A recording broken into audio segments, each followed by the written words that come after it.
Okay, hi. Sorry, I haven't used StreamYard in a while. Look, I can be a circle. Okay.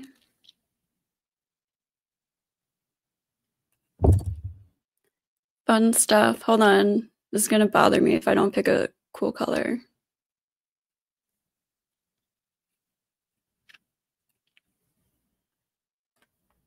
I had one picked out, it changed it. There we go, that's nice. Okay, hi people, sorry. Hopefully you can hear me okay. Hold on, let me check.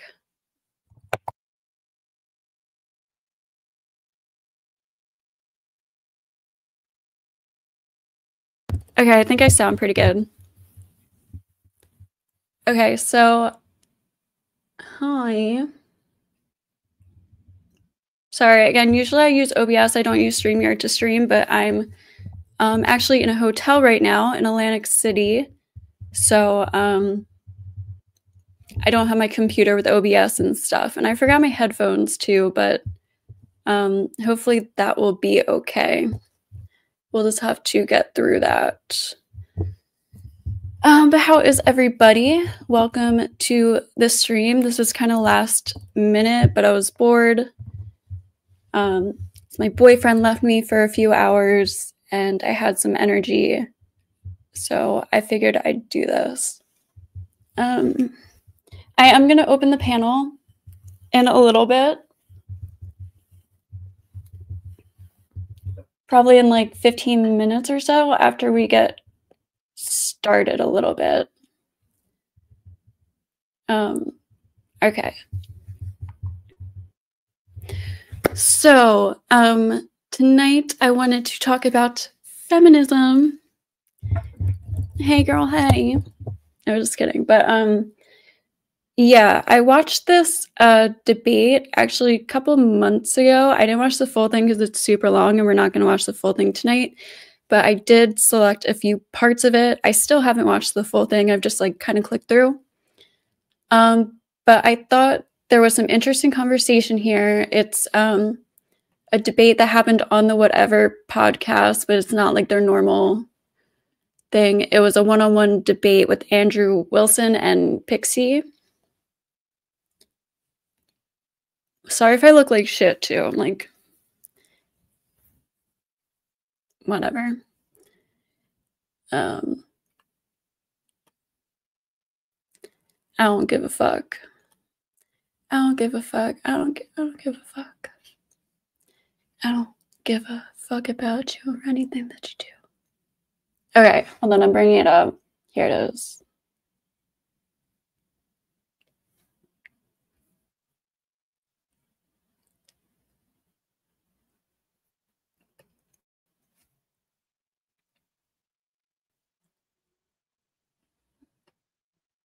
Oh, this one?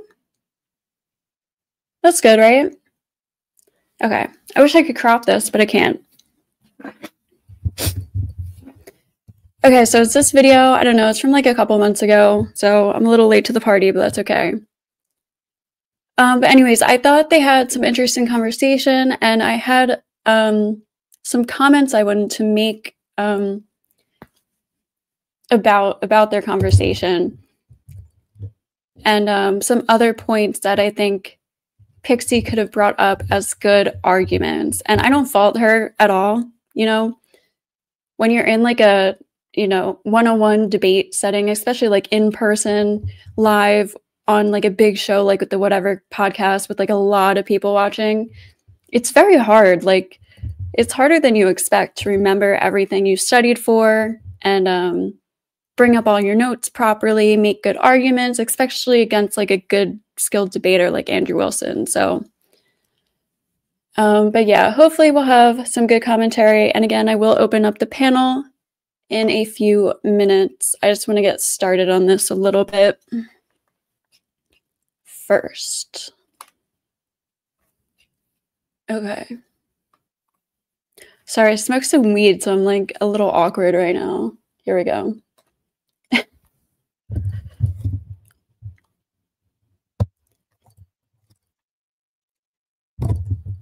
Oh yeah, Melanie, I'm gonna open it up in like probably like 15 minutes or so. I just want to get like the beginning of the video started, but in like 10, 15 minutes, I'm gonna open it up. We're not going through this whole whole thing and then opening up the panel. It'll be like a couple minutes. It's a fucking 5-hour long video, so okay.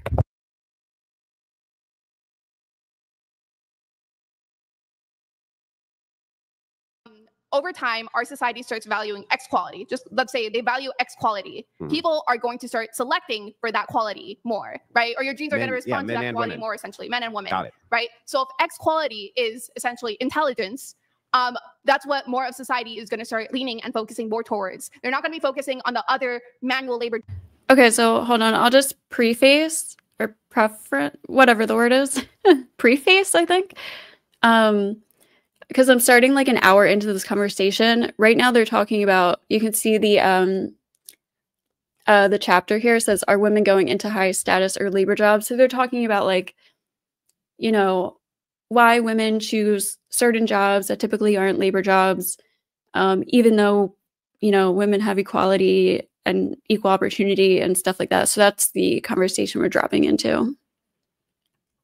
Job, they're going to be focusing more towards the intelligence-based job. Okay, or got whatever. it. So both men and women want they're selecting for X quality. quality. They want to move towards being doctors and lawyers. Got it. Yes. However, this still does not answer my question, which is this: why is it that women still, even if they're competing for these neutral jobs that they can do because it requires zero fucking physical strength, they sit in an office building all day being. And I don't want to just like roll over that point she made. We value labor jobs less today in general. So, you know, we have a lot more desk jobs, computer jobs, like whatever kind of jobs. We have a lot smaller of a labor force than we did maybe like 50, 60, 70 years ago when women, before women could even like enter these labor forces, like pre-World War II and even after World War II and shit. So, it kind of makes sense that not a lot of women would go into labor force jobs anyways, and even less so now because less people are selecting them overall. I just thought that was like a good point to bring up of her. Lawyer, doctor, whatever it is. Why is it that you don't see them competing to be line workers? Why don't you see them working on power lines? Why don't you see them working on oil rigs? Those are extremely high paying jobs, even for dumb women. Way higher paying jobs than being a fucking coffee barista or somebody who works at as a waitress. There's no more barrier for entry. Why aren't they crossing over? That would make no sense. Why wouldn't they do that? There's a couple of reasons, like I listed before. So some of it can be based off of interest. Maybe not as many women are interested in doing those things. Why not? What is it? I love how he brings up like coffee baristas and waiter jobs too, because I feel like when I go to restaurants, it's pretty equal, like men and women waiters lots of the times. So men are selecting these jobs too, but women are singled out of them, like for some reason. A million reasons. Maybe some of them do have a biological predisposition to not be interested in that. A biological predisposition, some, right? So something to do with their ontology. Some other ones might be raised in a household where they're taught, hey, that's not a very ladylike thing to do. You should focus instead on, like, you know, taking care of children. Like that's more, you know, that's the more ladylike thing to do. So their interest might develop more into that field, basically, rather than having it being a biological innate thing. So for some people it might be biologically innate. For some other people, it might be just a result of society. That's really weird. Is pornography a ladylike thing to do? What is it? It's not necessarily ladylike, but it is highly rewarded. Yeah, it's highly rewarded. So it was being a person who works on an oil rig, highly rewarded. Or hang on. Let me finish now. I feel like pornography could arguably be like one of the most ladylike jobs possible, but like not in the way you would like think. But I don't know, sex work is largely aimed towards women. So when he says ladylike, I don't know, it is like largely female work, even though there are a lot of really high earning male sex workers too. But besides the point, it's largely female. You know, men are like the more sexually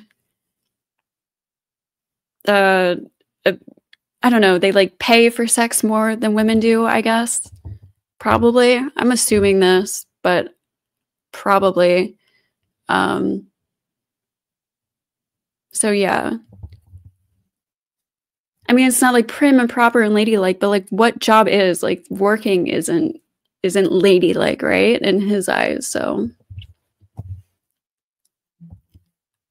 Let you go Okay, through your I'll whole let you spiel. finish. I'll let you finish. Go for it. Just like working on a fishing boat, just like working at you know, in the world's deadliest catch.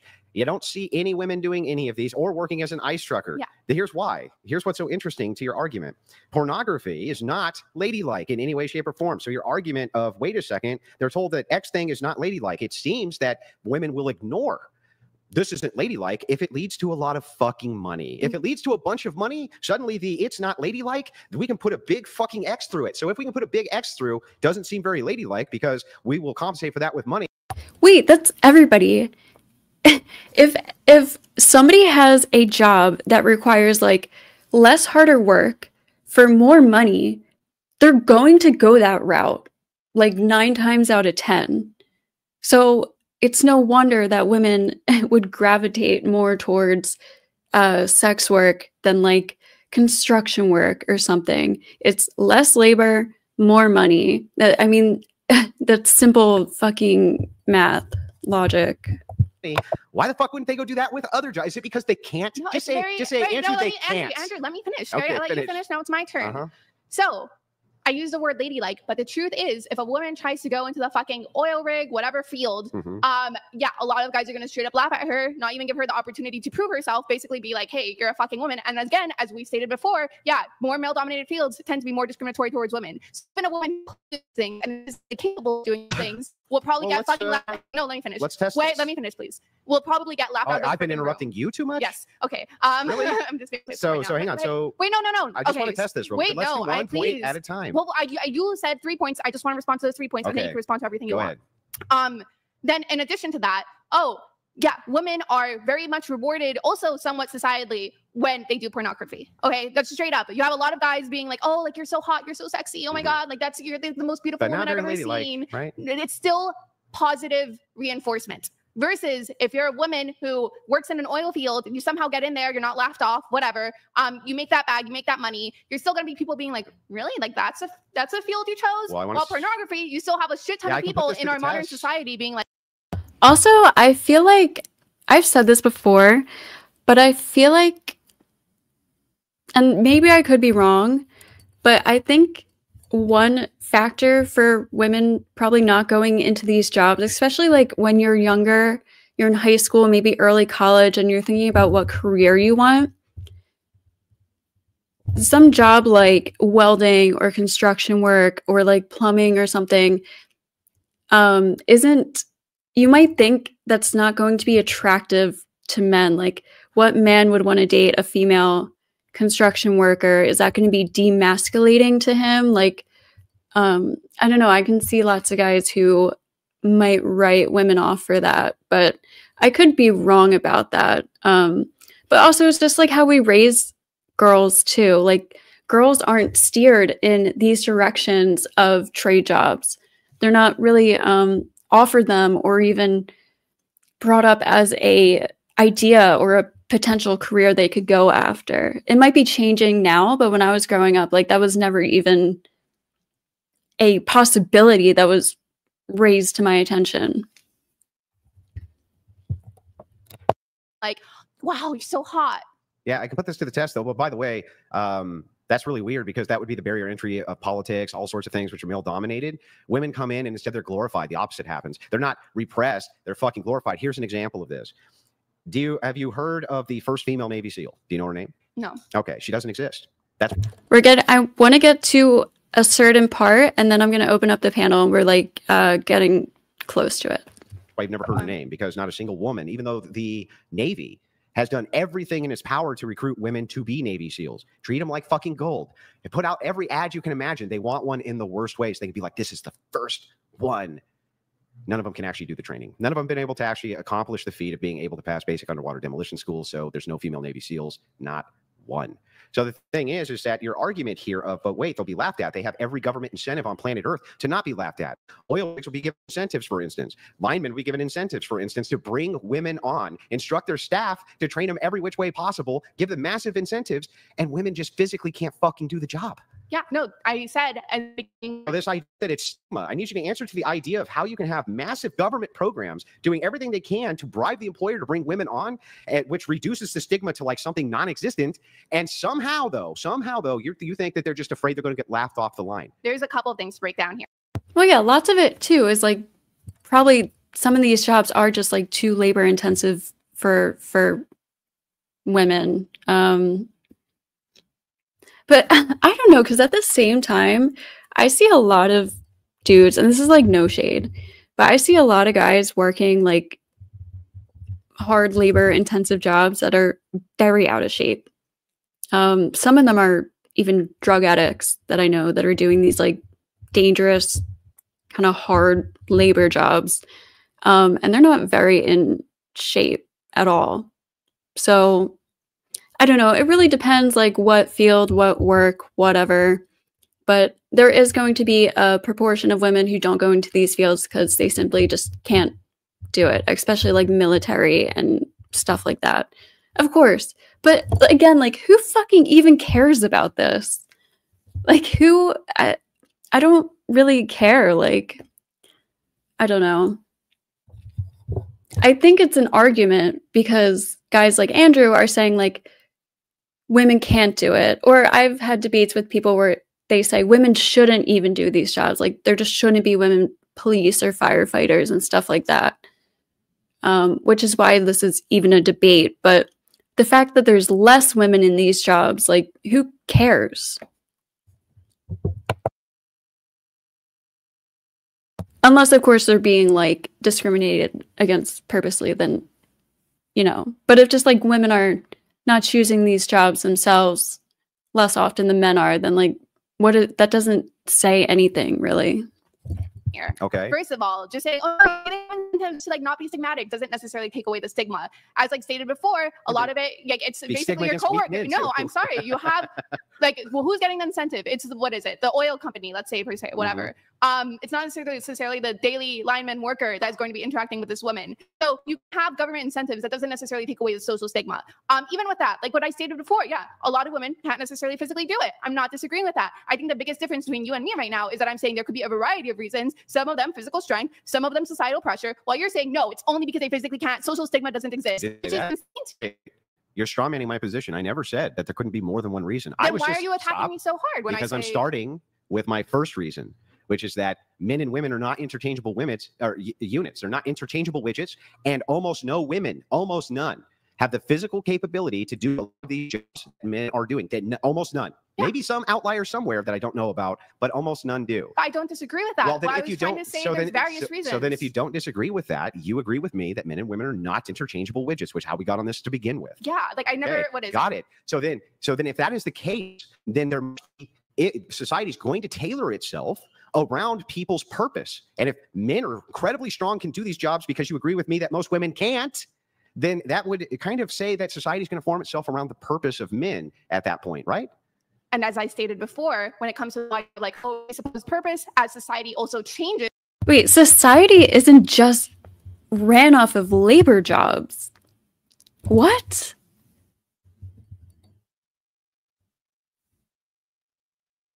I feel like Andrew and other like manosphere-ish people do this all the time. They think that labor jobs run the entire society. Like, yeah, sure, they highly contribute to it, but society includes so much more than just labor jobs. They're definitely needed, but there's a lot of other really important things too. So it's not like society just functions solely around labor jobs. That's weird to say. Is the purpose of both men and women will change as well because society has changed. So as how we got here in the beginning, critical when we were infrastructure talking, hasn't changed. The necessary requirements for critical infrastructure have absolutely changed. Oh, it's no longer brute strength. We have it's still machinery. Yeah. No, what machinery is going to lay a roof? What do you mean? Well, I mean, eventually, but it's not possible. No. Wait, wait. It's not possible for a woman to do roof laying. Obfuscate. You're Don't acting, obfuscate. no, okay, I'm not obfuscating. Then good. Then let me go down. Then let me you're acting as if it's impossible for a woman to do roof laying. Let me go down my series. Yeah, okay. So what I'm saying to you is almost no women anywhere on planet fucking Earth can do roof work. Almost none. Do you think they're physically incapable of doing roof work? Okay, I disagree. I think there's definitely jobs that women are less inclined to do. Rescaling a roof, I'm pretty sure we can like find out most examples of women doing it. I think most women are not inclined to do it. Maybe they're not. It's not optimal for women to do it. Did I say all? Or okay, did I say you said most? none. I literally just asked you. I said. Can we replay? Yeah, replay it. My exact words were this to you. I said almost none. Is that all? Okay. Is almost none the word all? No, I'm pretty sure you said none. Nope, I said almost none. And I never put anything in a monolith because dumb fucking liberals will always do this. If I can point to one, and then. Dude, I don't see these like ultra burly men working on like roofs and shit. Like, I don't know. They say they're hang on. Then they say they're the ones who are good faith. Well, if I could point to one, then you're all claim. So I never make the all claim. What I'm saying to you is that almost all women, almost all, not all, almost all are incapable of doing roof work, incapable physically of doing it.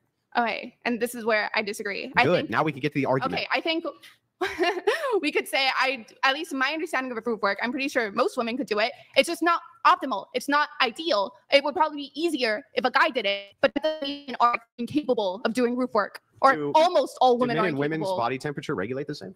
No, I think women run slightly colder. They have trouble in heat. Yeah, but it doesn't mean that it's not possible for them to do roof work. Well, wait, not possible for most of them to work in extreme temperature conditions. So I'm sorry. Is it the same temperature all the time when it comes to... Wait, okay, that's just fucking stupid. That's fucking so dumb. And by the way, I've brought this up before, but a good example of testing men and women's capabilities like side by side equally is actually slavery, unfortunately. But when there were women and men slaves like working outside in the fields, it is documented that lots of the women, were just as hard as workers as men. Some of them would work harder than men. They were outside in the South in the heat all fucking day. Think about the women in I don't know, freaking like Africa or India or something.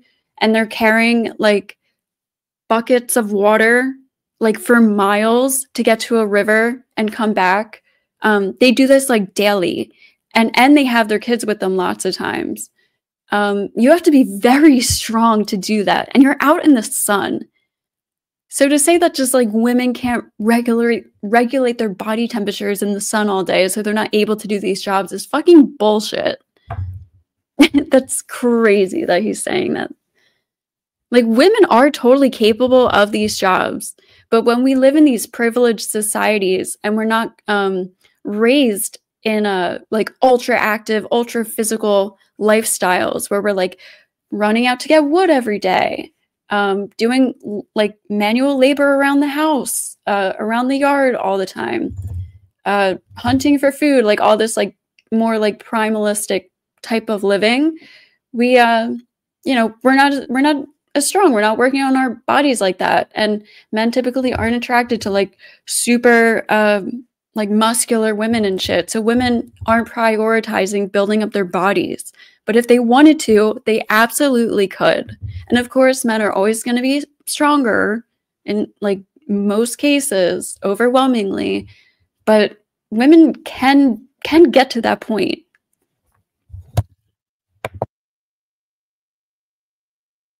Your roof outside? That makes it worse because of heat regulation. So women have a harder time heating up and cooling down. And so what happens is when you're doing something like roof work, for instance, you'll have a black tar that's laid under you. And so even if it's 70 degrees outside, it'd be 110 degrees on the roof, 110 degrees outside, 140 degrees on the roof. What happens is women actually physically cannot deal with the regulation of temperature. And because of their physiology, their musculoskeletal system is so small, what ends up happening is they heat up even faster doing labor that men do, which takes them half the energy. Yeah. So it takes more for a woman to do something than a man. Yeah, as I said before, it might not be optimal, but that doesn't make it impossible. So even using your same example of roof work, what would end up happening is that instead of doing it like almost any time in the day or whatever, if we lived in a society of only women for whatever hypothetical reason, okay, what would have to happen? Women would have to do it. It's not wouldn't do it. Yeah, then show me a society where women ever fucking built anything and ever ran the fucking society. And I don't want to hear some tribal Amazonian bullshit society that we look up and we find out that nope, it's not some matriarchal society. There is no society ever in the history of any of all of mankind you can point to where there's a matriarchal workforce which took care of all of the infrastructure work for the society, or even half, or even 20%, or even 10, or even 10%. Has there ever been like a male society with no women whatsoever? No, obviously not. Yeah. Well, no. Well, wait. We can. We can look. Really? Yes. Okay. Explain. Explain. So we have militaries, right? Ancient militaries who often were off doing something for 6-7 years in a foreign nation, right? With a mass unit, and I'm talking thousands, right? Sometimes tens of thousands, 20s of thousands. That's a massive society in the ancient world. All men, right? For years at a time. Yes, we can point to societies of all men regulating themselves, operating. Yes, that is. No, because I'm here. That society would not be able to sustain itself in the long term. They did sustain themselves in the long term. No, I guess we have different definitions of long term, because all I'm thinking about is that there's no children in an all-male society. Well, if you're talking cross-generational, yeah, no, it would collapse. But what I'm saying is that no society can even do what those men did as soldiers for 10 or 12 years who are women. They can't even do that. It's not possible for them to even do it. I don't know. I think it's really interesting because when we look at parts of our history, even within the United States, when a ton of the population because they were all at war, because they all basically went out. It's not like things collapsed on themselves. Like things are still because men were still here running things. Yeah, no, but women could still, and maybe we just fundamentally disagree here, but women could still be in those positions of power and things would still work. They weren't in the positions of power. No, but they could be. I think they could be. Okay. So I don't know if this counts. It's like kind of a little different, but in World War II, when like most of the men were drafted, women took over. Not only, were they in factories building things for the war effort, but they also took over just most of the societal jobs. So there were like all female firefighters. There were female car mechanics. Women took over the entire labor force, not only the factory jobs for the war effort. So, again, I don't know if I would like count that totally as just like a matriarchal society, but women, to say that women can fucking run a society on their own without men is fucking stupid. Like we would build things for our size. Like we don't have survival instincts or something. It's so dumb. Okay, well, here we have a fundamental disagreement. And that's what we're debating. So let's get into the debate. When all the men went off the war and women went and worked in the factories, they were putting screws in a fucking pack. They weren't designing the bombs. They weren't designing the grenades. Do you think women aren't capable of designing bombs or grenades? Actually, I think that they have extreme trouble. Somewhere we did have some women designing bombs and shit like that. We had Joan Curran. She worked on I don't know anything about this shit, but they worked on proximity fuses for anti-aircraft munitions, among other concepts. She created her most enduring legacy, radar chaff, named for its resemblance to the light, unusable byproducts of grain production. Radar chaff consists of thin strips of metallic material, usually metal, which confuses radar systems by creating a sort of smoke screen, concealing the exact location of the aircraft, blah, blah, blah. And then it was used in like the Normandy invasion. And then she played an important role in the development of radar and the atomic bomb.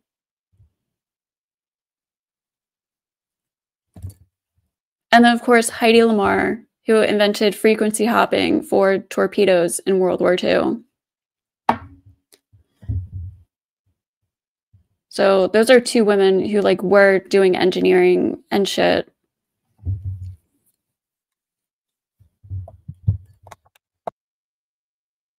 And also, like, women weren't just like putting screws together. Like that was hard fucking labor. It's really annoying when, like, I don't know, you just it's rude to not appreciate these people who have done amazing things, and it's just because of like a stupid gender war. It's literally like boys rule, girls drool, like, haha, you're a girl. It's like fucking kindergarten shit. And they do it because the fucking young incel boys eat it up. With physical engineering because of their physical strength. Yeah. Okay. We're almost Do you think that the mind, like, I'm just really curious here. Okay. Here, do you think there's a one-on-one on physical strength and like your mental capabilities?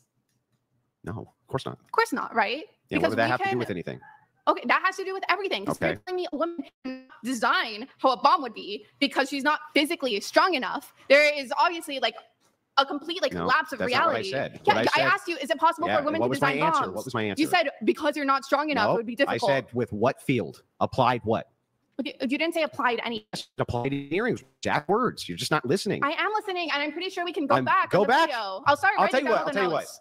You buy In and Out for the entire studio if we back this up and I said in applied engineering. Okay, let's do it. Let's do it. Where's Brian? Back it up. Go back to where, If I where did said- you say if I applied said- engineering if I- specifically? If I Oh, yeah, signal flares were also invented by a woman for war, too. There's a couple others too, but I don't remember.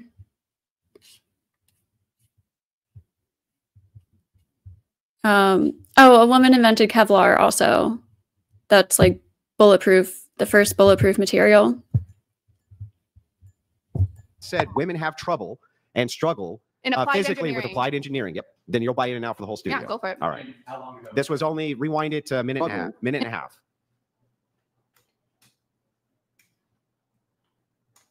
It's really interesting because when we look at parts of our history, even within the United States, when a shit ton of men, like the population of men, like decreased, because they were all at war, because they all basically went out. It's not like No, things just let it go collapsed for a on second. themselves. You don't Like have to things say, are no, that's still because we're still ongoing. here running things. Yeah, no, but women could still, and maybe we just fundamentally disagree here, but women could still be in those positions of power and things would still No, work. they weren't in the position. No, but they could be theoretically. No, I don't think that they could be. So Okay, well, here we have a let me fundamental get- disagreement. And that's what we're debating. So let's Yeah. get into the debate.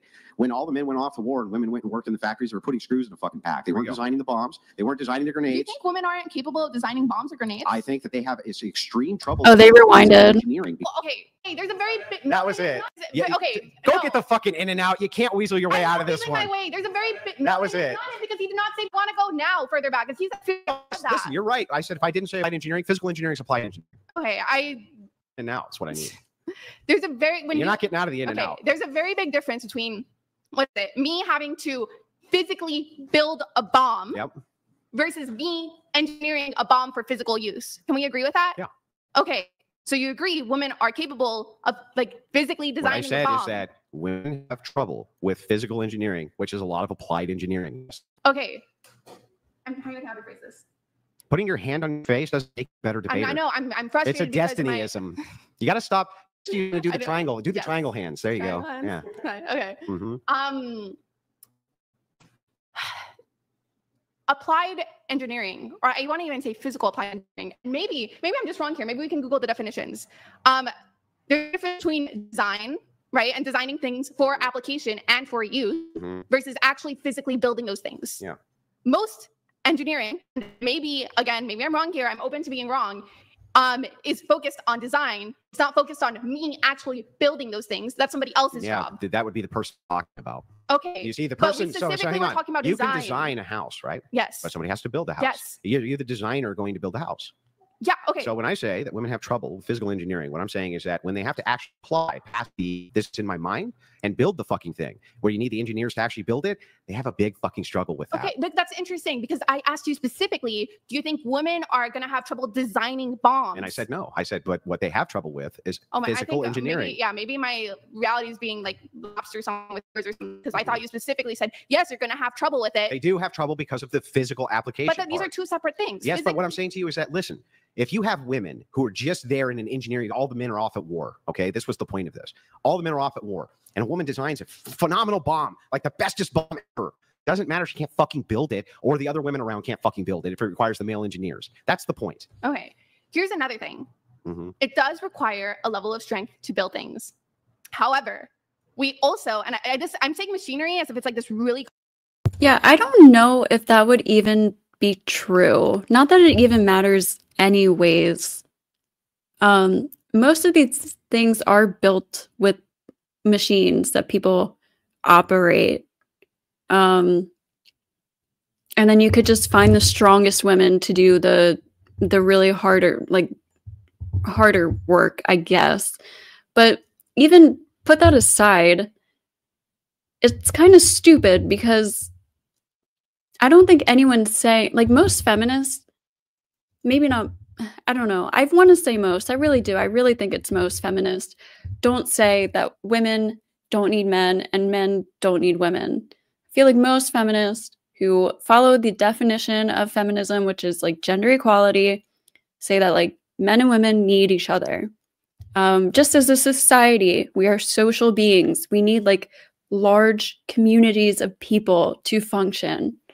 So that's just true. So like none of this really matters. And I feel like he did move the goalpost because he was talking about female engineers, and then he was like, he went back to the fucking manual labor shit. But because he said there was no women designing shit in World War II, and then I brought it too. So yeah, he moved the goalpost a little bit, but this is just like fucking stupid. I think. Okay, my part is coming up after the female inventions part, which is like this section right here. I'm going to open up the panel.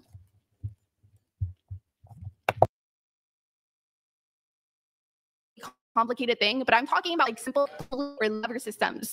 Ever since like humanity first could build things to get out of having to use their brute physical strength, they have. And this has come to the advantage of both men and women who are capable of doing this. I'm not saying men and women are one-on-one when it comes to physical strength. Then I've never said that. Then why haven't they been building it? They have. What? They have. Maybe not in the same way. I'll tell you what. Name one single female invention. I'm trying to think. What is it? There's a specific tool in agriculture. What's it called? I can't. Let's Google it right now. No. Okay, so no shade to Pixie, but I am a little upset, disappointed that she couldn't name an invention by a female. I already named a couple: frequency hopping, which led to the invention of Wi-Fi and Bluetooth. It was the first wireless transmission, and it was built for torpedoes in World War II by Heidi Lamar. You have Kevlar, like I said. You have life rafts, the circular saw. Hold on. I have a whole list. I'm going to go over this list, okay? These are inventions built by females. Dishwasher, circular saw, Kevlar. Oh, of course, Grace Hopper, computer software, the first compiler. Women actually were like essential in some of the first like computer programming and computer coding and stuff. Okay, so frequency hopping, life raft, radium, polonium, stem cell isolation, call waiting and caller ID, kind of important, the feeding tube, central heating system, windshield wiper, computer code, so like the first like computer language, fire escape, ironing board, fiber optic cables, airplane muffler, antifungal drug, beer, women invented beer, chemotherapy, electric water heater, electric refrigerator, GIFs, animated GIFs was invented by a woman, globes, home security system, so CCTV was invented by a woman, Hydyne rocket fuel, which put the first rockets with NASA. I think we still use it today. I might be wrong about that. The illusion transmitter, which transmits images from space back to Earth. I'm pretty sure that's what that does. Laser cataract surgery, signal flares. I already talked about that. Space rocket propulsion system. I don't even know what that is. space station batteries, a street sweeper, submarine telescope lamp, thermoelectric power generator. It's a good one. Word processor.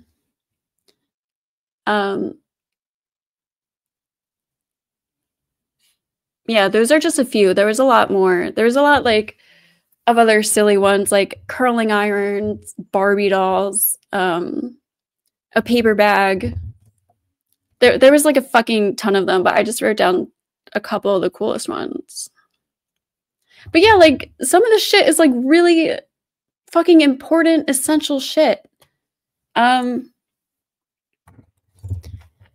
I don't know. It just pisses me off when like people don't get credit. You know what I mean? Okay, I'm gonna open up the panel. It's not. Can you just name it? No, I am gonna. No, name it. I'm gonna put the link. I can't. I just wanted to read off. I was gonna play like videos about these like women inventors and shit, because I don't think people realize how essential women were in some of the first computer stuff. And like, I'm not a coder or anything, but there were also like the women who got us to the moon and everything. So I don't know. It's just fucking annoying. Oh shit, what's going on? Oh, cool. How'd I do that? Oh, that's so awesome. I got rid of the excess stuff. Okay, sorry. Hold on. I'm putting the link in chat. Jesus, I'm fucking stoned right now. Oh, did I already copy and paste it? Okay, let's play. Well, what is it? You're just asking me about specifically. You said women invent shit all the time. What? What are they inventing? They literally specifically invented like a form of agriculture that had to do with like, what is it? Oh, like rotational crop fielding, something like that. Like that's the exact terminology or something. Can you think of a tool?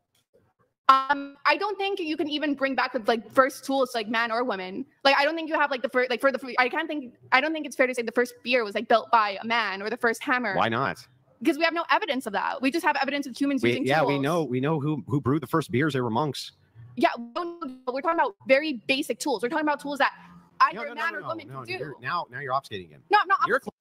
Okay, maybe, I don't know, maybe monks brewed the first beer, but I'm pretty sure beer was invented by women. I looked into that today specifically because I was kind of surprised about that. Hold on one second. Shit, I feel like this is the worst fucking live stream ever. Pin message. Okay. Oh, can I see you? Hi, how do I do this? Hold on. There we go, that's good. Hello? Hello. Hi, I don't have headphones, so I'm just warning you. I have to mute. So if there's like a little bit of an echo sometimes, that's why, but. Okay, I'll just wait for you to talk first and finish. Okay. But what are your thoughts so far? Well, yeah, the main point is that we don't need physical labor anymore at all. Like Andrew's whole thing is like, well, can we do roofing this like in a certain way? Like, yeah, there's multiple jobs to roofing. There's carrying shit up and down ladders, unloading and loading the trucks, carrying the stuff to and from the site. The less people you need to do that, because it's never a one-man operation, the cheaper it is also for the person doing it. And then and then it's so funny, like he gets into these weeds of like, well, what about like, well, won't you need someone to fix it and stuff like that? Well, that does open up new job opportunities for skilled laborers, and that's really good. But we're talking like one person to manage these machines on many different job sites, right? Like they wouldn't even be a part of that. It'd be its own company. So it's not necessary at all to say like you need men's labor to do stuff in 2024 of all times. Like maybe like for the Egyptians, you know, when they built the pyramids. Yeah, right. No, but I I don't know, like, I don't want to like put any, I'm not trying to like insult anybody, but I feel like when I see a lot of these people too, like they don't look very physically, I don't know, like they don't seem like they're like the strongest of the strongest men doing most of these labor jobs. So I really don't think the majority of why women aren't going into these jobs is because women can't do them. I think it's more like what Pixie has said. They're just not like pushed in that direction as much. Right. And it really is I've read something interesting that actually kind of brings it back down to economics, that there's an opportunity cost to when people do not see themselves in a certain field, because then they'll never actually aspire towards it and like achieve goals that will get them closer to that ultimate goal. And so, like, for example, you said that you've never been told that you could be a construction worker growing up. Is that what you said, or something along those lines, right? Yeah, like in high school. And I feel like I'm a good example of this because I was like, I always hear guys saying like, oh, well, the education system works better for females because they can sit still and blah, blah, blah. I'm definitely a person who likes working with my hands. Like I couldn't sit still in school. Like I like physical like work. I don't like desk jobs and stuff like that. So if a teacher came to me and like pushed me more in like a trade direction, I probably could have been way more successful or something. You know what I mean? But that was never even propositioned to me. Yeah. And like a lot of trades, like it's not so much the physical labor, it's knowing how to use the tools. The tools do all the labor now in a lot of things. And sure, you like there's a good example of the way we would sort of divide things, just because it was easier for men to do certain parts of things when we would set up for convention shows, like the interior. You know, you have like the carpeting and the stuff in the barriers in between that are kind of like curtains.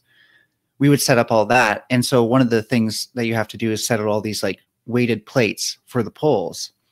And so it's not that a woman couldn't set out these plates. It's that you would be so much more tired by the end if you didn't have testosterone. Because what testosterone allows you to do is you have more myonucleation sites. So you just, your muscle repairs faster. And so that's really the only benefit. The raw strength itself, like there's very few jobs where, you know, it takes 4 guys all pushing on something to make it go. Like maybe there's like scenarios that could happen in certain jobs where you want as much strength as possible. But again, like there's plenty of jobs that men also can't do, right? That we need trucks and excavators and stuff for, because it would be ridiculous to have 20 men doing it, even though that's theoretically possible. So society's always shifting towards like less physical labor. Yeah, exactly. Yeah. And I don't know, like I don't even care if, I feel like a lot of these guys like to argue like women can't do like every of the strongest job, blah blah blah. Like I don't really care. Like why are they even trying to debate this? Because we debate it because we care more about the social stigmas. We want to give women more opportunities to join these jobs if it's like suitable for them. But they just seem to be like, well, women can't do it or women shouldn't do it. And that's why it's even a debate at all. So it's kind of stupid. For sure. I agree. Did you want to play some more? Yeah, I'm going to play it. Claim was, since the beginning of time, when we figured out the pulley and the lever system, Yes. which I would say we probably had access to even from an evolutionary prism for like 50,000 years or more. Sure, yeah. Okay. If that is the case, it was not knowledge, which was just limited to men. Okay. So if that is the case, where's all these women building all these fucking societies knowing how to use that pulley and that lever system? Because society, well, let's start here. You do know that there are societies and that there were societies before. Like, by the way, how can you be feminine building and have to Google a single female invention? Real quick, I want to address this comment about go buy yourself a shovel, dig a hole for 4 hours, and spend another 4 filling it back up. You think you could dig as big as a hole as a man and be capable doing that 5 days a week, you will see.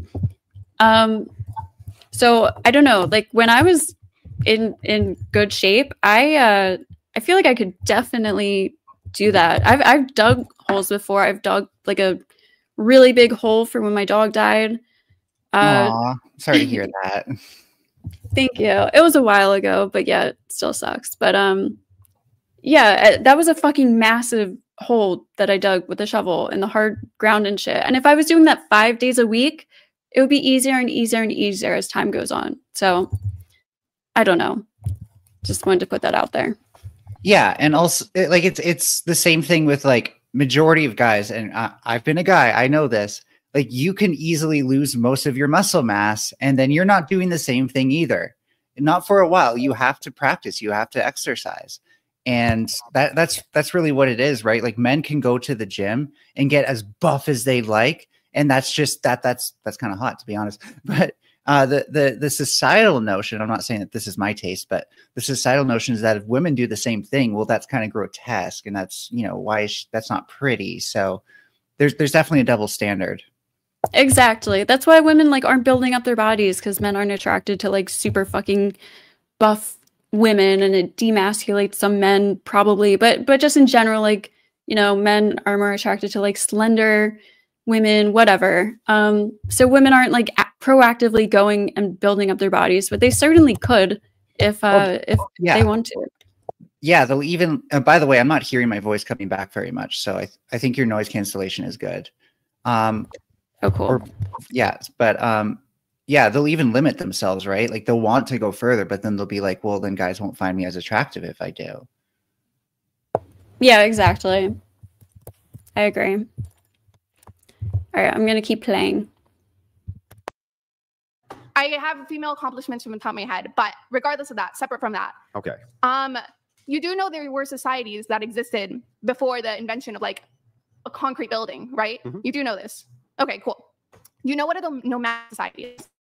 There were? Yeah, there were. Wait, cool. They didn't have concrete buildings? Yeah, cool. So you know what nomadic societies were? Debate over. I concede. You know, okay. No, I didn't know that. Now you didn't know nomadic that just blew my mind. Existed. There was societies which existed without concrete yes, buildings. I know, it's very hard to believe.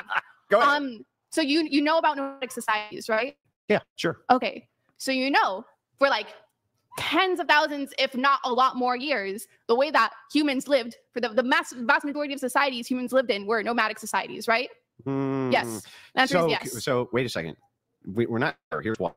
We do know that we had civilizations up to 10,000 years ago, real civilizations that had governments and writing and sophisticated individuals who ran inside those civilizations.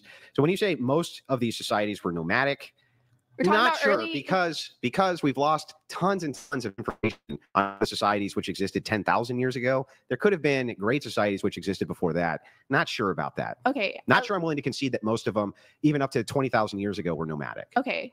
At least according to most like modern anthropologists and even those beforehand, what seems to be, when you use that tone like this, it actually doesn't help your case, but it is annoying. Well, I want to maybe annoy a little bit because it's much. God, he's such an asshole. It's the Destiny Toad. Why do you all do that anyway?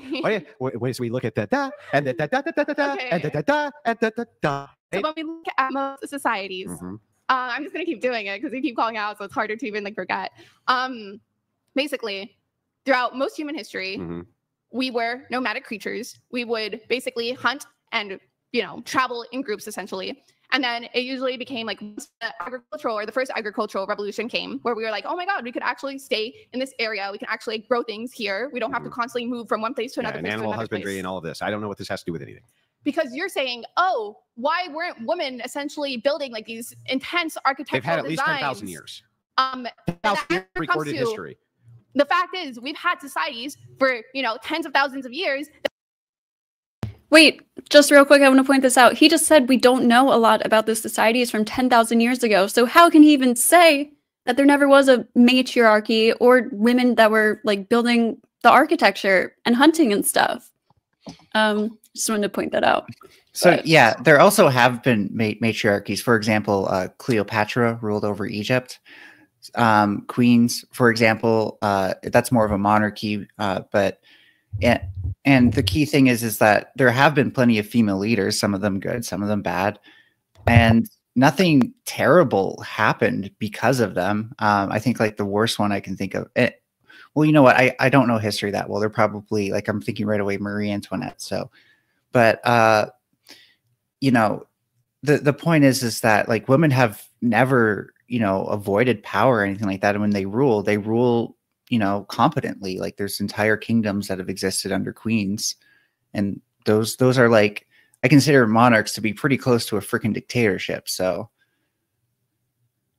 yeah, I also learned in like ancient history class. I don't know if it was Egyptian or like it was around that same time, and there was some culture that had basically like a ruler, but they were considered a god, so they were never like shown in the public. So, and some of them were women that we found out because we like dug up their tombs and stuff, but they were assumed to be gods, so their gender was never revealed, so they would have never realized that they were like under a female's rule or anything. But yeah. Okay, now I heard myself just a tiny bit. Okay. Hopefully it's okay, but I feel like I had another thought and then I forgot it. So we'll just continue, and if I remember, I'll bring it up. Happens to me all the time. That just weren't based on like having to have physical structure to function. Like that's just it. Like fuck, I remembered. Okay, so I looked into this too because I hear guys bring this up all the time, like that women didn't do hunting.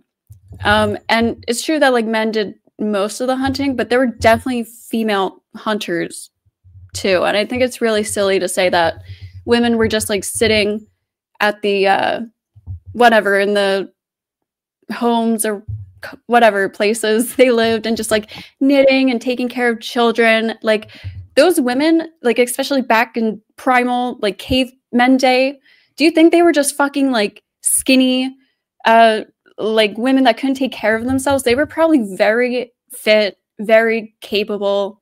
They were surviving like out in the wilderness. And I don't know, it pisses me off when guys like just think they were just at home like knitting and taking care of fires and shit. So oh my stupid. God, you just reminded me of a video I watched way too long ago to remember who it was with and what channel it was on.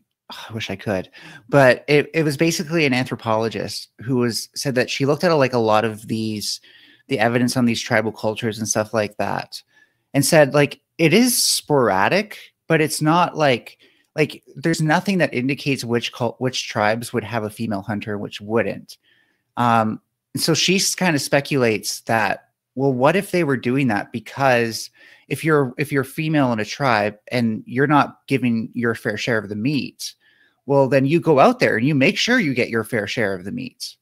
And also another thing to point out is that foraging can also be done while you hunt. That is what hunters do to sustain themselves along the way.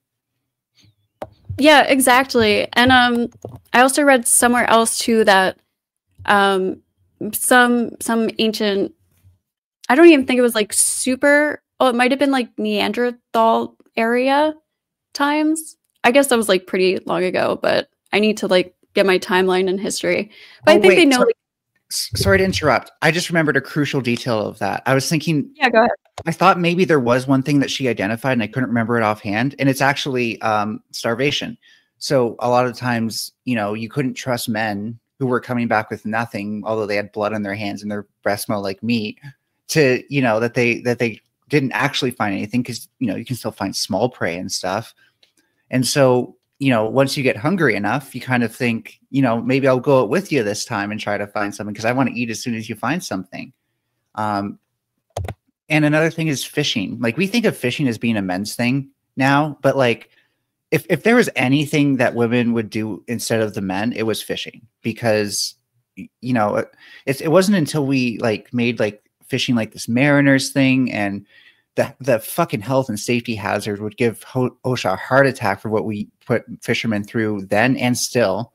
And that's the only reason that women can't do it. But like, women can cast out nets, women can reel in lines. Like, they might not catch as big of a fish, but we're talking like 5 pounds difference in a fish that's still like 30, 40 pounds that can be reeled in by a woman. So like, you know, it's, if you're just fishing, then you're still catching fish.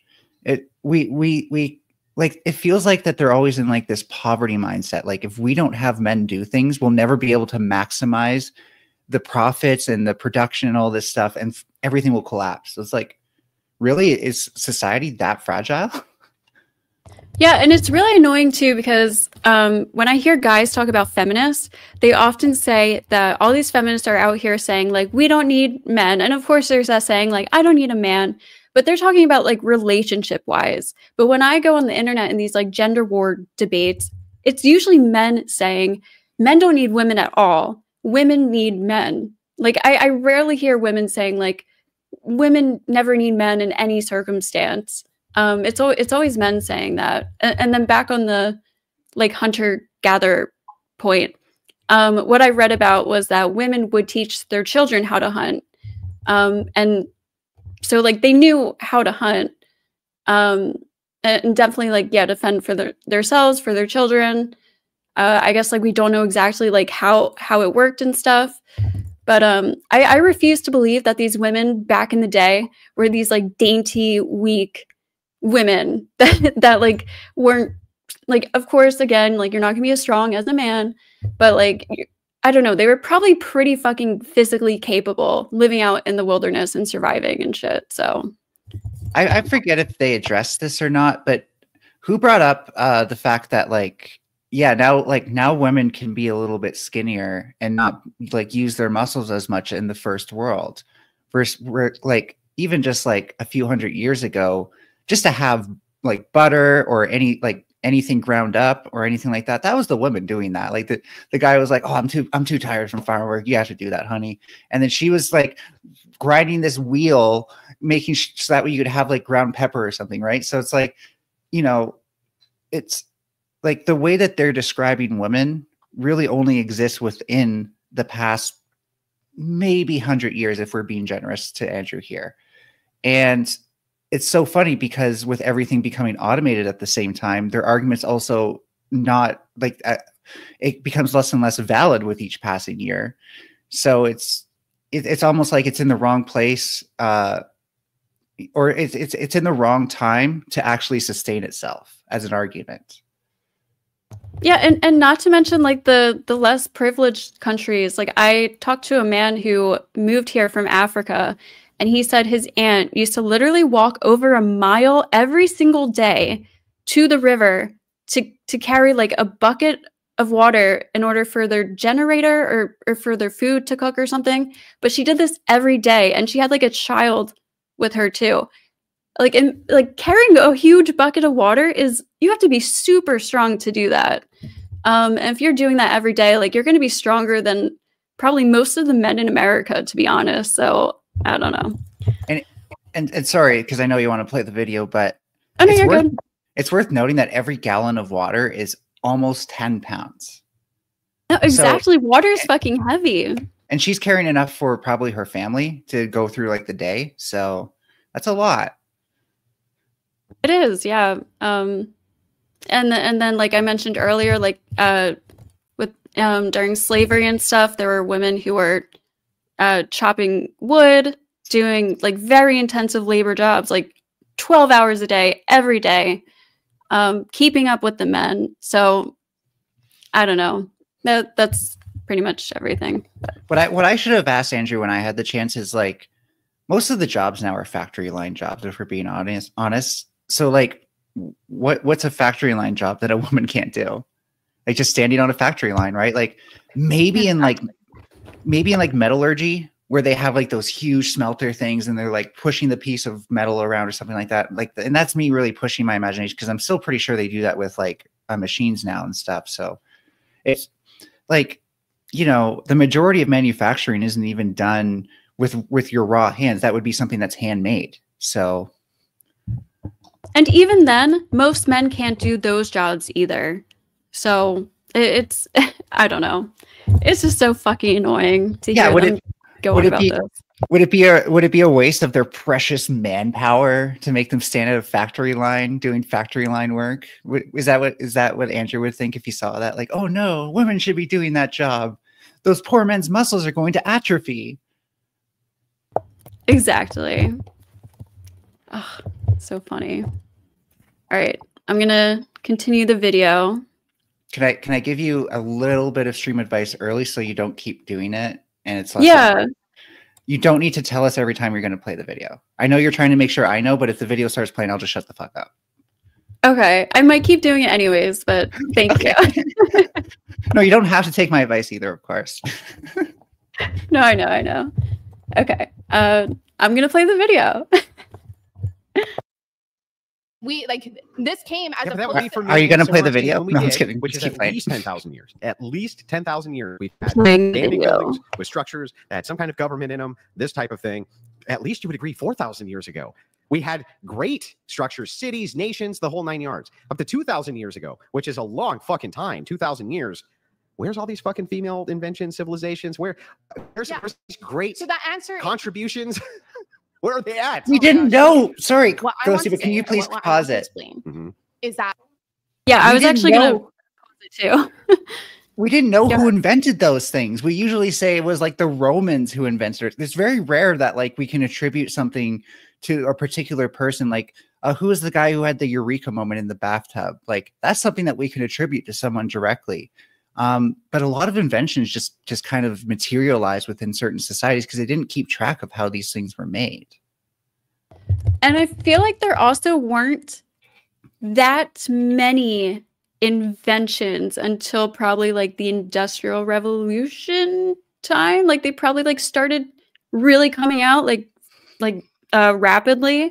Well, actually, the first real change was the Bronze Age, because we had the Stone Age before that, but like to make anything was super slow.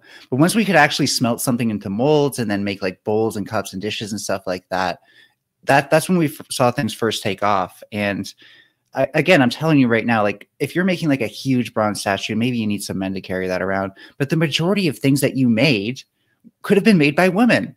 And we can't say that it wasn't either. We weren't there and we didn't keep track at the time. Exactly. Like there were definitely like women blacksmiths and metal workers, woodworkers. Like again, like he said, we didn't keep track of the time back then. So I think it wasn't. Yeah, we don't know. I think the Romans were the first to try to have an actual patriarchy, whereas like the Greeks, they were like, well, you know, you do the job of whoever you're born into. So if a girl was born into a blacksmith household, she would learn how to become a blacksmith. Like, and again, we don't know this, but there wasn't any tradition of saying men have to do this or women have to do this. There was like the Olympics, but wait, was the Olympics from the Greeks or the Romans? It was the Romans, right? Or the Greeks? I'm so bad because the Romans had the Colosseum. Okay, I'm gonna look it up. And you're muted. Oh, Greeks had colosseums too, but not the Colosseum. But their architecture is like pretty similar. But I'm pretty sure the Olympics is Greek. Okay. From Yeah, I don't Greece. know why they only made that men, but I should look into this actually. I'm not a big history person, but I'd be interested in how patriarchal Greek society was, because you have like in Greek society, you also had like division of goddesses and gods along certain rules, but like the Greeks had way more like goddesses who were like violent and stuff like that and could do things, whereas like the Romans were kind of like, you can be the goddess of beauty and love. Greece definitely had emperors. But yeah, I don't know. From what I know is like women mostly just like couldn't go to like higher education. They couldn't like go to school and they couldn't be in like Oh, plays right. and stuff like that. Philosophy. Yeah, because the fucking philosophy bros. That's what did it. Yeah. I think there were some philosophers that were talking about. Okay, so women, the first so. there was the first female physician was Ignotices. I don't know how to say that. Don't ask me. There was Queen Georgia or Gorgo of Sparta, 490 BCE. Aspasia was a powerful woman in 5th century. And Athena, yeah, the Greek goddess. Yeah. But Yeah, they definitely had female goddesses and stuff, but I feel like the Romans, if I recall what I do, like, because I've heard so many feminists talk about like the Romans and the way like they kind of changed society, that it gave, and then like Greece, there are certain differences, and now I just can't remember what they were. I'm pretty sure though that like for them, they just weren't like offended by the idea of a woman taking on a men's role in the same way that they were in Rome. It's yeah, I forget a lot of my history, like Roman ancient Greek history too. What I do know is that they were very like sexually liberated.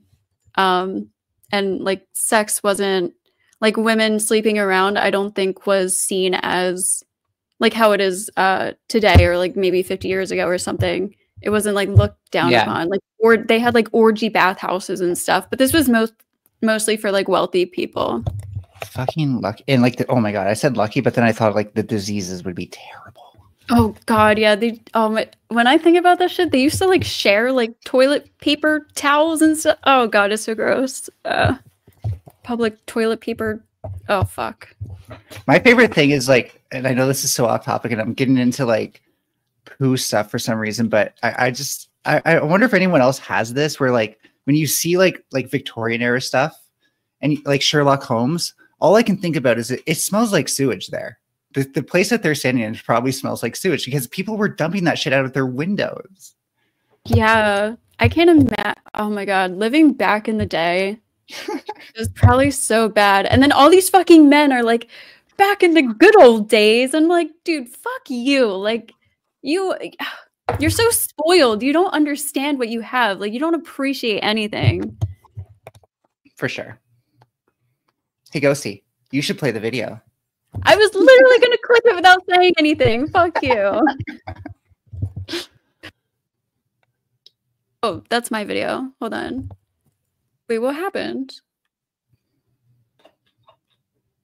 Oh, it went to a different tab. Okay, hold up. Here it is. The ancient world stigmatized women. Well, what happened was after the agricultural revolution, what it seems to happen is that men got more control of the agricultural supply, more level and power in society to institute essentially societal rules. So if you want to talk about like why haven't women done this or why women haven't done that, well, how come they couldn't just use their big brains to stop that from happening? Post-agricultural revolution, like part of the reason is men did institute these systems of power in place that benefited them. Because they're much stronger than women? Oh, yeah, partially because of physical force. No, yeah. What Sorry, no, let's go for it. Yeah, yes, physical because force. of physical force, because they're much stronger than women. But that doesn't mean that society was always predicated upon brute physical force. Because as we've seen before, I think we've society had nomadic right this societies. Is predicated brute physical force. Okay. Sure, we could talk about that. Yeah, let's talk about that. Okay. So this is what we were leading into anyway. I need to clarify. Okay. You're saying, this is just how it is. This is just how it be. And I'm trying to say, no, there were, tens of thousands of years before modern day civilization where we still existed in a society without brute physical force, essentially. Nomadic societies use brute physical force all the time. Okay. Nomadic societies as a whole we're not predicated on this idea of like, oh no, like men have all this 100% control over women. What it seemed to be is that we would hunt and gather. When you say seemed, I need you to take a stronger position than seemed. See, seemings are frustrating to me because I'm not really committing to this. I'm just saying, I think so, maybe. So without using the word seem, are you willing to commit? Just real quick note. I love how he like gives her shit for like, guessing about ancient history, but then he's certain about God. Like, just the fucking irony. Anyways, I'm going to continue. To that position? I'm willing to commit to the fact that the way that early human society formed and was structured was basically around, like nomadic principles of essentially always moving, hunting in packs as groups together, taking care of children together, like basically wandering around the globe in the pursuit of like, Yeah, civilization predicated on force. You agree with that? Yes, I would say after, yeah. Okay, and including this one. We're talking about modern civilization, yes. Yes, okay, well, modern being whatever civilization is stationary. Post-agricultural revolution. Yeah, so that's all predicated on physical force. I'll say yes for now. Okay, so men have the monopoly on this force? Not anymore, but they did. How do we not have a monopoly on force now? What happened was essentially with the invention of modern weaponry, which became like essentially like a great equalizer, and not just modern weaponry, but also the ability, I guess, I guess we can say bombs are attack weaponry. You realize weaponry still requires physical strength to use. Yeah, I don't disagree with that. But the point is, if I have a gun and you don't, you're fucked. Yeah, but what if you have a gun and I have a gun? Yeah, the problem is not everybody is strapped all the time. Yeah, but it doesn't. No, it does matter. No, it does. 100%. It does. I can demonstrate this for you. Okay. It doesn't matter because if I had a gun in this room right now, it would make me basically the czar of violence or whatever. But you would be disadvantaged compared to men who had them. Maybe. Well, here's I can demonstrate. I This know for you're you. gonna talk about recoil and stuff like that. Nope, I'm just. Dude, most of the fucking we have drones in the army that don't even need to be powered by men, like operated by people in general. And yeah, recoil happens after, like, if you have like a very long barrel, then maybe it matters. So, you know, it might take some extra training for women to do sniping or something like that. I don't know. But like with most guns, the recoil doesn't affect, like, you can just compensate with your aim if you know the recoil is going to like cock your gun back while it fires. It's not like this huge thing where like nobody holds the gun perfectly straight the entire time anyways, right? So like the main thing is that like guns are typically used for intimidation and show of force. They're not, or the presence of the threat of force, threat of use of force. They're like, aside from like criminal activities, they're far less used like to actually shoot people and aim and all this stuff. Like I know that we're getting into stuff, but what bothers me about this is like, I feel like Andrew thinks societies are like, they only work when you can resolve conflicts through fighting. He doesn't understand anything like diplomacy, which women are inherently better at, or anything like that. And by the way, on the topic of diplomacy, I think women would also be less likely to get into wars. I know this is some comparative evolutionary biology here, so forgive me for the just so fallacy, but baboons have matriarchal societies. And one of the things that you notice is like when there's a conflict that arises, like they'll get tense and stuff like that. But instead of like fighting, they'll just groom each other. Or if like, especially if like a stressful thing just happened, like in patriarchal societies, everyone's on edge. Everyone's ready to fight because they all just had their fight or flight moment. In the matriarchal societies, they try to help each other. They're like, let's try to make each other feel better. And that grooming is actually a form of social bonding for them as well. So it just seems to me like he boils everything down to a particular like male gaze perspective. Everything has to be strength. But like if you go into government, you're not using your arms. Maybe to sign stuff, I guess. You know, I say this a lot, like against his arguments and other people's arguments. They make arguments as if we live like 2,000, 3,000 plus years ago. They don't make, you know, we're not like battling. There are wars, of course, but in like civilized society, we're not like battling with guns. We're not like fixing problems with guns. We're using intellect, you know, debate, like civilized fucking cooperation shit. Like he wants to live back in fucking ancient times where men were just like dominating with brute force and like fucking power egotistical mindsets and shit. Like it's I don't know, like I have people come to my comment section and just like type in all caps like men, like women can never overtake men. Men could take your vote away tomorrow if we decided. And I'm like, dude, that would never fucking happen. You know that, right? Like if men just, I don't know, it's stupid to even like talk about and consider. Ghosty, have you considered that like in order to be a female president, you need to be able to dodge bullets, and only men have the reflexes necessary to dodge bullets. Oh yeah, the gun thing too. When it comes down to female against male shooters, it's probably going to come down to first, like practice with the gun, your accuracy, of course, and then also what type of weapon and what type of bullets you have and how many of them. That's probably going to be a much bigger factor than your fucking gender. But then he would say, oh, well, men can carry more. Like they're all like fucking Rambo in the forest or something. Yeah. I have a question. Since this is a debate review, this might be something worth analyzing. If Pixie were to just like say, okay, whatever, Andrew, like everything great in society is built by men. Why couldn't it have been women? Do you think do you think that's a worthy concession, just to move this outside of like his realm of being like pedantic about all these little things that men could or couldn't have done throughout history and stuff like that? You can bring that up. I've brought that up in other like similar debates. And what is usually said, and what I think Andrew would say, is, well, it's never been done before and women can't do it. So, you know, there's no evidence of this happening, so women just can't do it. I feel like he would just fucking deflect like that.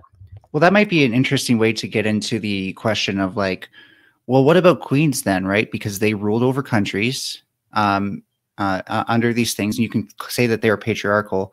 I don't think, you know, if there's a queen in there, you know, it's going to stay patriarchal necessarily. She doesn't want it that way. But either way, it seems like a female can rule a nation from behind very secure fortresses, not have to worry about ever going to war or anything like this. So, like, again, what's like, I would say, like, put the pressure on him to name something that's stopping women from ruling a country. Exactly. And also, something that bothers me is this idea that women like don't have natural survival skills, that like women absolutely need men, not just for reproduction, but to survive on our own. Like, we wouldn't be able to figure out our own type of hierarchy, how to like order civilization, how to, you know, form a society successfully, how to survive. I really don't know what would prevent women from being able to do that successfully. Like, why? Right. They have all the same fight or flight reflexes. They may not trigger in all like as easily in men as they do in men. But one of the interesting things to note is that like we would have had a much different timeline if women couldn't survive, especially pregnant after their husband just died from going to war. Because one of the key things that we're also forgetting here, because Andrew's always kind of talking about 1v1 in some like, you know, zero sum way. The zero sum part is also something we should get into. But in reality, like, if like say you're a mother, your husband or the father or whatever they called it at that time gets killed, well, then you turn to your community. You're not alone. You have a community. Yeah, exactly. And I think go ahead. No, you finish. Mine was just like a secondary point that I wanted to get into. So if you wanted to respond to what I said, you should. Oh my God, fuck! Now I forget. Okay, I'll just say what I was going to say. I'll remember. Yeah. So Andrew's very zero sum about this, where it's like, if men can do it, women can't, or if women can't do it, that's because men can. And there's no like both people can do these things here in any of his statements.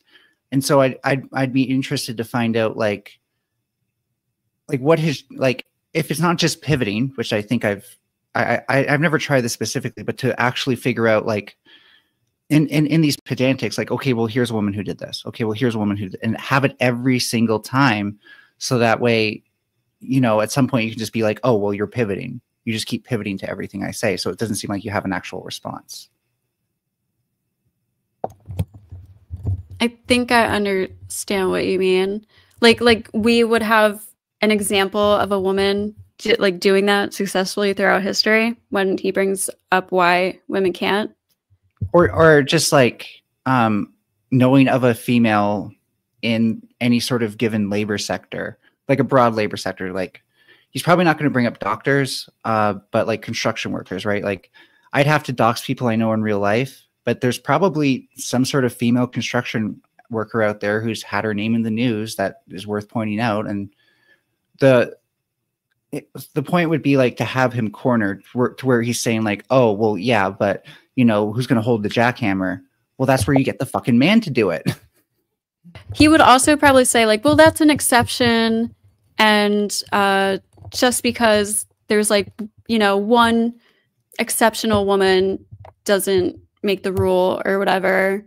But again, like we said earlier, it's especially if we're talking about back in the day, it's not that women aren't capable. It's because today we're just like not physically like up to that standard as we were back then.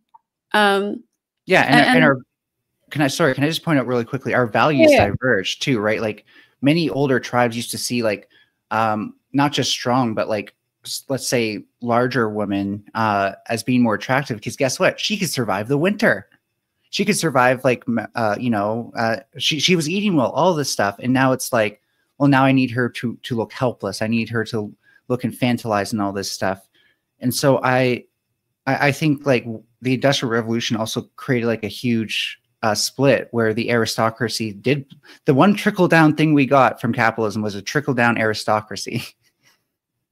No, that's actually a really good point of this idea that like, you know, why men aren't attracted to strong women and why we moved away from that is, I think, because and also why men don't want women working or in these jobs is because men want to feel first of all, they want like a stranglehold over us. They want to have some kind of like leverage, and they want to feel like they're useful. They take care of women, you know, shit like that. It's basically, I see it as like an easy way to get the gratification of doing a job, of having a role in society, but it's really just like owning somebody as if they're effectively your slave. Like, I don't know if Andrew is foolish enough to say this, but I've heard so many people in this in like the red pill community say like, oh, well, yeah, women should be obligated to give you a child, or women should be obligated to have sex with you. And it's like, okay, let's say hypothetically, you could only have companionship with another man, right? You're on an island and like you're stuck with him. And so you agree like, okay, we'll cuddle at night and all this stuff, you know, nothing sexual, but then he demands it. Well, then you're obviously going to be like, no, but he'll be like, well, we're a couple, right? Like we're stuck on this island together. I know it's a weird example, but it's like men need to learn how to put themselves in women's shoes with a lot of these things of like, you know, what am I really asking a woman to do here? Yeah. And I think that's why a lot of women picked like bear in the man bear scenario. Yeah. Because if you team up with a guy in the woods, you don't know like what he's going to expect from you now. Like, you know, he's helping you survive and all this stuff, and you guys are buddies, and like you just don't know this person. So I heard that argument brought up. But yeah, and since hypothetically humans can be cannibals, like you can't say he won't eat you, right? And the bear may also eat you, and that's the only thing that the bear will do. The man can do so much more and so much worse. I'm one of those people who likes animals more than people, just a bit. I'm not like a misanthropist. No, me too. But I'd say like I'm bothered by what people are capable of and what we've done with those capabilities throughout history. Especially when nobody's looking. Like if he knows he's not going to get caught and nobody's around and you don't know this person, like I'm not saying all men would do this or even like the majority of men. It's just, I don't want to take the chance because I know most bears are likely just going to walk away. You know, unless you like scare it, startle it, it has a cub or some like weird scenario. I don't know. I feel like I'm good enough with animals. I know enough about animals where I wouldn't be eaten. Of course, I'm taking a chance still, but with bears, you really need to know how the various species will perceive you as a threat and what they kind of like expect you to do. Not that but what will help them perceive you as either less of a threat, or in some cases you want to seem like more of a threat and make yourself bigger. So, and yeah. if you try to make, I know this much, if you try to make yourself seem bigger to a grizzly, actually, no, I don't know this. I'm 90% certain that if you try to make yourself seem bigger to a grizzly, it's going to take that as a challenge. It's not going to be like, oh no, I run away now. I'm pretty sure that's brown bears and not black bears. Oh no, maybe it is black bears because you see black bears around urban places more. Yeah, black bears are like the scaredy cat ones. Okay. With the I'm no expert. I was in a debate about this, so I like did a bunch of like bear research. With a grizzly bear, you want to yeah, like not make eye contact, like make sure you're not a threat. You're definitely not supposed to run from a bear ever. Like don't turn your back, don't run away. Right, yeah. And with a teddy bear, you snuggle it. Did you hear what I said? Or oh yeah, sorry, what? With a teddy bear, you snuggle it. Oh, of course, yeah. or like a koala bear. Actually, they might be kind of mean. I don't know. Well, yeah. I've heard that they generally don't like being taken off the trees that they're on. I want to though. But one last point. My point that I remembered, unless you have something related to this. No, it's not related, but it's related to what we were just talking about. Okay. No, just go. Keep going. It's fine. Okay. It might be related. It's just one quick point, but when I was talking about like the all-female society, you know, men thinking that women can't survive on their own without men. Also, to point out that we'd probably be safer actually without men in general. We'd also our only threats would be other women that are going to be like a more fair fight, and men are usually like the biggest threat to women anyways, so I feel like we'd be fine. I think that there's this thing going on where maybe like even in Andrew's mind, his whole thing is like, I'm afraid of other, like not afraid, but like I'm ready to fight other men. I'm always on guard for that. And so that's what society must be too. And so if we're not on guard for other men like I am, then we're weak compared to all these other societies that are men.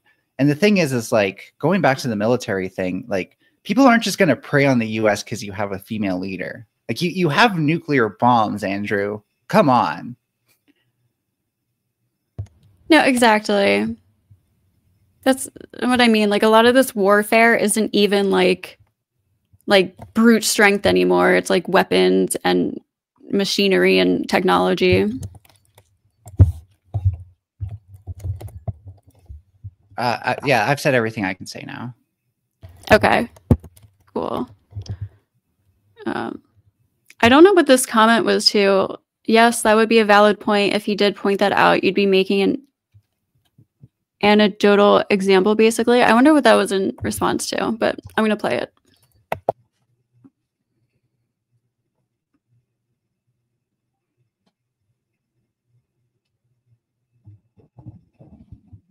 You're muted for me, and I don't see it playing. Oh, sorry. I'm talking to myself. I'm trying to figure this out. Just going to talk about a basic statistic, which, so women have their guns taken away from them in physical altercations where they're defending themselves at like 10 times the rate that men do. Okay. Which means that they 10 times the rate, right? But let's just say it's just double, or let's just say it's just, I don't know, half again. There's still a disadvantage to men, even when it comes to having weapons. Yeah, there's so men still so even if you use the weapons as being a force multiplier, men would still have the advantage.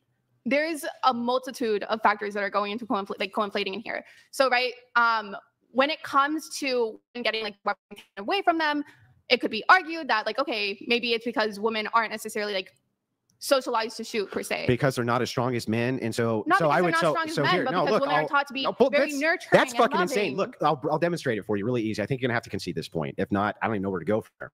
If a woman who is not you but has the same amount of firearms training that you is twice as strong as you Paladins donated $100. Wow, what a gross misunderstanding of history. No concept at all of where our foods come from. Try and go kill a cow with some stone tools, princess. How is that not brute? Well, it's the force predicate, but we're getting to it. If a woman who was not you, but had the exact same amount of weapons training that you did, was twice as strong as you, would she have an advantage with weapons over you? She had more training? Same. But she was more strong than me. She was just double your strength, but had the same amount of knowledge. Would she have an advantage? Is she faster than me? She's just stronger. Strength would make her faster. Have an advantage over you if she was armed and you were not, versus you were armed. And can I point something out, please? I'm not. Yes, if she's armed and you're not. Of course, go ahead. 99% of the work is being done by the gunpowder. Like, you're not accelerating the bullet yourself, right? The bullet still goes fast no matter how strong you are. So, like, one of the things like to realize is like when you see like someone like shooting a machine gun in the military, they're hardly ever aiming at somebody. They're providing cover fire. They're providing spray, because if there's someone worth shooting at, you're going to shoot at them with a proper like assault rifle. So the bigger your gun gets, the less you actually really try to aim with it. And I don't think he understands that, like, that's going to be done by robots in the next 10 years. It really is. Like, they've had it for 30 years now. It's not like that's new technology either. It's just there's been all these like international treaties and having to revise those to include that sort of thing, and human rights stuff in the courts. But the US government is chomping at the bit to use like assault robots. Yeah, 100%. That's what I was saying. Like, we even have a lot of shit now that isn't man operated. It's like it's some person sitting in a tower like miles away operating this shit. And also like those big guns you were talking about. Lots of times they're on tripods. And, you know, they have vehicles. They might have to carry them sometimes, but you can use more than one person to carry things. Yeah.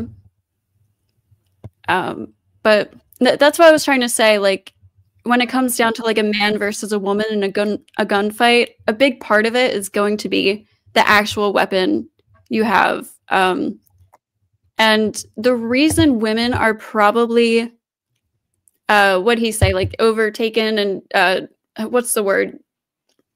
They take the gun from you.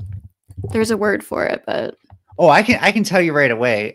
It's because men are socialized that if someone tries to grab something from you, you hold on to it unless like they're your boss or something. Whereas like women like will immediately let go of something, from what I've noticed. I was gonna say it's probably women hesitating because it's scary to like kill somebody or shoot somebody. There's also the law you have to think about. Oh yeah, everyone hesitates on their first time. Most people use guns as a threat. They're not actually like trying to use them. So I would assume most of these women are hesitating and then they're disarmed. So yeah.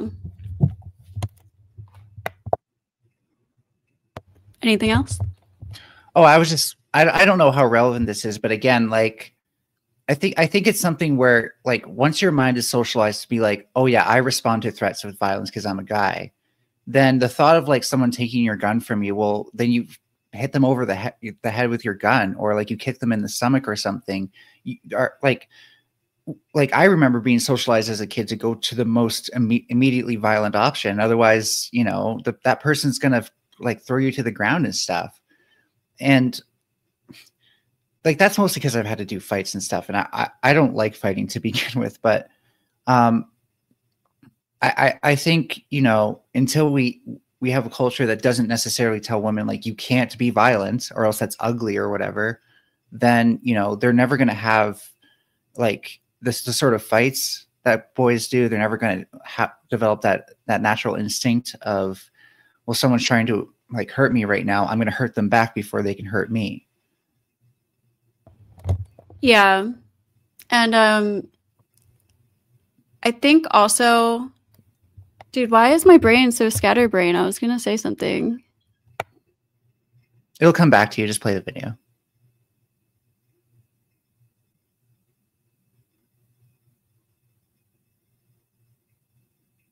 Not. She would have an advantage over me. And if you were armed and she was not, right? That advantage, well, you would have advantage from the gun, right? Yes. But she would have an advantage over you if you were unarmed, right? If I was unarmed, yeah. Mm-hmm. So think of it this way. In this situation, if you had a gun and she did not, she would have more of an advantage than if she had a gun and you did not. You see wow. So it's still, chances of being able to disarm you would still be better than your chances of disarming her in the same situation. Yeah, the question becomes essentially who shoots faster and more accurate. If well, fast and who has more training. Guns require great hand strength. You don't believe me? No, it's not an that experience. I don't believe you. I'll tell you what. And I'm sorry to make you pause it again. Walk but through loading a semi-automatic handgun. Like basic gun training is not the same thing as combat training or QCQ. Like, so QCQ, for anyone who doesn't know, is close quarters combat. And Like when you get your gun license from like whatever course you have to pass, they show you how to aim the gun and stuff like that. They don't show you how to protect your own weapon from other people that I'm aware of. And that would be things like, well, actually, you don't immediately hold the gun out as close as you can to the person if you're QCQ, right? Because then they can just grab your gun. You would do that if they're further away. Or if you're coming around a corner, you know, make sure you clear the corner in a certain way.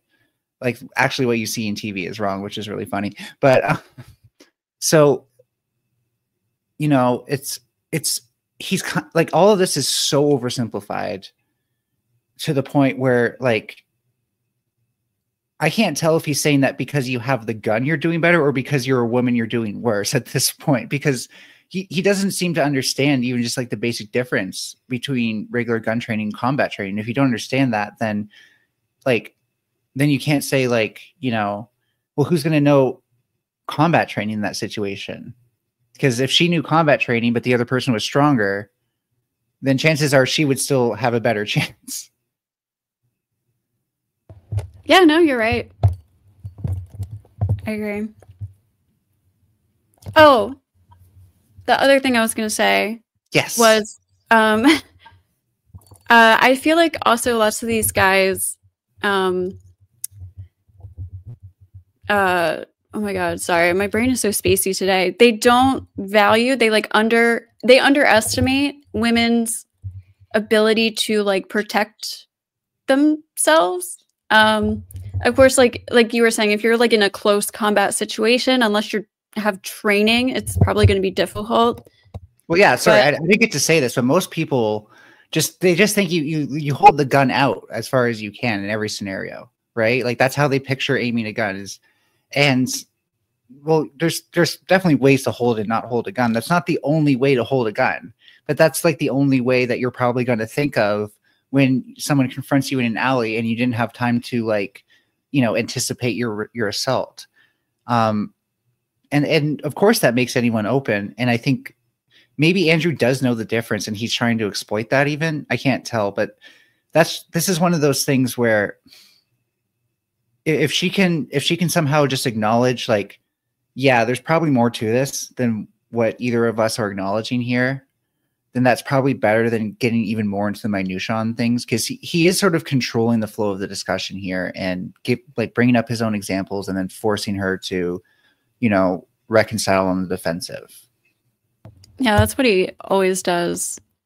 But yeah, especially when it comes down to guns, I feel like most of it comes down to training and experience and just like practice, I guess. Shit like that. I've tried keeping him on track, and of course he resists it. I'll watch back my conversations with him, and he's so good at derailing you. And I'm like, I fell for it. I fucking fell for it. Why? I should have just stayed on my point, and he fucking derailed me. And oh god, he is good at that. I'll give him that. But my last conversation with him, I decided fuck him at some point, because I even decided, you know what, I'm going to try some give and take here. I'm going to let him control the discussion for the bit. And then I'm going to slowly try to make it into what I want to talk about and have him try to put him on the defensive. He wouldn't even do that. And I really think like for him, there's like this instinct of being put on the defensive. Like, I'm not going to let anybody do that to me, which I mean is a tactic. But here's the thing is like, at some point someone will say like, I brought up all these things. You never actually refuted anything. You just did a whataboutism. So I'm going to assume on your behalf that you conceded those things because you're not going back to argue against any of them. And you haven't given an argument. You just gave a whataboutism.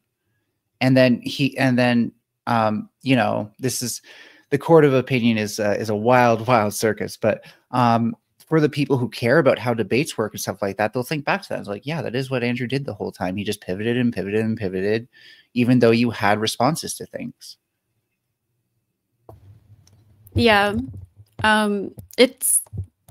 It's harder than it looks, like trying to control the conversation, especially with him. Okay, I need to respond to Stephen Hayes. I'm offended that he would even suggest giving Andrew Wilson money for anything. Yeah, no, that is never happening. Like This is the debate course right here. This is free. I don't know. I don't even know if I would trust his debate course, honestly. I mean, it's probably a lot of like, you know, how to do this, and it's just Andrew debating somebody on something, and then you infer that Andrew did that thing there. I like, how would you even, I am curious of like how you would present that information in like a media landscape, right? Like to make it interesting, engaging, but also not like stale and corporate sounding. So I think, Yeah. I don't think like, and like, I'd be surprised if someone put the time and energy to make like a full-fledged course, you know, something worth taking tests on and stuff like that. I think it's more like turning already existing content into something that people will pay more for. It's also like harder said than done. When I feel like with the debate practice, I feel like you need like a one-on-one debate coach to like watch you practice and help like guide you through. I feel like it's harder. It's not just so easy as like monkey see, monkey do. Like I watch him do it. He gives me some philosophy, like, you know, logic or whatever. And then you're just like good to do it yourself. I think it's a little bit more than that, but it would be easy to actually like give instructions if this were a formal debate space. But believe it or not, not too many people here care to engage in formal debate, even if you do. So again, like this is like, the only thing I could see that you could teach that would actually be substantial would be like, if you're in this scenario and this person's saying this specific thing, here's what you say in response, which is essentially just like, if you think about it, propaganda, right? Like how to make somebody into more of a sheep. well, yeah. And to be fair, like a lot of the Andrew Wilson, you know, followers literally just repeat what he says. That was one of the interesting things when I debated Teriak recently. I first of all decided I was going to go full Andrew Wilson on him, and I did. But also I anticipated at least half of his arguments because Andrew Wilson had made them against the feminist debate that I watched. And so that's like, when I prep, that's like for me to fill in the holes of all the things about the subject matter that I can't think to research offhand. And so was it Me Too that came up during the debate? I forget, but something came up during his debate that I probably would have forgotten to have researched and did come into my debate with Teriak. And so that's like one way you could do oppo research, by the way, is to make sure you have notes and research ahead of time based on what you can anticipate they're going to say. Because most of these people, they just tell themselves they win. They don't self-improve. They don't reflect on things. They don't watch their streams back and think like, what could I have done better? They go back into their echo chambers where everybody said they did a great fucking job and nobody criticizes them. They don't criticize. And so you never improve. Whereas for me, like my whole thing to be here is A, I'm going to become smarter by researching topics and prepping on them. But B, I'm going to, you know, refine my methods and turn into something that, you know, I'm proud of. Oh, you just lost some lights. Oh yeah, I turned it off because it was hurting my eyes. It was like right in my eyes. So oh, I hate that. This is okay, but you said you might have spacey brain. I was wondering if maybe you seem like you're in a new setting. Is that like maybe something that's causing that?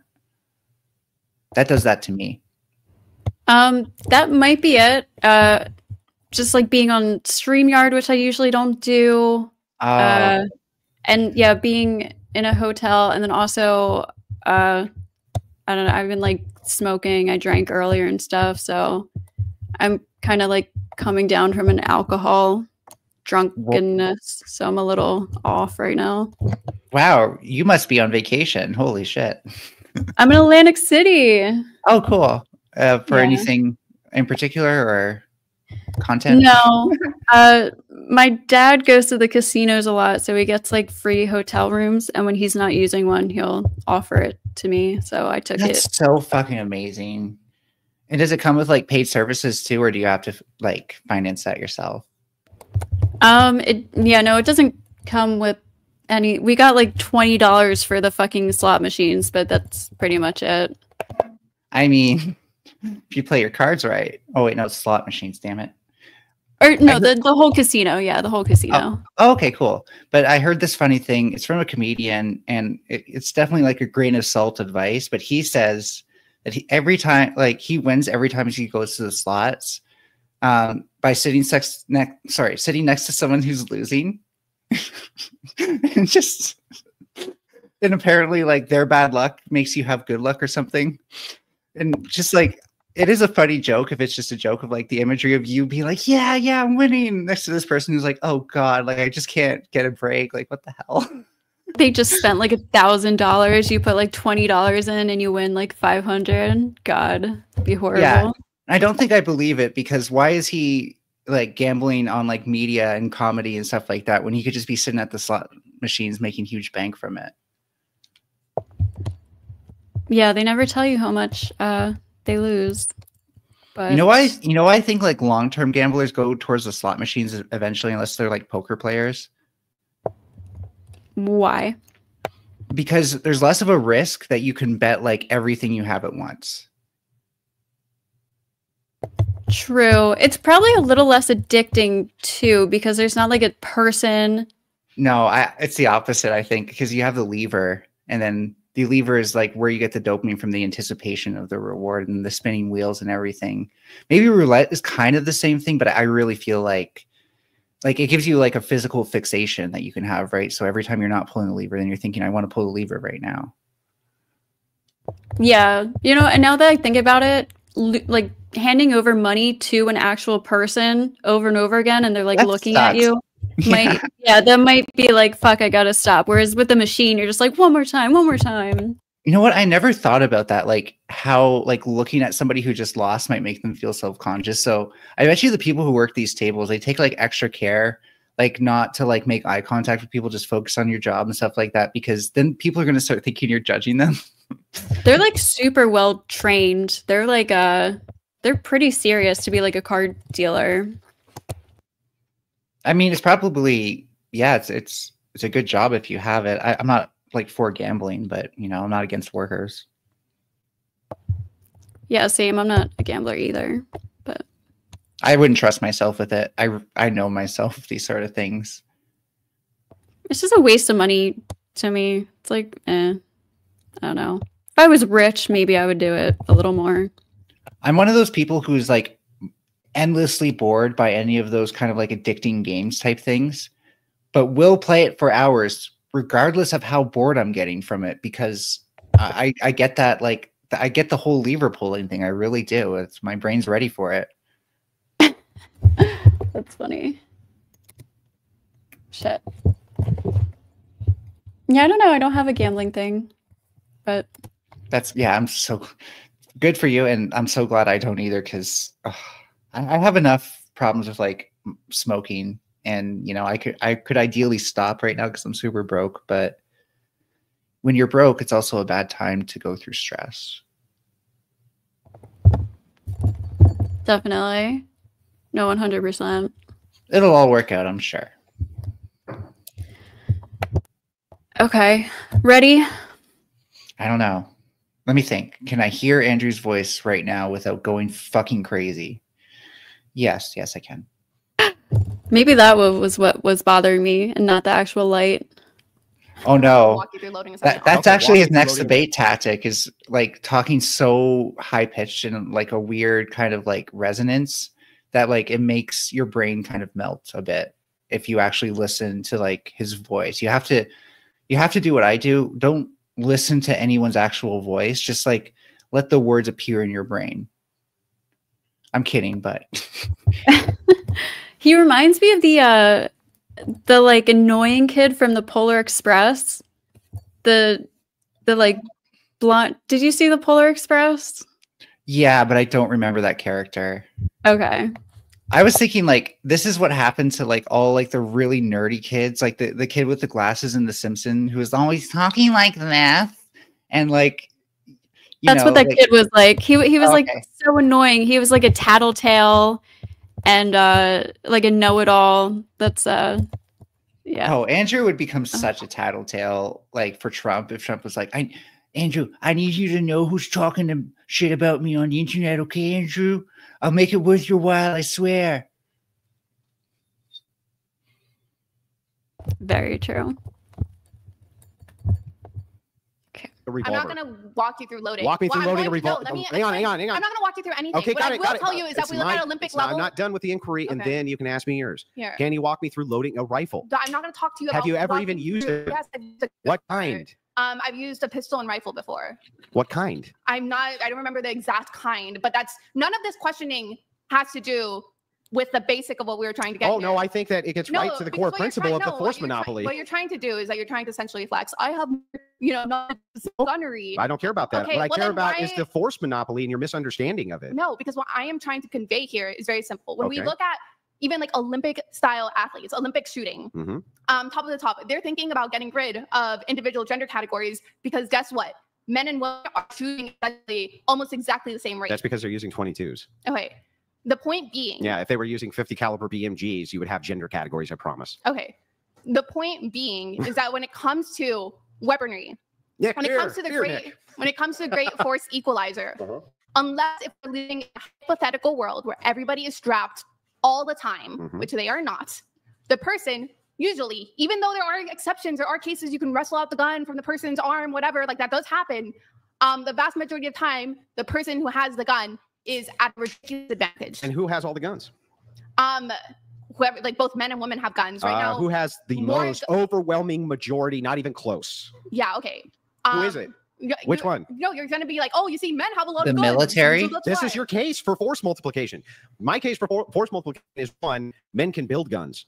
Women don't seem to be very competent at building guns. We've had 3D tech for an awful long time to just build your own. They don't do it. I'm not even sure. Well, when you say that, right? What's your demonstration that they are? That most women are capable of even building their own gun? I think because, very simply put, and we can Google instructions of like how to build a gun. It's something that most people who have the knowledge and the schematics to do can do. It's not something that is like, oh no, you have to be at least 6'5" to be able to build a gun. Like that's not the case. Why do you think it is that women don't really ever build them? I think women are usually trained from a young age to not really be into stuff that are violent. I think that's generally the case. Oh, wait, that's weird. There's nations in which women have to do mandatory military service. They're still not building guns. But even in nations that have mandatory military service, there's still irrelevant specific roles that we generally push. Yeah, I also wanted to point out, like, right now in society, that men don't. Sorry to make you pause it yet again. You're good. I feel like I'm taking up so much airtime, but like guns are considered to be boys' toys growing up, right? Like you get action figures with guns, you get all these things with guns. Barbie Army never had yeah. Barbie never has a gun. It is that simple. Like they train themselves from an early age to think about weaponry, think about guns. And I'm just going to say this much. The reason why like gun ownership is more with men is because not that because they need them, because those are dick extensions for a lot of those guys. Oh yeah. It's definitely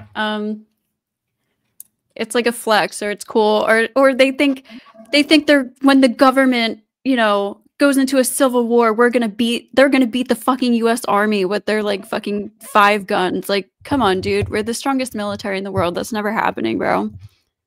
More like they're gonna quarantine your area and nuke it.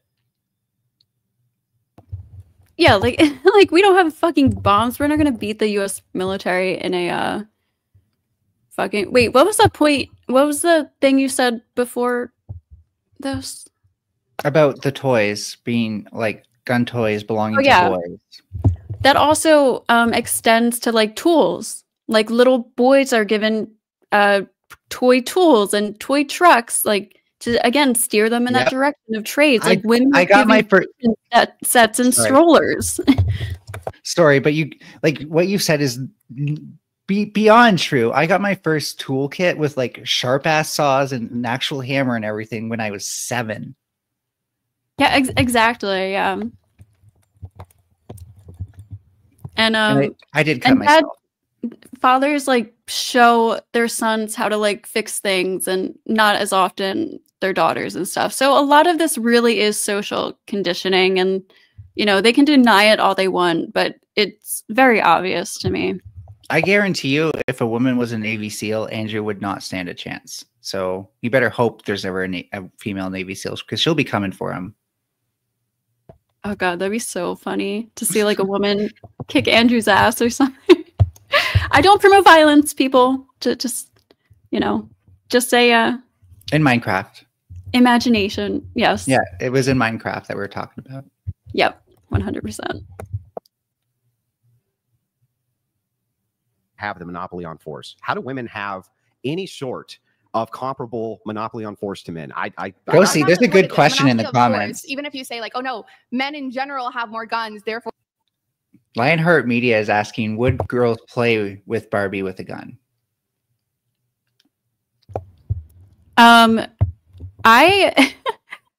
So when I had like, I didn't really have Barbies, but I had Bratz dolls, if anybody remembers those. Oh, jeez, Bratz. Oh, my God. And I would do the most fucked up things with them. Like, I would create the most fucked up dramas. Like, I remember one time I hung one by her neck from, like, the string of my ceiling fan. Like she killed herself, and her boyfriend was all distressed about it. All of her friends were sad. They were always, like, dying. And then my mom walked in, and she was like, "What are you doing?" I was like, she killed herself. I don't know. It was pretty fucked up. I was like a dark kid, but I was just playing. I think if you had a female kind of like character, like in the dollhouse, but it's also like, you know, like we're fending off the terrorists and Barbie's in her dollhouse, you know, like sniping people from a distance. Girls might enjoy that. Like it would be empowering to have that, I think. One of the things that I always think about is, wait, do I? Because I forgot it. Oh, yeah. When they show like fantasies of girls and boys on TV, especially, because when you think about it, like when you're growing up, if you see Bart Simpson always thinking about war and shooting and stuff like that, and you always see Lisa Simpson thinking about unicorn and stuff like that, and you're trying to figure out, like, am I normal? Like most people do. They struggle with that at some point in their life.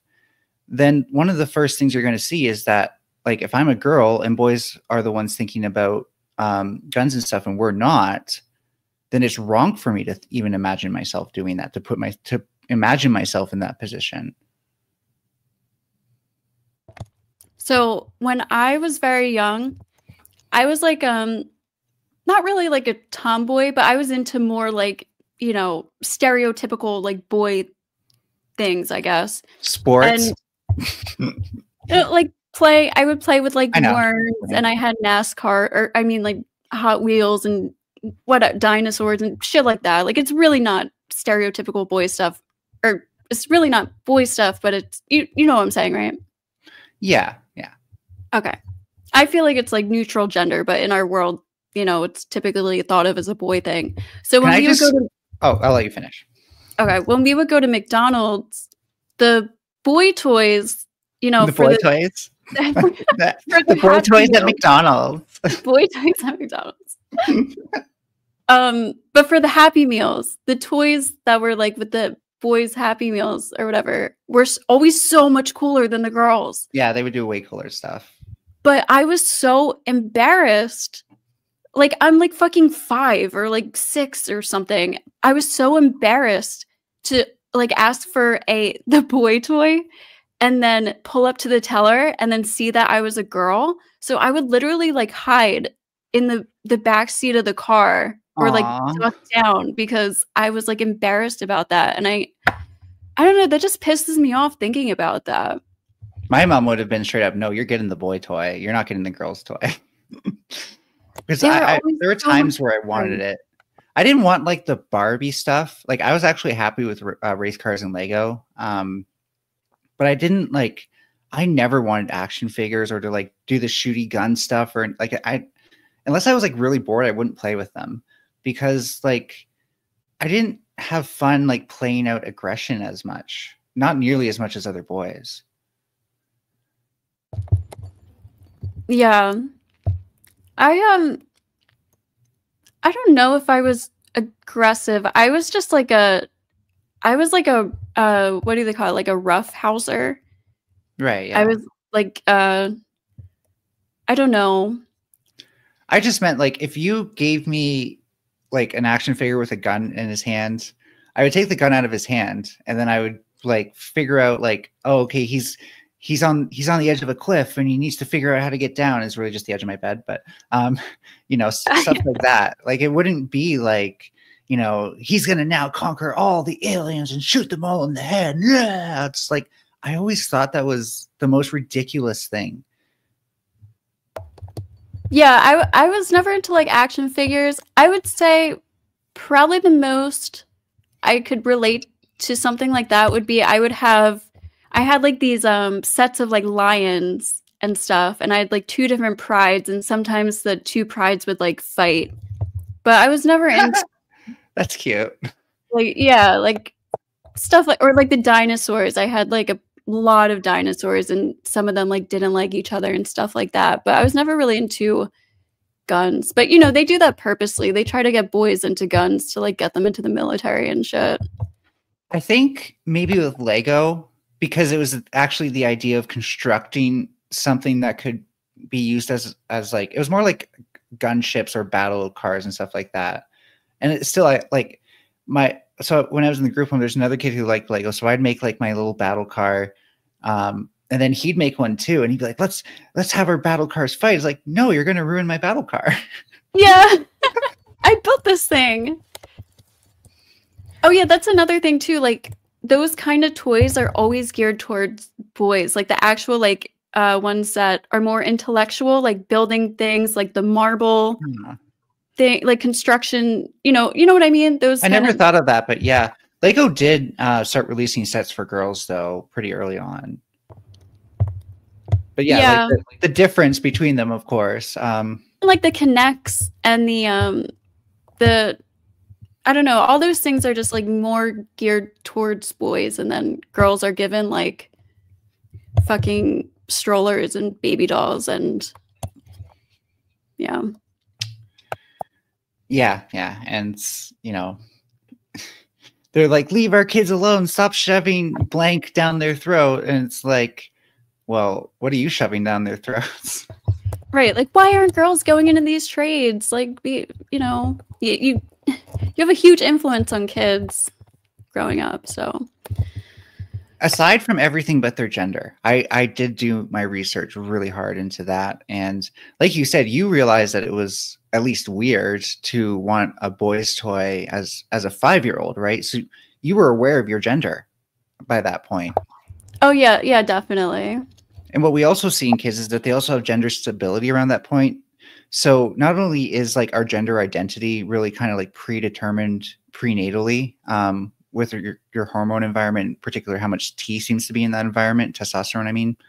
But by the time you're like 5 or 6, you know what you are. It's like you spend the time up to there kind of like engaging in more and more behaviors that reaffirm who you are. But by the time you're that age, no one can tell you what you are. And it's still like very debatable if you can even tell kids who are younger what they are, because there's only so many ways you can tell someone who can't speak what they are, or somebody who can't make full sentences what they are, right? So yeah, I have 2 points on that. So just one, like I think there was, well, definitely in elementary school there was a trans man transitioned from a female to a male, and like honestly looking back at him in elementary school, I feel like it makes total sense. And he is so lucky that he, like, it sounds like he got started early with the social transition, especially if, depending on the laws and stuff, hopefully he got to start puberty blockers and never have to go through his first transition, because like, no, he didn't start till college, but okay. And I meant to say first puberty, but like, I just wanted to point out, like, having, like, I can be as much of a woman as I want, and I can even get some surgeries and stuff, which are awful to go through, to pass even more as a woman. But at the you're end very pretty. I saw you on Thank you. camera once, and you're very pretty. Part of that is that the camera is not the highest quality, so it's hiding a lot of the things that would otherwise show. But it's also good lighting and angling. But anyways, I was saying, right, if I didn't have to go through my first puberty, I wouldn't have like this resentment for my childhood. And I think that's one of the things I wish I would have said on my debate on youth transitioning, is that like you can't get rid of that. That's just there. That's there, that you had to go through it. That's like the memory of all the distress it caused and stuff like that. Like you're not going to have a remedy for that. You can only treat whatever symptoms it causes in the moment.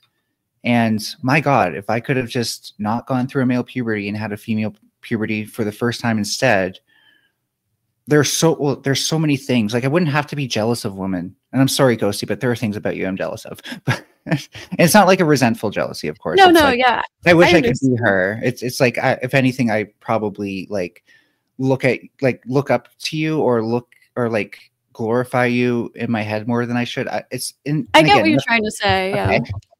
And so it's like, you know, how much happier could it be? How much easier could it be to just, you know, let myself go, for example, in public and not have to worry about not passing if I didn't have to go through that first puberty? But they shove that down kids' throats. They do. They say you have to go through it. And it's like, you know, if you can listen to kids, like they're irrational. And, but like, if they like come up with something in their head and it's not like significant or rooted in something, they're not like going to stick to that. Like when kids think that they're lions or something or whatever, like usually you just get them a book about lions or something and then they start becoming an expert on lions. With this sort of thing though, it's like what we tend to see is that it just gets worse and worse. Their anxiety, their distress. And kids, like there's attention-seeking behaviors, but kids rarely like make up distress on that kind of level, right? They're not that creative to think I'm distressed because my gender doesn't align with my body. They'll be like, I'm going to act distressed because this is what acting distressed looks like, and I want attention right now. So the whole idea that like we can't trust kids just removes them of their ability to kind of like know themselves on the most fundamental level of any of our beings, which is our gender. I guess other than our humanity, but sorry, I'm in a rambling mood tonight, I guess. Oh no, you're fine. Oh shit, I just started talking and I was muted. But I said I agree, and that's why I'm not against like youth under 18, whatever, people transitioning, because I don't know, as long as it's not like brought to them. But I feel like a kid will know and a parent will know their child too, right? And obviously also, there's lots of steps to get there. Sorry. Right? But yeah, go ahead. All right. No, and please don't let me talk over you. But like you said that like you wanted a boy's toy, but you knew that was wrong, right?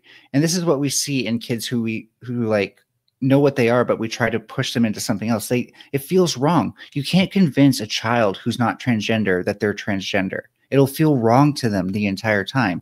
Just like convincing a transgender child that they're cisgender feels wrong the entire time. Yeah, exactly. And also the people that are just keep, you know, opposing this and making it a bigger deal.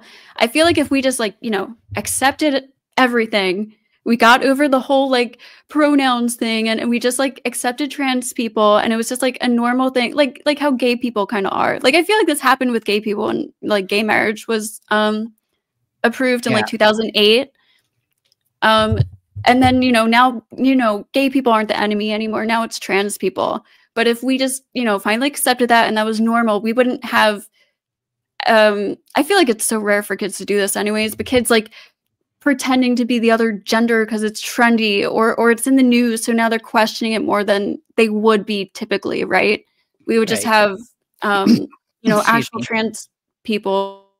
And honestly, like, I feel like if you're not trans, you're going to realize you're not trans, even if you like try to be or something.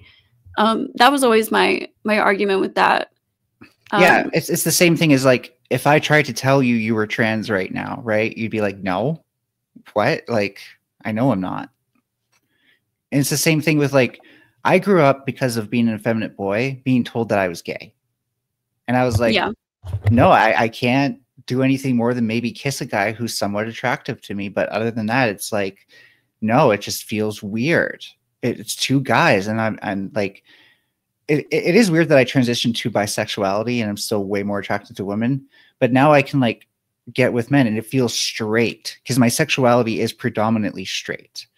And I still am like, you know, I want like a long-term relationship with at least a guy, if you know what I mean. But like that being said, like nobody could ever tell me like I actually was gay, because it didn't, like, I just knew it was wrong. I was like, no, I'm not gay. Like it was really so bad too. Like the amount of peer pressure I received from it, just like moving into the all boys group home, and like there was homophobia behind it too. So obviously it was like being pulled in both directions. But like within 3 days, they took to calling me fairy boy and accusing me of being gay because I just stood out that much as not being masculine. Yeah. No, kids like know this shit. Like when I was little, I had like big crushes on boys. Like I don't know. And I guess I don't like, I wouldn't know for as like a gay person or a trans person. I feel like I hear often that they're kind of like peer pressured into, or they're told like this is what you're supposed to like. So they like try it, but it just doesn't like feel right. And that's kind of how they figured out, I guess. Yeah. Yeah. But also, sorry, go ahead. No, go ahead, please. Okay. One quick thing. I think it's really funny that all these people get so mad. They're like, they're turning the kids gay. Kids shouldn't be thinking about gender and blah, blah, blah, blah. And meanwhile, little girls are given baby dolls and strollers and told to dream about getting married. And literally, like, your whole life growing up as a little girl is like trying to find your perfect husband. And you're like fucking 4 and you're like told to dream about your wedding and shit. Yeah. How is that any different?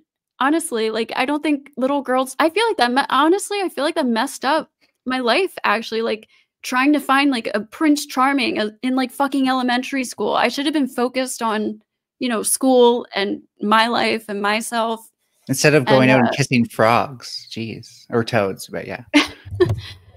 But yeah, I think it really does derail women from success and stuff. And I just think it's funny that even a lot of Disney movies have pretty like inappropriate fucking things if you really think about it. But they never had a problem with that until now. Yeah, and to go back to like the way you titled the video, what is feminism good for? Well, I mean, there's been multiple ways for starters. So voting rights for women, all sorts of things, like making sure that parental leave was a thing, first for women at least. And the third wave in particular was the one that told women, you are allowed to be in the workforce. And the significance of that is that if you were a woman in a workforce before that, you might be a little bit like, why am I doing this? Well, these other women get to have like household families and trad marriages and stuff like that. Whereas like also conversely, a lot of people who were in these trad marriages seeming happy a lot of the times were thinking, well, I actually kind of want to be like one of these working women. That would be empowering for me. So why can't I do that? And as soon as you get rid of this like enforcement of like, this is what women do in the media's lens and then like social and cultural reinforcement, then you're able to do what men do, which is enter the labor force without feeling like you shouldn't be there.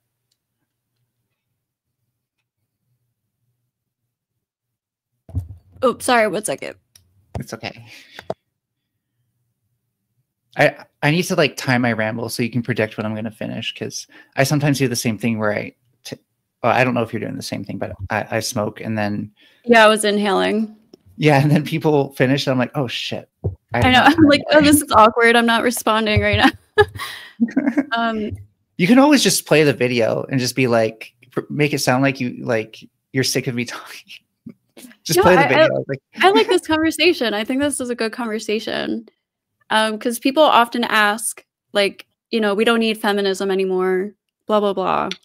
And I really think the biggest use for it is social conditioning. And also just fucking respect. Like, literally, I don't know.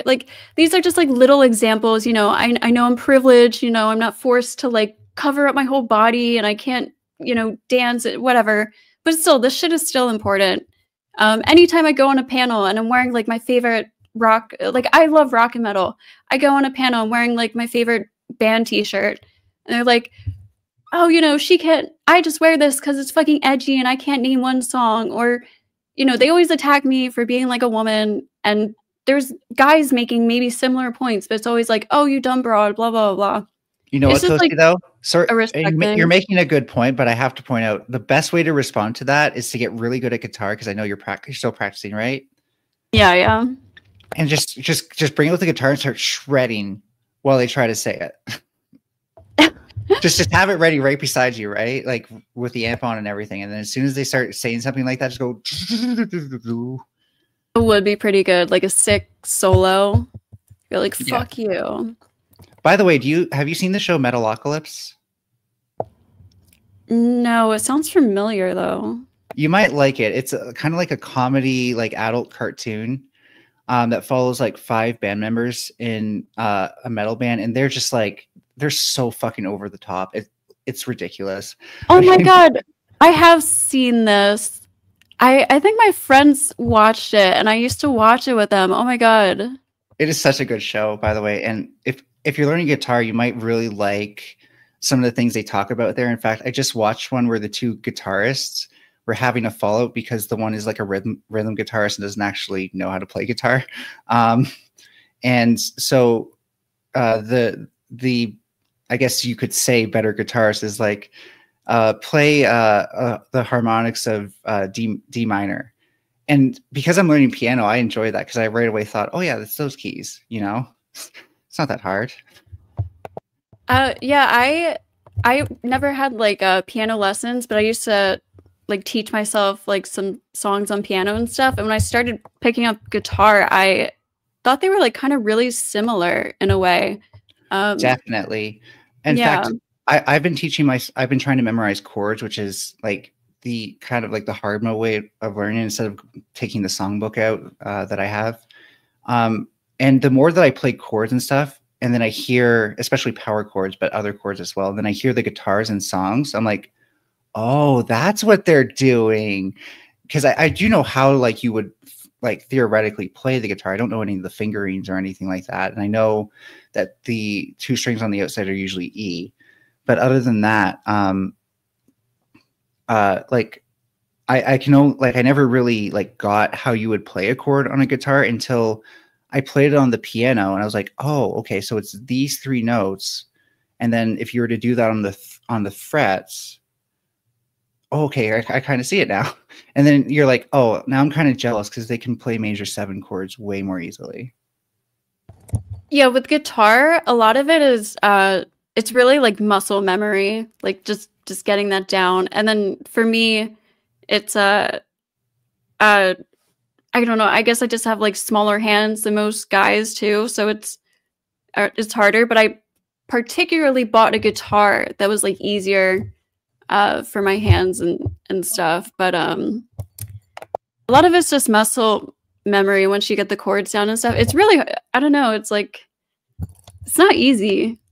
I'm at the point now, I only know triads, which is like 3 keys at a time. And it's really hard to like play the triad, but then play the notes in the triad to kind of give it like kind of like a sparkle or something. Like, you know what I mean? Like in like songs where it's like, ba, da, da, da, da, ba, da, da, da, da, ba, right? And you're kind of like going in between the chords and hitting the notes in between. Yeah. You don't have a lot of room to do that with triads, is what I'm saying. So that's why I'm trying to learn the major 7, which is 4 keys.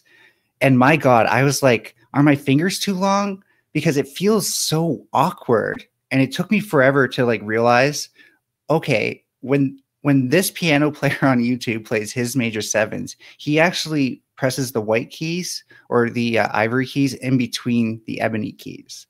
And so as soon as I started doing that, it felt like doing triad chords again. It was so much easier. And so I think another part of it is like, it's not just the muscle memory, but like putting yourself in the right stance and having the kind of like the right form throughout it as well. Because things will feel awkward at first, but then you start doing it a little bit more differently over time. And this is kind of what happened with parkour when I learned it, And then eventually it's just like it feels graceful. It feels like your fingers are doing everything for you, and you're just thinking, like, okay, play this chord, finger these strings, blah blah blah. And like that's my goal with playing the piano. I want to be able to play freestyle, knowing like all of like the keys and key signatures and stuff like that before I actually like memorize any serious songs. Yeah, piano is such a beautiful instrument. And I love the piano my grandma gave me, my late grandma. But like, I'm so lucky I got this from her before she passed, because it is the greatest gift she's ever given me. And she spoiled me as a kid, so that's saying a lot. Oh, that's really nice. It's like a good memory too. And every time like I succeed in one of my goals, or I just feel like I'm finally like accomplishing the goal and getting to the point where it's comfortable, like I know like I'm not religious and I don't believe there's an afterlife or anything like that, but I feel like I'm making her proud nonetheless, because I would have if she was here. And it's still like making her proud as if she was here somehow. And that just, you know, it can sometimes be a little bit saddening, but it's usually like it makes it so much worth it to try. Because if I was just doing it on my own, well, I still have the goal of being able to play on stream and stuff, but it just wouldn't be the same. I kind of felt that way, but the opposite when I was really like heavy into drugs.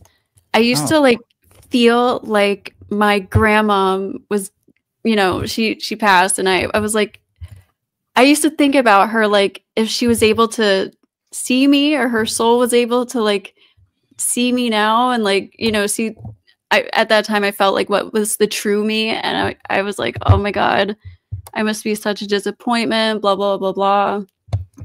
So I used to feel like that. But I think this is also why like female role models got through to me more. First of all, because they just pay more attention to you, so they pick up on some of the naughtier things you do sometimes.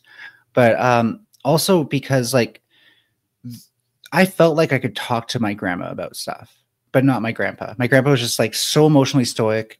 He, you know, if he was mad, he would just sit there and then say like one thing to try to like break my spirit. And he would sometimes, but, and you know, I felt like if I told him anything about like being trans or stuff like that, it would just be like a nightmare. Whereas when I told my grandma, you know, she still had questions and stuff, but she seemed to understand. And because I could talk to her, her thoughts on what I did mattered more. And I think, you know, this also kind of explains, like for me at least, why we believe in spirits and stuff like that, because these people imprint on our minds throughout our life. They're there as we grow up. And then like, especially with this piano, it feels like her spirit is in this piano. I'm not going to lie. But, and I know that's not true, but it's probably because like I grew up playing this piano. It's just as tied to her as it's tied to me. And so, you know, it cognitively, I'll never be able to separate that. yeah, and on top of that, music is kind of a, for a lack of a word, kind of like a spiritual thing too, if you kind of know what I mean. It's like it makes me emotional to play the piano, so that's probably one aspect of it. Yeah, like it, I get what you're going at. This is where I say like it probably just feels spiritual. Yeah, no, 100%. But just like on a human level experience, like music sure, yeah. is very just like touching, and then, you know, connected with that to your grandma's memory and all that. Like that's probably very moving. It's also like I could kind of see why like as we started to learn more about music and frequencies and stuff like that, like we started to think like, oh wow, this might actually be something from God, because what sounds best to us is actually it's always like a doubling of the frequency that gives us like the notes between octaves, right? So C2 and C3 is literally just double the frequency, and then you have 12ths between that. And so, you know, if you thought that there was a creator out there already, then that would be proof, right? because that's just too good to be true. Oh my God, you're reminding me of I tuned in, what was it, yesterday, the day before, when you were talking to that numerology guy. Oh Jesus. Oh, that was if I had more time to pick his brains, I wouldn't have like hopped around so much with my questions, but it would be like I would ask a question, he would say something, everyone would want to get in. So, you know, it's like, instead of just continuously bringing up the old thing, you know, I'd bring up like a new thing instead. And I think it made it more interesting because there really is like a lot of interesting questions to ask. Like, especially like, how come, like if this one thing aligns, but this thing doesn't, the thing that doesn't align doesn't cancel out the thing that aligns. Yeah, exactly. And in other words, it's like a weighting issue where he thinks that anything that's like a positive evidence, you know, makes his thing super true, but any negative evidence is basically meaningless to him. Yeah. I do think there are some interesting like number connections and stuff like that, but I don't know, I'm not that deeply like invested. The most interesting thing in my mind is, first of all, the harmonic intervals, but that's probably, again, like our brains evolving to do that for some reason, along with like hearing voices and understanding words. But with like things like constants, like universal constants, like phi and pi, we get phi from the golden ratio, by the way. But also like there's lots of constants in chemistry and physics, like Planck's constants. Planck's constant is one of the ones that comes up the most in chemistry. And that's just because like even down to the atomic level, the things that like tells us what frequencies we get when a photon hits a certain like metal, when its beam of light hits a certain metal, whether or not it'll emit an electron or not. So yeah, when a photon hits a piece of metal, whether or not it'll emit an electron or vice versa, even really, comes from Planck's constant. You can get that all from Planck's constant. And that's like, and that does like the fun thing is like, that doesn't need to be created. It just means that there are things in this universe that are unchanging and fit a certain pattern. Now, nobody, like when it comes to pi, like, yeah, the circle and the square ratio, that's just the way it is. When it comes to things like Planck's constant and stuff like that, it is an interesting question of like, and I don't know which ones we know about and which ones we don't, but it is an interesting question of like, how do we get these constants? How come these are universal? And what thing exists that makes them universal? Yeah, and I think because I don't know, for a little bit I was questioning whether or not there was a God, because I was just like, wow, you know, everything's just too perfect. Like there's just so much that like has to align and come together for this to be created. Like how could it be? And it was never like, what? I'm sorry, that made me laugh, and I'm sort of laughing at you, but I'm laughing at the naivety of your past self, because knowing ecology and evolution and how that really goes down, oh boy, nothing's really that perfect. Like it's it's like a balance of chaos and order, and then there's so many trials, like there's so many whatever, and, you know, and things that don't even fit in between that dichotomy. Like what about the difference between linear, where like if my variable x increases, then my variable y increases just as much, or like on a straight line more or less.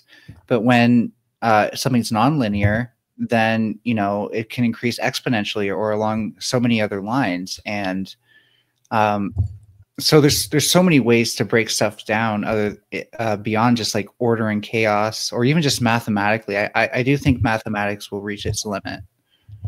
Yeah, but yeah, so that was what I used to think, and now when I think about it, like I've thought over the past couple of years, like honestly, I think if you just appreciate nature and physics and the universe for really like its true complexity for what it is, I feel like that's more just like incredible to think about than just saying like, oh, there's some powerful dude who just said, poof, I created this. Like, I feel like you're not appreciating like all the just like wonders of life and the universe. You're just taking away all the work that nature did to like get to this point and just saying some dude in the sky just said, I created this, and then here's humans. Like, I don't know.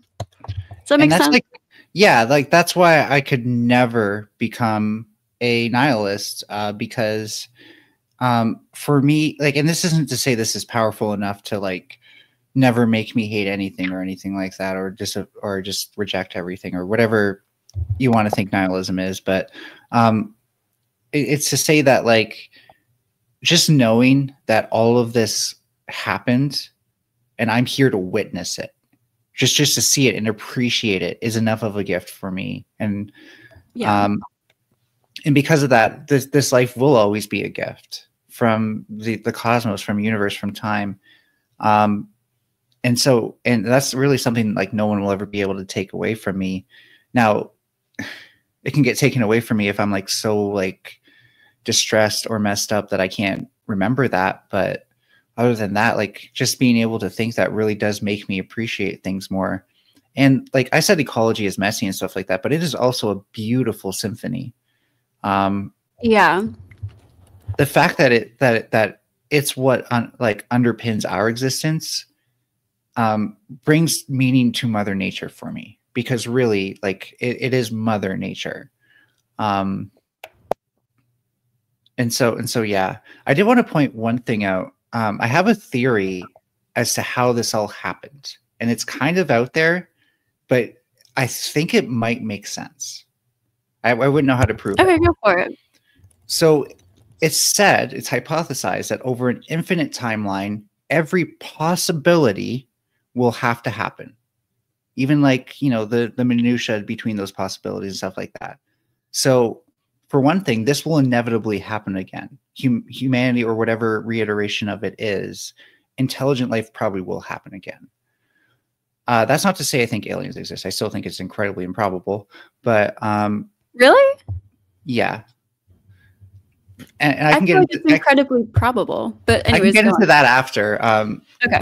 It's because of a Kyrgyzstan video, which is actually kind of risky to reference that. But anyways, so let's say we can't stop time, right? Time is just inevitably moving on. There's nothing driving it, so you can't stop it or anything like that. It just happens. So that's inevitable. Well, and we have to fundamentally accept that this reality that we're in is a possibility. It has to be possible because we're going through it right now. So if time is just going infinitely on its own, then this possibility would have had to happen at some point.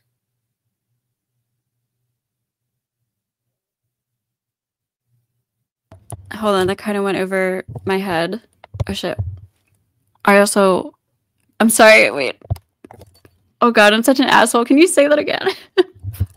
Right. So over an infinite timeline, so time stretches infinitely, every possibility will happen. Even the least possible thing will happen. Okay.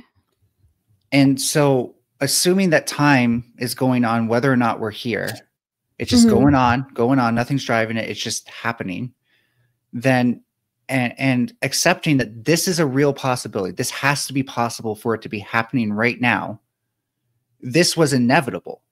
So due to it being inevitable, the conditions for it to happen were also possible, and et cetera, et cetera. And so the sheer possibility of this existing is what created the universe. The sheer possibility of this, because time is infinite, basically? Yes. And we will see all possibilities happen over an infinite timeline. That's just statistics. Now, again, math could be flawed, but that is what statistics tells us. When you say all possibilities, do you mean like a similar situation to what we're now, but like something's like slightly different? Or what do you mean by like all possibilities? Anything that's fundamentally possible. Now, I don't know what those constraints really are. It seems like there are things that like cause atoms to exist and stuff like that. But I think like anything that could hypothetically exist without like violating laws that we currently know the universe follows. So we might, you know, it might have to fit within these universal constants I talked about as well, but it will happen. And so us talking right now is fundamentally possible. So that's why it's happening over an infinite time span. And it has to be, right? How would this be happening if it were impossible? Right. I still don't know if I understand the infinite or the every possibility. Like, because if you go back in time, there were other possibilities that didn't happen. Are you saying those will eventually happen? Yeah, another Big Bang will happen, and another set of possibilities will be realized within the constraints that we live in. Would there be like another Earth-like planet with like humans like us, or are you saying it would be something different, like a different possibility? I think the formation of planets is defined by universal laws, and so that will be inevitable. And so again, like if we're talking like when will be the next time that anyone has an intelligent conversation, well, you still have to have the groundwork for everything that allows essentially energy to be communicated as information or to be transmitted as information from one conscious being to the next, right? So again, not impossible, but look at how much it took to get us here. Well, I mean, we just have complex communication, Right. because I mean, even like even like plants communicate with each other in a different way. Yeah. They more compete with each other through the root systems, by the way. Did you know that? Some compete, but some plants are also like there's a word for it, but they're like friends. They like try to live next to each other, and they help each other and stuff like that. Yeah, they have a mutualistic relationship. A symbiotic relationship, I think it's called, or something. Well, that's interesting. So for symbiosis to take place, you actually need something to happen that wouldn't be possible with either of those organisms alone. Whereas a lot of these, they need each other to live. So a great example of that is actually Rhizobacter, the one that fixes nitrogen for bean plants and stuff like that, right? Because that bean plant could not get that nitrogen without that Rhizobacter to get very trace amounts from the soil. And that Rhizobacter gets a lot of very, very yummy and nutritious sugars that it couldn't produce itself from the soil. But there's also other examples of plants that do better when they're around other things, but are fine on their own. And that's more common, and that's mutualistic. All I was saying, though, is that like more times than not, you're going to see competition between plants' root systems because they're always competing for water, they're always competing for nutrients, than this kind of mutualism. And it's beautiful when it happens, though. I agree. That's why I do love being able to work around mushrooms and get to learn about them, because you learn a lot about that kind of stuff.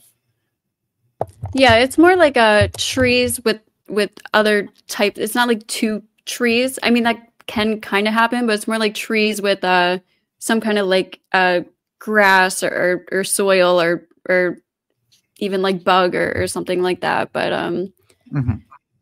I think for me, like the hardest part to conceptualize about like the universe is I always think about like what is it sitting inside, and I think I've come to realize that it's also just like the whole beginning of the universe. It's hard for humans to conceptualize because we were created by something and we live on like a 3D. Holy shit, Ghosty. plane. You just made me realize something. That thing I said about infinity, I almost just said a big word, spatial temporal, but it's not just time, it's space. If space goes on into infinity and there are an infinite amount of planets, then this could also be happening in an infinite amount of times. What could be happening an infinite amount of times? Intelligent life. Why don't you believe in aliens? Well, that's the thing, is like the universe is a little bit more complicated than just stars stretching out into infinity and black holes and all this stuff scattered around. It does seem to have some sort of shape. I don't know. And it's hard to know really if there's other universes or not at the moment. It's hypothesized there are. What what we do know though is that things tend towards entropy. Systems tend towards entropy, except for living systems. By the way, we're an anomaly. But typically speaking, the thing that I think defines our universe the most is that it is rapidly expanding. It's tending towards higher degrees of entropy, more degrees of freedom, and because of that, you know, we do also have to exist along this like this linearity of the timeline, right? Where, you know, energy is always being lost to space and stuff like that. We're only really getting energy from the sun, and if we didn't, we'd freeze to death. And the sun's eventually going to burn out as well. So I don't know how likely it is with the universe being this old that new star systems will even be formed that often. It's not nearly as often as when it started, right? So that's like a real question of, well, yeah, we're expanding, but we're also making fewer star systems. And are we really in infinite space? But it's interesting to think like, yeah, if we were, then maybe there are aliens. The biggest problem with like the alien theory, by the way, is that from the perspective of like how physics works, you couldn't travel across the universe without expending huge amounts of energy. Because as far as we know, you can't actually like, do the wormhole thing or whatever, the warp speed stuff. That's just kind of like that is science fiction. And if we ever do, then I'll eat my own tongue. But so if aliens ever did show up, they would have used a crap ton of energy already. Wait, can I clarify? When you say you don't believe in aliens, do you mean they don't exist at all, or they haven't visited our planet? Both. I think. Oh, really? Interesting. If we really are in this infinite space, infinite timeline thing, something would have figured out how to get here by now if we hadn't. Unless it's truly impossible. But so that's one thing to consider. But if they were to show up, though, they'd probably want to put a Dyson sphere around our sun, which would completely rob our planet of heat. And also, like, if they don't just want to enslave us, they'd be more interested in us as like energy sources than, because they're more intelligent than us. So they're not going to be like, oh, look at these, yet another intelligent civilization. Time to be Star Trek now. Like, yeah, but because they're more intelligent, I feel like they might be more civilized. Like, as humanity has grown on, like, we've become less aggressive and more civilized as our like intelligence has grown. You know what I mean? Like, but think about this. We don't do things without a cost benefit analysis, even outside of capitalism. It's just human nature, right? So they're not going to because we're still too stupid. But hear me out. They're not going to waste all that time and energy coming here. And especially like it would be a huge infrastructural like shift. Like they're not just going to show up and then go back. Like, trust me. That's again, because I don't believe we're ever going to have like warp speed or anything like that. So all that time and energy that they've expended coming here, they're going to come here because they see another energy source at the end of like another light at the end of the tunnel. And it's not going to be us. Because like I said, if they're already doing this, we're not going to be the first intelligent species they come across. You don't think they could just be curious though? Because even we sent out that fucking, we sent out that thing with like human music and like a fucking, what did we put on it? We put some like I thing.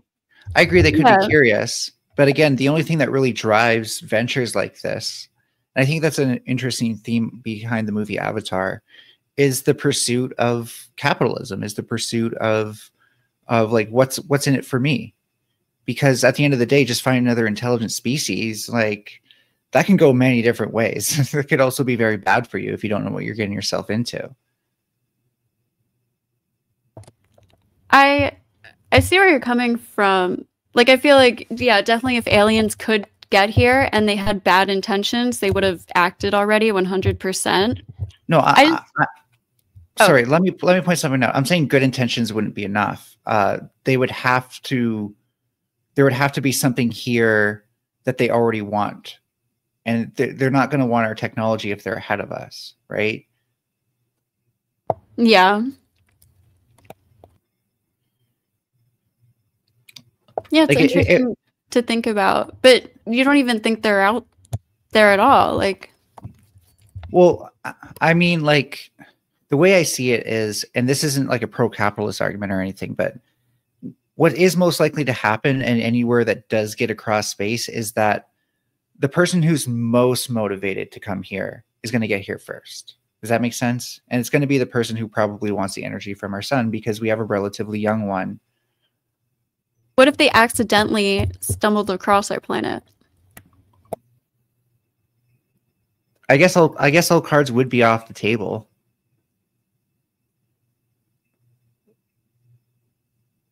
I don't know. But like to me, I'm way more in the skeptical position just because like our sun's still in the sky. They haven't put a Dyson sphere around it to capture all the energy. So, which again that's like the Kirk to stock video gets into this really well, but like that's what you would have to do to have enough energy to even move between, solar systems. Okay, that kind of touches on what I was going to bring up next and ask because I'm not sure, but I was going to say that's assuming that their life is, based off the same way as ours. Like, like I don't know if this is true, but like I always wonder if there could be a different type of planet with different conditions that has different, nature and even like maybe not physics, but lives off of different things than us. Like they wouldn't need maybe oxygen. Maybe they breathe like fucking mercury or something like that. And they've adapted to that planet's conditions. So you're not out of the realm of something that also kind of interests me, but I still don't know how useful it would be to even explore it. But to address this first, like the problem with like spore theory is kind of what you're talking about, by the way, the ability to exist in outer space and populate a new planet, for example, is what a lot of people have talked about. I think it's where the story of the Day of the Triffids kind of came from in theory as well, is that it's really easy to have a spore that's made to last for like 10 or something years here on Earth, maybe 50, in some cases even longer if that species is really good at it. But one of the things you have to realize is that since all systems that aren't living tend towards entropy, towards this loss of energy and more degrees of freedom between them, it's really hard to maintain something with living potential. And I say potential for a reason, because I'm talking here about potential energy, the ability to, get into the conditions you need and then actually put energy into either metabolizing the stuff around you to start moving or just go straight to it. In theory, there's still a way to do it where, and some seeds and stuff do this, where you're actually metabolizing stuff going on in there while you're in your dormant state. But the problem is that actually uses more energy than if you just didn't break anything down at all. So if there was a hypothetical spore or seed that you could send out that didn't need any energy over a very long time, and we're talking like hundreds or thousands of years, without it losing its potential energy for life, which is like energy is really hard to hold on to if you're matter, then and we're talking about freezing cold vacuum of space as well, then you're probably never going to see like that kind of like exogenesis of one living planet seeding another. Like a different type of life form. So you're saying because we kind of understand where energy can come from and can't come from, there couldn't be a different possibility of like a life form that survives off of different conditions? It just, in the cold vacuum of space, it's really hard to even have metabolism. But well, like, there would be like a sun around, you know what I mean? Or some, you know what I mean? Sure. And there's technically different temperatures, different chemicals in the air. What's the elements, different elements in the air and shit like that. And we can explore some theoretical biology here, or hypothetical, I don't know which one, where like, if there was a living system that could somehow take cosmic radiation and you would have to you'd have to have like a material system that could take that cosmic radiation, which is very like it's very low grade, high entropy energy, and then concentrate that into what you have. Then yeah, you could do that. One of the things that we know about that can exist in space is water bears. Why can't I think of their other I name? was gonna bring them up. Yeah, I forget their other name too. I was gonna bring them up because Tardigrades. they can live in crazy tardigrades. Yeah, they can live in like crazy, vast, different conditions, and they can survive on like such a minimal amount of oxygen. They can survive in space. But don't get carried away because they're even resistant to cosmic radiation. However, that doesn't stop them from losing the energy that they need to start living again. Yeah, they kind of they go into like a hibernation state, right, or something like that.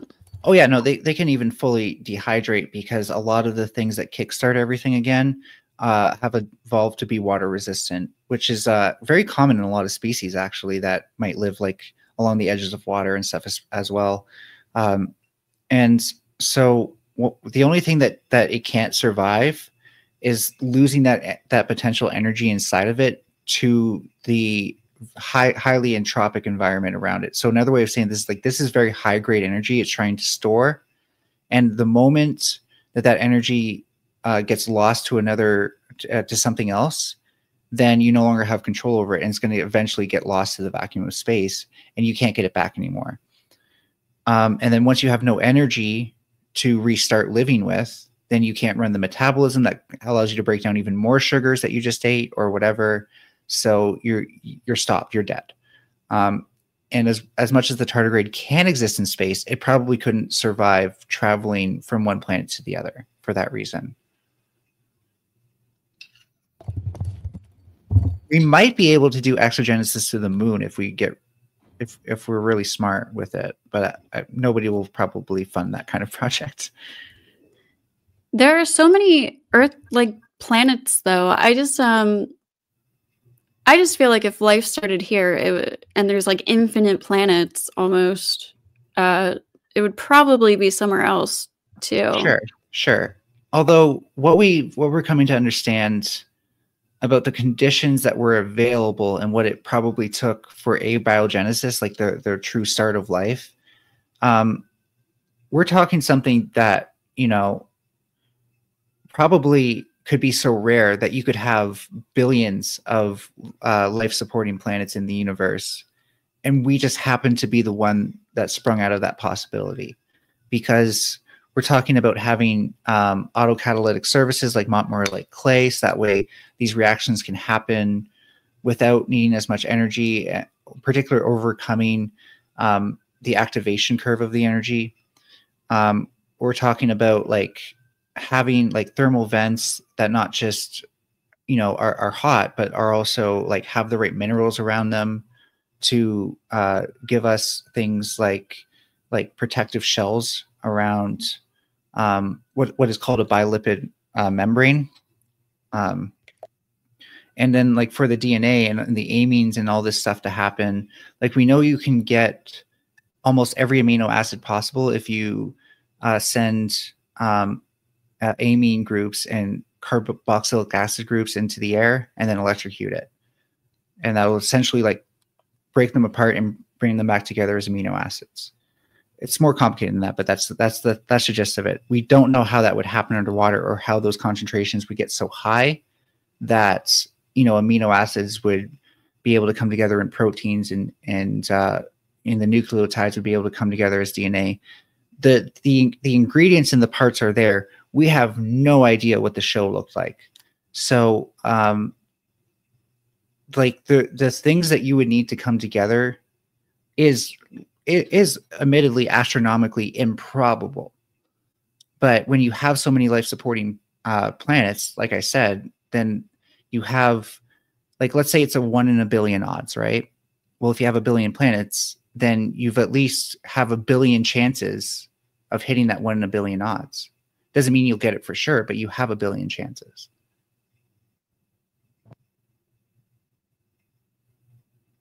You're muted. Fuck. God, okay. I feel like life, is probably pretty rare out there, but again, like if I just feel like it has to be somewhere else. Well, you know, I admire your faith in this actually, because I think it's not wrong to believe in that at this point, because I can't tell you it's not out there. You muted. God, why do you keep doing that? Thank you. Because you didn't unmute properly last time. That's what I did. Yeah, I think I did that twice in a row. But it seems like life really has, for whatever reason, which is also why I used to question whether or not there was a God. But it seems like life has this drive to just be alive and evolve. Like it wants to survive for some reason. And maybe that's just me being a human and putting like personifying something that's just nature. But no, you're not wrong. Like on a fundamental level, yeah. Our instinct is to spread our genes, even if we don't know what the fuck we're doing. But even like cell, like bacteria and shit like that. Yeah, I don't know. It's interesting. All out. It's definitely interesting. One of the things that like we can't get around with this is how did we overcome all of these degrees of freedom on like the early planet before life was actually there, right? And the interesting thing about us and any living systems, even ecosystems, is that we export entropy, right? We get rid of extra degrees of freedom in our system that we can. And this means that we have much more control over the energy and stuff like that in our bodies. But the key thing is that life is, for some reason, we went to that point where we're no longer, I forgot where I was going with that, never mind. Oh, fuck. And now we are so derailed from this debate. How did we fucking get here? You brought up the whole like, what was it again? Being able to witness how awesome things are. And if people could actually appreciate that, then maybe they wouldn't be like Andrew. Oh, yeah. Isn't it amazing? Like, by the way, I think because when I was a kid and I was ADHD, I realized like, I don't know how I got to what I'm thinking right now. And that kind of scares me. So I actually practiced the ability to think back like the entire train of thought that got me there. And I actually learned as a kid, like, I don't have random thoughts. It's all linear thoughts. I know what you mean. I didn't like intentionally try to like practice back, but every time I would get somewhere totally off, which seemed off, I would do the same thing. I would be like, I would recount like my steps of like how I got here. And it really, does make sense. But that was something I did too. I literally thought my thoughts were random for a while. And then I was also like, well, no, I was just thinking about something. What was the thing I was thinking about? And then I'd be interested, like, how did I go from there to there? And then I'd find that there was like a pattern. And then I think, seeing my mom was bipolar and seeing some of her behaviors, all I knew is that her brain wasn't functioning well. And it only made sense to me to like understand like how I got to the thought that I got to. I didn't even like think about it that way, right? It was kind of like more of like an instinct, like, oh, this could be something that could make me go crazy if I don't control it. That makes sense. I always felt that way. Like if I'm talking to people and I'll say something and then they'll be like, that was random. I always have to go back and like remind myself what brought that up. And like, they don't care, but I'll be like, oh, it's because you said this and that reminded me of this. And that's why I brought this up. Like, I just like have to fucking justify it. When I get in arguments, that's when I do that. Yeah. That's the worst. Yeah, because I find like a lot of people do gaslight in this space. Like they will tell you straight up said something different or less of what you said because they can't like say to your face what you actually said, either because they can't comprehend it or they'd have to admit you have an argument. Yeah, they're just trying to make you look bad and stupid. Or the best part is, and I'm still, I guess, like figuring out the optimal way to deal with this is like people saying, well, you didn't answer my question when you have. Because like, my biggest concern with that is like, if I answer them and I'm like, okay, yeah, so, I'm going to answer it again. What's stopping them from trying it a third time? Yeah, when they don't like I've had that happen to me. If they don't like my answer, they'll just say, I didn't answer, or I didn't address them, or they'll say I'm like disingenuous, and I'm like, you just don't like the answer I'm giving you. Yeah, I have like a vivid memory, not of what it was about, but thinking like, I'm using pure logic right now. This is not an emotional argument. This is not fallacious in any way. It is definitely answering their question directly. So how are they acting like I'm not answering them? Yeah, it can, I don't know, sometimes it gets to me. I try not to let it. I've gotten a lot better after like doing this a little bit more. But especially like when the whole chat is saying it too. And I just it just makes me feel better that I know they're just talking out their ass and they're just saying that, and they're gonna say that no matter what. So I don't really care anymore. But I don't know, like I feel like I'm not a disingenuous person. If I disagree with you, I'm being genuine about it. Like I don't know. It shouldn't bother me, but it does. Yeah. It does bother me, and I always give somebody 3 strikes if I don't know that they're just that type of person, because maybe they didn't hear me or really didn't think that I answered their question. But by the 3rd strike, then I start calling them out for their behavior, because it's like I said, if you don't, then you're kind of leaving the doors open for them to do it again. And since they're the one being disingenuous, they're like, you can't just give them a proper argument anymore. So if they're gonna do that if they're gonna triple down on that, then I'm definitely gonna go hard on them for that. That's just my thing. Yeah, and it's just annoying because you can't have a conversation with people like that. Like you get nowhere because, yeah. Well, I think also like some people see like debaters, like people who want to do debates themselves, see debaters doing the Socratic method, where you get to the point of an argument through asking your opponent a question, and then, you know, there's supposed to be a dialogue there, but they just like don't realize that it's supposed to cause a dialogue. They think like it's supposed to get an own. And so once they realize they can't get an own, they have like 2 choices, right? Do I engage in this conversation that I clearly don't know as much about because this person just had an answer I didn't even think they could have? Or do I, you know, double down on my shield, which was my question in the first place? And I think now there's like so many debaters who are doing it, and it probably appears strong to people who don't care about debate. Exactly. And so, you know, they see a bunch of people cheering them on for it, and they're like, oh yeah, I must be winning.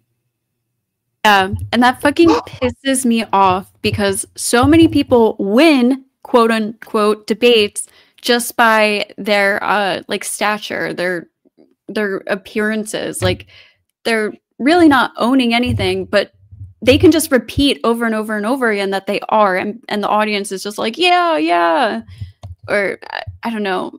Pisses me off how stupid fucking some people are.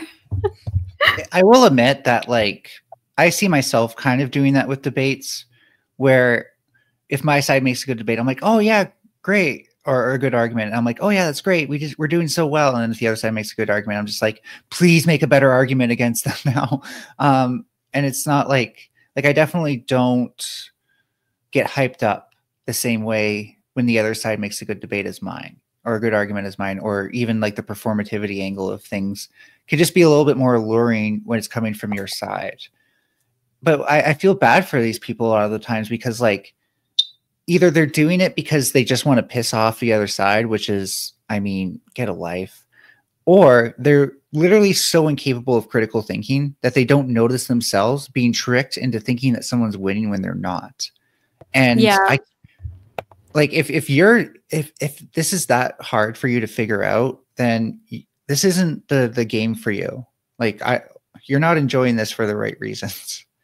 And it really is like 50-50. Like, and usually you can like tell when some people literally just can't follow or maybe they can, but they're like in denial almost. Like they just like, they refuse to believe you because it's like hard to change your, you know, thoughts and be wrong and accept that. I don't actually, I guess I kind of do when I feel like someone's about to play a trick, but in terms of like good arguments and stuff, I hope my opponent will make a good argument, because then I'm like, oh, I never considered that. Maybe this will be something new for me to learn about, or just something new for me to consider, rather than just fending off, stupidity the whole time. But it is kind of like chess. Like, when you make a move and you think it's the best move ever, and then your piece gets stolen, and then you're like, can I take that back? Right? Like, it's the feeling of wanting to take it back probably that keeps them from progressing in the conversation. Yeah. Yeah, because a lot of debate is, again, about like appearances and performance. So I don't know, a lot of people will kind of understand that they messed up, but they would never admit it because that would look like a loss for them. Oh, well, I'll even say one thing better is that it's like admitting an L on here is so freaking uncommon that it probably feels worse than it actually is for a lot of these people. Yeah, 100%.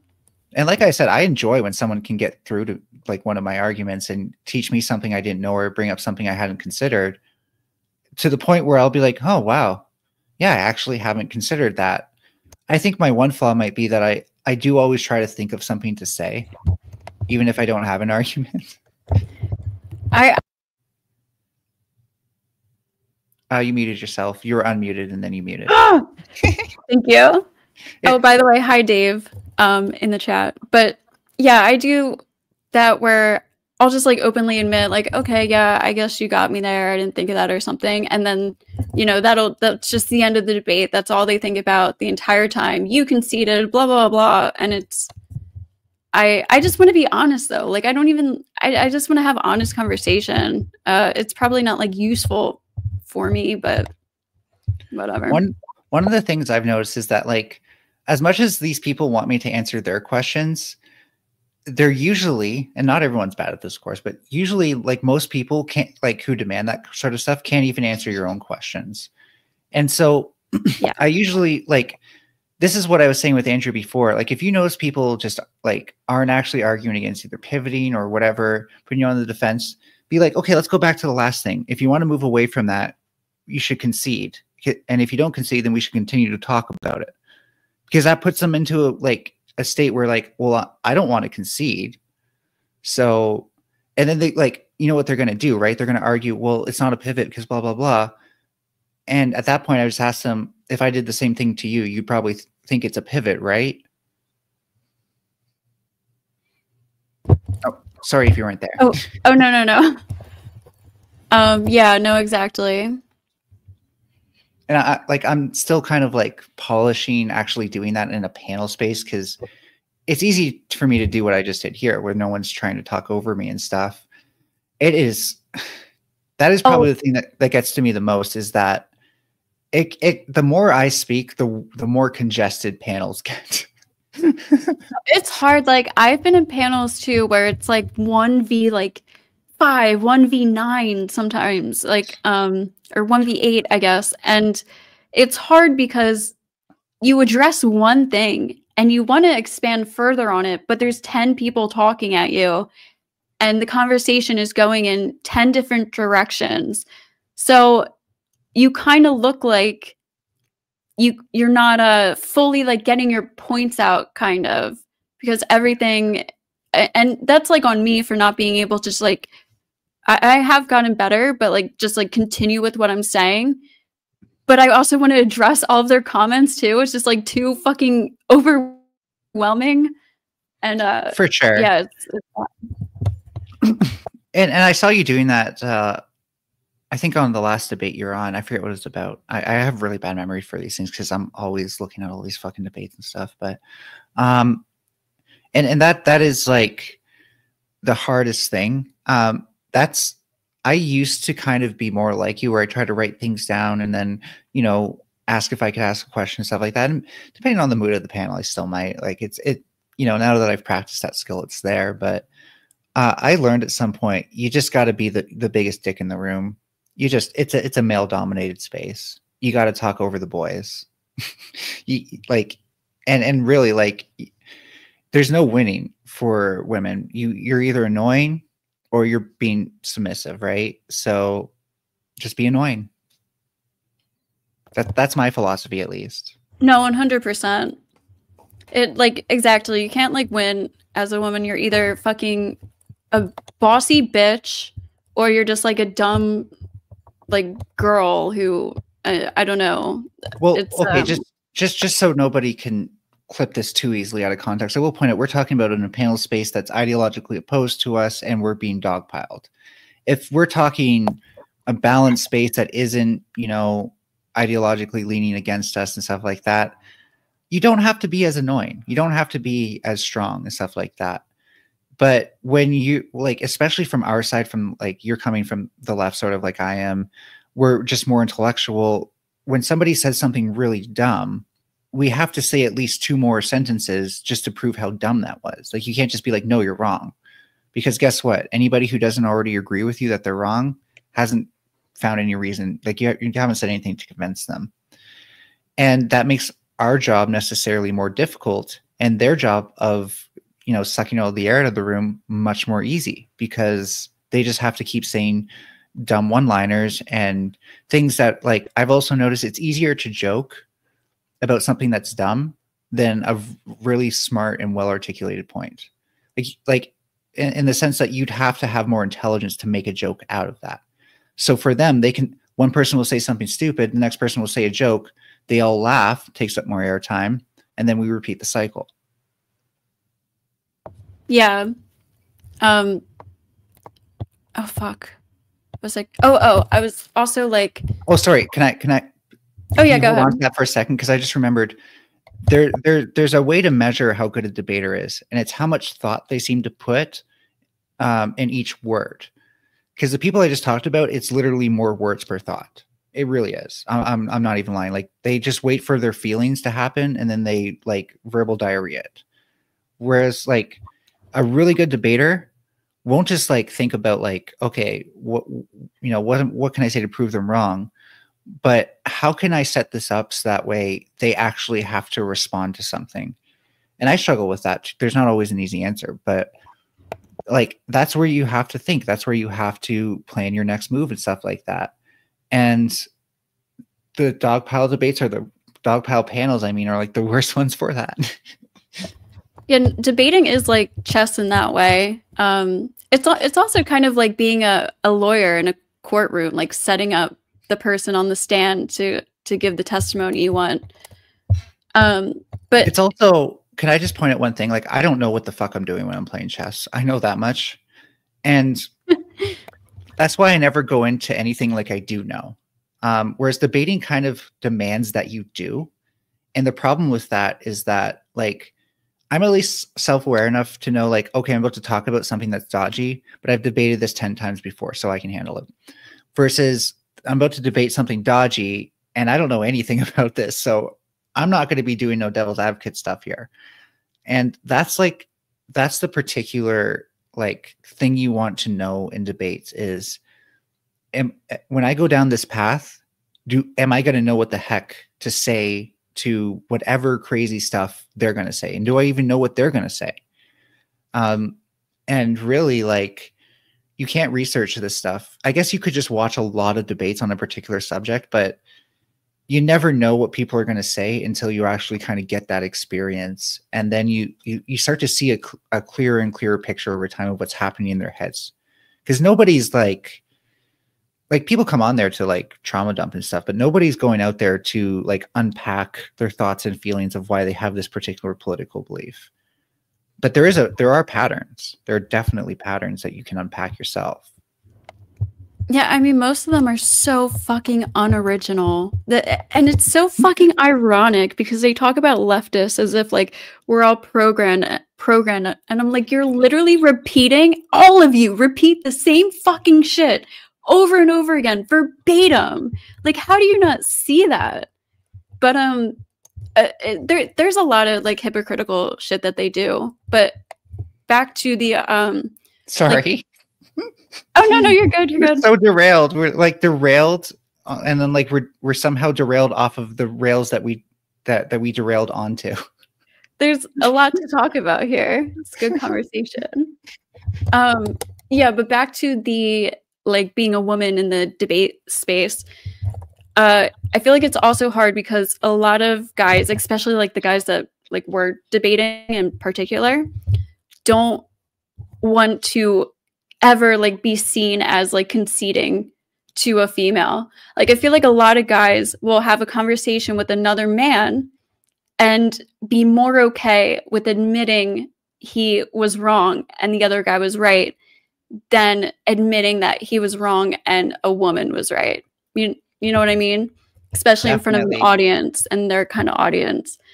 So that's working against you too. Oh, and it goes even deeper because it's so funny. I had somebody who kind of reminded me of myself when I started, where he came into my DMs and gave me like all these paragraphs of like, your last debate was wrong. You say words you don't know what they mean, which he does too, by the way. And blah, blah, blah. And like, I'm not going to lie. Like I've used words that I've checked on him later. It's like, oh, I've been using that wrong. But like, most of this person's criticisms were just like, you don't listen to us. Have you ever heard of something called active listening? Which I had. And it was really funny to me because I felt like I was saying a lot of things to him during the debate he was so mad about that just totally went over his head. And so, you know, we got into a lot of back and forth and stuff. And I just noticed that nothing I said could even like penetrate what he was trying to say. Yeah, like he was just saying, he already knew what he was going to say before you even talked. Like he's not listening to you. He's just, you know, waiting to respond. And I think I think that the more these men get into spaces that demonize women and dehumanize them or whatever, doesn't allow them to doesn't portray them as people who have their own free will and state of mind and metacognition and stuff, the less and can teach knowledge. Right. Okay, that's probably the best way of saying what I was trying to say there. They just don't listen. They really don't. As soon as something they haven't heard before starts entering their head, it's like, oh, well, this woman doesn't make sense anymore. Oh, she's prattling and stuff like that. And so it was so ironic for him to come in and do that and say that to me when I know that like I actually do try to listen to people. I probably listen to people more than I should. I can't react too quickly to what people are saying. But most of the time I know what they're going to say because it's been said before. Like you said, they're usually not very original. Yeah. And so it was just like, not only are they not aware of their own shortcomings on these things, like when they debate women and stuff like that, essentially like underlying misogynist or sexist attitudes that lead to this, and how that, you know, they're so unaware of that they actually have convinced themselves that it's women who can't listen to them. And I find that to be like incredible. And I will give him one piece of credit. I've always been told that I'm the sort of person who, like, if you say something to me, I never repeat it back and then say my point next. I just, for some reason, that never happens to me naturally. And maybe that gives the appearance that I'm not listening. So if you are debating and stuff like that, and you find that that's a criticism, you can always try that, like say what they said and then repeat it back to them. Yeah, that's a good idea. No, go ahead. It's fine. It's just a small error.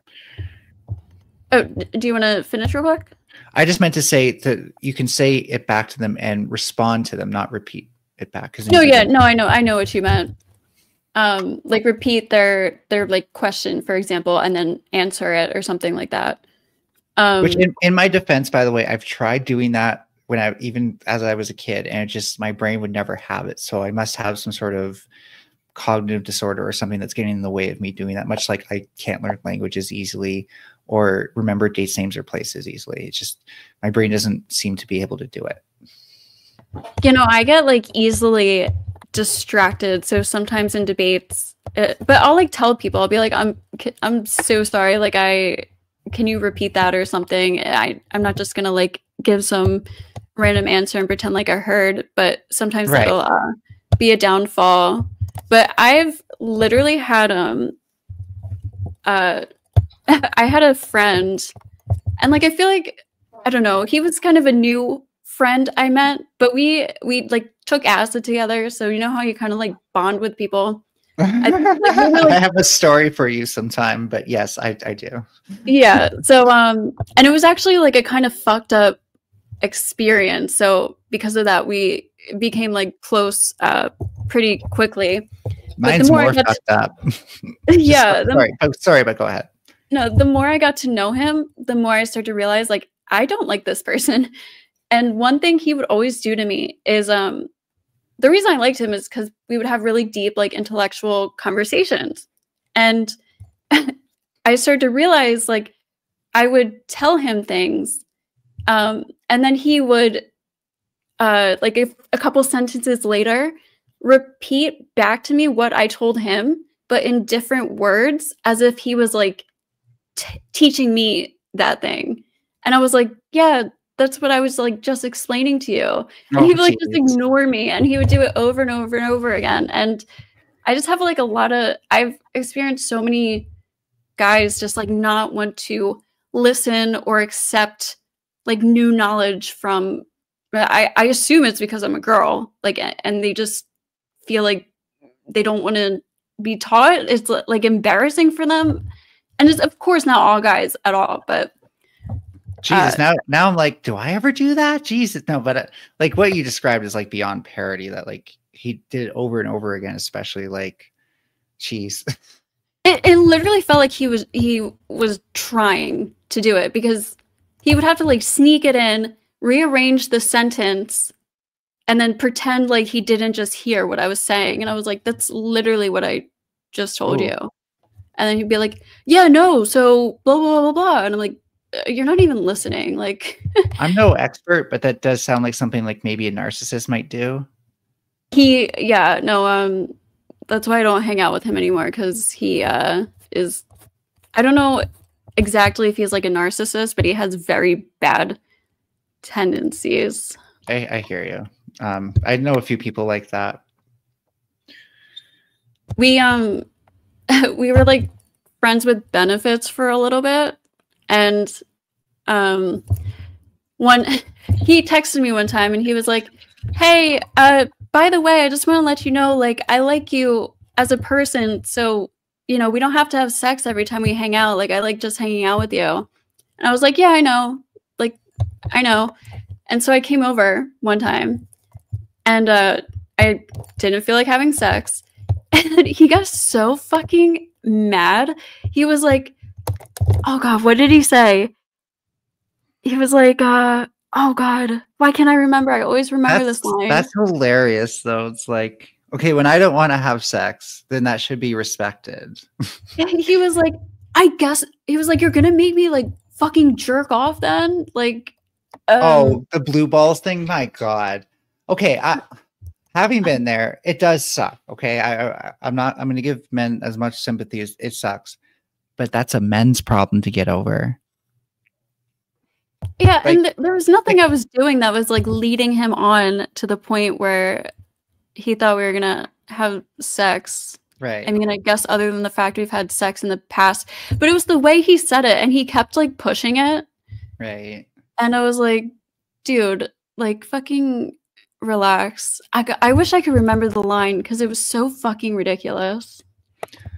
You can stop me if you don't want a confessional right now, but I will say, like, back when before I even conceptualized myself being a female and maybe, or a woman, and maybe a little after, I was kind of like that, but I know why I was so desperate too. And it wasn't like, I didn't believe it either. I kind of knew I was lying, but like, it was because like, for me, it was, I either need to do this or else people are going to start to realize like, I'm not a guy, even though it's like in the bedroom, it really is like for guys, it is that like, oh, she won't have sex with me.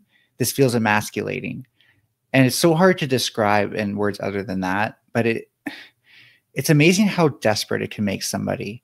Because I like part of most of my relationships is I was living vicariously through her. And I was also trying to deal with the fact that like I had this male sex drive. And it definitely made me want to have sex. But also like, the only time I really felt like I could be myself was kind of in like that bedroom scenario. So, and I was faking every other moment of the day. And that's why like, I was always trying to get girls to like, okay, let's get alone. Let's get in the bedroom. I don't want to hang out with your friends, blah, blah, blah. And I feel so bad. Knowing what it's like now to some extent, to like want a guy to actually take me out on a date, for fuck's sakes. My partner for 5 years has never even done that. and Wow.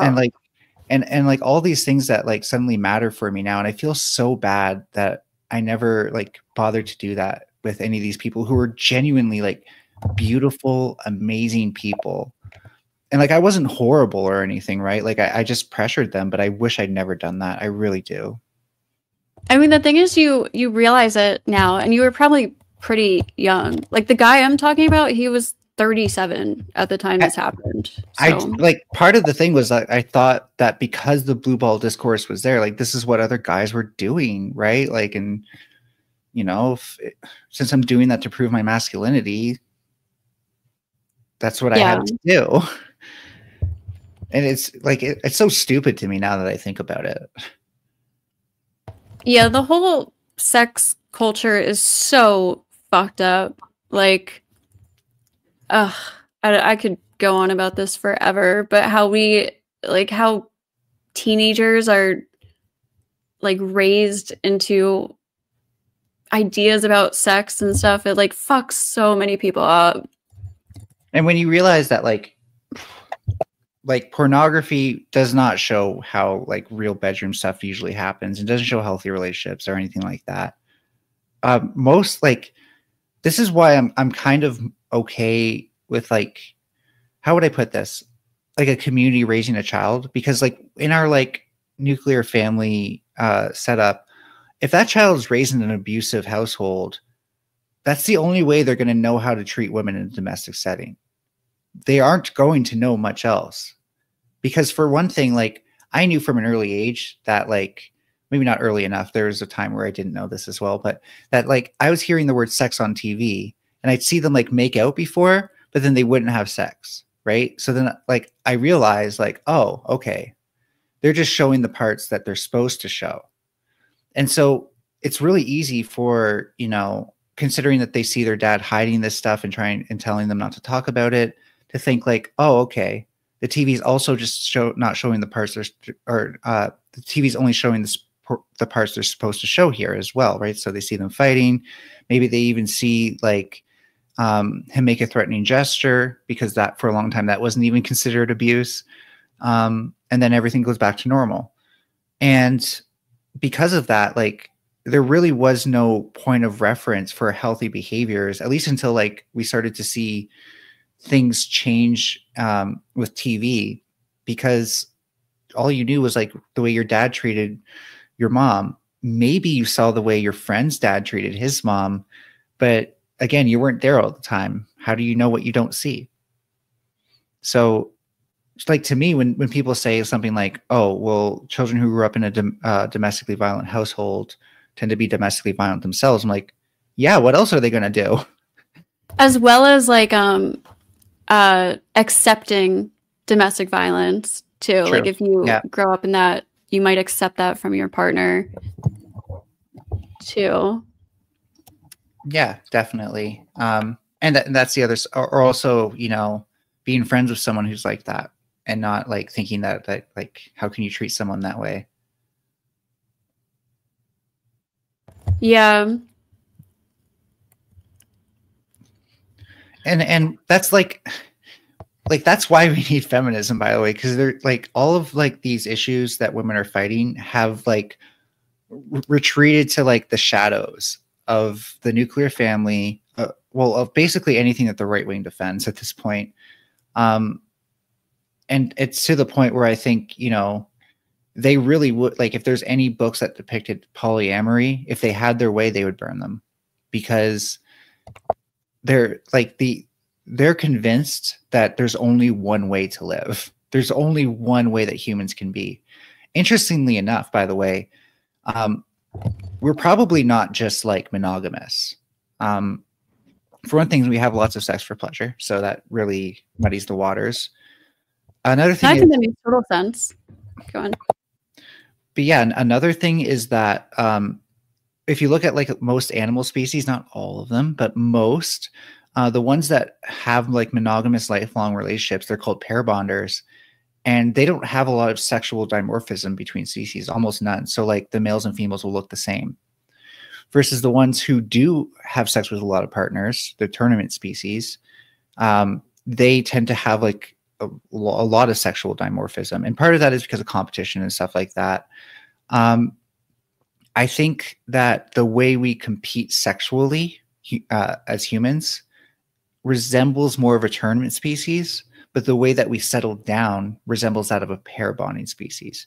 And that's why our sexual dimorphism isn't like huge and extravagant, but it's also, we don't exactly look the same as the opposite sex. No, yeah. And that's one of my issues with how we raise like kids or teenagers regarding like sexuality. I think it's bad to teach mostly women, but I guess they teach it to men too, to have like one partner and to expect to find like a soulmate, right? Especially like so young. There's just so much pressure on finding, yeah, especially on girls. There's so much pressure on finding that perfect person that you will like turn them into that perfect person and ignore all the red flags because you're like, oh my God, you know, especially when you're like super young and maybe like I was raised Christian. So I literally thought, I was like, oh my God, now I'm like less worth worth less because I've like slept with this guy now. And like, if I sleep with my next boyfriend, like, I don't know, like I'm just going to be like worth less and less and less. And so I tried to like turn him into a good boyfriend, even though he was like awful. And I was in high school. And that's scary to ignore the red flags like that when you really think about it, because of all the things you should be ignoring, it's not the red flags. No, 100%. And then when you have that pressure from your family, especially if they're like strictly religious, I don't know. I just think that's dangerous and it's not healthy. Like I don't really think, I feel like people can have multiple soulmates throughout their life. Like somebody you're supposed to meet at one point in your life and they're meant for you like at that time. And then you can meet somebody else. And then I think, you know, some people have one person that they can be with for the rest of their life. Some people aren't like that at all. You know, there's all different like fucking types of relationships people can have. I think it's silly to think there's just one right way to do it, or just like one person to be with for your entire fucking life. And you were talking about like how children get kind of like only one picture fed to them about how relationships should be. And the interesting thing about that is I think we legitimately got scared into being afraid of communities because we used to say it takes a village to raise a child, right? Whatever happened to that? And I think what really started this push was consumer capitalism. There's actually a documentary called The Century of the Self about how marketing went from kind of like needs-based, like, okay, you need a coat, right? So here's this coat. This coat will be a coat for you. And to like a want-based, where it's like, you need to have this coat to show everyone how awesome you are, as an example. And that shift to individualistic kind of consumerism, where like it became focused on the consumer projecting their identity through what they consume, meant that anything like collective didn't have as much value. That started getting like secluded to sports or recreation centers and stuff like that. Whereas before, you know, we were happy like playing hockey on the streets. Not that we don't do that, but it's just rarer now because all of these things have been commodified essentially. And the right wing benefits from that, because that commodification of everything that used to make us a community is now made us believe that we really are individualistic, and that it like we can't trust our neighbors enough to have the community raise a child. One of the most interesting things about like our fears of like our neighbor next door and stuff like that is that the biggest reason that we can't rely on kids to report when something bad has happened to them is because most parents are too freaking afraid to even talk to their kids about sex. Yeah, exactly. And so most kids aren't even told, if someone tries to touch you this way, tell me, like, that's wrong. because they're like, oh, I don't want my kids to realize I acknowledge their private parts or whatever it is that goes on in their head. But excuse me, but like the key thing is that when these kids don't know that what's being done to them is wrong or that their parents would condemn it, they internalize that. They feel ashamed about it. And that perpetuates the cycle, of course. I was getting to, whereas like in a society where, say, like in the education system, we provided like maybe some earlier on education about this stuff so kids actually knew what to do if it happened, or someone even suggested it, for example, then, you know, you wouldn't have to worry about your neighbor as much. And yeah, so I actually have an idea about that. But one point before I say that, it's also to continue what you were saying. You also see like a lot of MAGA people telling parents to homeschool their kids. So they're like further taking their kids away from like the community and stuff like that. But one idea that I thought of was giving public school kids a counselor, like maybe once a month, like 30 minutes, 45 minutes, and it's mandatory, kindergarten through 12th grade. And if they could have like the same counselor the whole time, that would be great, but I understand how that's hard. Oof. And the counselor obviously couldn't, so they're not mandated to talk. Like they can literally just like sit there and like color in their notebook if they wanted to or something. But it would be like kind of giving kids access to therapy, and it's more than just, I think it would get help pick up on like child abuse and signs of like stuff like that going on at home. Perhaps, and, yeah. What? Perhaps. I think we're looking at this two possible solutions to the same problem, and yours is kind of like if we wanted someone to always be available for that, to make sure there's always someone available. That's a really great solution. That was kind of the side of things I didn't address, is that there's not always someone you can talk to if you've been victimized by that. And but also, hold on, just real quick too, like also just to give kids tools, like therapy tools, like how to deal with stressful things, how to deal with growing up, like even how to like deal with all the schoolwork and, you know, school life balance and like friendships and like stuff like that. Someone they can trust, that they can talk to, that they don't have to. Obviously, like no medications can be prescribed or like no diagnosing. But I don't know. Or even better yet, like the fact that they will have all gone through it means that like that makes anyone who goes through therapy normal. Exactly. Yeah. That's why it's mandated, so that like, because kids are too embarrassed to like go to the counselor willingly. So it would be mandated like once a month, maybe for like, I don't know, 45 minutes. It would be hard to like schedule that such that every kid can do it once a month and not miss like an important class. Because like you're saying, they would be coloring. It's also expensive too. And it's also hard to find like the perfect therapist for every student. That's why logistically it's a little difficult to figure out. Stop spending so much money on bombs. Okay. And let's increase education for counselors and stuff like that. And so that way they can go through university for free without debt. Like, I mean, the left has all the solutions to these things. The problem is that like if you can find a way to be afraid of any of these things, then of course it's not going to mean anything, because you're like, fear is probably one of our biggest motivators.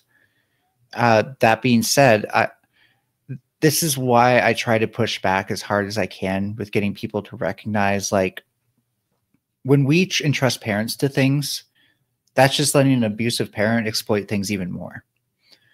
If we leave things up to parents and the system, well, then we have somebody who's working not just like independent of what the parent might be doing wrong, but they are dependent on like, you know, whatever accountability measures they work under. And this is where we would get into, well, if you want to keep the kids safe, then we need to make sure the people doing these jobs that you're so worried about, like educating kids about sex, are doing it properly, and that it's an incredibly well-regulated and accountable system with some degree of transparency, like a reasonable amount, but like, you know, more than not. because like as a leftist, my two biggest things about the system is that if we're going to have a system that goes against my anarchist principles, it damn well better be transparent and accountable to the people. True. Oh yeah. But like these people are really like afraid of teachers who aren't perfect, by the way. But like I grew up with under teachers, some of whom had some agendas, let's just put it that way, and some of whom didn't. And all I'm going to say is like, this is why you want kids to go through post-secondary education for sure. Because yeah, you're raised by like the same teacher for an entire year during elementary school. And by the way, like this comes back again to like, you can only indoctrinate young kids so much. You can prime them, but they don't have like the wherewithal to give a shit about politics and stuff like that. So you can't tell them, oh, you should hate Hillary Clinton, right? Like, I think you can, especially if it's about a specific person. But like, if you try to talk to them about communism, they're going to be like, why do I care? Yeah, Right? it's like you can't force kids to like sports as much as like some dads want their sons to be, you know, the next baseball player in the family. Like some kids just like don't want to do it as much as you can try to force them. Yeah, and actually interesting, sorry, this is going to derail things a bit, but I think alternative forms of education being available for kids is really important. I agree, yeah. 100%. Like in my gym class, I was never motivated to do stuff. If I didn't actually have like stomach cramps from like the lap we did around the gym, and which just remained so long as I was doing physical activity, then I was faking it because I was anticipating it. And, you know, I tried to talk to them about it. They said, you have to work through it. I was like, it's too painful. They're like, that's bullshit. I don't know where people get this idea that something can't be too painful to work through, but there's plenty of people out there who think that you have to work through whatever amount of pain. And just because they've experienced a certain amount of pain, that means everyone else feels that exact same amount of pain. And I can tell you right now, it was definitely enough pain that I couldn't always finish that lap, and I couldn't keep doing gym afterwards, and they still made me.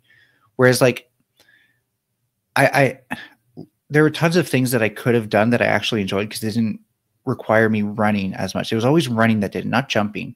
So volleyball was super great. I tried to get on the volleyball team. If I get on the volleyball team, why can't I have a gym credit? Yeah, Right? exactly. That's PE. And so I was never motivated to try. Like I tried hockey once, but I didn't like I borrowed someone's equipment because I didn't know you needed equipment when you signed up, and then it was all stinky and shit. And I was like, oh, I don't want to put that on again. So yeah, I didn't do that a second time. And it's just like all these kids that I thought this was like, we're all going to start doing hockey for the first time. And all these kids were like good. And I was like, okay, yeah, I don't belong here. I did that with basketball one year. But no, I agree. They try to force kids down like all one single path, and they don't explore each kid's individual strengths. I have to go get my door, even though this is definitely not somebody who should be knocking. Oh, okay. Be safe.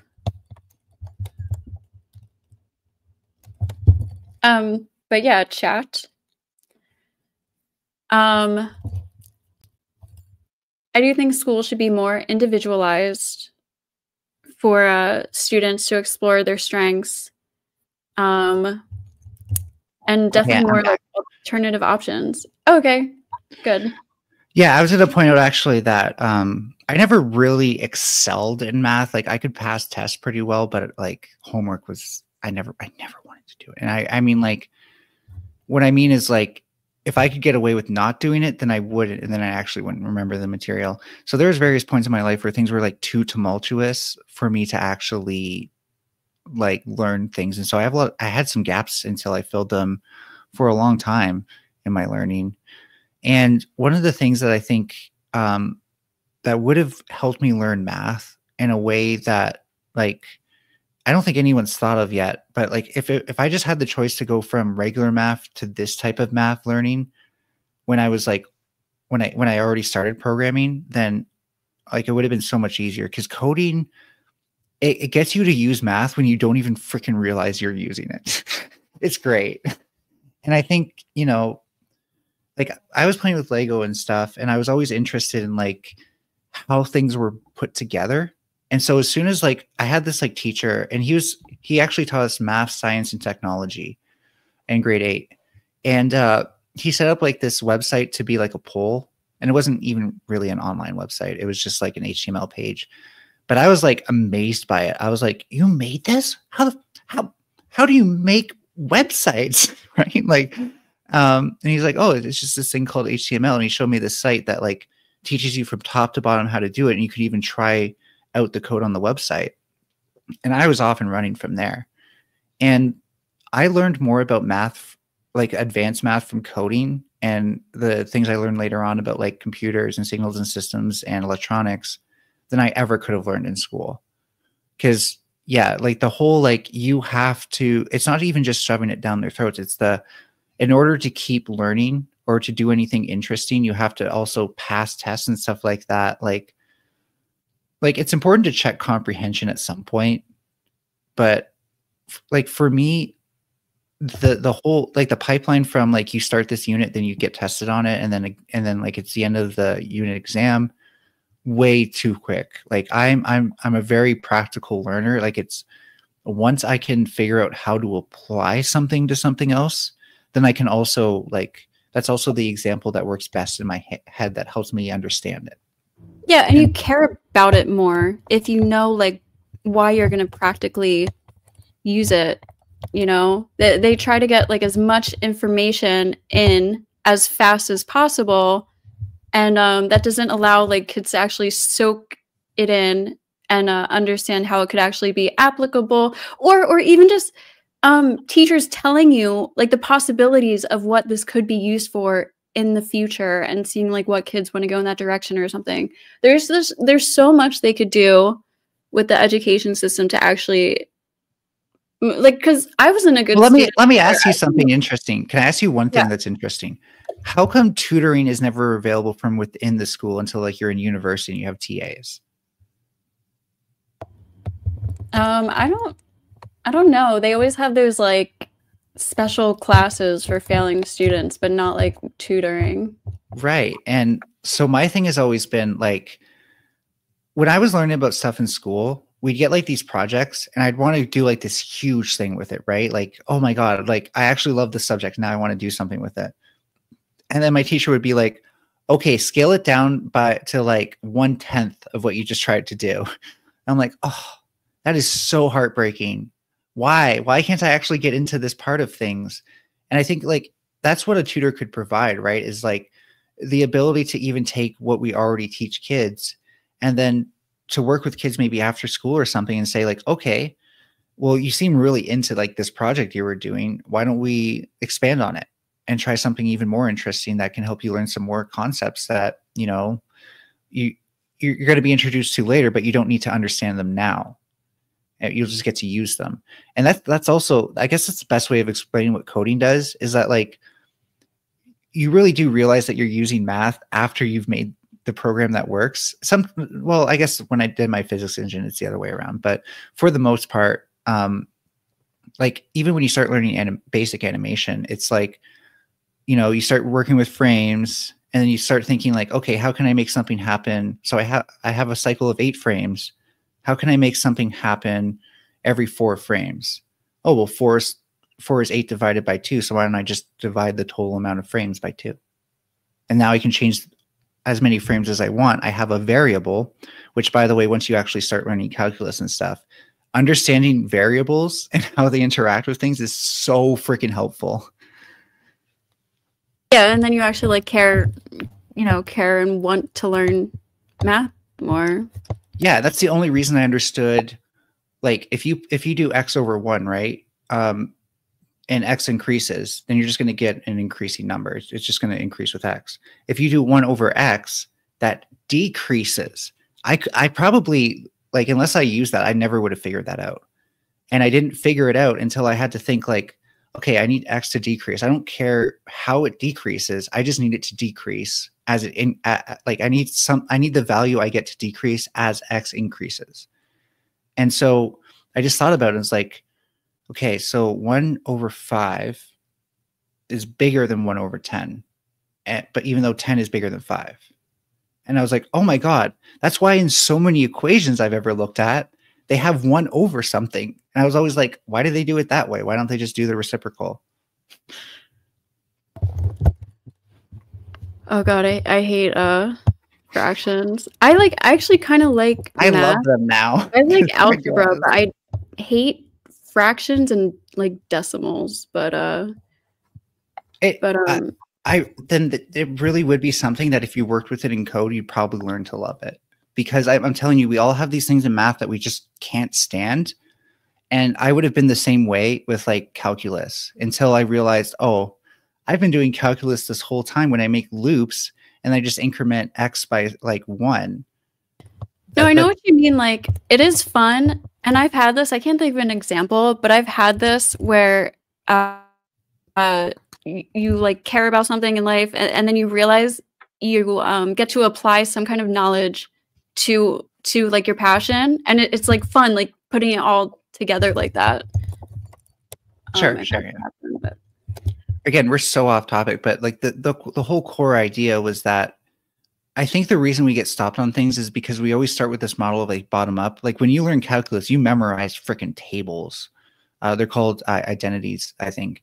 And that's not for me. I know, like, as soon as I heard from my mentor that that's what you do when you actually learn calculus, I'm like, I think I'm going to learn it my own way because that is not like, that is literally the thing that kills my motivation to learn stuff, is when it's like you have to memorize things to even begin to understand this, which just wasn't true for me. Like I understand calculus now. I can look at an equation with calculus in it and I can think, oh, okay, so that dx over dt is doing that, and that integral sign's doing that on that side of the equation, and that's how we get the certain output we get. It's not like I'm not like an expert in calculus or anything, but it's like it's almost like we sometimes overcomplicate things when we try to teach them, instead of it just being like calculus makes a lot more sense if you just fucking use it first. Can I jump back to something like a while ago in the conversation? Unacceptable. How dare you derail my derailing of the derailment that you derailed, but then I derailed before that.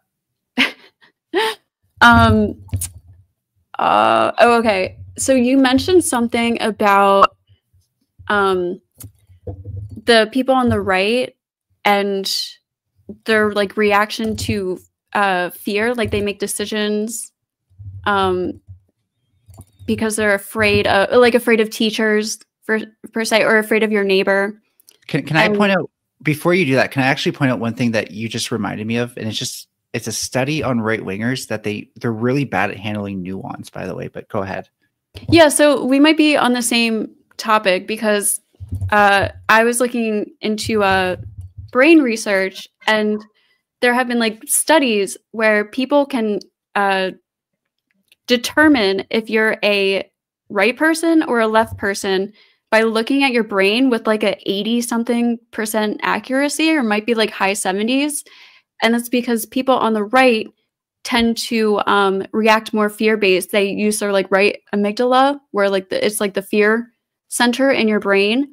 So that's why they're more into like guns and oh God, I had a whole bunch of examples because it's why you usually see them pro clutching at least twice as hard as the so-called SJWs who try to cancel everyone. Right. And oh, here's the other thing. They're also, like you said, they're bad with nuance. So that's why they're conservatives. They want to conserve things. They're afraid of trying like new things for the first time. And this is also why they stick to like their own communities. They're not like accepting of outsiders because they like just want to stick with the same thing. But you know what's funny is that and like we can agree that they're at least like they have more cognitive flexibility than monkeys probably do. But did you know that even down to like the primate level, we tend to like visually perceive people who are either within our group or without our group, right? So by default, if I'm white, I see another white person as being in my group by default, and someone who's not white is being out. And that is normal. Whether or not where I take it is the problem, but it's normal to have that immediate impulse. And then what happens is that we are so kind of flexible in this sense that that can be like overridden super easily. So for example, if you put a sports team hat on the person who's the same skin color as you, let's just say it that way, and it's a different sports team, you'll think they're part of your out group, or they're part of the out group now because they don't like the same team as you. But if you put that hat on the person of the difference, or you put the hat of the team you like on the person who's a different skin color than you, well, come on in, buddy. Let me fix you up something to eat, because that is literally how interchangeable our ability to perceive the other is. And so I think it's important to point out that we're not just like inherently prejudiced. Like these aren't like deeply rooted things of like tribalism and stuff like that. It's literally just we're looking for cues, and those cues can be arbitrary. It can be like taught though too, right? No, that's what I mean about like the sports cap and stuff like that. Like sports teams are arbitrary, and you don't really know if you can trust someone who likes the same sports team as you. Oh, right. Okay. Yeah. No, I see what you mean. And you do that like with politics too. It's like, oh, Yeah. you're also a Trump voter. Like, I like you now, or something like that. I mean, I caught myself doing that. It's particularly when I started debating, and then the lefty space broke away from debate, and then I sort of started doing my own thing instead of trying to like network with lefties. And then I noticed myself doing that more because I wasn't just surrounded by people doing it. And I'm not saying they're all doing it, but it probably still appears that way, even if we're not, because I'm still very suspicious of Trump voters. Because even when like they seem like the nicest person, they agree with you on 90% of things, it's a little weird that they'll disagree on certain things that they do, or that they'll agree with Trump on certain things that they do. And I find that, like, you know, you don't have to be a bad person to vote Trump. You don't have to be evil. You don't have to be, you can even have like a proper ethical moral code and be intelligent. But your values are not strong enough, at the very least, to prevent you from voting from someone who is deeply problematic for democracy, for us as people, for the environment. The list goes on. For women. It also, oh, go ahead. Sorry. You broke my train of thought, Ghosty. I forgot what I was thinking. It's all your fault. It's definitely not mine. I just wanted to say real quick, it also depends on like how into politics they are. Like if there's somebody who like doesn't follow politics and they're like, I think, you know, my wage is going to go up, so I voted for Trump, and they don't know anything about January 6th or I don't know, you know, all that shit. Then yeah, okay. And I remember where I was going with that now. It's that they truly can't be brought to think like whatever reason you're voting him for is not worth all the damage he's going to do. They're just incapable of doing that. Why? Because they're not actually politically active. He got them with his populism, not with his political messaging. And the thing about populism is that if there is no real like political backbone underneath it, especially with the person you're talking to, then you're definitely not going to be debating politics. You're going to be talking about the way that Trump makes that person feel. Vibes. Yeah. Yeah. And for you to say that they shouldn't feel that way will be a threat, especially the more right wing and the more they align with the results of the study that you found that they tend to act more fear-based. Yeah. That's why I like debate, though, because I'm not afraid of being proven wrong. If someone can stop me from being an actual anarchist, because I believe I have like a system that could work, that's communitarian, like it's not really anarchist, but it's way more anarchist than like communism or anything. So what else are you going to call it? And it's literally like I've never had somebody.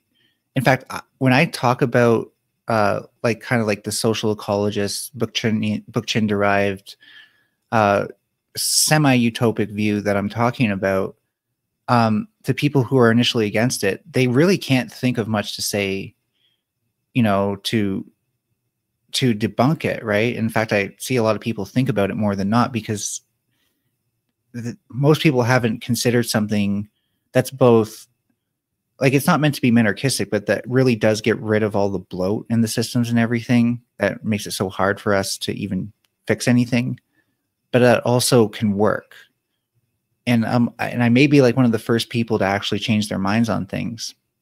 And so I'm really interested to find the person who can convince me that, like, either humans are incapable of this, or that there's just some sort of like dynamic about us that won't work. Because I think, you know, it's scary to get from here to there. I agree. Socialism, communism, all the stuff that can happen in between, not perfect, but we can have something that's so much better, such that when we encounter any sort of problem, we don't need something like feminism to fix it anymore. That's really, like, for me as a leftist, like, I'm not trying to make feminism irrelevant now, but I would like to see a world where women don't have to fight for their rights anymore. And if anything, they'll just band together in their community, and then at most it'll only be something that the community needs to fix. Now, I get that we still have things we need to work through, but that only become like things like the patriarchy, which is still a thing, that becomes easier to fix when we don't have all of these grotesque kind of like, the word I want to think of it is brutalist, but I'm trying to, like, cold and emotionless systems that basically, when you enter them, rob you of your humanity more than anything. Yeah, 100%. Because sorry for rambling again. Oh no, you're fine. Like, I agree. They want, you know, the problem is, first of all, people feel like they can't actually initiate change. They, you know, they feel like they shouldn't try. And then the people who actually can, you know, make change are usually pretty just like greedy, selfish people who want power and would rather use it against the people for themselves than actually. I would even say we don't need to describe it as greed. You could just say, like, they're captured by, like, their role. Because we have created a system that, like, it's not a dictatorship, right? So no single person can probably change everything. So that's at least better than a dictatorship. But at the same time, like, if I become, let's just say I stop being poor, right? It seems to be pretty normal for humans that your sympathy now lies with everyone else who's at the same income bracket as you, rather than the poor people that you came from. And, like, you know, not everybody, but that's just like a general trend.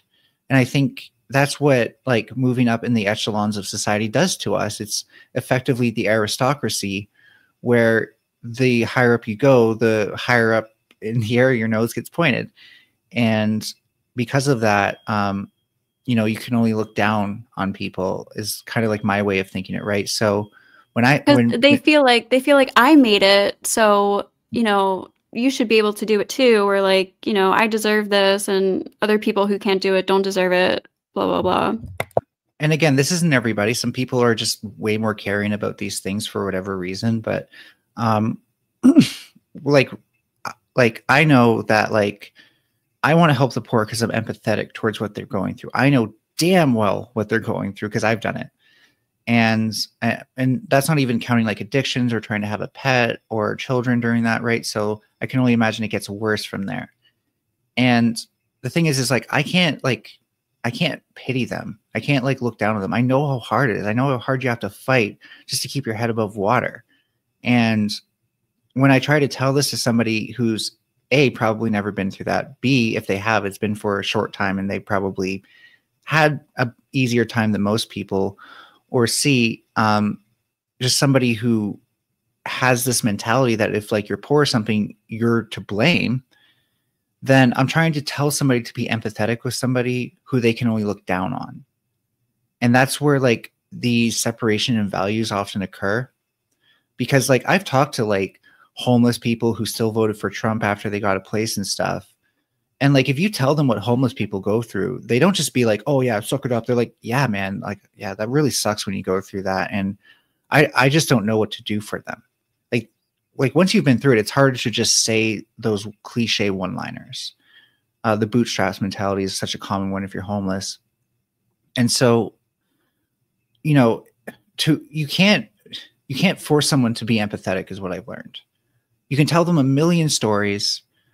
Maybe there's a way to do it through like documentaries and stuff that I just haven't tapped into, but like just through like this medium of debate alone, you're definitely not going to make someone care about somebody else just through debating. They're going to have to see it or experience it for themselves. And this is kind of like the barrier I'm noticing with being trans and these explicitly anti-trans spaces, is that nothing I say is going to matter because they haven't walked a single second in my shoes. They haven't even pondered what it would be like, let alone, or they haven't even pondered what it would be like to ponder what it would be like, let alone actually pondering what it would be like. And that disconnect means I can never actually communicate to them what matters to me. Yeah, so I think half of that comes down on like honestly how our society raises people to be so competitive and kind of like every man for themselves, like stepping on people to get to the top kind of thing. But certain people just have more empathy in them and they can't help it. And I don't know what does that to some people, but some people just don't have that and some people do have that. Well, I look at the thing you mentioned where we're stepping over each other, by the way, I think that's called the crab bucket paradox, where if you throw a bunch of crabs into a barrel, they'll all try to climb out at the same time and just like pull each other down back to the bottom. And I think what causes that in human behavior is that we see competition in the people who we should be community members with. So like, for example, if I'm in a job, right, like I'm competing for a promotion, right?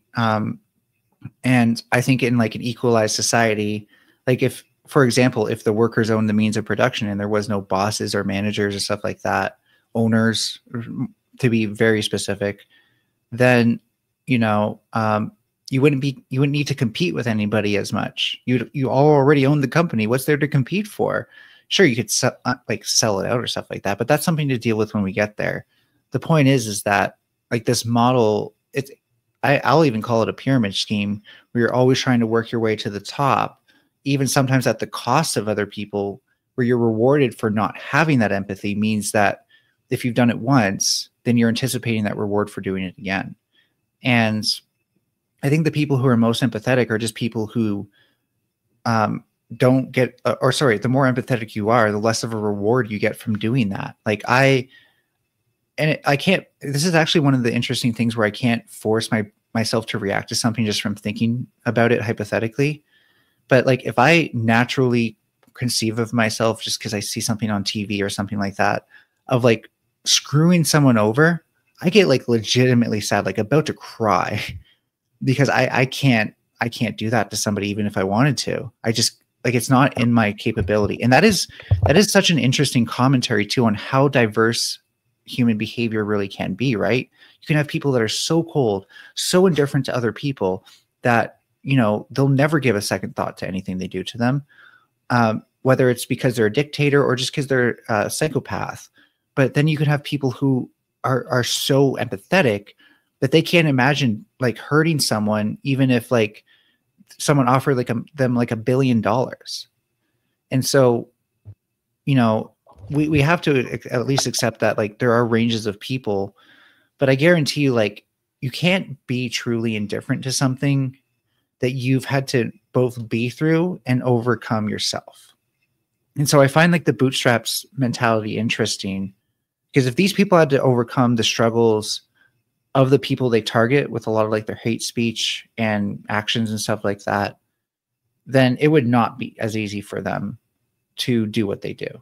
I know that deep down inside, based on how much I've talked to these people and the lines along which we stand really do appear. That's why I think they are like the people who are like that are kind of like trained to be like that. And I think you're right. Those people are rewarded. You're rewarded in society for acting that way. And being empathetic is like a weakness in society. Like I'm sure you've experienced it too, like as an empathetic person, like that shit is used against you so much. I remember, sorry, can I just point something out? Because I don't know if Yeah. this is something that like reinforced my sense of like, oh, I should be a boy, but I definitely remember it like hurt me that I couldn't help this kid in Scouts camp once. And so like he was crying because he couldn't sleep and afraid of being away from home. And so me being the first person to hear him, I walked over to him and started talking to him, right? So eventually then the camp counselors came in to help talk to him, and they just told me to go away. I was like, well, I'm trying to help him. Like he just told me a whole bunch of stuff, and I talked to him about it for like 5 minutes. And so I remember like going back down to my bed, and it's like, well, it sucks like that he has to say it all again. And, you know, he was just starting to feel better too. So, you know, I was just worried about him. And I never thought about it then, but I know now, like I was the only boy in like a room full of 30 other boys. Like this was a huge room that we were sleeping in. It was actually pretty interesting, but who didn't go up and see if that kid was okay or if they could help. You know, I'm the same way. When I see people like upset or distressed, like my first instinct is to be like, what can I do to help this person? And obviously I can't do it in every situation, but that's just what my instinct is. And also like what you said earlier is kind of similar. Like I'll if I like hurt somebody, and sometimes it'll even be by accident, maybe somebody misunderstood me and they thought I said like insulted them, that shit will stay with me, and I will like cringe over that and like think about like think about it. Sometimes it'll come up and it like, oh God, it just sticks with me and it bothers me so much. Like it hurts me to hurt people. Like I hate it. Yeah. And it's funny because I was, okay, so I'm going to have to ramble again, but I promise you this totally applies to everything you just said, where like I was on a panel last night and I decided like nobody here is any better than me, even at my worst. Like I can just go full out and I'll at least be like scratching the surface of how bad these people are, because they're only admitting the things they want to admit, right? And I know that I'm not even that bad. So I let go and I just started saying whatever I could to hurt them. And it's interesting because I think, Ghosty, I don't know how many times you've had conflicts with people where you do actually go back and forth, but I don't feel that way when it's mutual. I only feel that way when it feels like that person really didn't deserve it. But when I feel justified, then like my rage is pure. Oh no, I was actually going to clarify that too. I totally agree. Yeah, especially. Can I quickly go somewhere with this where like yeah. There's talk from like recent feminist philosophers about something called female rage. There's actually a good video called Female Rage is Here to Stay. And I can't remember the lady's name, but I read her book while prepping for my feminism debate, and it was really good. But it's called Collapse Feminism, by the way. So if you look up Collapse Feminism, then you'll find her name. And her YouTube channel is great. But it's Alice Capella. Yay, I'm not totally incapable of remembering names. But basically she talks about how female rage forever hasn't been accepted. And then what you saw slowly come out of each wave of feminism was more and more female rage. And the interesting thing about that is that it seems to be suppressed more on the internet than ever.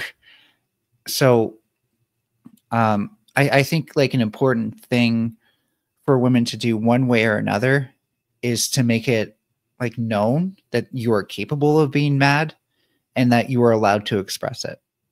Because one of the things, like when you brought up like the empathy and like not wanting to like hurt people's feelings, I think that's exploited in women in two ways. First of all, it's embellished by raising and socializing girls to be more like that and boys to be less like that. But it also makes people more likely to be a bit of a people pleaser, right? Because so long as there's no conflict in the room, then we're kind of more likely to care about, well, like, for example, if someone's my boss, what can I do to make them happier? And in general, like assertiveness, like being assertive. Right. Because when you're assertive, that risks possibly offending somebody. Yeah. And that's really important to raise like young girls and boys, but like because girls aren't raised this way, to be assertive. So God, I would even say that like we're like as women, and I'm saying you're a cis woman, I'm a trans woman, I'm acknowledging that, right? I'm not saying I'm a cis woman or anything, but as women, we can assert our dominance more by offending men. And it's okay to offend men because guess what? They are practically, or what's another, effectively the most protected class. They're the only class that doesn't need legal protections just to, you know, even have a baseline for it because they're already protected by default. Therefore, I don't think it's equally as bad to offend a white cishet male with like who's literally like so affluent they have what's called affluenza, which is a really funny term for people who are so rich that they become psychopaths. But so I'm far less concerned. And there's this feminist philosopher known as Rosie Braidotti. She says she no longer wants to hear the white male lament. And what she means is like, I don't give a fuck if you're offended about stuff. I don't like until you're on our side, like your concerns don't matter to us.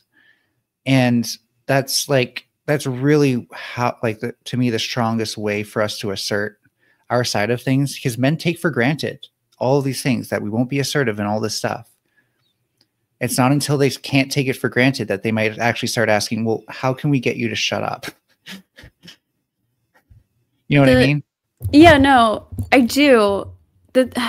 It's hard because they use it against us, though.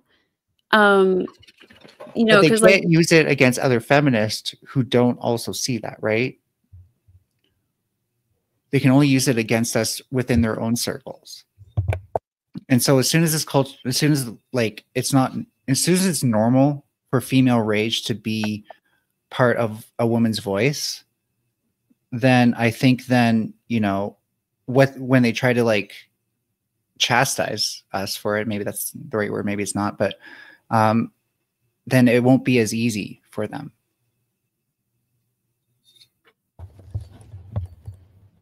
Yeah, I mean, I would hope so.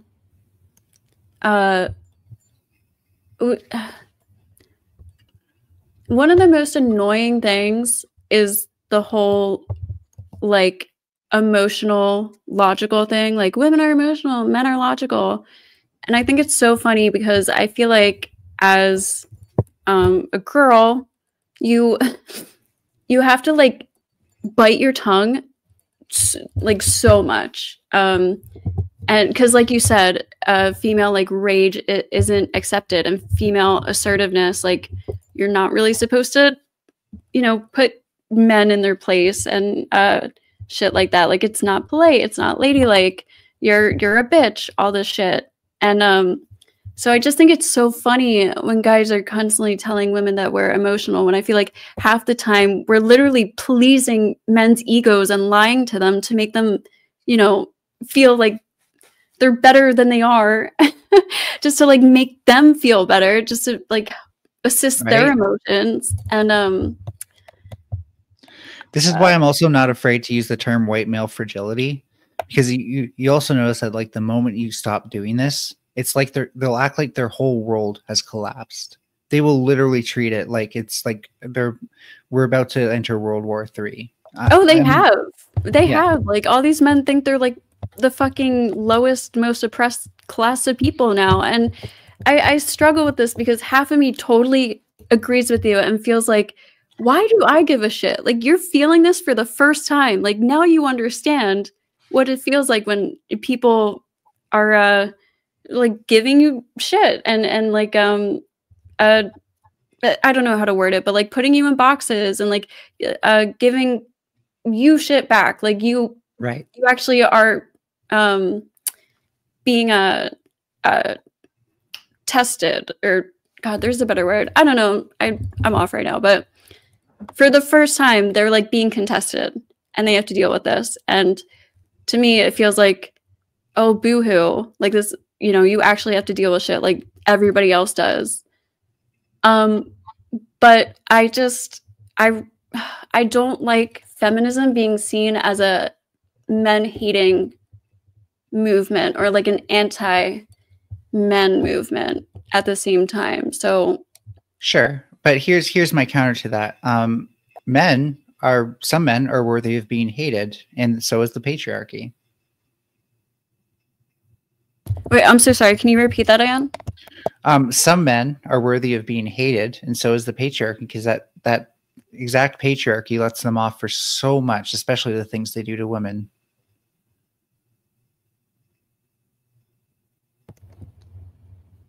Some men definitely deserve it, yeah. And so my argument, if they complained about this, would be, what are you going to do to fix this problem then? Because if you are collectively defending something that's wrong, then why can't we dislike you? they don't want to fix it. They don't think it's a problem. I think I think a part of them knows, and they're just avoiding the conversation of how they're supposed to fix it. Well, they do. Yeah, they deep down they know. They just want to keep their power. Like, and I think that's reasonable grounds to at least dislike somebody who isn't a feminist, especially if they're men. Like, I don't need all women to be feminists, that's fine, but like men especially, because they're, again, just in way more of a position to do what they're doing as well. And it's not until they start doing something different that actually opens up the doors for us to do much. Because, yeah, still to this day, a female president cannot get into America against a misogynist.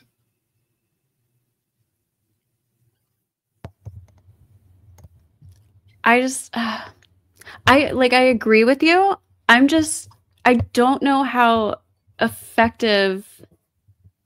Oh, it's so hard. I don't know like what the effective method to get to them is. 4B for sure. No sex, no marriage, no dating, and no sex, no marriage, no dating. At least I got 3 off. Whatever the 4th thing would be. Just fill in the blank. It's something. But yeah, like pressuring men. How can we put pressure on men to actually change? That's really what it is. And if I don't care if Andrew Wilson wants to say like, oh, that's emotional blackmail or whatever. Well, you know what? Socializing girls to be like this for generations, that way men can have their own way. Yeah, I think that's comparatively worse.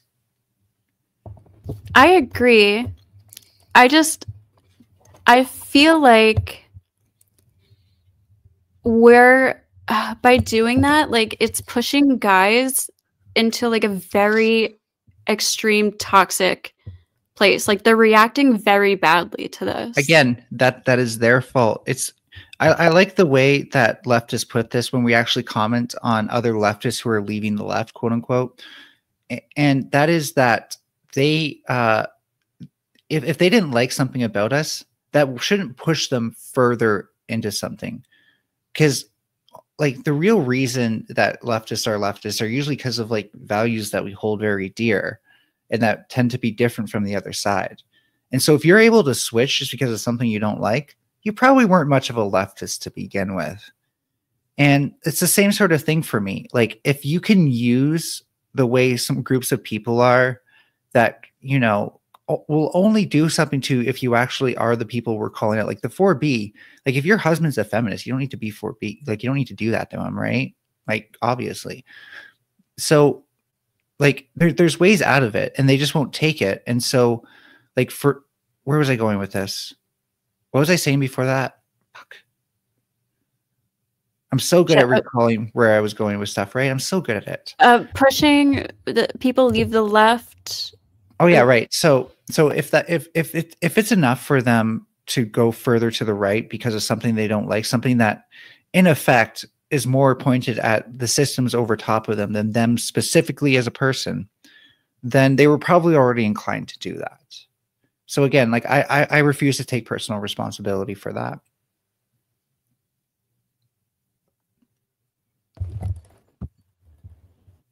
I see where you're coming from. Yeah, I don't know. It kind of also, it would kind of be cool to, but again, like you're right, like they just like would never accept it and see it anyways. But I was gonna say it would kind of be cool if we could, in the end, be the ones who were like, well, we were the bigger person, and you guys reacted like super toxic and bad, and we handled it like better, but they just like wouldn't care or listen They don't, anyways. yeah. It's They just really don't. weird. And I've even Yeah. tried it, having reemerged and just being thrusted beyond my control. But you know, well, I'm happy with the results. Into the red pill space. I tried that, thinking, oh, maybe like since like they're right away telling me how loud and awful I am, maybe I will see if they value the opposite thing. And no, they don't. No, you're right. Yeah. Because it's taken for granted, right? So they're not going to see a contrast. They're just, if you're too loud, then they're going to see that as ugly. And if you're ugly, then they want to see less of you, because really it's how attractive is this woman on the panel to me? And if she's not, then why would I even give her a moment of my time? And that is one of the ways that women compete over each other, right? A more attractive woman can get men to pay attention to her more and do more stuff. So, you know, they up their sex appeal. And that I've heard other women talk about that in the workplace all the time, where it feels like it's way more competitive in that sense than it needs to be. And they get the short end of the stick because they don't want to put themselves out there like that. Yeah. Yeah. It's really disgusting. I'm just saying, if this is like a chess match where even if you get into checkmate, you still have this piece called feminine rage. And all it does is it tells the king to fuck off.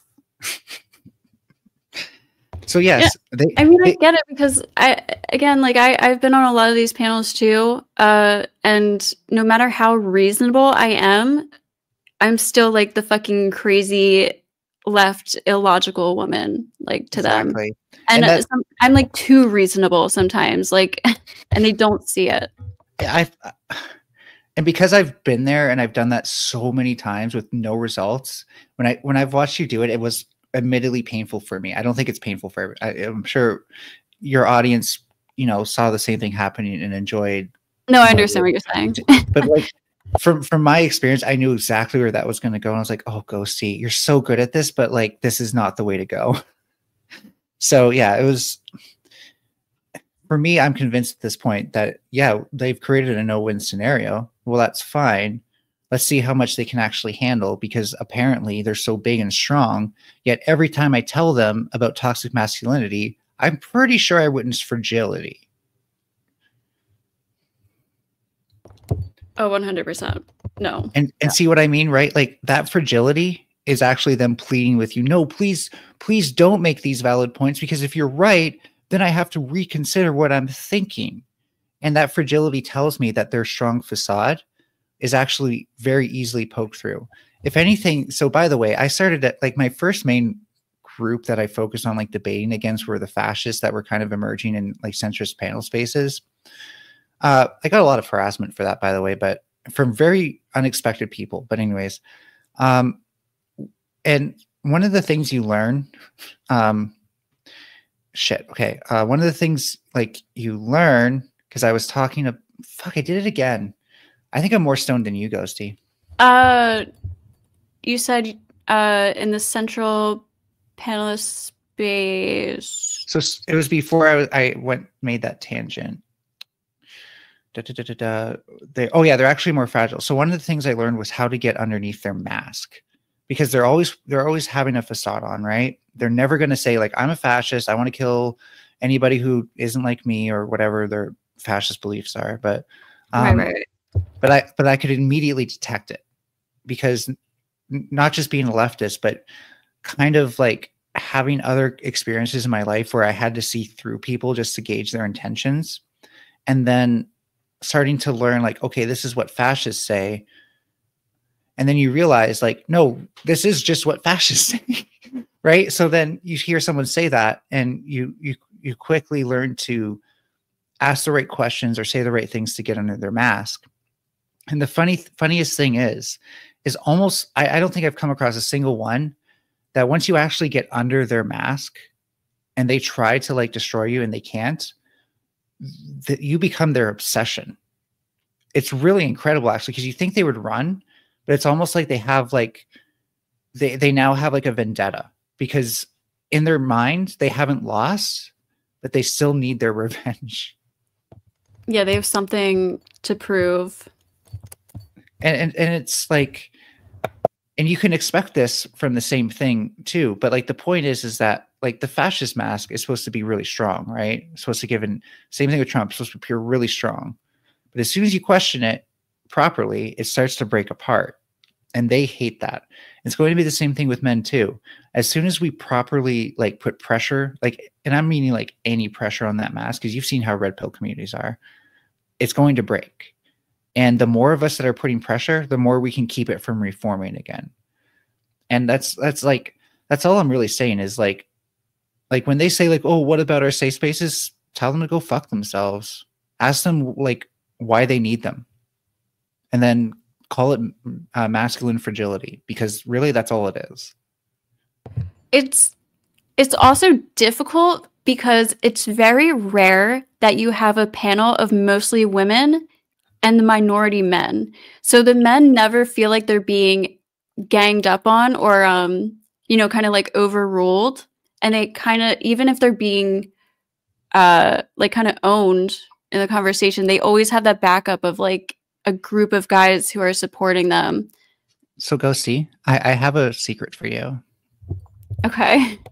So this doesn't count as much for Speakeasy because he wanted me to debate me first one-on-one. But with Teriak, I was thinking he's actually a bit more of an intellectual debater. He thinks about things and he's not like, he's at least not going to try to talk over me by default. So first of all, pick your battles and lure these people into coming into a debate with you. So one of the things is like on the panels I seen him on, it would all just be people shouting over each other, right? And like he'd almost never get a chance to really say anything too useful. But when he did get to say something, I would listen very closely to it and make sure I always responded to it. And one of the things is like, if someone's actually somewhat like intellectually curious, you can almost seduce their brain in that sense, like not sexually, but like intelligently. And then once you get them in that 1v1 space, like I gave him a chance. I was totally going to let him have an actual debate with me. I tried to give him facts and stuff like that. And then the 3 strikes came and he was out. And I did not have much more patience for him in that debate. And that's the thing, right? Like you can give people a chance to actually get to talk to you 1v1 and not have all that shit go on if they've proven that they have some worth to talk to. But if they come on and do the same thing that everybody else is doing, don't give them the time of day. We need to start making them want us more than we want them in that sense. And that's what that comes back to like the docility socialization that girls get. It's like, you should be wanted more than you want men. You know why? Because that's how biology tends to work. Men have more sperm than women have eggs. Well, it doesn't even have to go that deep. I know. I'm just sometimes. Well, no, I'm just like saying also like viewership in general. Like I feel like the viewership goes up when you have like a feminist on the panel to actually debate them with. So it's not just one big circle jerk. Like I love your circle jerk police tag. Thank you. The circle jerk fucking echo chamber. Like that's so boring to listen to all day. And we give them those like views and that entertainment. Yeah, and here's another thing to consider, right? It's like men will just say like lewd shit, like not as much, but around women, but they'll still say lewd shit around women. And with women, it's like not like there's probably examples I can't think of, but for the most part, like women have to keep that really to themselves. Is that fair to say? Yeah, or then like they'll call you like a slut or something or whatever kind of thing. Is that kind of what you mean? Yeah. And so I you think know, if it's like trashy and yeah. so. One of the things I've been playing with is like men also really want to make fun of each other for being into me, because then they can also make fun of them for being into a Furby. So that was a nice little setup. And so that's when I lay that on really thick, because it either makes them uncomfortable or it makes them all gang up on my opponent for that. Because one thing I've noticed is like, if I went to a guy, I was like, "What's your dick size?" He'd be like, "Why do you want to know? Right? Like, what the fuck's wrong with you? Asking me my dick size?" And he'd think you're a slut as well. So he'd also probably think he's going to get laid. It's like the other possibility. But for the most part, it would just be like weird, especially to do that on like a public panel. And yet, guys seem to think they can ask me about my genitals whenever they want. Yeah. It's like, go ahead.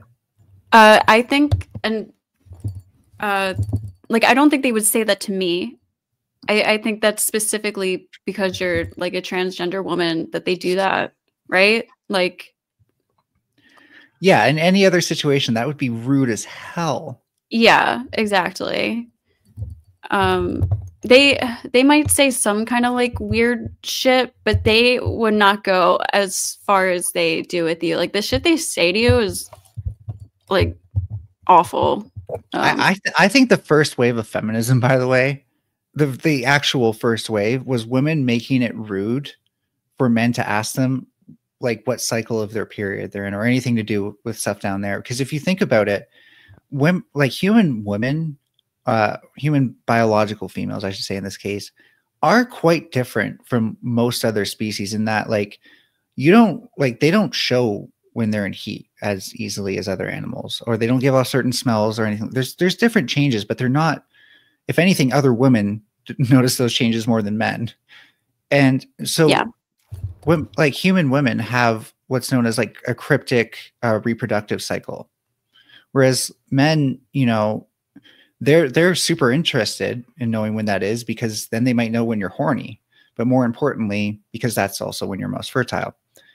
And it seems interesting to me because it feels like they're using me as a vessel to like ask all the things that they like deep down want to know about women, like, oh, when's your cycle and stuff like this. But of course, because I don't have that, they do that still. And there's also like, by the way, Ghosty, when it comes to like, this is one thing that I totally vibe with women on, of like not knowing if a guy's being nice to you because he's into you or because he actually likes you as a person. Do you know what I mean?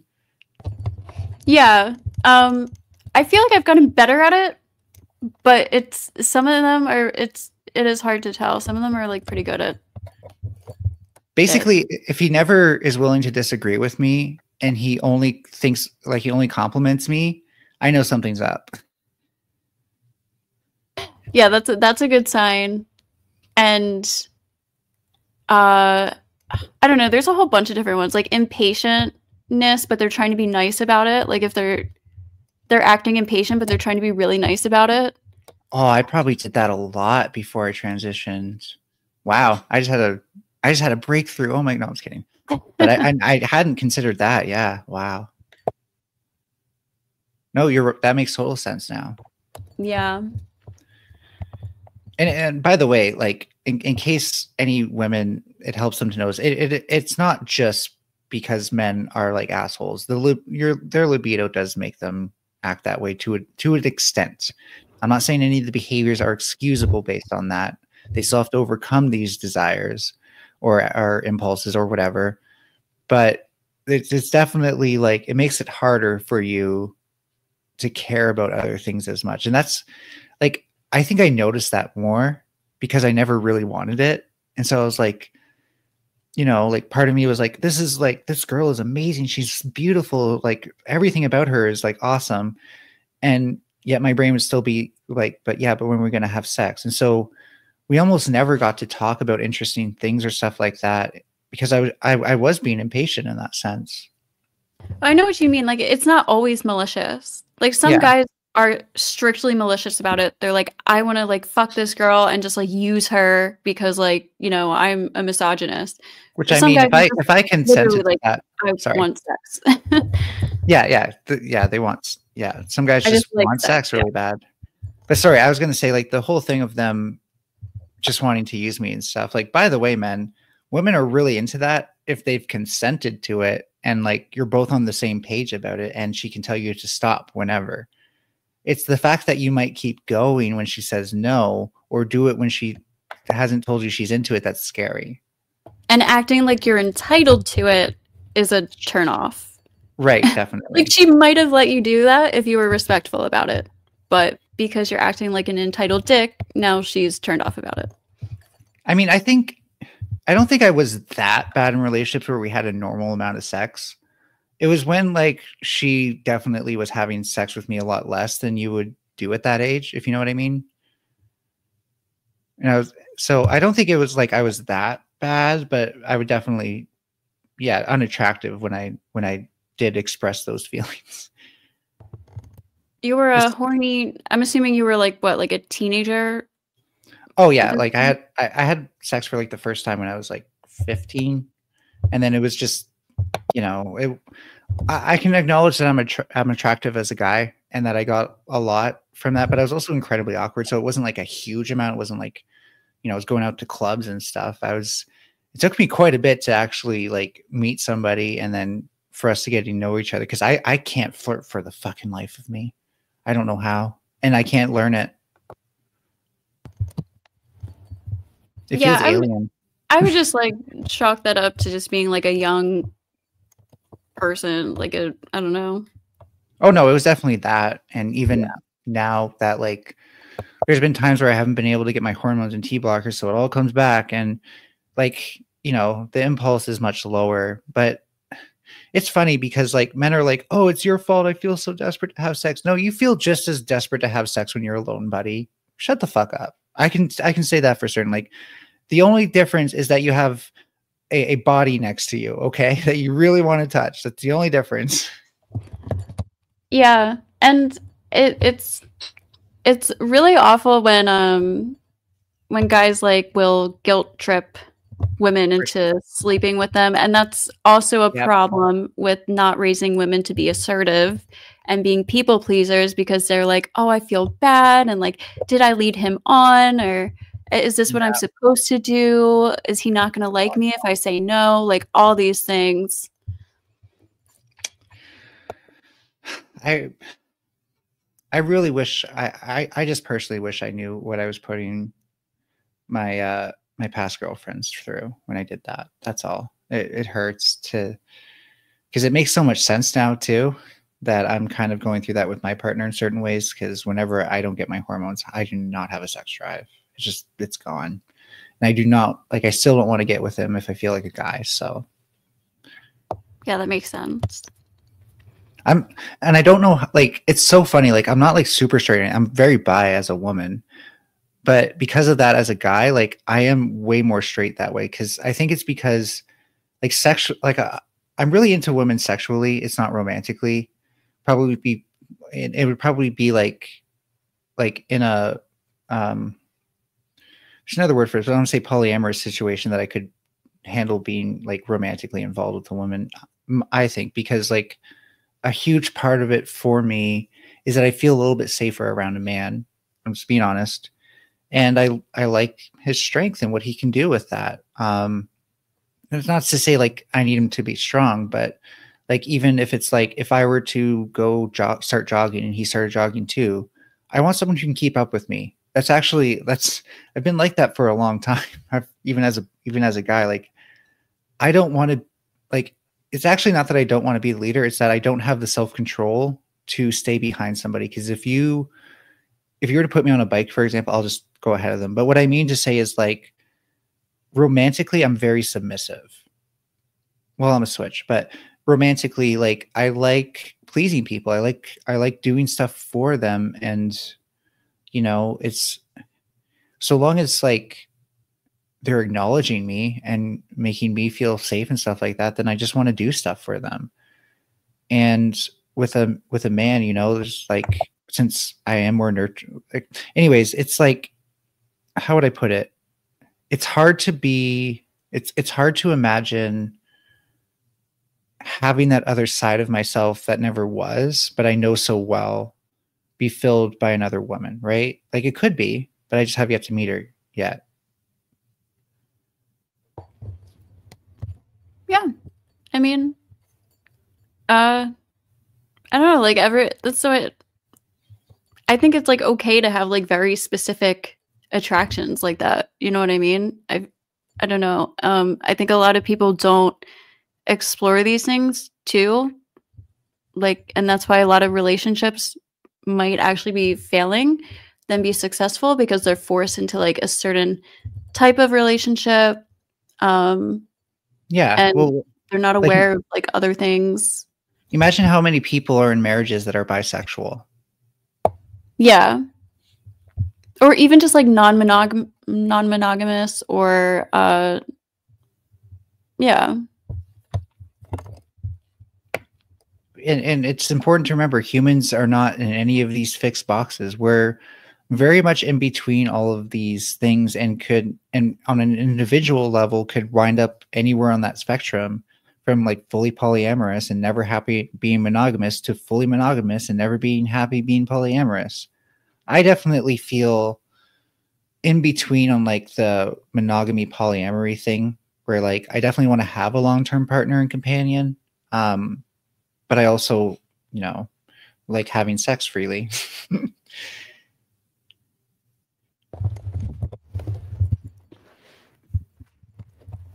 Oh, sorry. It's okay. I think I'm getting tired. I am talking my fucking ass off, and I don't know why I'm still talking. Oh, no. Please don't feel bad. I really enjoyed this conversation. My brain's like dying. I need to like figure out a way to do my own show. I really do. Can you not? Or you have a YouTube channel, right? I can't plan for it, and I can't just do a show off the spot. I've tried and it doesn't work. So it's kind of like a mix of like I need some more gear. I need to have a proper plan in my head. I need ADHD medication to actually do anything with it. And I probably need to reteach myself the basics of video editing, because I haven't done it for so freaking long, and I can only just remember what the software looks like, but I don't remember what anything does anymore. Well, one thing, I remember the cursor thing. Yeah. It is kind of hard, and it can be kind of awkward in the beginning when you don't have like an audience and you're just talking to yourself, but you get used to it. I feel like Oh no. at that. Yeah. Oh, I'm fine with like not having an audience. It's more like I want it to be a show. And if it doesn't feel like a show, then it actually does just feel like I'm talking to myself. Whereas if like I see. Yeah. Like you want to make it a production type thing. And I don't even need it to be high. I just need to feel like there's a format that I'm sticking to. No, that makes sense. I do also just think I'm one of those people who, despite not having, like, I have skills that lay more outside of the range of typical content creators, I think, even though there are content creators who do coding stuff, but, and so like, I have a lot I can offer, but the space isn't ready to utilize a lot of it. So like my ability to program animations and stuff, like there are people who are doing VTuber stuff and stuff like that, but it's a question of, can they actually use the way that I program animations and what they've already got going? And for people who don't do animations, well, that's a huge ask for them to just start doing it. So it's hard to like find my niche in here where I can actually like, if it always feels like everyone else is doing all the work, if you know what I mean. Yeah, I think so. If I start making music, then at least I'll have some music to offer people. But I'm starting to think seriously about it. I still think I might need my ADHD meds for it, but I am close. I'm close.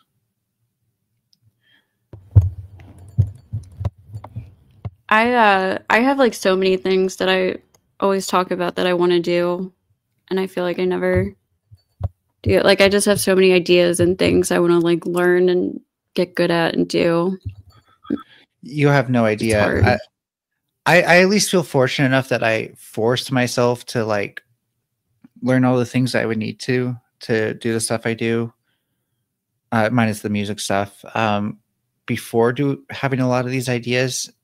But yeah, I hear what you're saying though. It just feels like even if I started one, then everything just might align all of a sudden for me to do the other. It's actually happened with like various ideas I have. Like you talk to people and you're like, oh, well, I can make a website for you to stream. And then, you know, at a certain point you're like, I don't think this person wants to work with me anymore. I just like, I did more than thrash them in the debate. So they seem kind of pissed.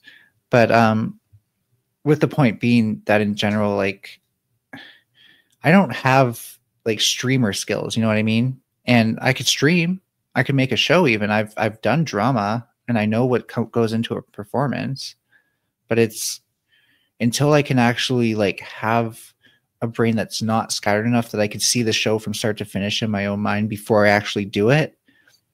It's never going to, it like, you don't understand how hard improvising something is without that actually feeling like you're speaking into the void. No, I get that. Some advice like people told me when I first started, because I kind of felt the same way. I was like, you know, because I used to do pre-recorded videos before I streamed, and I would work on these videos or like wait on releasing them because I needed them to be absolutely perfect, and then to the point where I would never release them, and people were like, just upload them. Yeah, nobody notices the fine details, really. You just have to do it. So, and if they do know the fine details, they know that like only like the creme of the creme de la creme of YouTubers have like perfect videos, and that's because they pay like a whole team to do it. So, you know, it is what it is, with like imperfections and stuff like that. I'm mostly fine with that too. In fact, like with the Furby and with my background and stuff like that, like none of this is supposed to be perfect. Like what is even going on here, right? Like it almost seems incoherent. And that's because like for me, I don't even want to think like how well things really blend together. I just want to have a unique aesthetic. And part of that will be the flaws and stuff. I think I have a video that I haven't bothered deleting that I kind of want to, but I'm just not worth it. That where I just like tried singing, just singing, you know, as the Furby. And that's just the video. And oh my God. And like part of it is that like I embrace I'm not afraid of people seeing flaws or anything in me. Like I embrace that. If someone wants to criticize me for something along those lines, it better be a damn good criticism because it doesn't bother me. And so, you know, that's part, like, I think we're shifting away from like, oh yeah, the best pristine content from that's like doing perfect self-promotion, all that stuff. Like more and more generations are going to start seeing through this. And people aren't like, we're going to find more and more subversive ways of doing self-promotion. But I think at some point people are just going to become like anti-promotion culture. And people like me who don't put any thought or time or energy into self-promotion, I try to get the word out there if I'm streaming sometimes, if I think it's going to be a good stream, but it's not like I do not bend over backwards for anything, nor will I once I actually start streaming, because eventually people are going to recognize the value in this, which is that I can put more time and energy into being myself. I'm not audience captured. I'm not any of these things because I'm not even making money from this. And that's going to be so much more valuable in the future where everybody else is doing the grift. Yeah.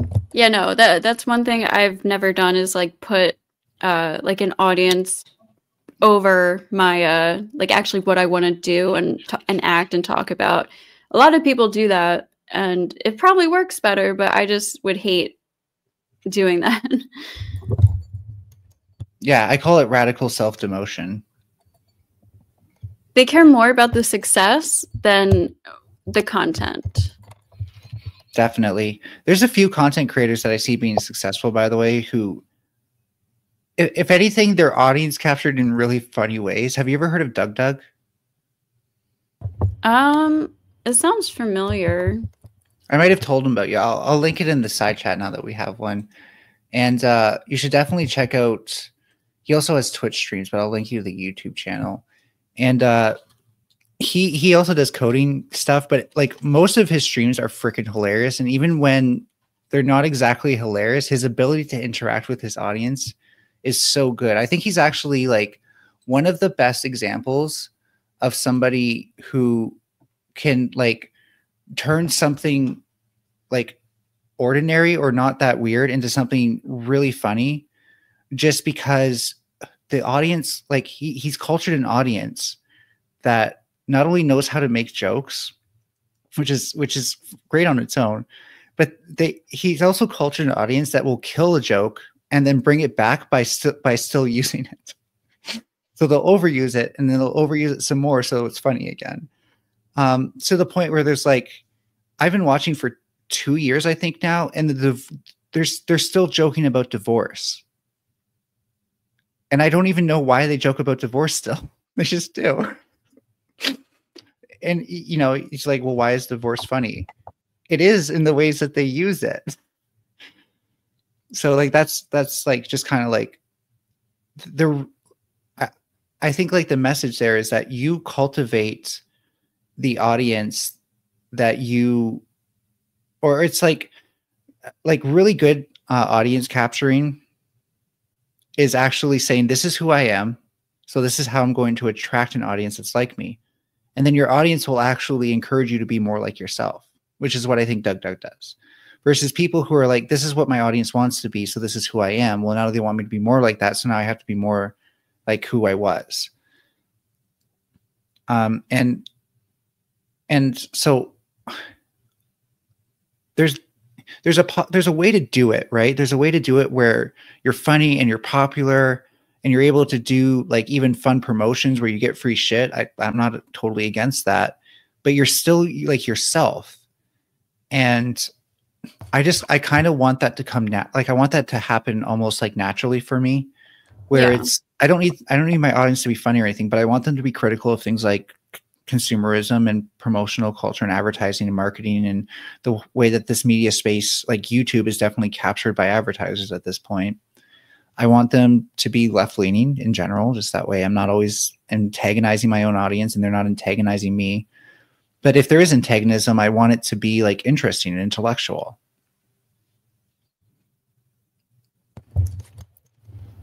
Yeah. It's some people can do it, definitely. I think you might find his channel inspiring. And I'm not saying you have to be funny or do anything he's doing, but just in seeing that there can be communities out there that will form around the right person and that maybe you could be the right person that they'll form around. It feels like so much less of a gamble and more like actual community building. Yeah. Yeah, no, I'll send it to me. Oh, did I not? Yeah, I just brought up the page and then looked at it because his thumbnail is funny. And that's the thing is like, I feel like if I were to do any sort of work from, because I could make thumbnails and stuff like useless stuff, but I'm not even better than anybody else at it. So, you know, I don't offer that very much because people already have a better game than I do. But it feels like to work for him would be an honor because his community's so great, because his content's so funny. And because like when you do that, you become included in some of like the stuff he does. And just that alone would be enough payment for me. So I do want to figure out like, how can I have like kind of like a culture like that where people feel more incentivized to use stuff. And part of that is like, I already get people who like clip my stuff and send it to me. I do plan on using that at some point. Although I'm like, my disorganization is off the charts. My disorganization is disorganized. Okay. How is that possible? I'm really bad at disorganizing shit on a computer. Okay, I figured out how it's possible. So every time I attempt to organize something, I forget about it within a week, and then I try to organize something else in this, like, but the same thing in a different way, and I forget about it in a week, and that it happens 10 times until I realize this, like, I don't know where anything is anymore. I feel like I try too hard to be organized, so I make like a a bunch of folders, and then in retrospect, I realized how they could be way more organized, but I'm way too deep in it at that point. Yeah, but I am looking for a way to turn my prep notes for debates into something that, like, you know, I can easily find what I'm looking for while I'm debating, like in the notes, but also easily go from there to my sources on the thing. So, and like, so I have a pretty good setup where everything's pretty organized, but I hate having all the sources at the bottom because that ends up being huge.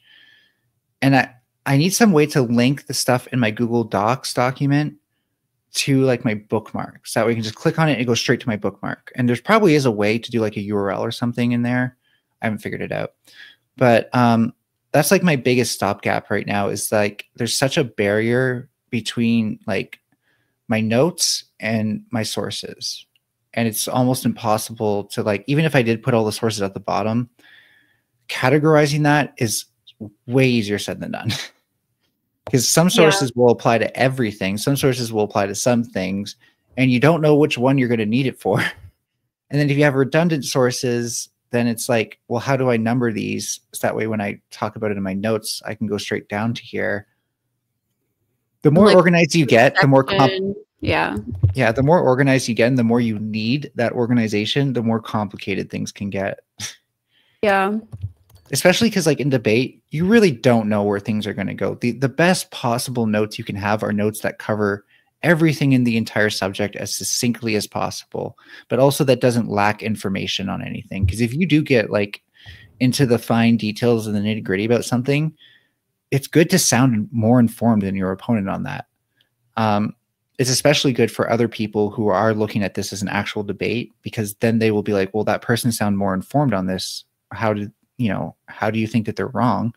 And it's funny, people will come on panel to ask that for me sometimes, but and in general, like, goddamn, oh yeah, with my notes, it's like, if I could only just, if I could have like AI listen to me and then be like, oh, by the way, here's the notes you want.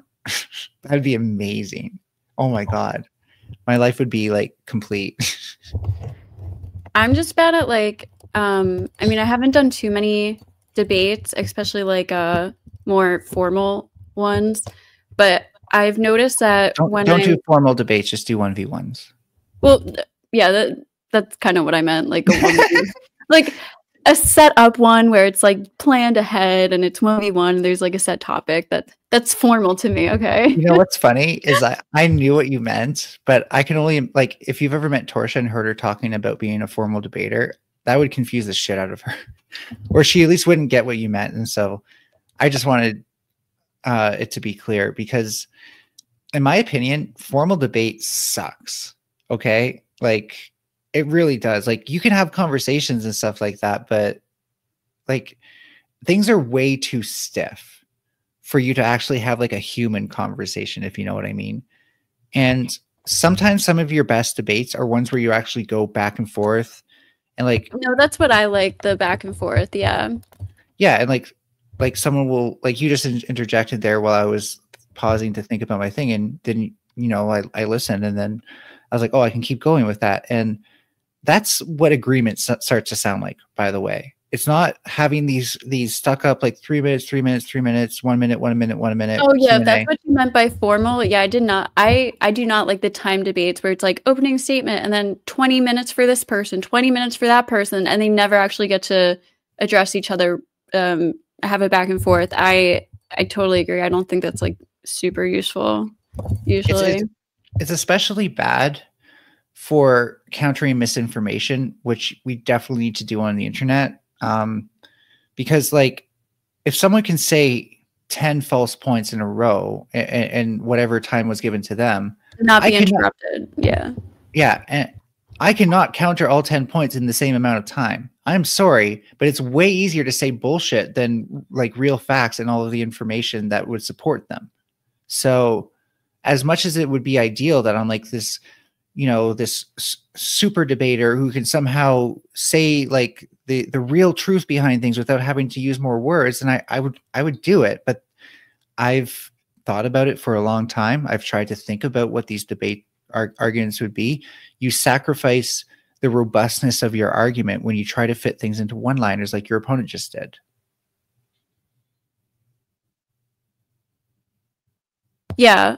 And you can't like address them on the spot either and like try to take them down a line or anything. Yeah, it really sucks. And I wish that we could have like a balance, of course, where there is maybe some structure to things and not always just interrupting or stuff like that, and people do get a chance to finish their what they're saying. But that's where I think like we have to start calling out when people abuse the let me finish thing, because I do it when I know that me finishing is important for them to even be able to respond to what I said. Whereas when I see the other side doing it, for the most part, not always, but for the most part, it's literally just a control mechanism. So that way the other person can't talk. Yeah, And I've seen that too. And if people weren't doing that, then it'd be so much easier for me to just take on face value that someone actually wants to finish and isn't just cutting me off to be a dick or preventing me from interjecting to maintain their stream of bullshit is probably the better way to put it. But and I just, maybe we need more like stuff that helps us understand how harmful misinformation really is in these spaces. But it is bad. Like I've shown up into places where like hundreds of people have all somehow come together believing the most fringe conspiracy shit ever.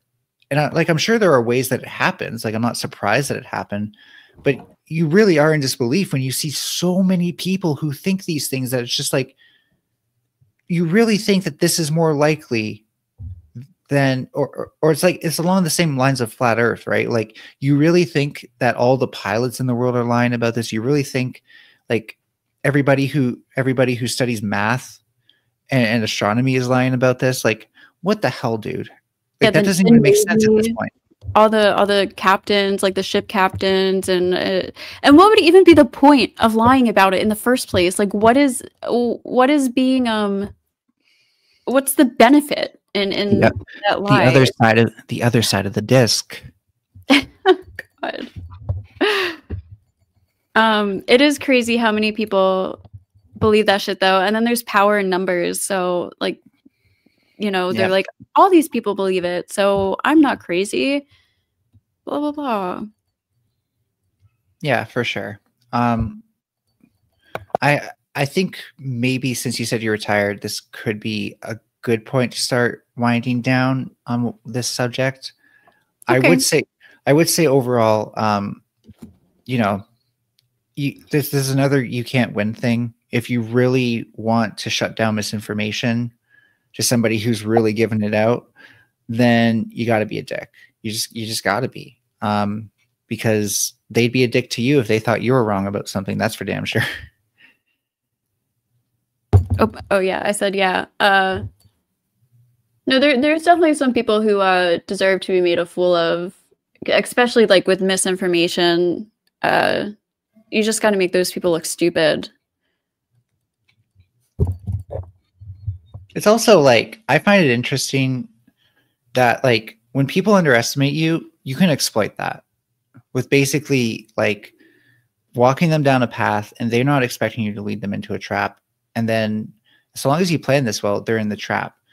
Now, granted, if you stick around in spaces, you can't really do that too many times, but it's a fun way to start things if you know that you're not even welcome in a space to begin with. And I tried a different tactic in the red pill space, which was to just make them afraid of me as soon as I walked on the panel. And I'm going to tell you this much.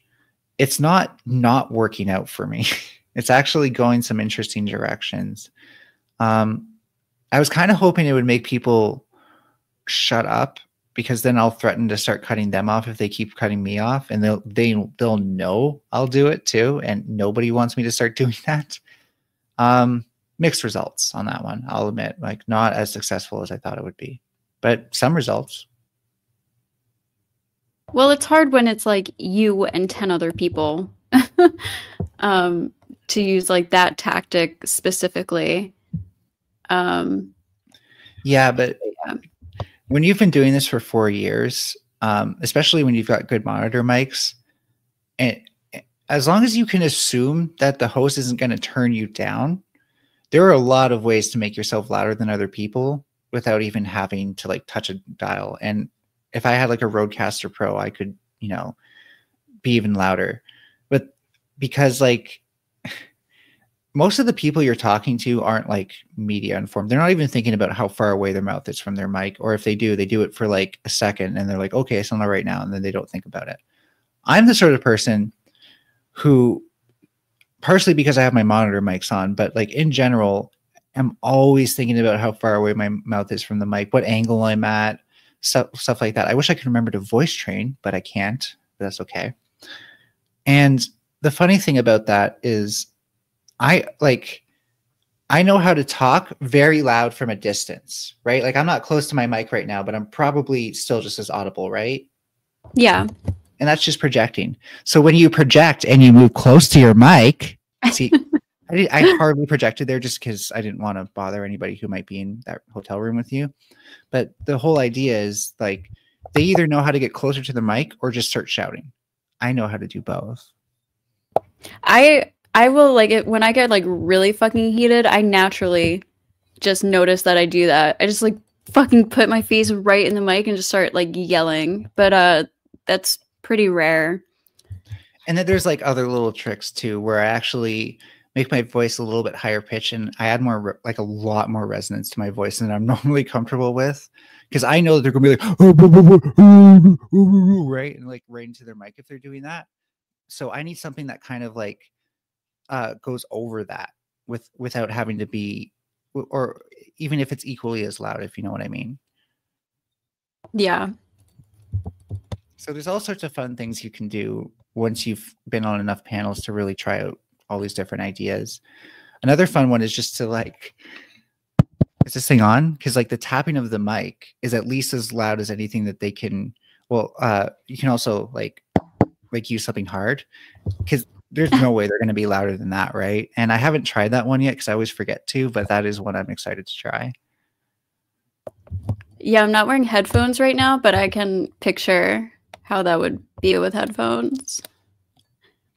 Yeah, with the monitors, I can hear, well, at least exactly what people hear before all the compression and stuff that StreamYard does. And that happens on your end before even streaming it out again. So it's, my voice always sounds a little bit off to me when I listen to it, but I know that my mic at least sounds mostly to my ears how it does sound to everyone else. And that's just everyone who streams, and I'm not criticizing you because I know you're away and there's probably some difficulties with that, but everyone who streams needs to use A, monitor mics, and B, a LAN connection. Do not use Wi-Fi, because both of those things are how you avoid huge failures in both your data connection and your audio. Yeah, mics are important. I hate when people, especially on panels, are using like earbud mics, like Bluetooth mics, like from their headphones. Like they don't have an actual microphone. They always get broken up over, and it like fucks up the whole rhythm of the panel, the conversation. Yeah, I tried using them when I was at work, and it was never right, and it was never good. So I just stopped. It's funny. I will bring my microphone and monitor headphones to work. I usually bring my monitor headphones just so I can listen to my laptop when I'm on my break, but I bring my mic and my monitor headphones to work if I know I'm going to stream, because I will never put up with anything less than this mic at this point. Yeah, that's why I brought my mic here, but I fucking forgot my headphones like a dumbass. But it's okay. That's the worst. I actually did that once when I went to work, and I tried it, and this mic's too good. It is very directional, so it actually does cancel out a lot of stuff when I'm low enough, when my volume's low enough. But my work is very loud. There's a lot of things running all the time, and so it was not good. It was so fizzy. Yeah. Yeah, like cream soda. So we gave streaming advice. We didn't really give much debate advice, but that's okay. Nobody else joined the panel Yeah. because they're all afraid of me. I don't get too many viewers, but I did try to post this in Discord servers. I think maybe because you started later and that all got thrown off. But yeah, that's like the minimal amount of self-promotion I do, by the way, is like it's all these Discord servers I know that have like self-promotion sections. And in the off chance someone might be interested, I thank put you. that in there. You're welcome. Yeah, it's always nice to do it for people whose streams I know these lefty servers might enjoy. Oh my God, we have somebody. We do? Hi. Hello. I'm Dave. This guy. I just want to prove that I'm not afraid. Oh, Just okay. hanging out watching, you know. I knew that would work. I heard afraid, so I wanted to pop up and say hi. Thanks for overcoming your fear. I don't know if you're not afraid yet, because we're not debating anything, but that's okay. I have no fear. I don't Wait. mind. I'm not afraid to lose the debate either. Right. So what are we Yeah. gonna do a 1v1? Anything. Yeah. Well, I don't think we'll disagree as much as you might think on a lot of things, because I Guns? have been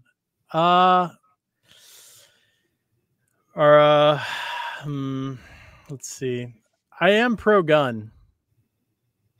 I'm It's very not a- anti-gun. It's not a very heavy topic for me. Oh, okay, so you're not your heart's not in, but your brain is, or vice versa. I could defend it if I need to. Probably. I don't know if I have the strongest stances. It's more just the fact that the guns aren't the things killing people. We need better mental health. Focus Okay. on that first instead of the gun control. Is that going to be like your position on most things, like trans athletes? A lot of things. I think we need better mental health, but trans athletes, I think, is insane. I don't see why people make as big of a deal about it, but at the same time, I don't think the way I see it, normal, like whatever the general league is in most sports, at least as far as like football or soccer, volleyball, things like that, whatever the main one is, it's usually an open league, and then there's a women's league separately. Okay. And the reason for that is because we want women to have a chance to compete. Sure. Can I just quickly ask you though? Go ahead. Do you believe that trans women are dominating in sports? Yes or no? Do I believe that they are? No. Do I believe that they have the potential to? Yes, but not necessarily. See, I think it's more of the people that would abuse it, not so much the actual people who are trans. It's the people who will use it as a competitive advantage because they're a middling athlete, but they've spent years of their life doing this. So they'll pretend like they're trans and they'll actually like because we are in an identity culture right now where you can just identify as the opposite gender and be considered trans, whether you actually have some form of dysphoria or something like that. So with the self-ID, it makes it difficult. But if you got had to get a clinical diagnosis of gender dysphoria, it would be a little different. Well, almost any athlete at this point, especially according to the ICC or the IOC, I forget which one it is. The IOC probably. They need to be on hormones for at least 2 years, like hormones. Okay. I mean, you can take hormones and still balance it out. Let's be honest, there are a lot of female athletes that are on testosterone, and that's... Well, no, they'd be getting blood tests the whole time anyways, and that would void the treatment if they still had high testosterone. You're supposed to have low testosterone when you do HRT.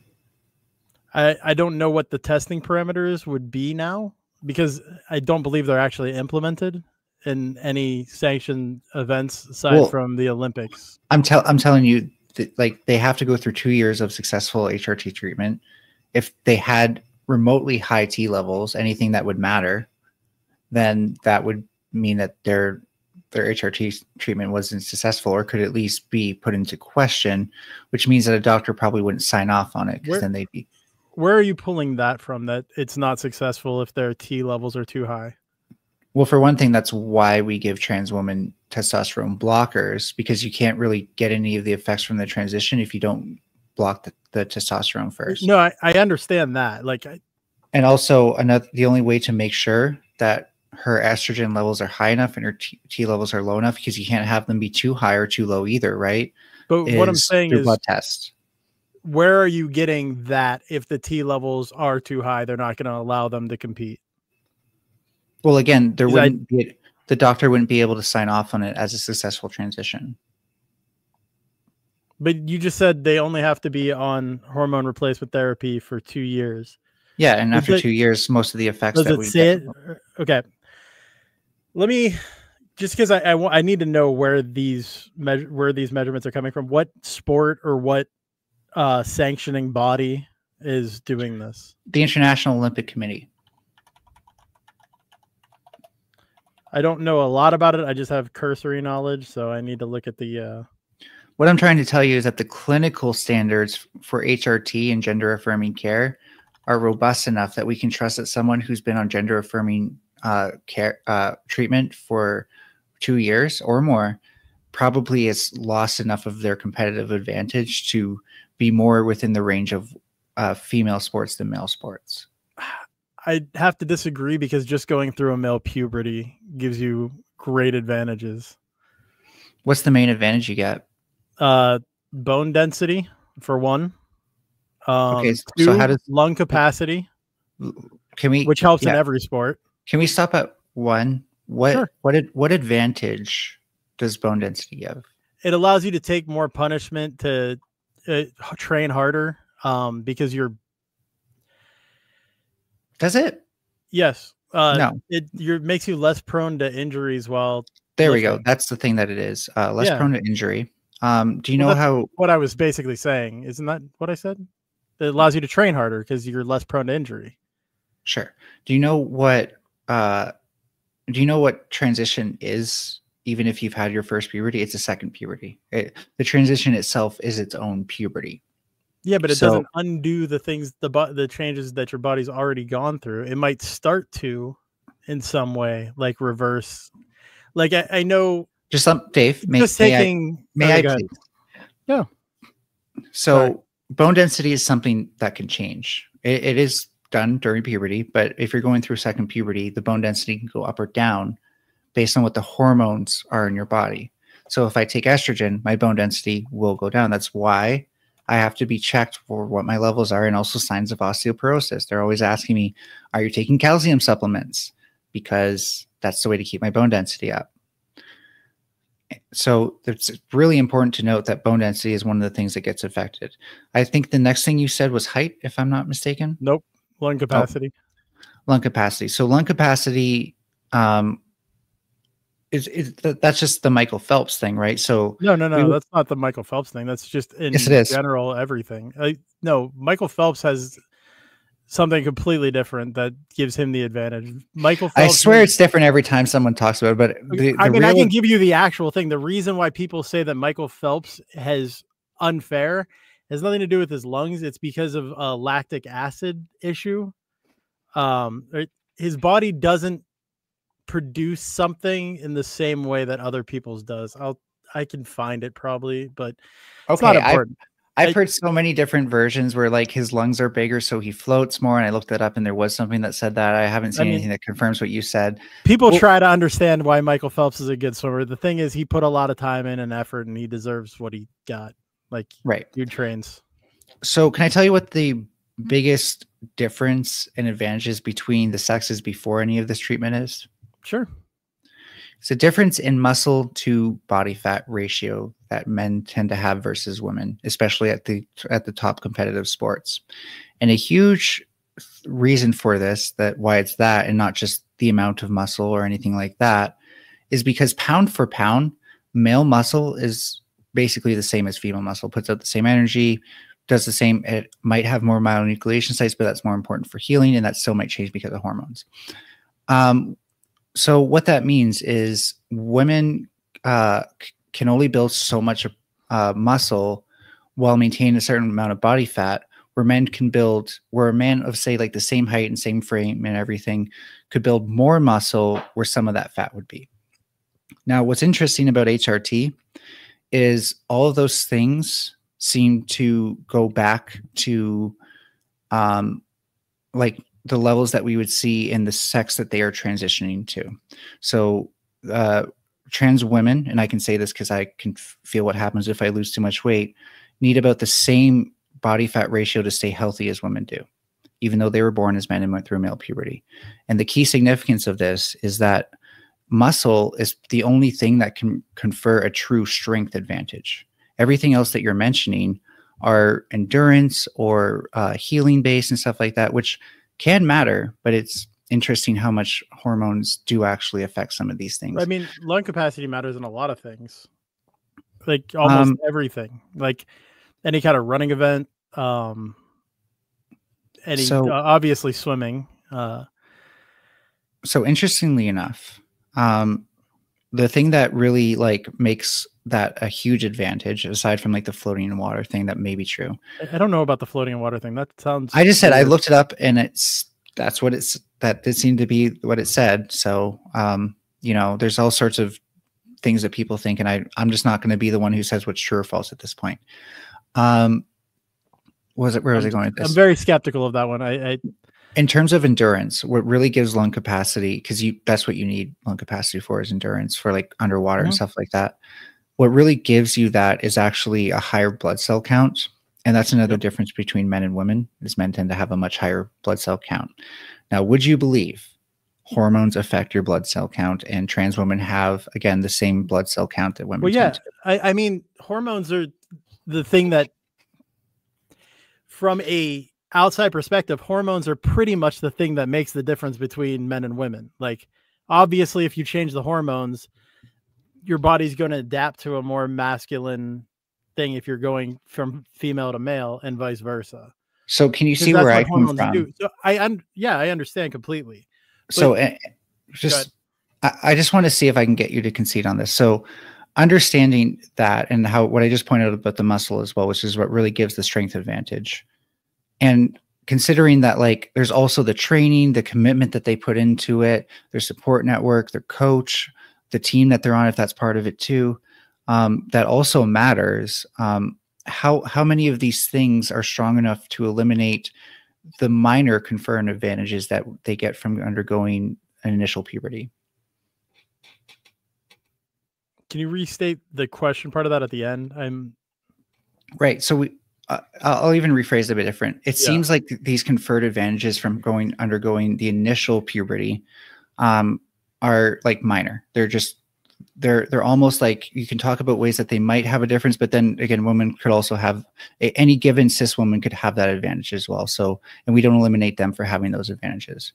And then we see that like the conferred advantages that would matter, like not needing as much body fat to have as much muscle, don't matter as much because the hormones take care of that. So, and then the even bigger influences, in my opinion, and it seems like you agree somewhat, of like the coaching, the training, the commitment they put into it, their support, even how much money they have to spend on the sport.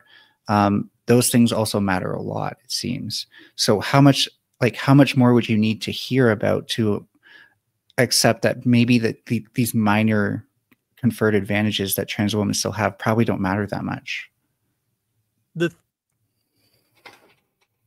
There's nothing that I could really hear, because I don't think that it's not the actual people who are trans who need this to continue with their life, that kind of thing. Like, it's anybody who would take advantage of the system that I have the problem with. But I think what I just described though is that first of all, feminizing HRT is the worst performance enhancing drug imaginable, even if you go up against women, because they could just have more. They could just let me finish, please. Go ahead. They could have more anomalous advantages and I'm sorry if I've been cutting you off. I'll try not to do that. Okay. But they could have more anomalous advantages than you have, and you could just be within the lower range of these advantages that men have, and that would just be the same kind of chance as anyone who's the same sex that born at birth as you, having some sort of conferred advantage from being an anomaly themselves. So I have a different thing to pose. Suppose that an athlete begins puberty as a male around 13. They train for 5 years with the testosterone running through their body until they're 18. When they're 18, they decide they're transgender and they want to transition to be a female. They're on HRT for 2 years while still continuing training to keep themselves in shape. Do you think that 5 years of peak male puberty, like you get the most benefit out of your puberty at the very beginning of it? Those 5 years would be completely offset by the 2 years of HRT. Well, no. Okay. So regarding what we're talking about here, if we're talking about things that are already driven by hormones, then yeah, that is the power of hormones. It's not so much about how long you spent developing those things; it's how long it takes the hormones to affect those things. That's the real time scale you think about on the hormonal level. For the things like, for example, height differences and stuff like that. Yeah, that's unavoidable, but there still are women who are taller than the majority of men, and we don't exclude them from, female competition. So again, it would again be a gamble. Like, they might not even be taller than most women. There are some pretty short men out there. So my whole thing is, like, it's important to not think about like I went through the full puberty, right up past 25. It didn't take 10 years or more for me to have like the full effects. It took 2 to 3 years. It takes 2 to 3 years for everybody, because again, that's the time scale that matters, is how long do the hormones take to do all this stuff. But how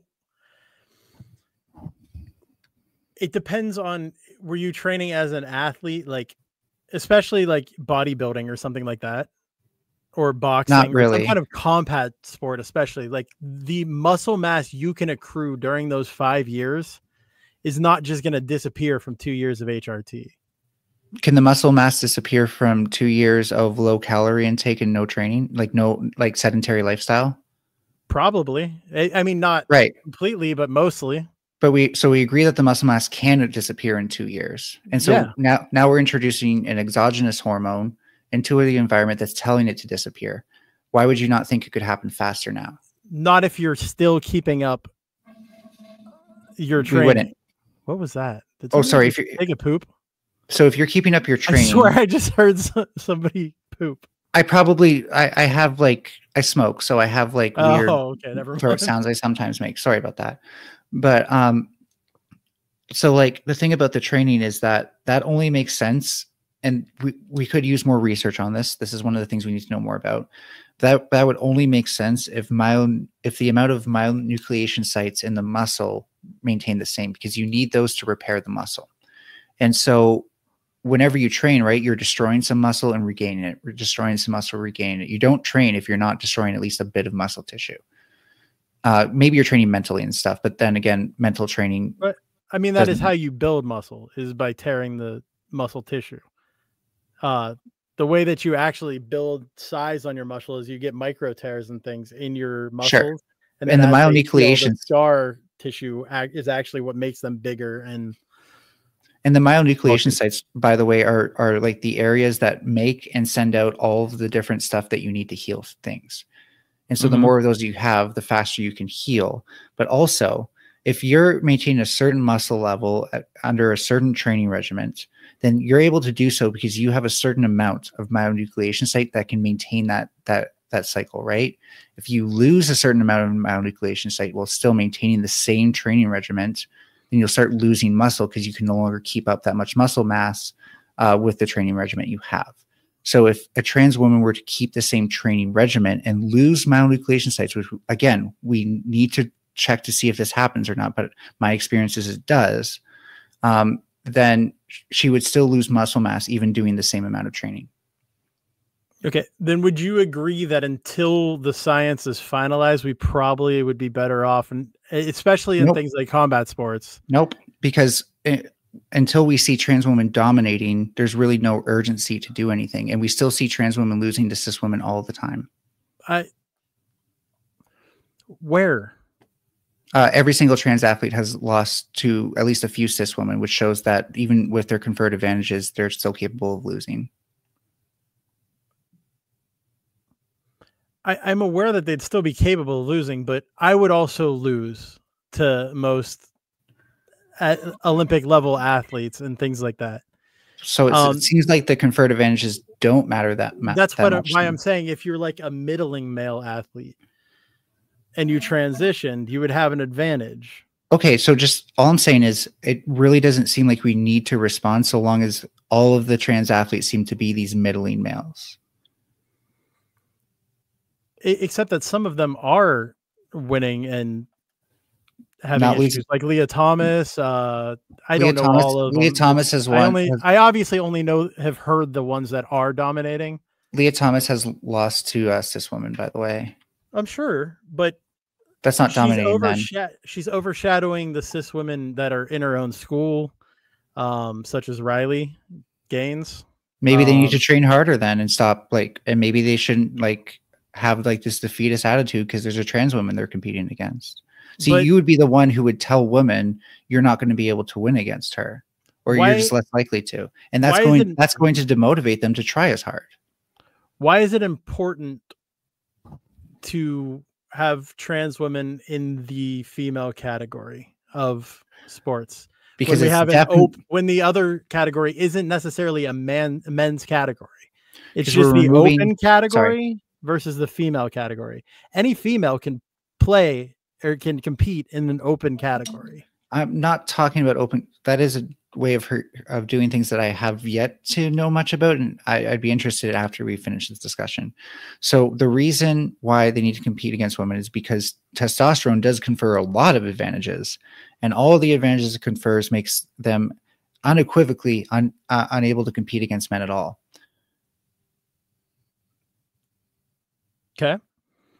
So it would be unfair. Make a third division, because no, I still believe that until I see perfect scientific, actual scientific proof that the advantages that are conferred by several years, I'm just saying 5 to be minimalistic. That's from 13 to 18 kind of thing, because you start going through puberty in your teens. So this is just an estimate.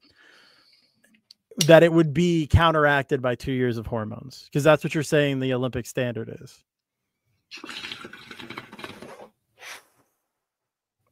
Now, granted, I do need to go to bed soon. I was getting off to go away, but I don't want to run away and make it seem like I'm running from this. So I want to at least give you a few I'll last one more thing. Just to admit, we can always continue this in a proper setting. Do you know about Sarah the Raging Tomato and her panels? Yeah, I know Sarah. I'm friends with Sarah. She would host a debate for us gladly. So I'm sure. My question for you is, do you think it's rational to be more scared of a minority, and not just the minority of a minority who's going to exploit that, and not just a minority of a minority of a minority that are athletes, considering that we already do everything we can to make sure the competition is fair. And no matter, even if they were to exploit that, there's no way they're going to dominate all of women's sports, because as a minority, they're just incapable of doing that. Wouldn't we already be making? But here, I'm not done. I have ADD. I just need to respond to this before I. No, you don't, because you don't know what I'm actually asking. Are you really more scared of that than possibly further stigmatizing a minority? No, but do you agree that we are already trying to change the rules for a minority of a minority in order to include them? I don't think you're changing any rules in sports. No, they had to create an entire committee to decide how we can include what? them. No, yes, the IOC has always existed. No, but there's a committee within the IOC for this. Hold on, let me find Yeah, it. that's normal to do. That's not bending the rules. That's bringing experts together to see what can I'm be not done. saying bending the rules. You're creating a new rule set For transgender people so they can compete. I don't in understand order what you're to saying. include a minority of a minority, as you put it. Yeah, the trans athletes who aren't even all trans people. Yeah, I think that's reasonable. With the ones that aren't trans people, obviously they should be able to compete in whatever works. Like the ones I think they were complaining about were the boxers or whatever, but they're females as far as I understand. So Definitely, whatever. that was That's just misinformation. stupid. Yeah, that's just retarded. Or sorry, I try not to use Thank you. semi-TOS words, but they still It's not even in my- semi-TOS. It's in just my vernacular. it's offensive to people with disabilities.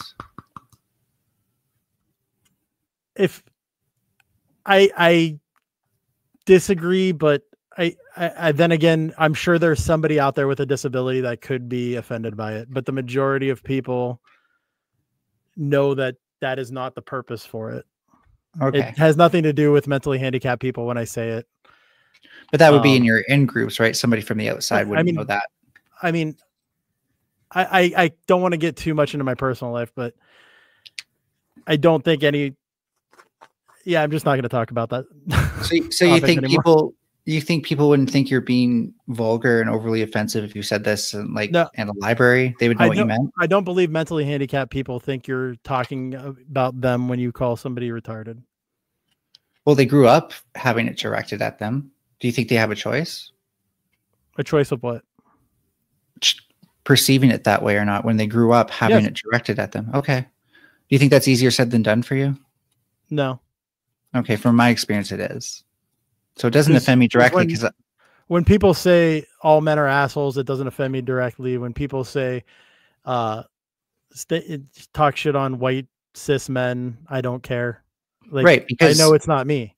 Because you've already got the dominant position in society. So when people try to attack that about you, it can't make you feel inferior about yourself because that is supposed to be a point of superiority. Versus when you do that to someone with a disability, it reinforces. I'm not superior for one. I'm not weaponizing that. You said just let me finish. I'm not superior. Just let me finish. Okay, cool. I'm not. I'm not. That's not really my point of.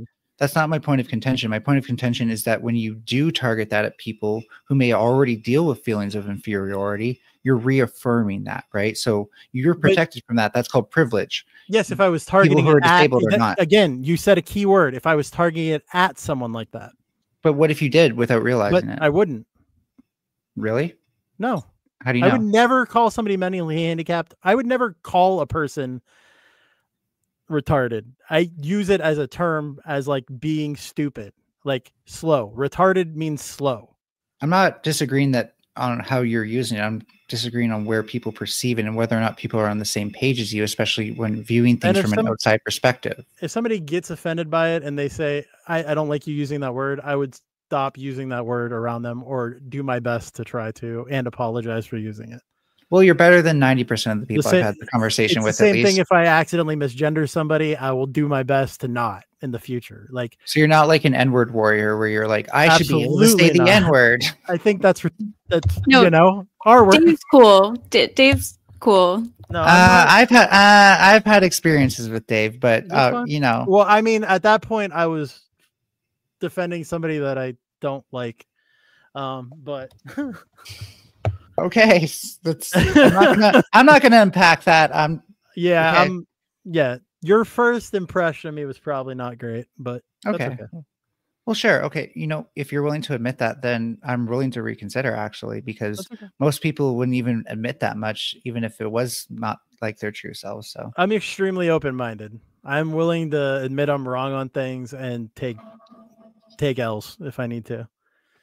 And defending Speakeasy was a big L.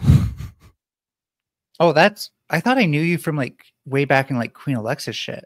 But who's Queen Alexa? No. Okay, no, I'm wrong. Food shops? Yeah, food shops. Oh, that's where I met you. Okay. Yeah, I was defending Speakeasy with Mantis for some reason. Oh, wow. That's where I first heard of him. You know what's funny? I am friends with Rude Mudcrab, though. He's a good guy. I confused him with the guy who like Destiny hated, and I can't even remember that guy's name now. But like, I thought he was like somebody else for a bit until I actually like went on his panel, and then somebody actually mentioned that guy's name, and I was like, oh, I'm not on that person's panel. Gotcha. And not that I care. Like, You were on Speakeasy's panels are Speakeasy's fun. panel recently. Oh, dude, I've been on like several verbal combats at this point. The problem is that the first time I got away with not being put in a 1v1 right away. And as a leftist there, I'm never going to win. So. Oh yeah, you're screwed. Unless you're Haku or Hornet.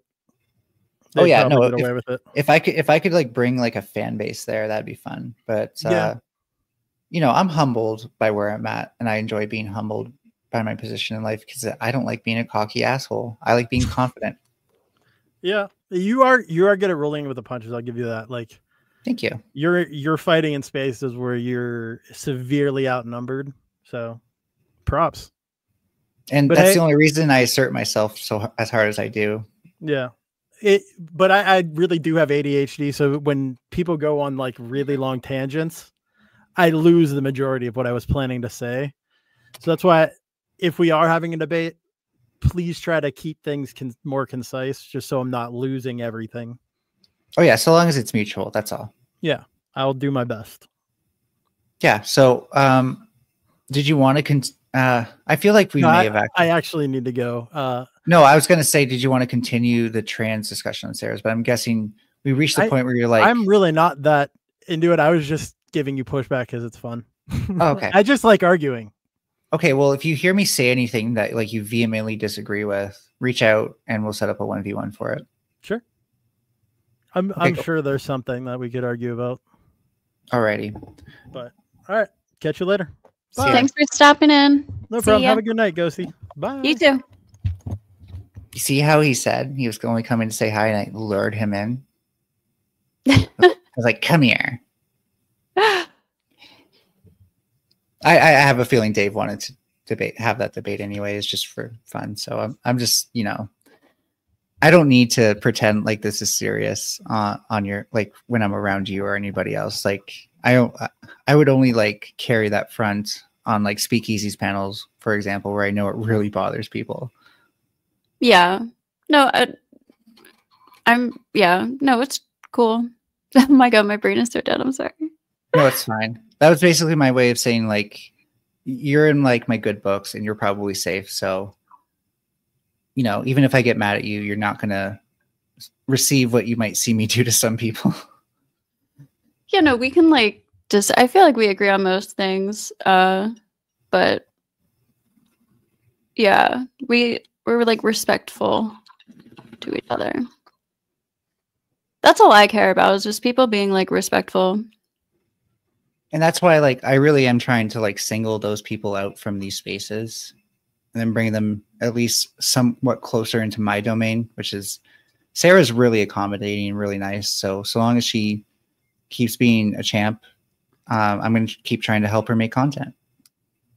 Yeah, I like her panels too. I talked to her recently and gave her some potential debate topics. I'm sorry, Ghosty, though. Like, especially you with Process of all people against Andrew Wilson. It doesn't even matter who his teammate is at this point because he's just going to talk over them as well. Oh, and I didn't even get to like prep for that either. Because it was Halloween and I went out and I literally had a 2-day hangover.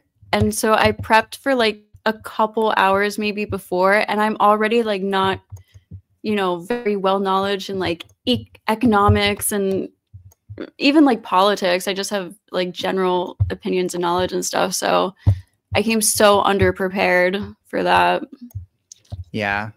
But no, like the worst thing is like so I shouldn't, never mind. But let's just say like I got upset that like in the debate where Torsha was teammates with Andrew, Torsha didn't say anything during that debate really. And I was like, is this the Andrew show? Like seriously? Because it was almost like twice in a row, especially after she put them against you guys as well, that it seemed like she was stacking things like in his favor. And not to say like you can't debate or anything, but like Andrew, you do need to really like be able to match his fucking energy to be able to debate against him, and that's not easy. So, and with that topic too, I like didn't have the passion either. oh, what was the topic again? I forget. It was like Harris and Trump, which like I'm like very passionate anti-Trump, but like politics isn't really something that, you know, I super care about. Like, I don't know, like I care about the president, and it's hard to explain, but I'm not like a super politics person. So yeah, it wasn't something I was super passionate about. So I was kind of chill. I just, it kills me when I see that like there's clearly like an uneven stacking of things in general in that sense. And that's not, I've seen her set up better debates since then, so I think it was just like an anomaly. But I feel like I have a good sense of that thing where like I can see kind of, without being able to describe it in words per se, but I can see what kind of debater someone is. I guess there's some words for it, like if they're intellectual or whatever, but it's more of like a feeling I get from them. And then my natural instinct is to at least meet them on their level. And not intellectually though, because that is part of like my debate style, but everything else is like their tone, their energy, what kind of curse words they use, how personal they get, all that stuff. If they go low, I'll even maybe go a bit lower. Right. So it's one of those things, because actually, do you know Innuendo Studios? No. Oh, you're going to love this guy's videos. They're incredibly informative, by the way, on how to spot people from the alt-right who may not be letting on that they're from there. And also has a really good thing on Gamergate, or a couple things on Gamergate that is worth looking into. But his alt-right playbook series has an episode called "If You Go Low, We Go High." And basically what that's about is like what liberals tend to do is when like right wingers will go like low, liberals will say, well, how can we make ourselves look like the better people in this argument? And the problem is that going low inherently does more damage and quicker than going high can fix things. And actually, I'm going to stop trying to describe it, but basically it's a losing strategy to not meet them at their own level, because you're investing way more into things than they are, and they're going to exploit that. You know, I have seen like respond better to that. I'm not like personally very good at that. You just gotta people I don't know personally, but you gotta find and get to know your female rage, especially on the public stage. Like it's like your female rage when you feel like you're in private is different, by the way. I'm still pretty standoffish when I'm upset in private, but like I'm not like, it takes a lot to get me to actually go on the attack, right? I'm usually defending myself, and I'd rather keep defending myself because I don't want things to escalate. And it's not always the same case with like my rage on panels. And that's kind of what you learn to like control, because the instinct is to be as like bloodlusty as possible and stuff like that, because that's what this space encourages, right? You're talking to people behind a screen, it feels safe, blah blah blah. We're all a bit more toxic online. When you can dial that in to strength, then it really does, you know, it can at least get more people to shut up when you try to speak than they normally would. Yeah, when I first started going on panels, I would get very like super heated and just be like screaming and yelling and get so upset, and that's like very rare now. I've kind of toned that down as I've gotten used to it, but I don't know. Really? I kind of wish you would send me a link to one of those. I want to see Screaming and Upset Ghosty, because there was one channel. It's a very small channel, but they're like very manosphere-ish. And it was always me. I was like the only left person, pretty much feminist. And I would stream with them like pretty much for like a year, like weekly. And that's kind of how I started. But it was a very small channel. But yeah, I used to get very upset with them. Oh, before we go, I was trying to like segue into this, but I couldn't find a smooth way to do it because I talked too much. But when you do debate prep, what we should have is a common document of notes, like a shareable Google Doc that I can also edit with you. And then what we can do is you can say like, here's what I want to make sure I have down pat, and here are some things like if I can have information on this, that would also be nice. And then we'll focus on getting the things you want to have down pat. Like, and maybe like if you want to try to rehearse some of your arguments against me, you could try that. If you have time and if you're down, but because in general, I think one of the best things you can have, and I wish I would have done this right from the get-go, is have like an ever-growing document where even if you can't refute something you encounter that one debate, you can then research it and add it to that document you already have. Because interestingly enough, one of the best ways to learn about anything I found that like at least the things that like I normally struggle to learn about or find motivation to is to prep for these debates. You learn so freaking much, and it can be like a rabbit hole sometimes. And the problem is it's hard to remember everything you've learned when you're on panel. And especially hard to remember everything you learned from your second last prep session on the panel. So, like I said, I'm not good at coming up with notes that are easy to like access on the panel. So that's still an issue, but I will help you with developing your prep notes and finding sources for stuff and stuff like that. Okay, cool. Yeah, Sarah is going to schedule some debates for me, so we can do that. Tell her you want as much advance notice as possible. Yeah, no, she said it's going to be like after the new year. Yeah. But just advance notice, that way you can know what the topic is. Yeah. Because I did give her a list, but I gave her a lot, so I don't know exactly which one it is. Okay. Well, it's good that you're like at least eager to debate a lot of topics. Unlike Dave. Just kidding. But yeah, so like with like I can pretty much help you prep for anything, but just note that like I do tend to lean towards the sciences, so you'll get a lot more out of me if it's like in the sciences or in the realm of like leftist politics than, you know, if it's like flat earths. Well, no, flat earth stuff is science. What's a good example? Ghosts. No, ghosts are also kind of a good example. What's one that I came across? I was like, I'm not touching this. Oh, the circumcision debate. There is even science behind that, but like, I don't want to know about it. I think where I mostly struggle is I've noticed when I prepare my side and I don't prepare for what they're going to argue. So I don't prepare like many like counter arguments to what they have prepared. Okay, so it might help then. I can help you do Oppo research, and I'll create like a list of summary points that the opponent made and any interesting arguments that your side made.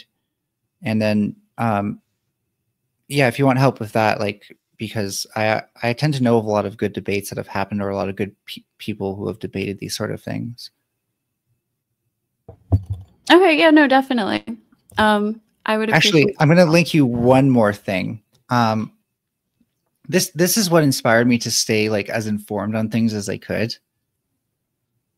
It's to be ready for like situations like this, and it also informed a lot of my arguments on the trans debate, even though I was like 3 years in already debating it. And I was like, oh, okay, could have debated some of these things a lot better. And it's the Destiny v. Jangles debate. And the interesting thing about Jangles is he is a sports scientist. Like he actually works in the field of sport medicine. So he really, really knows his stuff. And they actually had a very civil conversation. And I think the most important thing is to feel confident in the information comprehensively, to the point where you could teach a course in this. And now that's asking a lot, don't get me wrong, but that's like how you should think about it, right? Where like, if you needed to teach someone about this, you know, what would you need to know to teach them everything about it? And what I've come to learn is that like most things are multidisciplinary, and that is the hardest thing to track with things. Is like, am I going to take the social justice angle? Am I going to take, you know, the stats and what the what the social scientists are saying? Am I going to take the politics angle on this? There's always so many ways to attack something as well, and knowing how your opponent is going to attack that can be very crucial. Yeah, I've definitely noticed that too. Like what you said earlier, going down rabbit holes when I'm like researching for debates and stuff. And then like lots of the times during the debate, my research, like it won't even be relevant to the conversation.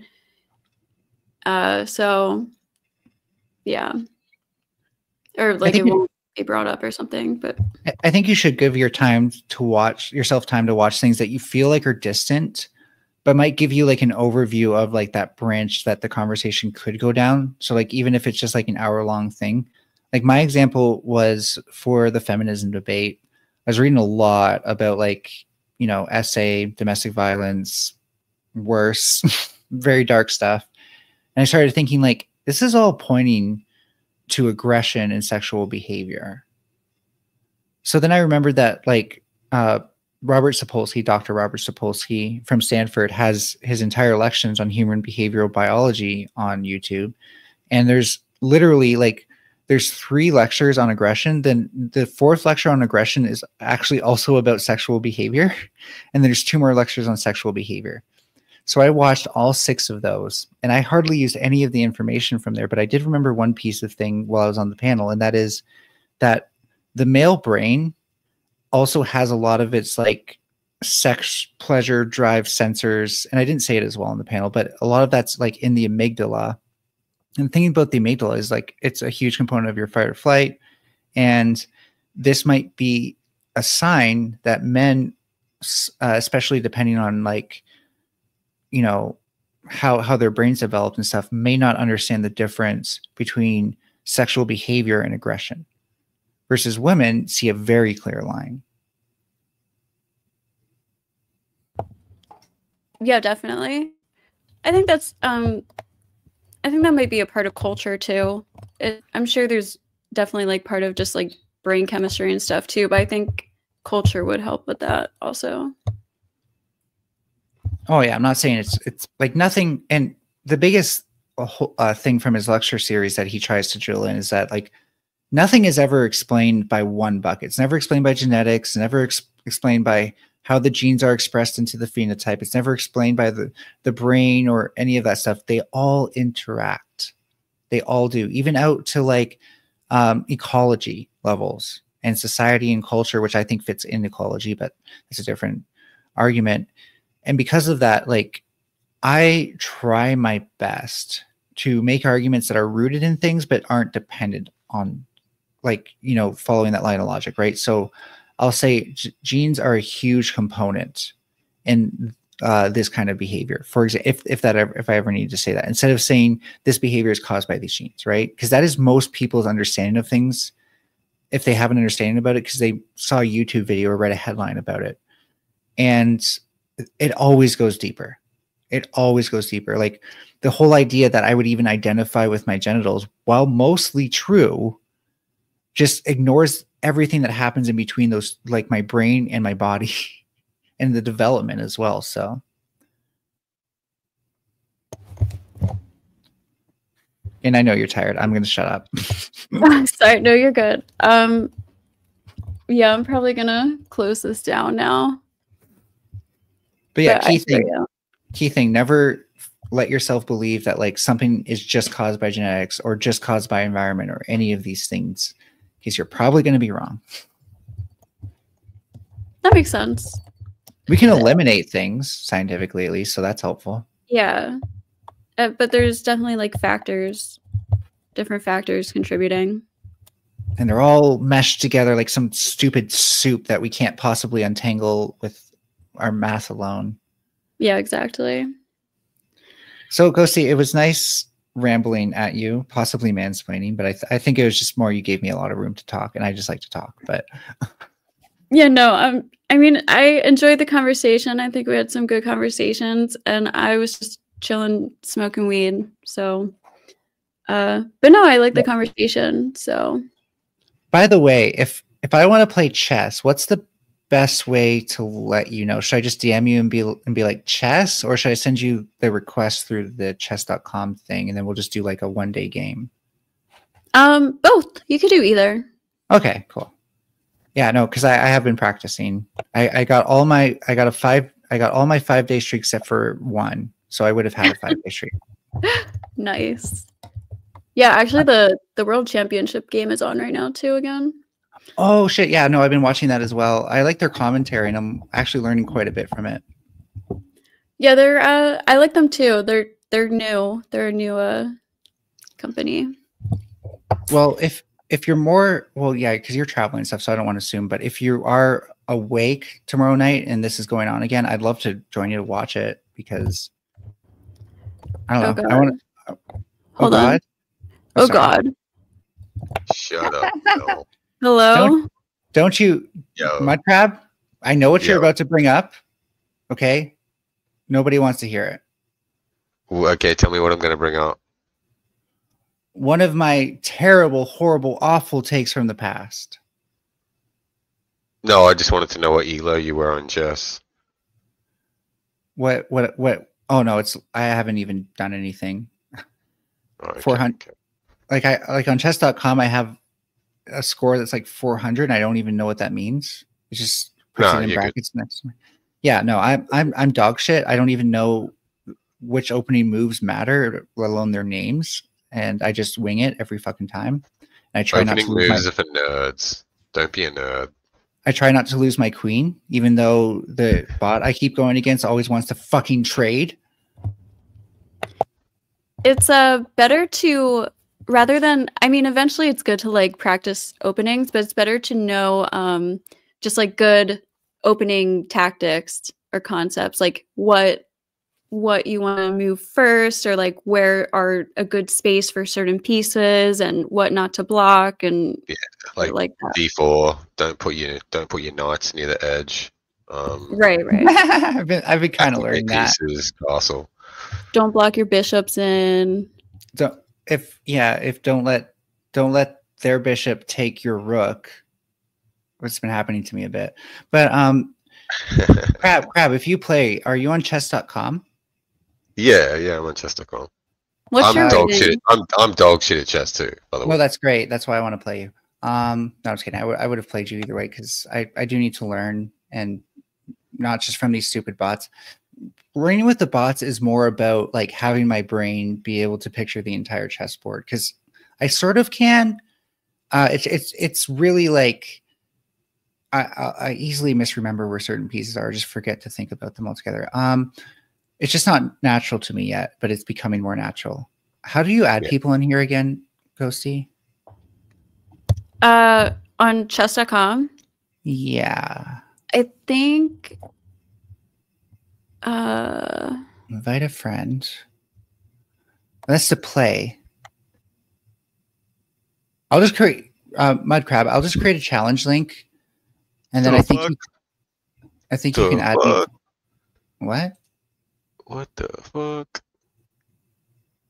Challenge. under social, it says friends, Under social. Oh. and didn't I then think of you can search I'll just people by name. Post a friend link there. There's a friend link in the side. Nice. I'm like- terrible at chess. Good. Honestly, I only really play bullet 1 minute and 5 minutes. Or 3 minutes, sorry. Well, you're gonna have to learn 30-minute with me, but I'm honestly. No. 30-minute games. No, I don't. Max. I don't think about my moves very much, so it doesn't feel like 30 minutes. I either win or lose within like 5. 10 minutes is usually pretty good too. I personally do 30 to be safe because I'm like very conscious about my rating. You know what's But, funny, Ghosty? Actually, you just reminded me of something that happened when you started your stream. So there was like a little timer noise, and I forgot that I had your stream open another tab while I was waiting. And I thought, oh my God, this is the first time I've heard a timer noise in this. What the fuck's going on? So I start moving all my pieces frantically. I totally lost that game because of that. Oh God. You cost me my game, Ghosty. I'm sorry. But I was like, seriously, like, where the fuck is this timer noise coming from? It's never That done would this. be And terrifying if that happened in chess. then I moved and it didn't even go away. So I was like, oh my God, it's actually going to end the game if I don't keep moving. So you good at chess? Because I'm terrible. No. Yeah, no, I'm new to it too, but I've been like it's been like what I've been doing every day, all day for like the past 2 or 3 weeks now. That's So cool. yeah. I played a little bit when I was younger, nothing like competitive or anything, but I just started picking it back up and I've gotten really into it. So I'm trying to get good. Mainly just do like bullet and puzzle rush. Oh, where it sets up the board and you have to figure out what to do. Yeah, puzzle rush survival normally. How are you not? How have you not? Okay, so you've had to have played some amount of chess to not be like intimidated by that. Yeah, I used to play with my grandma and my dad when I was a kid, but then I didn't play it for like forever and ever. Then I started playing it again like a year ago, fucking around randomly. Oh, you've got a year. Like you're gonna school us, by the way. No way. Yeah, okay. Maybe. But yeah, like I played enough to at least know everything that you could do, but I did not remember any of the strategies at all. So like you remember how the anything. pieces move and stuff? Yeah, the castling and being able to move your pawn 2 spaces on the first move, stuff like that. Yeah. Just I also remembered how you'd be playing mostly people who are better than you, so you just need to keep an eye on forks and pins. Yeah, I think I'm getting good progress from working my way up on the bots and always working on something that's just a little bit challenging enough that I'm getting more and more nervous about losing my pieces. And even when I think I have the right move, I'm like, I probably don't. It really like your eyes adjust with more practice because I used to get caught up in pins and forks all the time, and like every now and then I might, but I'm getting so much better at spotting them before they happen. And I thought it would take a lot longer actually than it has. But I've been waking up thinking about chess. Like that's what starts to happen to me. That's what I do. I have chess.com like on my tabs all the time. But yeah. It's funny because I have CPTSD, and one of the weirdest things about it is I don't get direct flashbacks in any form. I definitely get weird effects because of it, but the things that will flash in front of my eyes suddenly are things like that, the things that I'm practicing at the moment. And like I'm not fully certain, but I'm pretty sure I can be one of those people that can play chess in my own mind if I can actually get all the memory dedicated to having a chessboard in there. I have dreams about chess pieces now. You're so lucky. I don't dream about anything that happens in my life. The closest thing I got to that was dreaming about my cats, and they were like running off my balcony. In my dreams. I have very intense, vivid dreams. Okay, do you often dream about things that are going on in your life? Because I almost never do. Like, it takes me like years to even start dreaming about my place. Rarely. Okay. Besides like the chess thing and then a couple other small things. Usually my dreams are like really out there. Like I cannot explain them at all. Me too. And I always thought I was weird because like when they show dreams on TV, it's like something that just happened or something that's related. And it's very like obvious. And it feels like I'm running around like an ADHD brain maniac, not digesting any of this. I've considered like writing movie scripts based off of some of my dreams. Like I wake up and I'm like, dude, that could be an amazing movie. I've had some that kind of have a fleshed out plot, but it feels more like I'm going from like one place to a next and exploring like different buildings or like locations and stuff. Like that's what I mean by like I feel like I'm ADHD brain just running around, not digesting much. And I used to be much more like I used to be able to lucid dream as a kid and even control my dreams, but I can do that. I just stopped trying. I mostly can lucid dream mostly only in nightmares. So if I need to like protect myself, I'll like create a door somewhere, or I'll learn how to fly. I'll make myself fly. And I'm starting to lucid dream in outside of nightmares and regular dreams too, but only like momentarily. And You know what the usually best I wake tool? up. You know what the best tool to get that happening more often is to think before you go to bed. A few times, but not like right after each other. Like think it and then think about something else and then think about it again. And it's to think, I want a lucid dream tonight. And that worked for me as a kid, at least. I think maybe I need to be on ADHD meds or something for that to actually work. But you know what? Oh, I go used ahead. to try like thinking about something specific before I fell asleep to try to make myself dream about it, but it never worked for me. Yeah, not for me either. Even if I read like Harry Potter and stuff, I wouldn't dream about being Harry Potter or more importantly, Hermione. But I get to pretend I'm Hermione online now by saying that's not how it works. It's not Leviosa, it's Leviosa. That, trust me, that line was like imprinted in my brain as a kid for some reason. I can't explain. You know how a song gets stuck in your head? There was a time where that was stuck in my head. Me too. I used to I feel that. No, I used to say that all the time too. What was I going to say though? Oh yeah, one of the reasons I know like our subconscious is kind of listening to what we're thinking before we go to bed nonetheless is that I can tell myself what time to wake up. And I shit you not, it is scarily reliable to where even if I'm thinking about a certain time and I'm not meaning to wake up at that time, I still wake up at that time.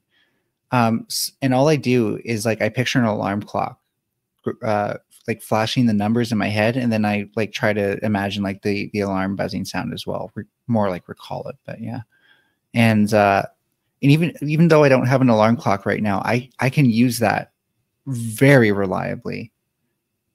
That only works for me if it's something I want to do. Like if it's something for work, it won't work. I'll just sleep through it. But even these chess games, they've been starting at like 4 a.m, and I've been waking up at like 3:30, 4:15 on the dot every day.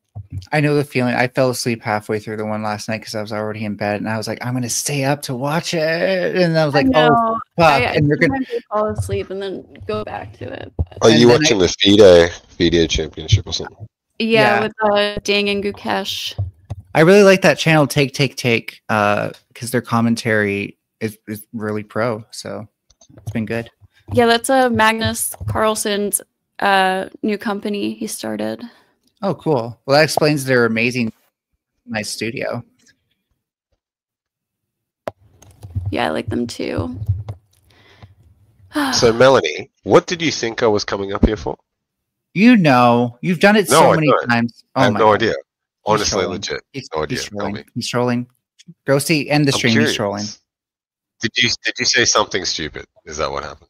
Oh yeah, I've said lots of stupid things, Crab. You know. I honestly don't know what you said. Ghosty, either he's trying to bring it up right now, or he's trolling. And either way, it's a great time to end the stream. I'm kind of curious too. Okay, Mudcrab. Why did you come up? I'm going to give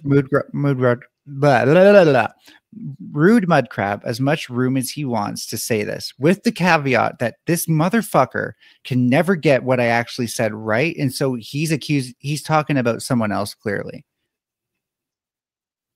Is that why I came up here? The fuck?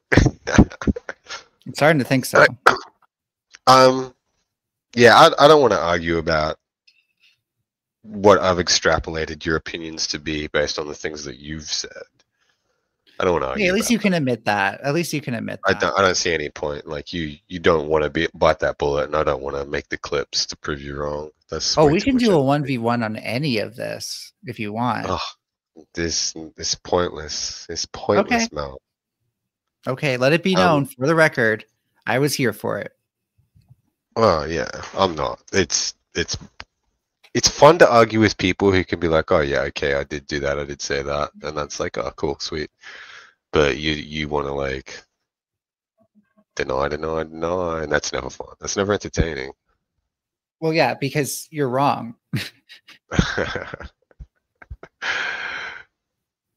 Yeah, and I'm just anyway. So I'm what not- stupid I'm not things did you giving- say tonight? Stupid things tonight. I don't know. I need someone to call me out on that. Or did you think I was coming up over like past shit, previous stuff? Because you've done that so many times on other panels. No, I don't come up about previous stuff on other panels. I never do. Are you claiming that I wouldn't be able to find receipts right now if I looked? I'll super chat some shit, but I won't. Like, No, be you've like, come on "Oh, panel to bring it up as well. hmm." Yeah, you can refresh my memory if you remember a time. I'll bite the bullet on that. But I can't remember anything right now. No. I'm just breaking out my pieces. You can make the first move. I don't- that's cute. If I was white, you wouldn't have a chance. If you were white. Well, white always gets the first move. It's a chess thing. Hey, enjoy your fucking springtime, buddy. It's summer, idiot. No, it's not. It's not until the 21st. The Solstice. fuck? Solstice. It's summer here right now. Trust me, I know. I live here. Enjoy. Because we have 3 feet of snow at least. I'm being conservative with that. Outside, and it's all now melting. And the thing about having a lot of snow is that when it melts, it's messier and worse and wetter. And I hate it even more than when we had the 3 feet of snow and no plowed sidewalks. So yeah, I already miss summer so fucking much. Yeah, it's been summer here for a week, and I'm over it already. No, that's impossible. You just need more winter in your life to remind you of how good summer is. The winters here are like very pleasant. That's true. Yeah. That's why you need some actual winter before your summer starts. So that way you can't possibly take it for granted. Then you need some actual summer before your winter starts. I swear to God too, by the way, I am not made for this. Like I have something with my metabolism and temperature regulation that is just never right. Something's out, either my metabolism's off or my temperature is off.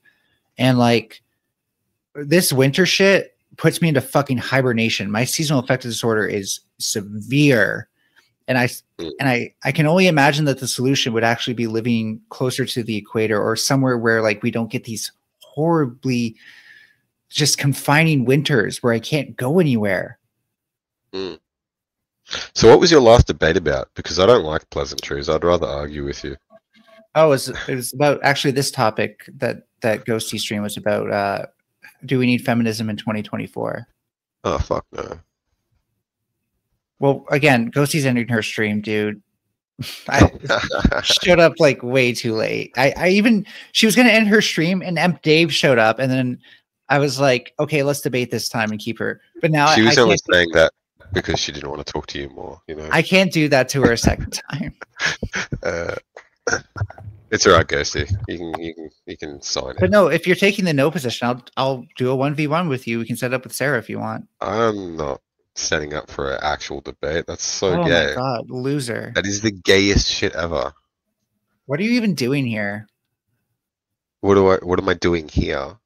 This is where people come to set up debates. This is the debate space. Okay. Wait, are you stalking me? Because I know you came from other channel. What do you mean other channel? I'm Debate Cupid. Your debate. But no, like you should get better at debates then, Ghosty. we're at least at food shops. Yeah, I know that much. Did you also come from food shop server? No. I was a Destiny DGG, and then I started helping out that Speakeasy piece of shit when he started his channel. Was like his first viewer. No, I knew about you because of tomfoolery and your shit with Mantis. Yeah, that was way, way, way after though. Sure. Yeah. No, well, not that far after food shops. It was like a couple months. I didn't really fuck with food shops much. Yeah. I wasn't. Once I realized she was lying about her whole like treatment for lolly stuff, I was like, oh god, nope, not a chance. Yeah. Yeah, the cure isn't the poison. Especially in that case when you look at how they do actually treat it. See, that's why we need feminism. How does Right there. feminism fix that? Well, because we're against like the sexual objectification of women, let alone young girls. And like infantilizing adult women to to Only women would take a child sexual natured topic and focus it on child female sexual topics, when really it's the boys are more molested as children than females.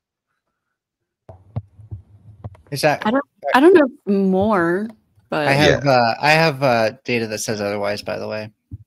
Yeah. Yeah. Was it made by the Catholic Church? Probably not. I don't remember the source. Probably not. But it's also irrelevant because it's not adult women that are making adult men like I don't know, talk in a prepubescent voice or shave their legs or like try to look like a child. Like women aren't attracted to men who look like children. Meanwhile, there are men who are attracted to women that look like children and try to make women look like children. You think that doesn't exist? It's no, they're female pedophiles. mainstream. Sorry, they're female PDFs, but that's not the same thing. Yeah. Yeah, but you're talking about the the criminals there. You're talking about the offenders. You're not talking about the victim. No, I'm talking about regular men that are attracted. Yeah, you're talking about the perpetrator, not the victim. That's a different thing. I'm just talking about the culture about like men who aren't like sex offenders, but there's a culture that, you know, enforces men to be attracted to like women the younger they look. And like you could blame it on the men who are probably the majority of the perpetrators who are committing these offenses against children, and you could also blame it on the women who leave their children around these men. It's a double-edged sword. Again, I don't even know if I blame it on men. I feel like it was like put into their brains. I don't know if it's porn or it's the past generation. And but, does anyone ever ask what were they wearing? Honestly. Well, no, it's not the victim's fault if someone decides to do that. Oh shit, Mel. Yes, people do that, of course. The fuck? Sorry, I might have tuned out for a moment too long looking for the source. What I said I was going to find. Oh my god. Feminism doesn't need to exist. There's no rights or anything that men have that women don't have. But it's not the just pay gap. about, The pay gap bullshit rights, is pure bullshit. That's fine. We only need a handful of you to continue the population, anyways. Yeah, and we're probably better off with a very small amount of you. We don't care about kids. There already is a small amount of trans women. No, not you. Not you. Oh, me, Melanie? We can't have kids with you, Mel. Oh yeah. Well, there's only one of me, so that's I think you're fine. No, but like what? There's nothing that men have that women don't have. There's nothing that men can access that women can't access. The pay gap stuff that you brought up is absolute bullshit. It's horseshit. You want to talk about like equal outcomes, then yeah, you might have a point, but I still think equal outcomes is an unfair thing to push for. So we talked a lot about this and how women are socialized, and I think you should watch back on the VOD when you get a chance to hear about that, because that's why feminism keeps changing, because we get certain successes and then we have to focus on something on the next goalpost. You don't just say, oh, we won this one thing. I guess all gender discrimination, I guess all the things that prevent women from succeeding as much as men needs to stop being examined. No, they examine those things and now we want to deal with them. There we go. I found the thing. Oh no, oh my God. I thought I found it. Yeah, a lot of it just comes down to like social conditioning and like respect, social like standings, shit like that. Okay, cool. I found it. Like a good example we talked about earlier was assertiveness. Like girls aren't raised to be assertive, they're raised to be people pleasers, and this holds them back and hurts them a lot being raised like that. Whereas men are raised the opposite. Do you think And you, you think men are raised to be assertive? yes. Yes, they're encouraged to, whereas females are discouraged to act that way. They get men I've are never- rewarded for acting that way. Boy or Ha- girls are. How are boys raised to be assertive? So first of all, are you told that you should be able to achieve your goals? Or are you told that What? your place is in the home and raising children? Well, even What? like the fucking comment, boys will be boys, and like girls aren't That's- supposed to act that way, and Yeah, girls just want to have fun. Like there's been That's not- heaps of That's what do not you letting mean? women off of the hook for anything, though. Oh, we don't get let off the hook. Are you fucking high? That's what the whole boys will be boys thing does. It excuses. Yeah, no, that's some behavior. bullshit. That gets used by feminists to like okay, when a man does something wrong, they use that. Men I don't think use the that against- writers. No, You men will say boys will be boys when two kids like are in a scuffle or they're being silly or doing something silly that Here's an can only interesting hurt question. or when No. they act out. not when they do something like actually bad. No, Whereas no one, no, the no woman's point- getting raped and they're like, "Oh, boys will be boys." What Uh, the fuck? it's- I'm talking about you might little think kids so. right now. But I might be able to come up with some examples that are at least pointing in that direction. But the main point in general is that if women do the same thing, it's not girls will be girls. It's, oh my God, that's really unattractive. No boy will ever find you attractive if you do that. Now, I have a question for you, Mud Crab, and it might seem a little off topic, but I'm getting somewhere with this. Do you think the writers of The Simpsons are feminists? I don't know. I stopped watching The Simpsons when I was a child. Do you think it's pretty unlikely though, right? Like The Simpsons isn't really a feminist show. Why would they be? Why would you think they? What are they, misogynists? Well, no, the term boys will be boys comes up particularly in The Simpsons, and it's particularly when a judge is letting Bart off the hook for his bad behavior. Well, There was- considering that the two males, like Bart's a bad dumbass and Homer is a dumbass, and the two women are intellectual and smart and carry the whole fucking thing, I wouldn't think they're misogynists. I wouldn't, Like Lisa probably has feminist aspirations. definitely closer to a feminist writing. Lisa has feminist aspirations, but that's also satirized. What you would notice that like the woman who has had her version of a successful lifestyle as opposed to aspiring for it is the one who's in the household, domesticated, more focused on raising children and stuff like that, and pleasing her husband than necessarily maintaining a career. Because she has jobs throughout the series, I'll admit that, but her family always comes first. Whereas with Homer, And do you Homer- think it's a misogynist thing that she had that choice and wanted to do that? Like both Yeah. kids are in school, she doesn't have to do that. because the default that they're depicting is that it's a good thing when Marge goes back to the home, and it's a good thing when Homer goes back to work, instead of Homer having to raise the kids. And granted, they just depict him as being incompetent with doing it, but if we're being honest, men can raise kids too. Yeah, no shit. So I have a. Oh, sorry. Go ahead. no, go ahead, please. What are you gonna respond, Mud Crab? Oh no, she's just trying to make some weird point about it can't possibly be feminists who said the boys will be boys thing because it came from The Simpsons. Yeah, it's not the feminists who came up with that. It's a very common saying. But anyways, go ahead. Yeah, Christy. I'm saying it's a common saying. What I was just distinguishing was the difference in way it's used. The things that you have a problem with it being used isn't used by men. It's used by feminine to describe male behavior. So the way The Simpsons depicted it is how it's used. The whole point of the episode was kind of talking about that issue.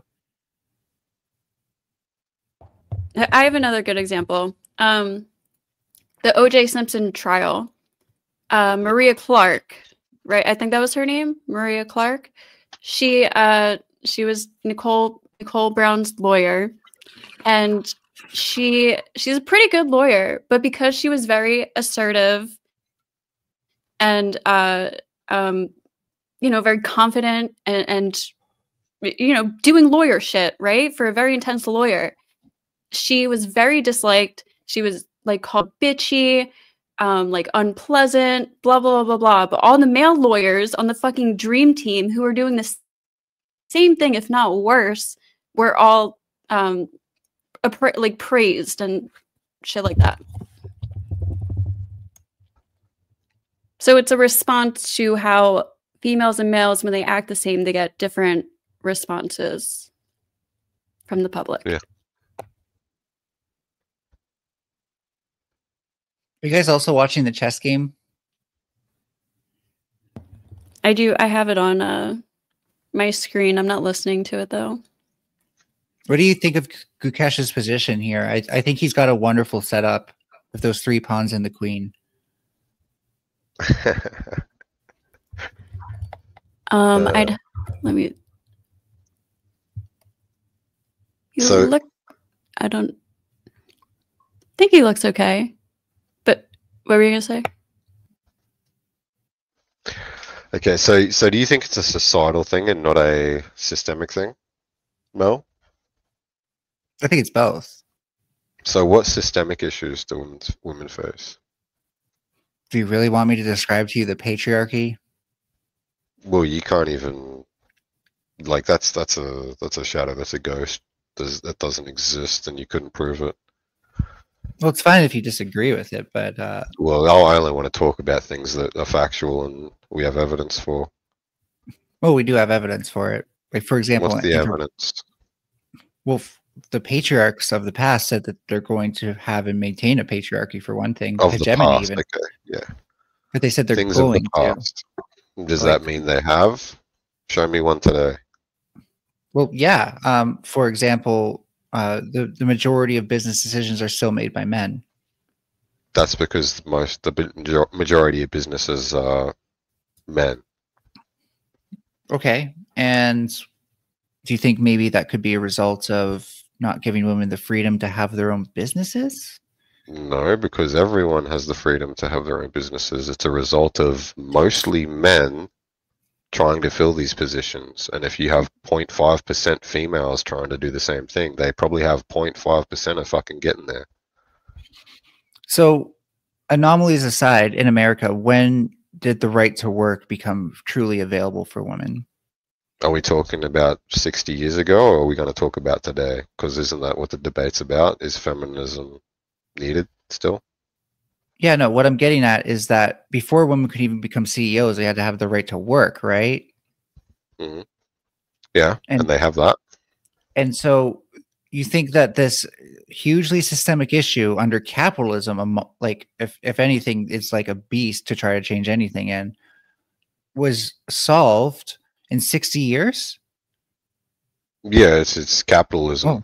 Like, if you can do a better job cheaper, or you can do a better job for the same pay, then you are most likely to get the job.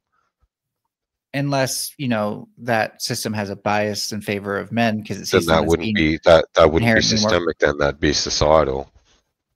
Right. But the point being that there are societal things that can cause systemic things and systemic things that can cause societal things.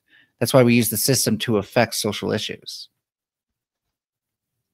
So Well, this is why when you asked me which one's which, I was kind of like, it's kind of both. What do you consider the system? Mechanisms of power that are employed as tools by human beings, often institutions, doctrines, things like that. So do you think like a private company would fall under that? Because I don't. Yeah.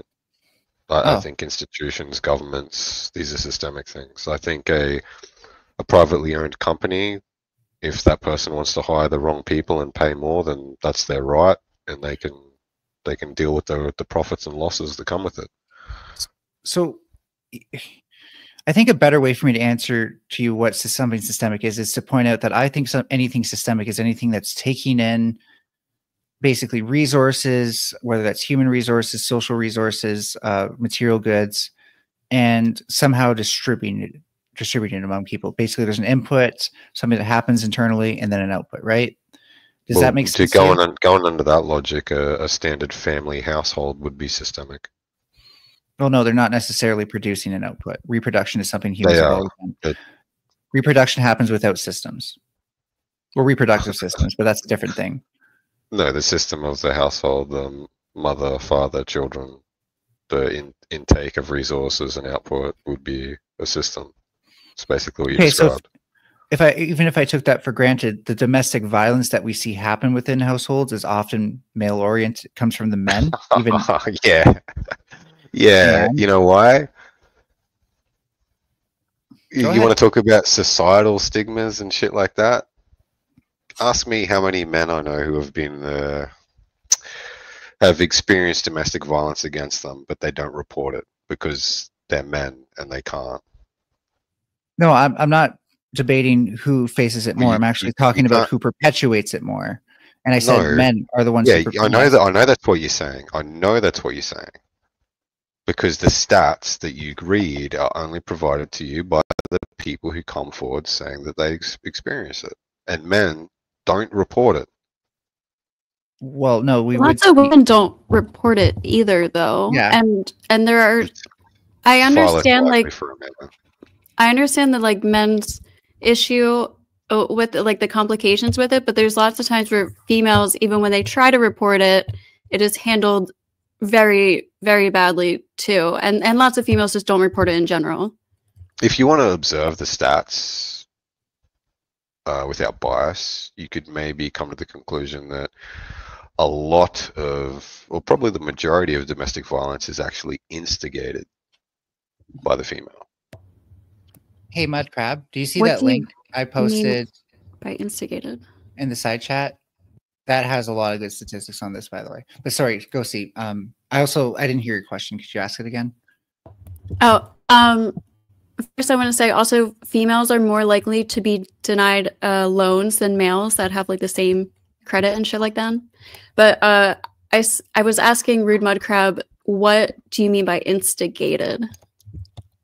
Well, there's societal, or maybe systemic, if you ask Melanie, issues where women are raised to believe that it's okay for them to hit a man because a man can't hit you back.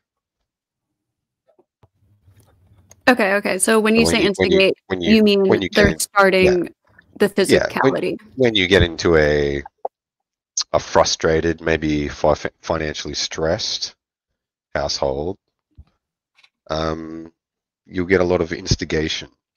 So What's do happening? you think it's okay? And I'm not saying it's okay for women to hit men. I do not think that at all. Do you think it's okay for men to hit women back who hit them first? No, I do not. I do not, but I cannot ignore the fact that if there's a lot of instigation happening on the other side and men have a stigma when it comes to reporting DV, eventually, whether you want to recognize it or not, people are going to get to a point where there is an intervention by the police, and it will be because the man finally hit back.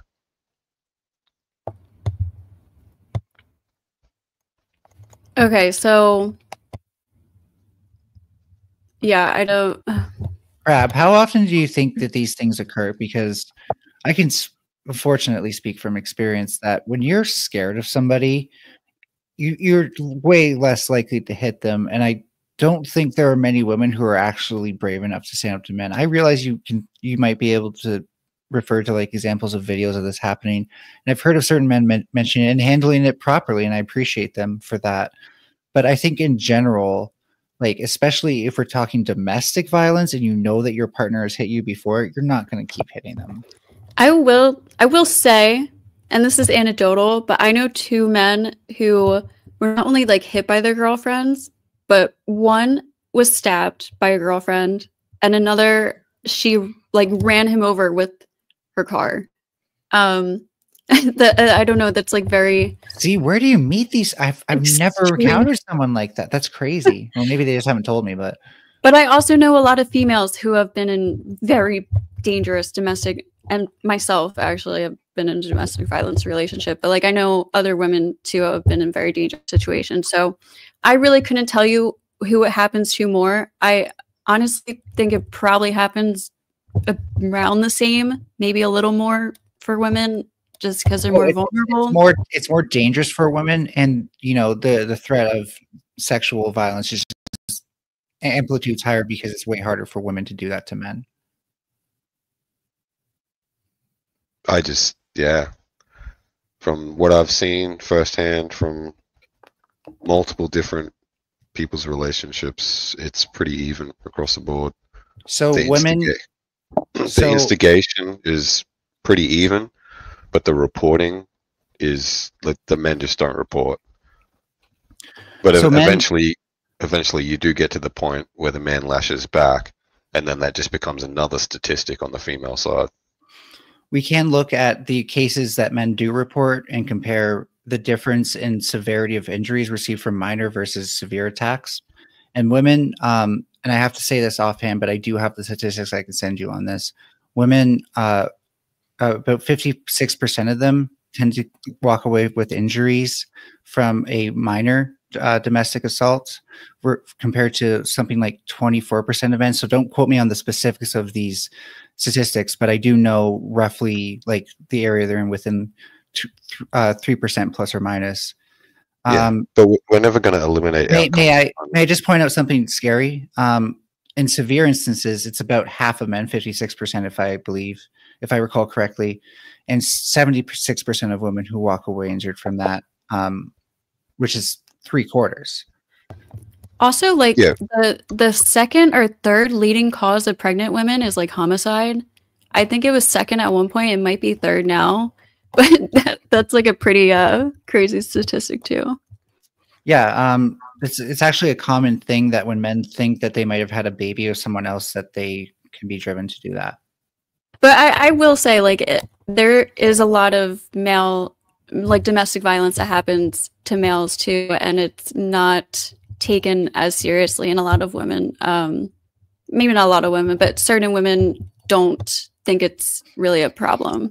But also on that same point, although I don't agree with like women hitting men and like, you know, besides protecting themselves, I guess, if they even can, but I don't agree with men hitting back, because I do think as a man you have a higher responsibility, you have a higher risk level of hurting her. So I do think it's your responsibility to leave or just restrain her if possible, unless you have to protect yourself, of course. I don't think men should hit back, but I think there should be a certain level of recognition on the autonomy. Like, if you are a physically smaller person and you are choosing to hit a significantly larger person, that's on you. Yeah, but you shouldn't be able to do, like, let's say hypothetically, we even did condone this. You shouldn't be able to do more damage than they do, right? It shouldn't, like, yeah, obviously you shouldn't be allowed to. But also, if you punch some dude in the dick and he fucking slaps you in the face for it, that's like, I got no fucking respect, and I don't care. I got no empathy for you. I mean, I feel like the main point that stands is that women are inherently more vulnerable in these situations. And I would point out that for the domestic violence situations involving men, that usually comes from other men. It's much rarer for it to come from other women. In fact, men tend to perceive violence from other men as being normal, right? So they don't consider like their father beating them to be abnormal. Yeah, it is. So they're less likely to report that. Violence from other men is pretty normal, but just because the majority of the reported domestic violence is man on man shouldn't eliminate That makes the it more fact of that men aren't reporting the violence put on them by women. Look, it's up to women to keep other women in check if they're getting abusive, but like it's up to men to keep men in check. Women don't keep other women in check. That's some bullshit. You yas queen each other till the cows come home. I don't think that's always true. I've seen fuck yeah, it is. I had a best friend for a while, and we both kind of had like a mutual friend, but she was more her friend, who was just like, she would go into relationships, and she was a toxic serial dater. She would go into these relationships. Something about the guy would like throw her off, make her paranoid or whatever, and then everything would crash. And at some point my friend said to her, "You're emotionally abusing these men. Like they don't like none of like there's no way that every one of these men have been this bad.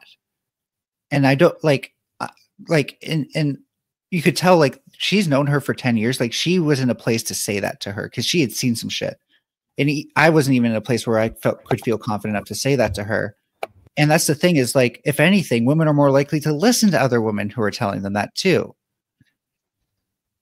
Women.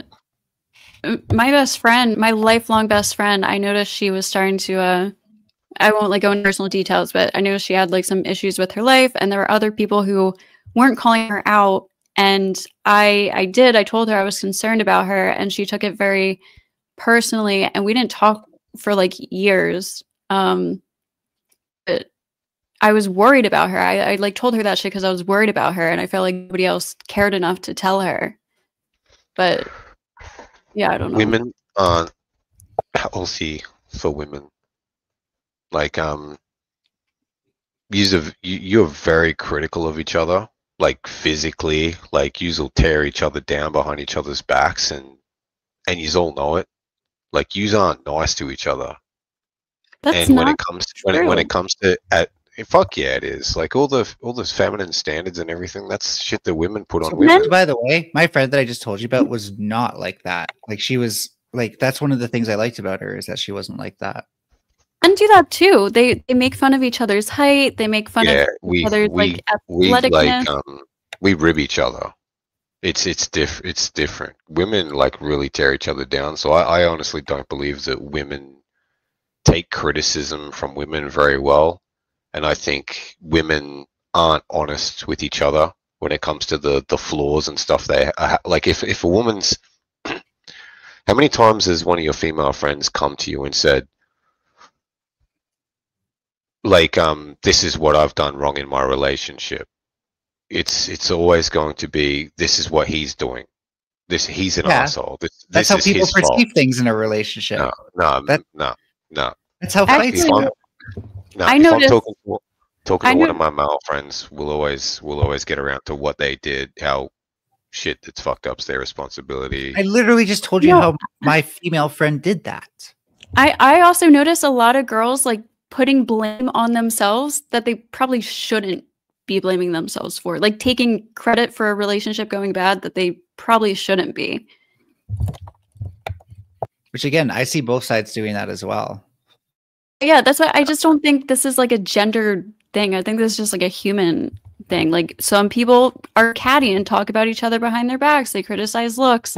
Some people don't call each other out. Like there are men who encourage bad behavior from their friends too. Like they'll know their guy friend is treating a girl bad and they just like turn the other eye, or they encourage him to like gamble or party or whatever. Like girls do this too. They encourage their drug addict friends to keep drinking and they don't get them help. Like everybody, it's not a gender thing.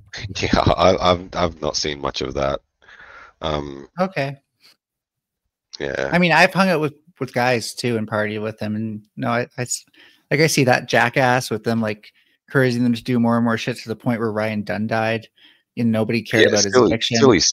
Silly stuff where they can like maybe get themselves hurt. Like it's a like chicken sort of thing, like one up in each other. Yeah, this actually kind of brings up that like men see like getting mental health help as like being weak, especially more than women, right? Like because mental health is. You don't understand men. If you think a man needs to go to therapy, you're probably wrong. Like most men don't need to go to therapy. There's a small minority of dudes who suffer from depression and things like that who probably need a therapist, yeah, but the majority of men, if you think they're having a shit day, don't ask them if they're having a shit day. Leave them alone. They've got a problem that they're trying to solve, and if they can't solve it, they're going to move on from it. And if they can solve it, they're going to be happy about it. Because they're emotionally stoic and rational, right? No, because men don't. We process our emotions differently. You have to be able to accept that. Surely, males and females, they do it differently. If I'm a woman will want to talk to me about what's upset her, but if I try and offer a solution for the original thing that upset her, I'm the worst person. I'm the fucking worst. She doesn't want the solution. She wants someone to listen and just wants someone to be there to listen, to feel like that that's because men often don't listen, and they'll try to give you advice that you've probably already considered to try to get you to shut up. It's not the same thing as someone who actually listens and considers your problem from your perspective. No, that's not it. I listen Okay. to listen because I've Trust learned me, that the if she solution felt listened is to, never then that want wouldn't. to. Okay. So I found something interesting with like the Johnny Depp Amber Heard trial, and it's that like a lot of people, and this goes back to like the women hitting men thing. Sorry to bring that up again. A lot of people really thought like Amber Heard was an abuser just based on the fact that she had done some things.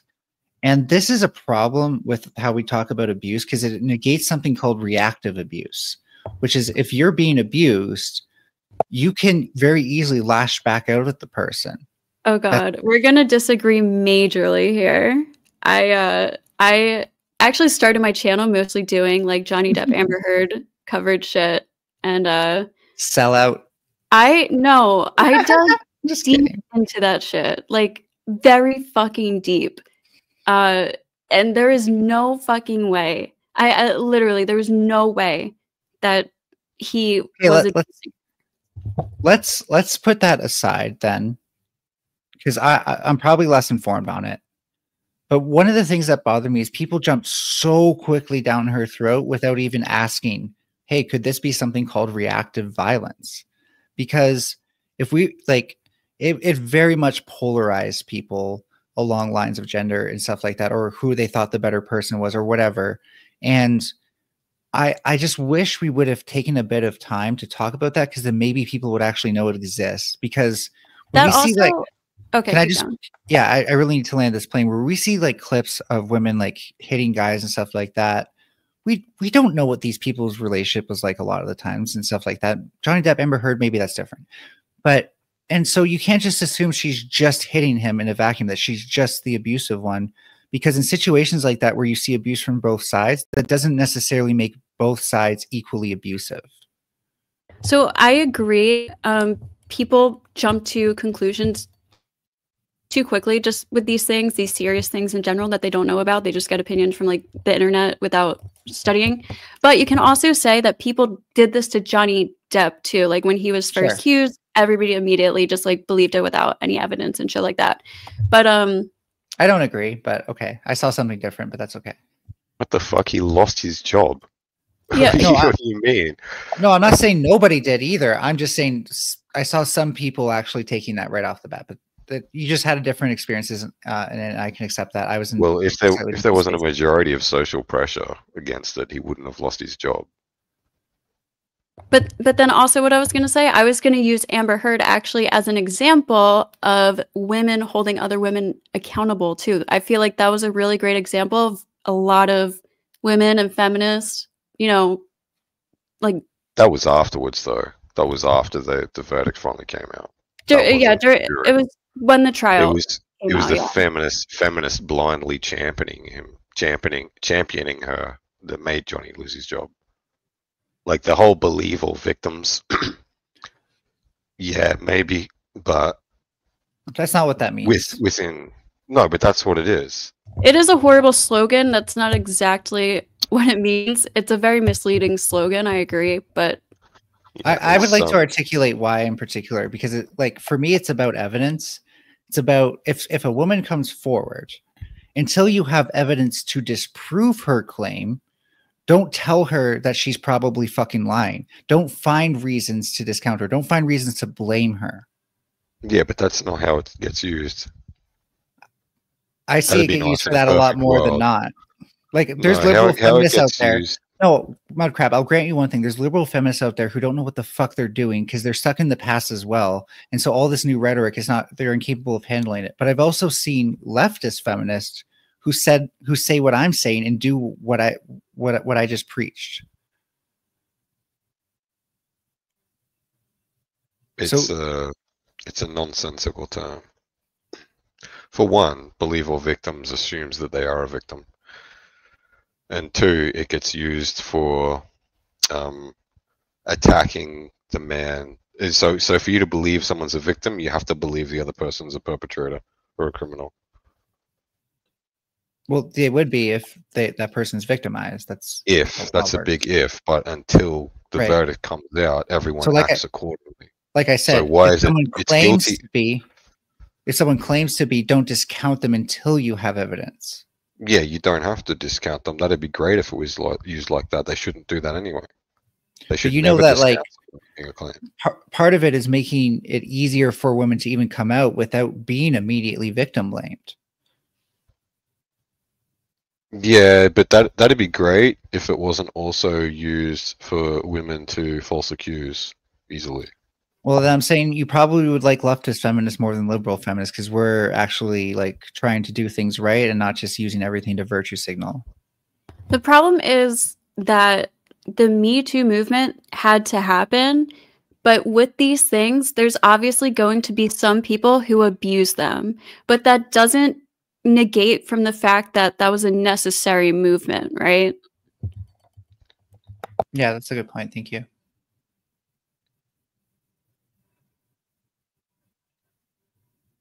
Yeah, I can't argue that. But what people did with the movement is the problem. Well, I don't think the movement was just what you said it was. I think it also had plenty of successes. Yeah, it had successes. But I guarantee you there was a lot of victims amongst it. Would you say that the victims outweighed the successes and the victims who actually needed justice? Mm.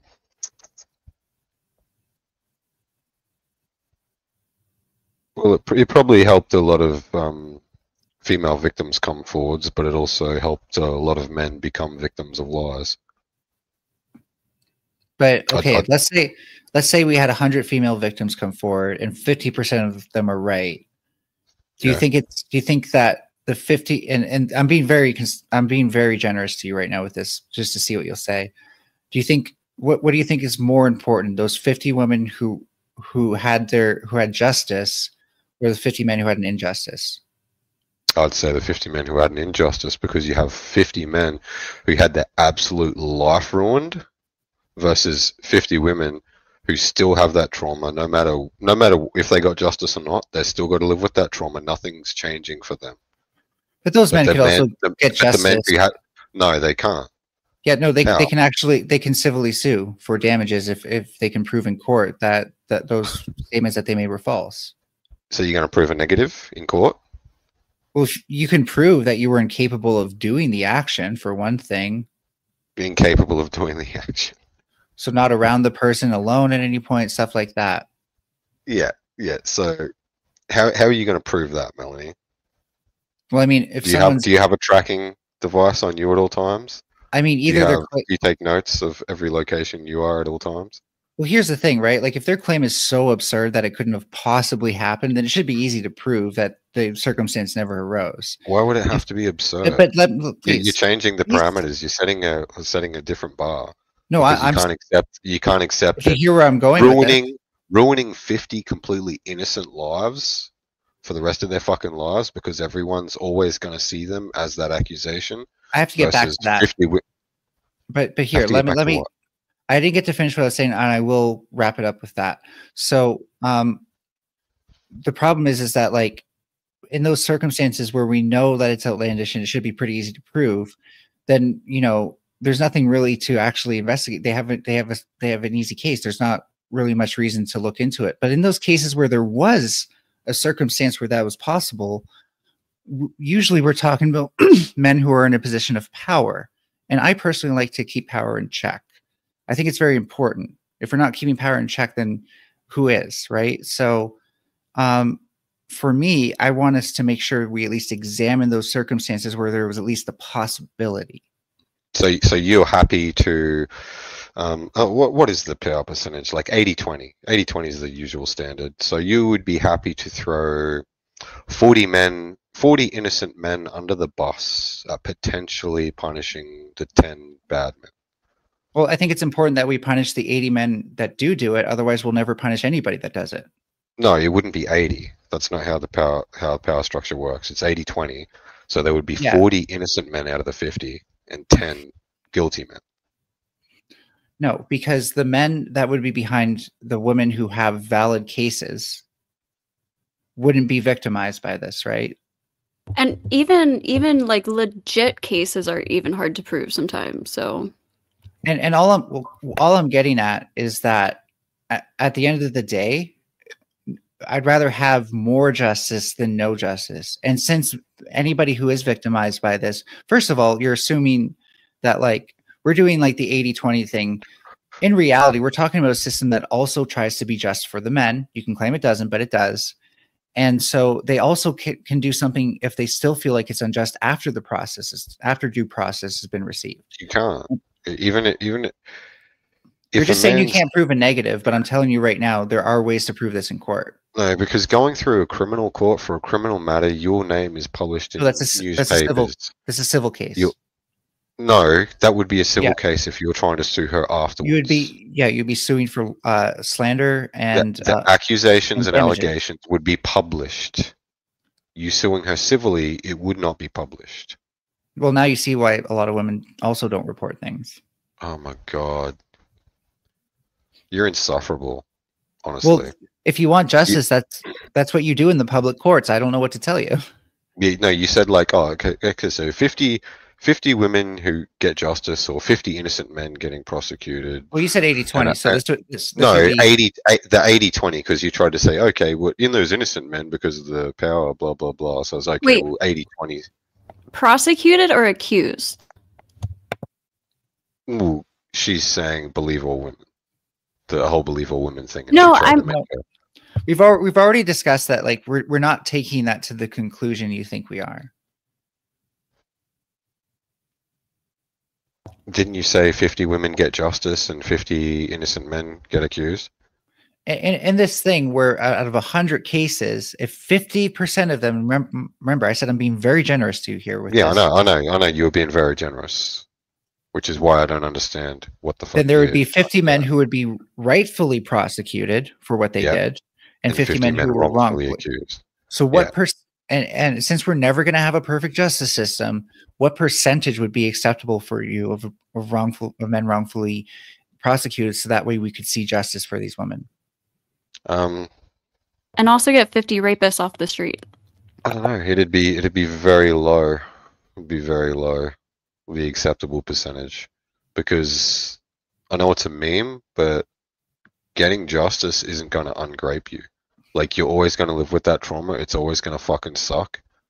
But men, like 10 men potentially going, even 10 men potentially going to prison for something that they didn't do, and then spending the rest of their life as accused of that and being seen as that by their family, by everyone they ever knew.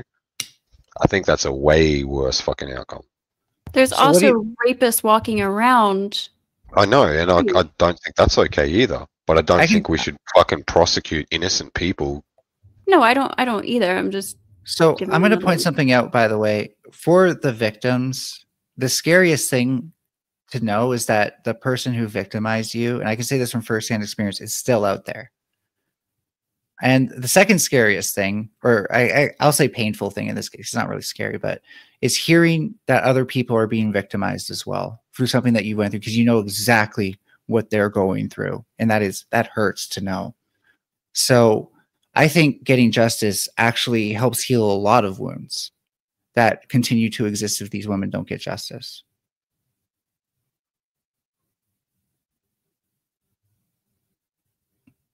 Holy shit, Gukesh is taking 36, almost 37 minutes to make his move.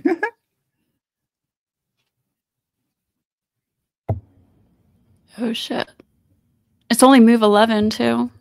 Yeah. I mean, he's still got more time than Ding, so.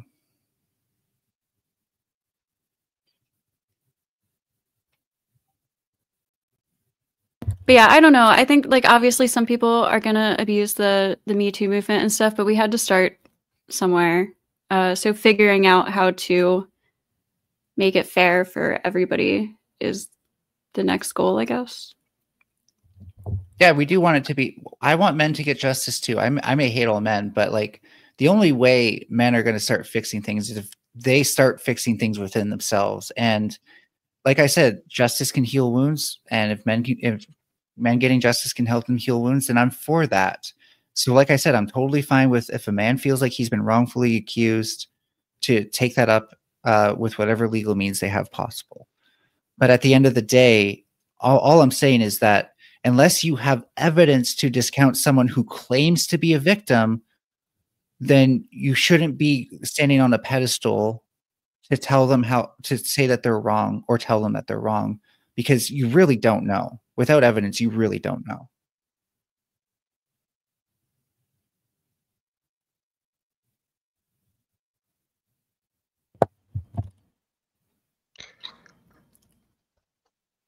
Fuck, I was gonna say something else. Now I forget. Did I interrupt you? No. Oh, okay. Mudcrab's like freaking me out with how quiet he is. No, I'm still wondering like what the systemic issues are.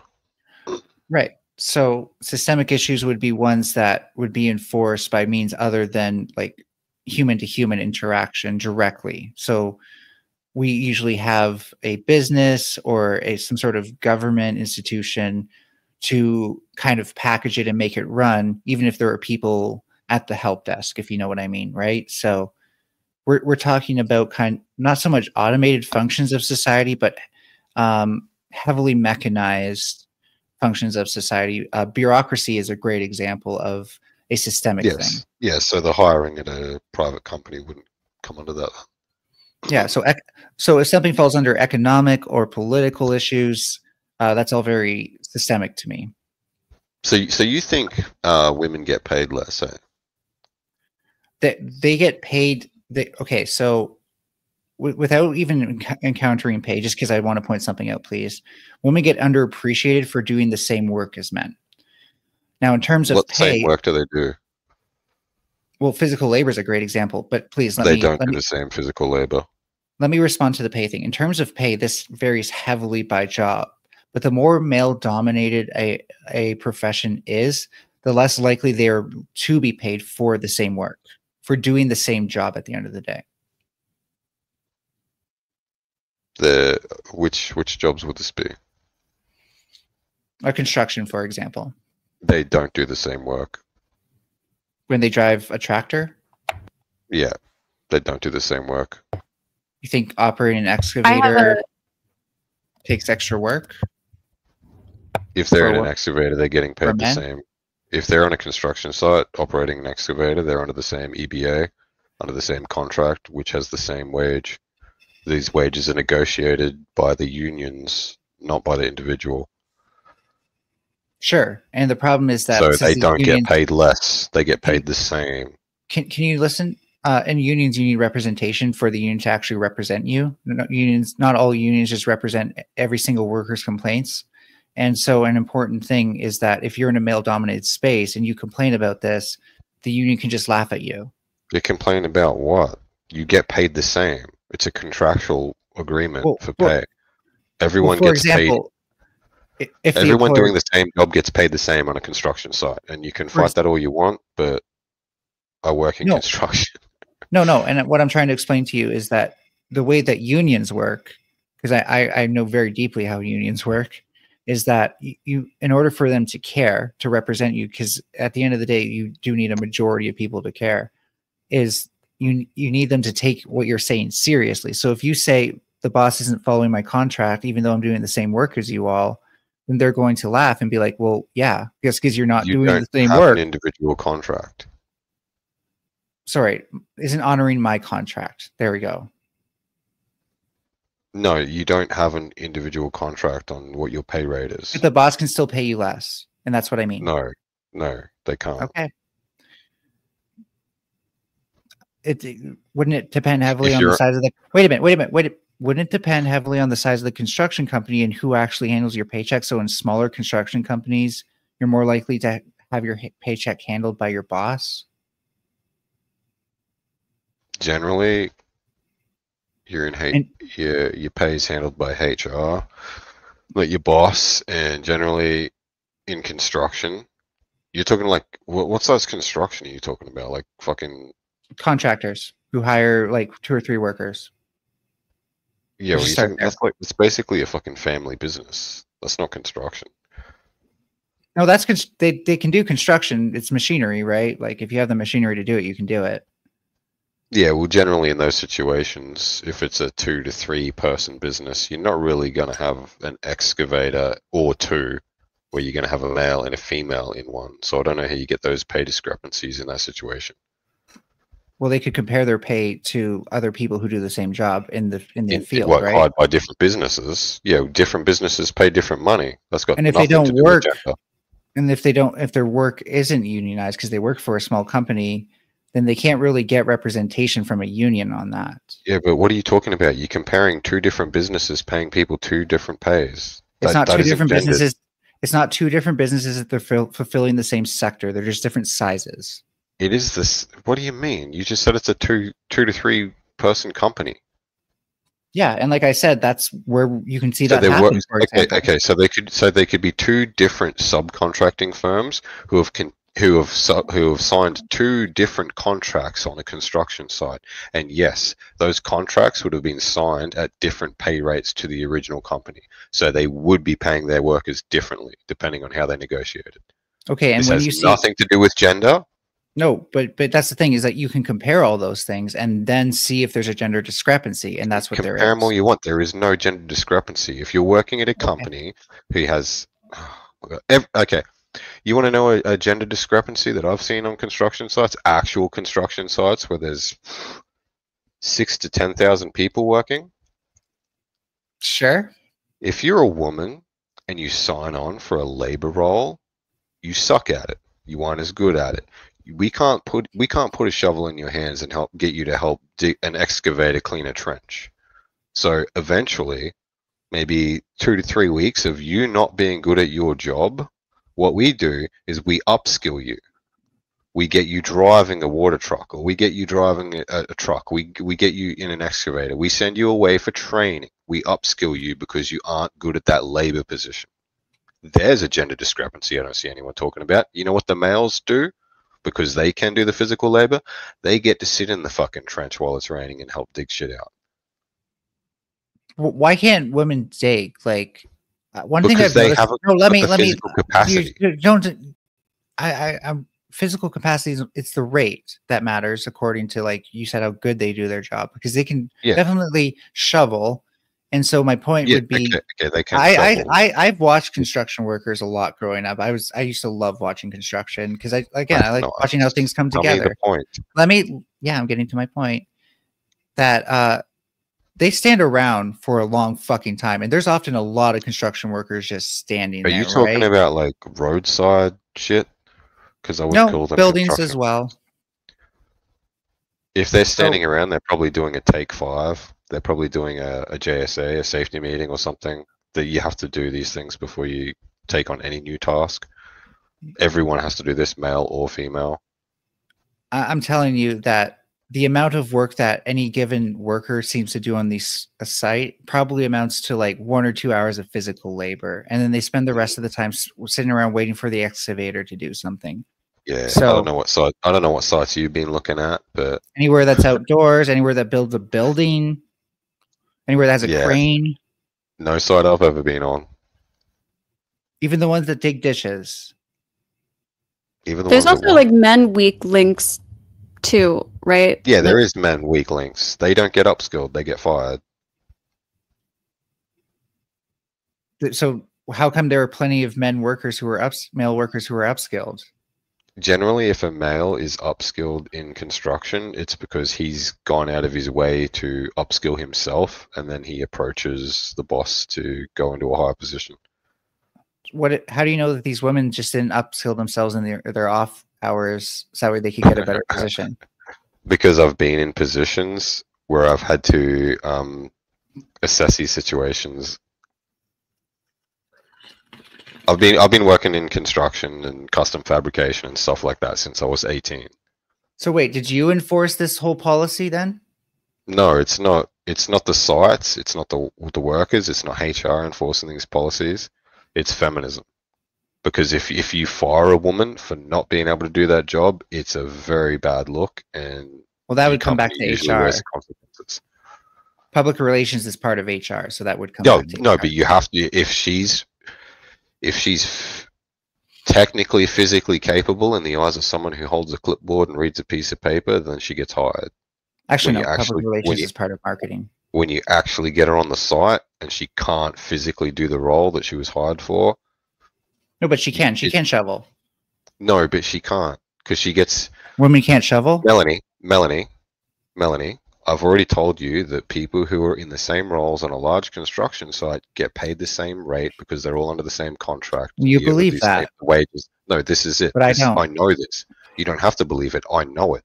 And you can either believe me or you can think I'm lying. But if you do the same job, you get the same pay. So I don't think Doesn't you're matter. lying. I think you're just Doesn't getting a matter. lot of Gender this from gender doesn't anti-feminist matter. sources. No, it's not anti-feminist sources. It's from my experience. There's no anti-feminism here. But you didn't work in HR, it sounded like, right? You worked in the grunt work, the labor. No, I didn't work in the grunt work and I didn't work in HR. Oh, well, then how did you know how the women were actually performing? Like, did you stand there and watch them? Did you actually compare them to the men? Do you think I don't? Okay, how do I explain this? I walk around site a lot. Okay. I'm not going to like. Okay, so my standard field is custom metal fabrication. I go on site, I do my job, but on site I always sign up for another thing. It's a safety thing, and part of your job is 1 hour a day. You get your fucking clipboard and you go around and you assess safety procedures and shit like that. Yeah, I've seen those people on building sites. So yeah, you see this shit, and like. Wait, what does it look like? Woman, is it what? Well, you say you see it. So what are we seeing? We're seeing a woman. You see someone who's physically less capable. No, she can pick up the shovel. Yes, she can pick up the shovel. She can lift scoops the dirt. She pushes the dirt into the dirt, and then she throws it into the pile. Yeah, and the difference on the amount of dirt that she will put on her shovel, or how many shovels worth of dirt she's doing, is far, far less. She is less productive for the role she's doing at that time. Well, she's just going to have less time to stand around the construction site then. What do you mean less time? Like I said, like everyone has their job and stuff. I agree with you there, but like nobody's ever doing their job the full time of the day unless you're pouring concrete all day. The only thing that time what do you mean? Concrete's what the fuck? You have no idea what you're talking about if you're bringing concrete into it. The concrete is work like 3 hours of the fucking morning. Because most of the time you can't work. No, I've seen them pour it all day, but whatever. No, you can't pour a lot of concrete in a lot of situations. Okay, well tell that to the contractors in Toronto who are doing that. The guys who are working their ass off most of the day are the steel fixers. I used to. Oh yeah, no, and don't get me wrong. I just mean that like they're always working the concrete to some degree. They're always working on it. They're either pouring it or they're smoothing it over and stuff. Yeah, but you can only pour it at a certain time. Sorry, I didn't mean specifically just pouring. Yeah, but that's the only time they do that, and then they fuck you out of there because they can't do anything for us the rest of the day. But that's what I see from every other job. You won't see that on big construction sites at all. No, I really okay. Maybe I don't see them rotate or something, but either way, like I think that the point would be that first of all, if we're talking about big teams, just please, if we're talking about big teams, and you can get this person to work with other people, right? Particularly one of your best shovelers, and you can balance that out if you're really good at team management, which is part of HR. Okay, secondly, please. Oh my god. Yeah, let's hand off the load to someone else because that's equality. You have to shovel harder because she's shoveling less. That's good. No, it's easier for him. No, what do you mean? Oh, okay. If they're getting paid the same, the productivity in a capitalist society, the productivity needs to be the same. So that's why they upskill them into roles where they can match productivity, where she can be in a truck and a male's in a truck and she's just as productive. That's really not many of these companies actually just look at the potential value of an employee and assess how much they're willing to pay based on that, by the way. Yeah, and the value is based on productivity. The work they can get done for the money they're paid. So if you're talking about soaking out every last penny of productivity, I don't think they go that deep into the calculations. Not so much that they have enough resolution to recognize the difference between men and women on every single role that we see at a construction site, particularly the ones that take, 30 minutes to do, and then you're standing around waiting for the crane to do something. So I really, really, really disagree that like things are as rushed as you're making them out to be, especially when we're talking about how big these workforces become on large enough sites. Like these things seem to scale. They aren't rushed. You're not rushed into work. No, I agree. You're missing the whole point. I've already told you that before you start a new task, you have to go over the safety regulations for the task. You have to identify possible safety failures. You have to do shit.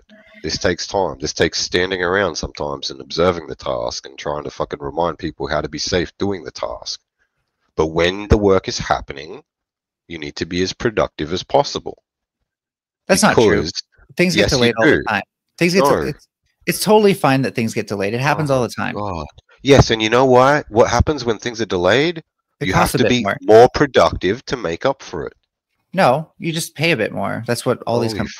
I know this for a fact because again, when this stuff comes up in the news in Toronto, yeah, there's plenty of developers who've had contracts in Toronto. They became late. It goes to court, and that's when you find out all the juicy details of like, oh, by the way, they've had to spend like millions of dollars per day because of this. And here's the thing: I don't think like the rate of women on the construction workforce will ever be high enough to actually delay a construction project. I think you're overestimating, just hear me out. I think you're overestimating how inferior women are, and you're more concerned with profit maxing than actually like in any sort of equality. Now, if at the end of the day, we have to give women other roles, and that means them having more skills, then that's how we get equality.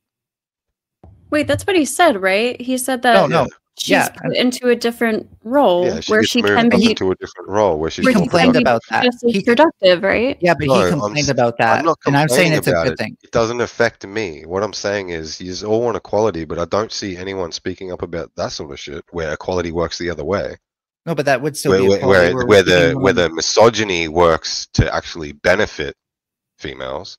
Well, if she's filling a job that she can be just as productive, it's just like a different skill set. Do you think there's something wrong with that? I have no problem with her getting upskilled. Yeah, we don't need to talk about misogyny that works in the benefit of women because we're looking for justice, and you wouldn't do justice for something that's being done to keep equality. What? You're looking for justice? Yeah, justice points out negative things that we want to change. So you think it would be better to keep her in the trench with a shovel? No. I'm saying if we can maintain equality instead through this upskilling, then that's fine. You're not maintaining equality because you're shitting on people who are probably more skilled, and the only reason she's getting upskilled is because she's not good at her current position. You know, they're probably more skilled, especially at operating something like an excavator. Like anybody can be skilled at that. Because if she had any fucking idea what was going on in the construction site and the role she was going to get put into, she wouldn't have applied for it. What? Wait, first of all, this is very dangerous to put somebody who's not good at these kind of positions in roles like this. So I don't think construction sites are just willy-nilly putting females operating like dangerous machinery just because of like feminism, right? No, that's not what I said, because they get sent away, they get trained to operate the machinery.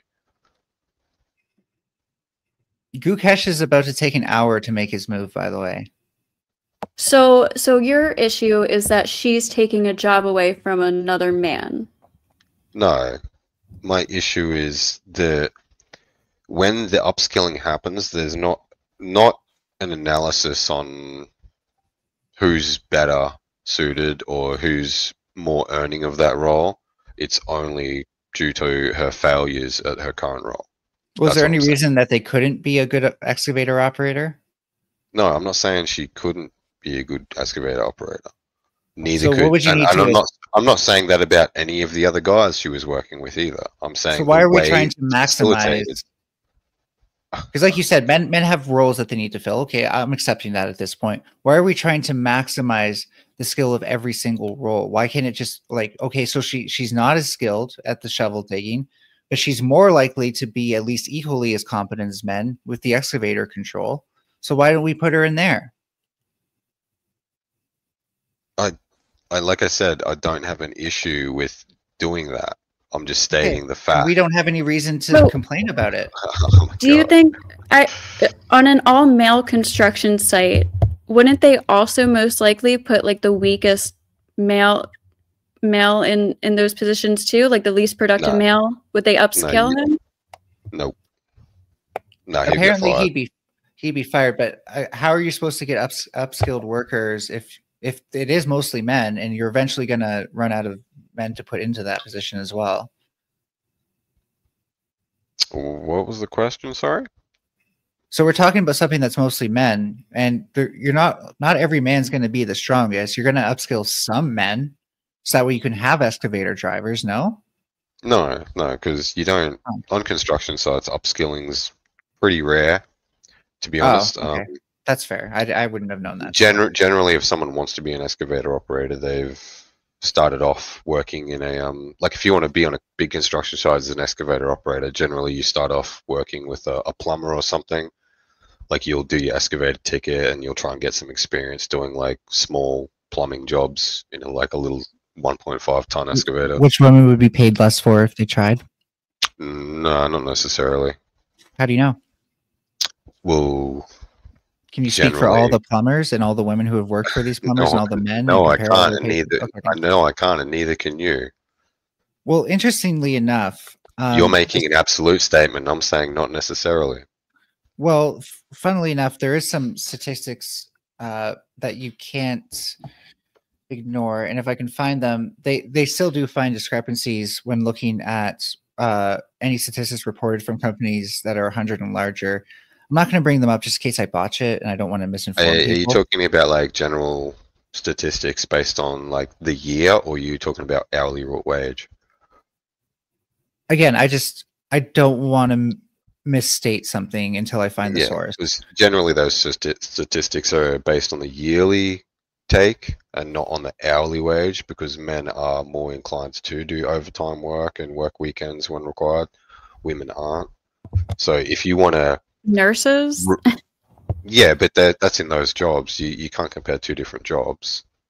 Why can't women do overtime? They choose not to if they have the option. This is just how it is. You can look up those stats if you want. Okay, I will. I'm watching the chess game and I really want to. Oh, okay. There's already been movements and I had a question about the construction sites. This might be anecdotal or just my area, but have you noticed? My dad was a construction worker, but he did like buildings and stuff.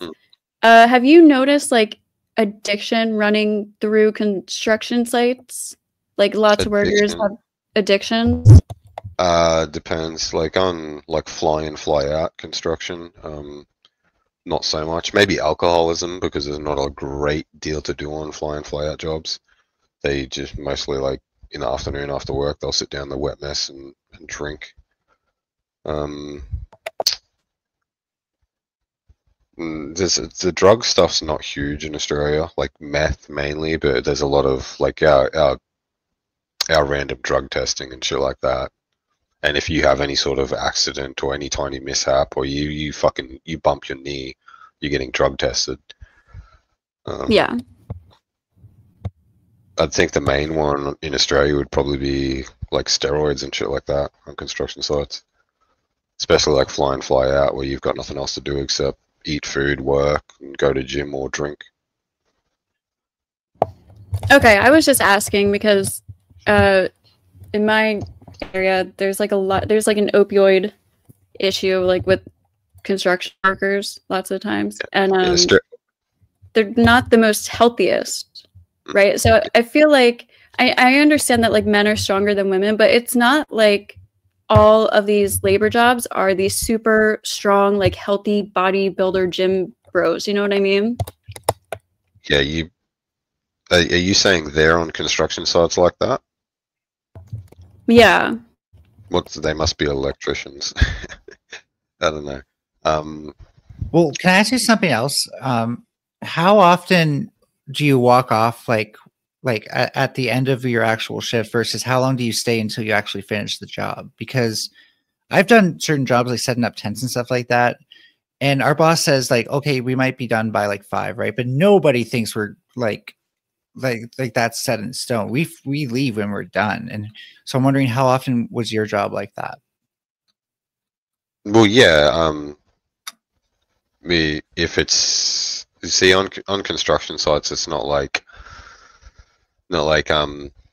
at your leading hand or something's whim whether you're doing overtime or not. Like your leading hand will pass down the roles for the day, and they do the roles. It's generally up to like management supervisor if there's one part of the construction that has to be carried out to meet a milestone for the next area to be brought in to commence or whatever. Generally, you're doing overtime. Like it's not like a construction site's not like okay, if you can finish this, you can go home sort of shit. It's like, we're going to need you to stay back for 4 hours today if that's cool. Like, yeah, okay, we'll do that. And you'll find out that at your pre-start early in the morning. So let's say we, again, had the female shoveler. How many situations are there where, like, how often is it that she could just work longer to finish the job than maybe some of her colleagues might have? Yeah, but versus, just please, that's the issue. Versus how close are these like milestone deadlines? See, that's the issue though. Like construction sites, you don't want to be on time. You want to try to be ahead. And if she's working slower for the money she's getting paid, that's a capitalism issue. That's a profit issue. That's no one's going to be okay with that.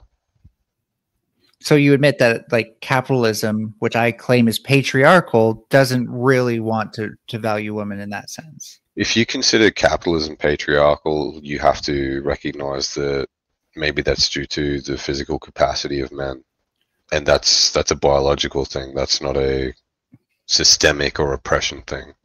Well, if you ever looked at female bodybuilders, by the way, I'm guessing that they're probably stronger than like a lot of the and I don't mean like the fashion bodybuilders, I mean like actual weightlifters. They're probably a lot stronger than the majority of men who do this shoveling. That's my impression from visual looks. I'd have to know for sure. I don't think that women who actually build that much muscle are that different than men who I think they can build roughly the same muscle as the men who do this, because in order to do these sort of jobs, like you can't be maxing out your muscles at every single moment. It's never like 100% extreme. And yet we see women who can lift weights that are in like the 300 pound, it depends on the lift, but like 300 pounds and stuff like that. And it's like, you're talking about two different things. Kind of, but at the same time, I'm talking about the capacity for women to build enough muscle to do such a job, such that men who are average build could also do it. Bodybuilding isn't about strength, for one. No, that's why I said specifically the ones who lift weights to do it, not the ones who do all the other stuff. Yeah, but even the big female bodybuilders, they're not excessively strong. But they clearly would be strong enough to work on a construction site like the men do. Not really. They wouldn't okay. be. They would not. They wouldn't be fit enough to do it. I can fucking guarantee you that, because any female bodybuilder is putting that much shit in her body that her blood pressure is fucked. Again, I'm talking about the weightlifter again, not the ones who do everything else. Oh, you're talking about like powerlifters? Sure. Yes. So, yeah, it depends on which level. But like you're talking about, like, they have different weight classes. Most female powerlifters are working up to lift weight that most decent sized men can lift without training. Well, no, they often, if anything, taper themselves off once they feel like they're getting too bulky to still be attractive to men. No, powerlifters are never attractive. There's very few attractive powerlifting women. So they're usually fat women. Well, I'm not. Like, you can disagree that they're attractive. I was pointing out that women will actually limit themselves from getting as strong as they could be because they're afraid. That's cope. So I've not only heard female bodybuilders say, and again, I mean like the people who are exercising, not doing all the other shit, do say that, but also in general, I'm pretty sure most women feel like if they got too muscular, they might be less attractive. Is that true, Ghosty? Yeah, yeah, of course. Yeah, most women say that. But you're talking about like for a woman to be a power lifter and to lift the weight that a normal man can lift, you're talking about like pretty elite level powerlifting women, and they are long past that stigma. You're right. I What mean, I'm saying is for that a- they would still have enough strength. Sorry, I just want to drill this in. They still have enough strength and probably stamina too if they train this much to So what was the point of this? Are you wanting do that to like shovel. validate just- your opinion by talking about exceptions and outliers, or are you saying any woman who wants to I'm get in saying the these trenches should differences become an are- elite level powerlifter first? I'm saying What the these fuck is the point? differences. I'm saying these differences are actually so minimal once women actually build up the muscle for it that you probably Yeah, wouldn't okay, even notice. yeah. You No, probably you're wouldn't right. even actually notice. It's the fact You're that right. These differences can be minimal if she becomes a professional powerlifter. You're right. This I is think you're good. assuming I women have think in always looked this way. I think in construction work, it probably would become minimal, right? If you just have like a regular man and then a woman who's like very, very like well trained and physically like, fit and lifts and shit, she could probably be just as productive as any like regular man, right? She would have to work harder to get to that point, but she could do Yeah, it. But the reason women don't is because it's not attractive. It's not impossible. But I don't think that's the reason women don't do that.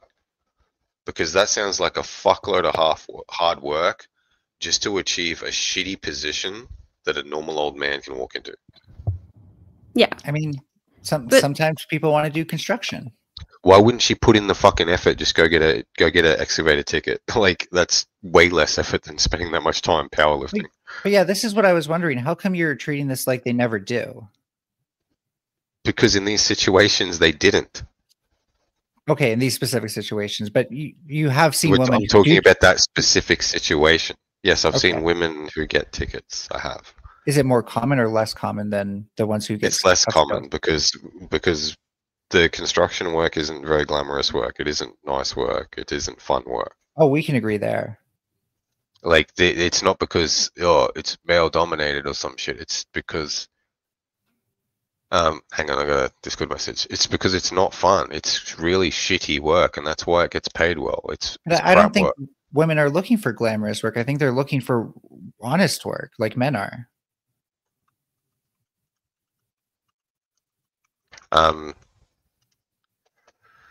Honest work. What is dishonest work?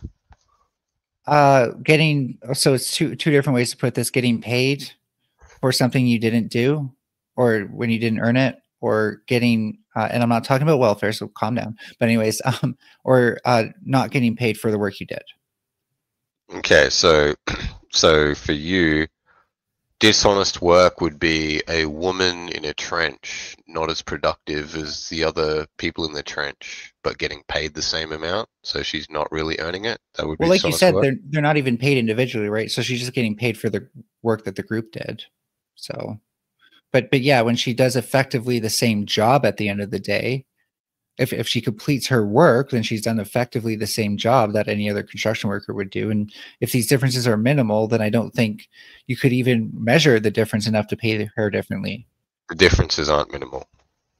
Well, again, it's like, would you say that like there's kind of like even when men join, there's a bit of like a muscle building curve, like your body's not used to it, even if you are kind of fit, and so you still have to adjust to like the new movements you're doing in repetition and stuff like that. Yeah, there's a learning curve. There's a definite learning curve, but you understand how testosterone works, right? But then from this is my experience from tent building again. Once you get used to it, it starts to feel natural. It's like your body was made to do it almost, right? Yeah. That's what men experience. Yeah, women don't. That's actually no, they do. Women don't have testosterone. They don't know. They are not going to grow or benefit from that work as much, anywhere near as much as a male counterpart. And if you but the think question that's, isn't if they can do it as much. The question is if they can do it enough to maintain enough muscle mass to do that work. And you don't know that. In fact, I do know that. Again, if you look at female powerlifters, you can see that they can in fact build that much muscle mass. Yes, it's possible. I'm not saying it's impossible, But what I am saying is a woman, a normal fucking woman, if you put her in these labor positions, she is not going to experience what you just said men experience. She What's is the not going what to do you think the max lifting strength of a normal woman is? Like Oh, after fuck. working out and everything, what's the like normal A distributive range? normal woman after working out. Yeah, what do you think He's is talking. typical for her to lift? Ah, fuck. Bench press. I'd be bench press. Yeah. Probably like 35 kilo, 40 kilo max. And just to be super clear to draw a contrast here. That's if she goes to gym like 2-3 times a week, maybe. Just to be super clear here, a man who's also going to the gym at the same rate, how much do you think he can? How much do you think men typically average at maxing out at? At least double that. At least. Okay. This is again not what we observe. You really only see Not what we observe. Yeah. Before you finish this statement, realize that I did bodybuilding for 14 plus years and I spent 6 hours a day. Oh no, sorry, 4 hours a day, 6 days a week in gyms for that whole time. Cool. Before you make this next statement, just to give you a heads up. So I make had a woman talk to you. Honestly. If you've never had a woman talk to you about not wanting to become too muscular, then you're probably missing something pretty crucial there. I have had women talk to me about that. Well, you acted like that is no. I laughed about it. Before. I laughed about it because that's always the fresh person who's coming into the gym she's been there a couple of weeks, a couple of months, and she doesn't want to take it too seriously. But then she ends up fucking spending a lot of time on the squat rack, and they do end up liking the muscularness of themselves. To an extent, so long as they don't feel like they're grotesque. No, because my God. I'm telling you this from people who enjoy going to the gym and aren't just new to it. So anyways, what I was generally getting at is that when you do actually look at what females can achieve relative to men in even elite sports, it's more of like a difference of 10% in total athletic 10%? Yeah. Not the so fuck? So they're it's no, not new. No, you're fucking stupid. And this is because women can actually develop and maintain quite a bit of muscle with ease. 10%. 10%. Okay, you show me a woman what's 10% of 160 kilo? No. There's a 10% difference. You understand what I'm saying, right? Yeah. Okay, so last time it would I be was just in the minus gym, 6. It would just be minus 160 kilos, but weight isn't the only thing that matters. Here. Well, it is because you're talking physical strength, and I'm not talking about like show me one woman on this planet who overhead bench presses 160 kilo. So you're sure that like the nominal range for a man who has maxed out their athletic bench pressing range is 160? I can take that for granted. No, this is the last time I was in the gym. I overhead press 160 kilo. Okay, one sec. You show me one woman who can do 144 kilo. That'd be 10%. And I'm not the peak male. I'm not the fucking strongest male. But you show me one woman on this fucking planet who overhead presses 144 kilo.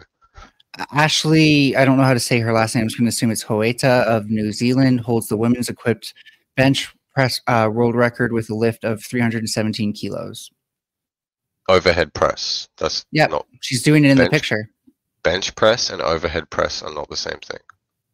No, I've been saying bench press this whole time. So what is your comparison? So let's see overhead press then, because I'm not going to let you move the goalpost on me this time. Oh my God.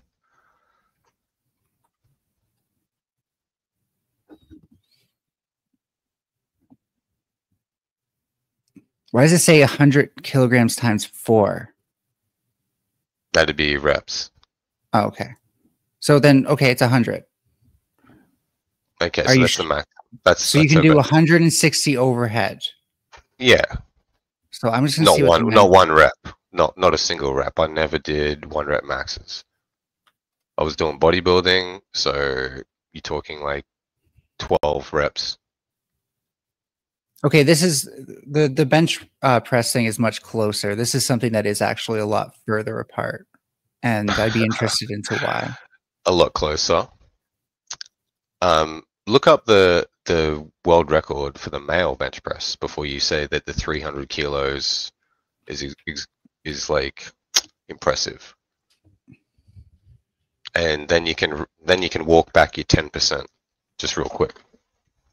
No, it was also That double. 10% is So I just want to point something out, though, that we still can't factor in how many of these women just were limited by social and environmental factors, because when you look at performance and competition, okay. when you So look at you have to fucking So- anecdotal bullshit is retarded then, because like But- you don't know what people are doing in their fucking bedrooms. The fuck? no, I'm giving you a conditional concession on this one.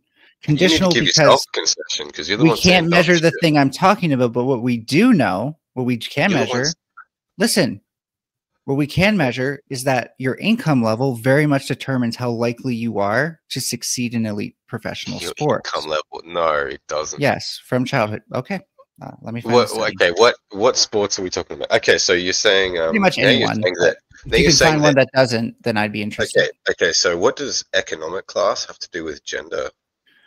How much you can train for one thing, because it usually costs money to train in any sport. Yeah, Maybe that's not money. economic class. That's got nothing to do with gender. No, but I didn't say it has to do with gender. What I'm saying here is we don't know how many women here were affected by other conditional factors. Okay, so saying okay, so what you're saying is every woman there is affected by economic conditions that are substandard, and every man there isn't. That's what you have to say for whatever the fuck you're saying to make sense. So here's something interesting, right? It's really hard in sports to keep out women with high testosterone levels. It's almost impossible. And you said testosterone is the most important thing. We both kind of agreed there. And so I'm wondering if there are possibly women in these spaces who have the same testosterone levels as men, it just hasn't been caught, then why aren't they lifting as much? Fuck. It's not just testosterone. Testosterone helps build muscle, but there's a lot more to lifting than muscle. You get that right? Like mentality? No, it really is just muscle. No, it's not. Like, what else is it? Yeah, you have these things in your body called bones, skeletal structure. The way the muscle is I can't lift a weight. attached to things. Your bones don't lift weights. You understand that all your muscle is attached to bone, right?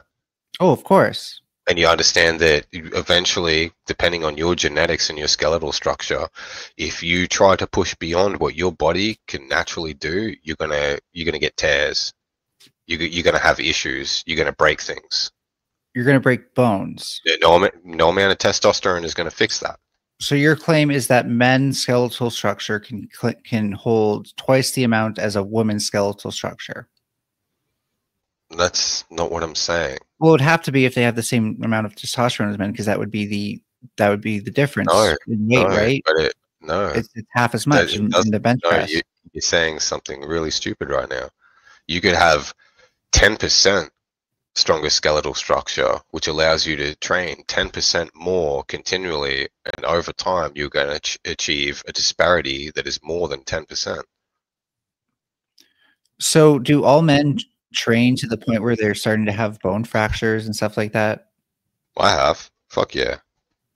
I've done bicep curls where it's definitely. Doesn't that prevent you from training for a while? Yeah, definitely. But you're not doing that every time. You're like, okay, shit, that was bad. I will never do it like that again. So the point is to train within what you can do and not injure yourself. Exactly. And so if you have what men can do and within what women can do, there's a disparity that grows over time. Not really, because what you actually see is if these women had, again, because of differences in sexual disorders, which is a thing that happens in sports, the same testosterone as a man, their bone density would be roughly the same as men. And there really isn't, like, in terms of structurally speaking and force handling, there isn't such a big structural difference in men versus women that they can't handle the same amount of force. Yes, there is. You have a completely different hip structure. And the hips are just You can't deadlift. A woman's not going to be able to deadlift the same as a man, just basically because of the way our hips are. Because they're wider. Yeah. So if I have two sticks in the ground, right, and I put them really close together, and then I put something on top of that, how much weight can those sticks handle? Just give me a random number. This is such a retarded. Let's say they can handle 5 pounds. Now I move those sticks apart. Now I move those sticks apart. I move the sticks apart, right? And then I put that same amount on them. How much? It's a retarded analogy. How much? No, it's not. It's actually showing that it doesn't matter how spaced apart your legs because you're basically describing shins. You're not talking about hips. It would make more sense if you said, okay, there's two bricks and I put a plank of wood, and if the bricks are far apart, can they hold the same weight without the plank of wood breaking as if the bricks were closer together? That's a better analogy. What bears more load when you're lifting weights in your body, your muscles or your bones? Because you flex your entire body. Your bones. Your bones, definitely. That's not actually true.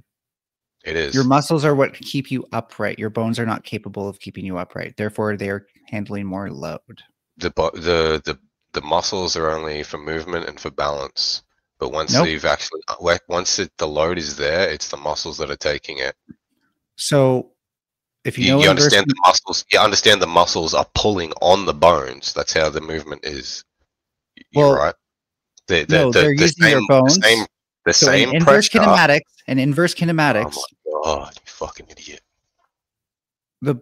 The way that they are attached to the bones, they're attached to the bones as an anchor.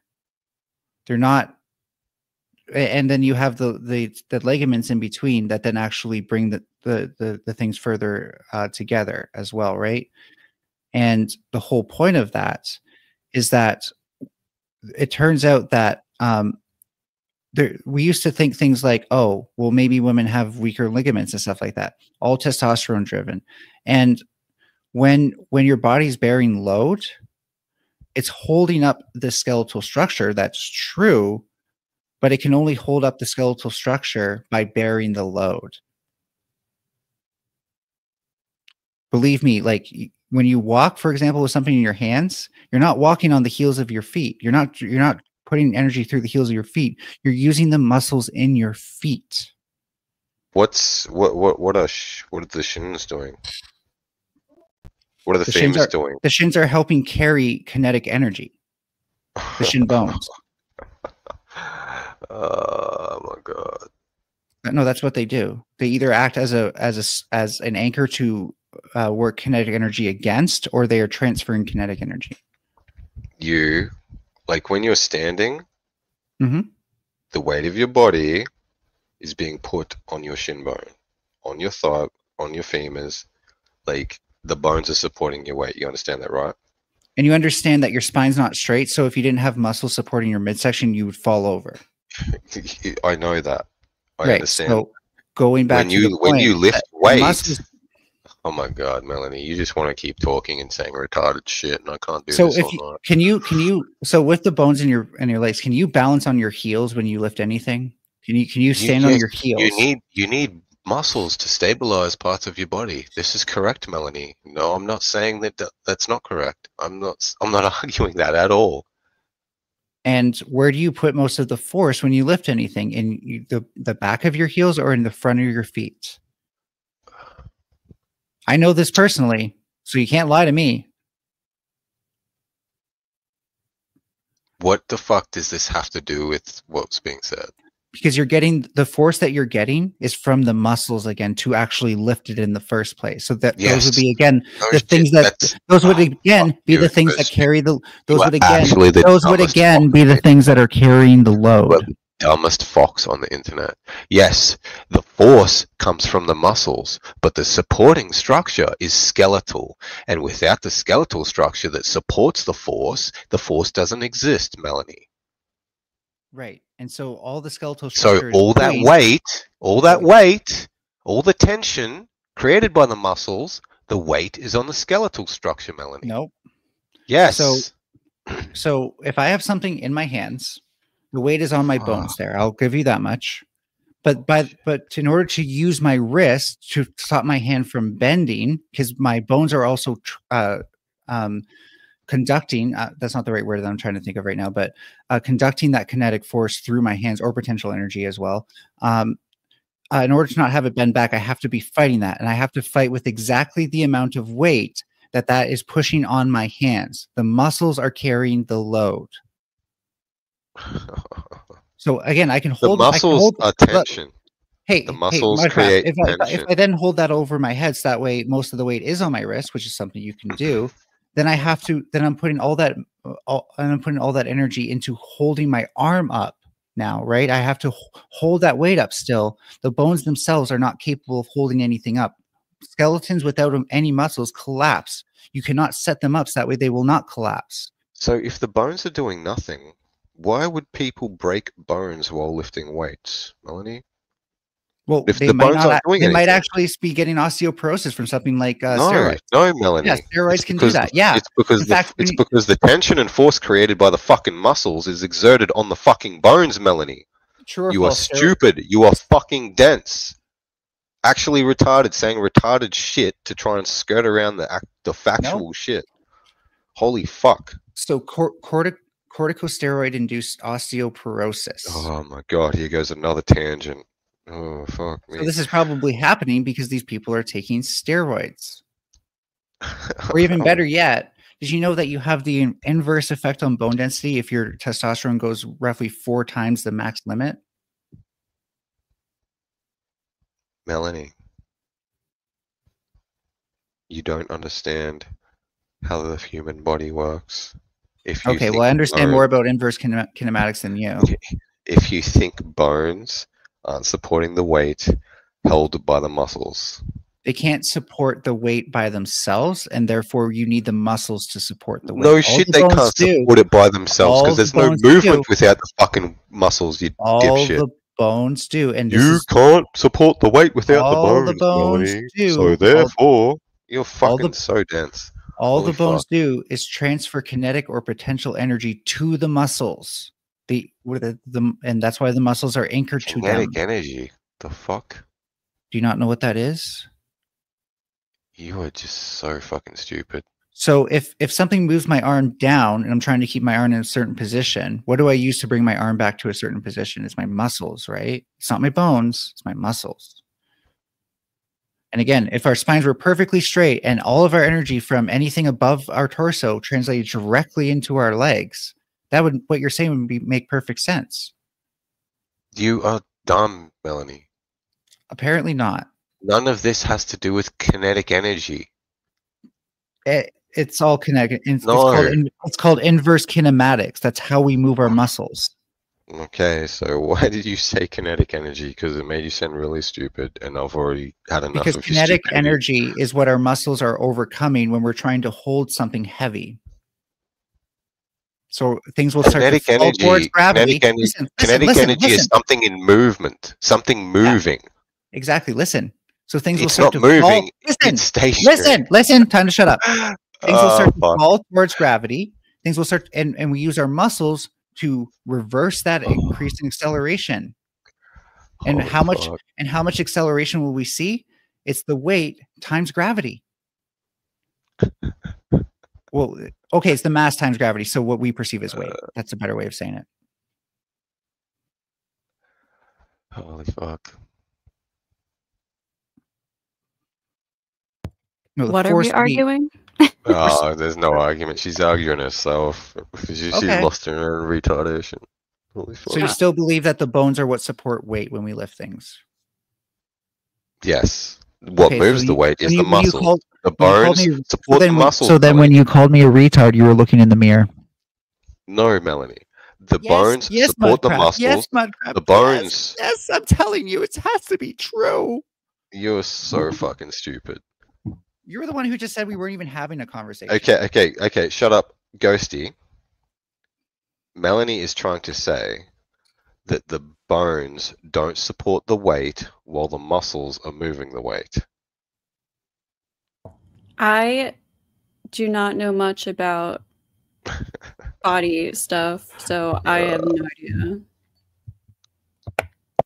but what is like the root of Thank you, Ghosty, for being braver than Mudcrab at admitting something you don't know. I've already told you I did bodybuilding for 14 fucking years. This is something And I you didn't very, learn a thing very about well inverse- know. And you while you didn't- sit in your sedentary fucking Yeah, chair, you little office bodybuilders- chair in front of your computer, stalking streams for 12 to 14 hours a fucking day, you don't know any of this shit. You're Yeah, a I never fucking see you lurking around daft either. idiot.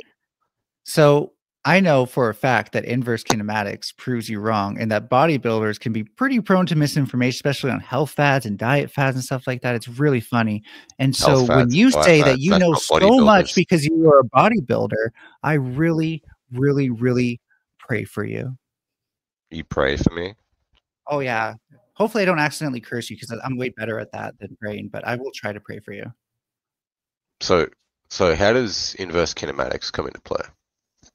So inverse kinematics explains to us how we use things to how we use movement to orient in space, and particularly how a muscle would use kinetic energy to maintain its position in space under load.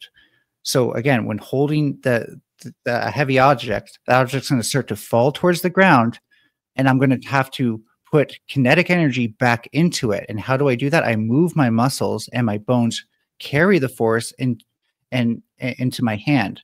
But without those muscles there, guess what my bones would do? They would collapse because they don't actually have any ability to give force. Force is the thing that tells you how much you can lift. Yeah, so bones offer the ability to give force, right?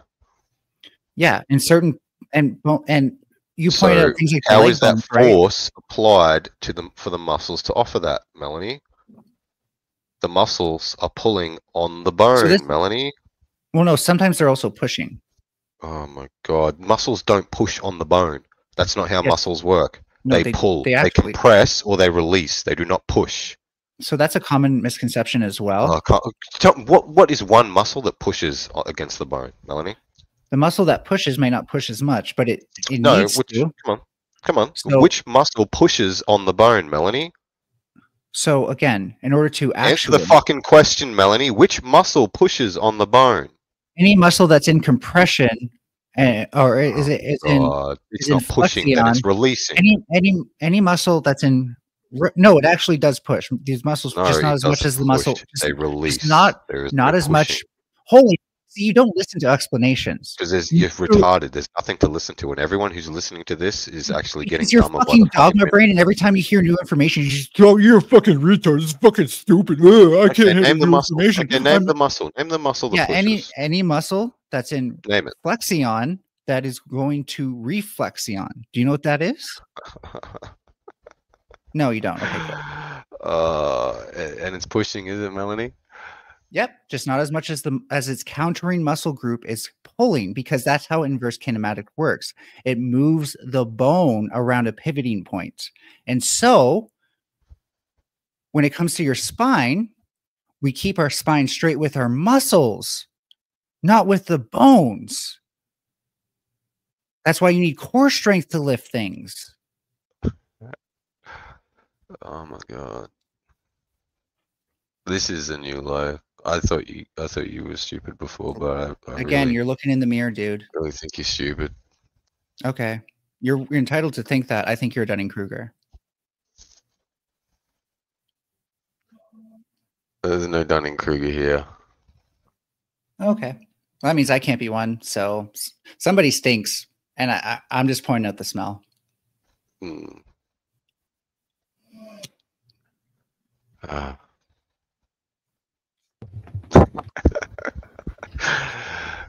It must be those pushing muscles. They've really gotten to me. They pushed me over the edge, Melanie. Yeah. Yeah, because the mechanism is capable of pushing. It's just not as strong as the mechanism that pulls. If you know actually how muscles work on a cellular level, it makes sense. On a cellular level. Yeah, actin and myosin. How come? Yeah, I just can't get over it that you think a muscle can push. That's just not how muscles work at all. Okay, I can't get over the fact that you're so sure of this, but you have no reason not to believe it can't happen. every reason to know it doesn't happen. And that's because you're Dunning-Kruger and you wouldn't know the difference between being wrong and just smelling your own shit and thinking it's roses. Yeah, I know. It was the kinetic energy. It was fucking. Yep. That's how you lift things.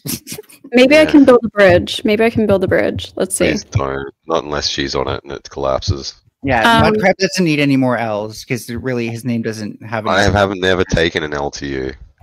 You're just too So- retarded to know that you're stacking them. Okay, well, denial isn't an argument. I know. That's why you fail at them. Stay living in denials because then you'll never have an argument for me.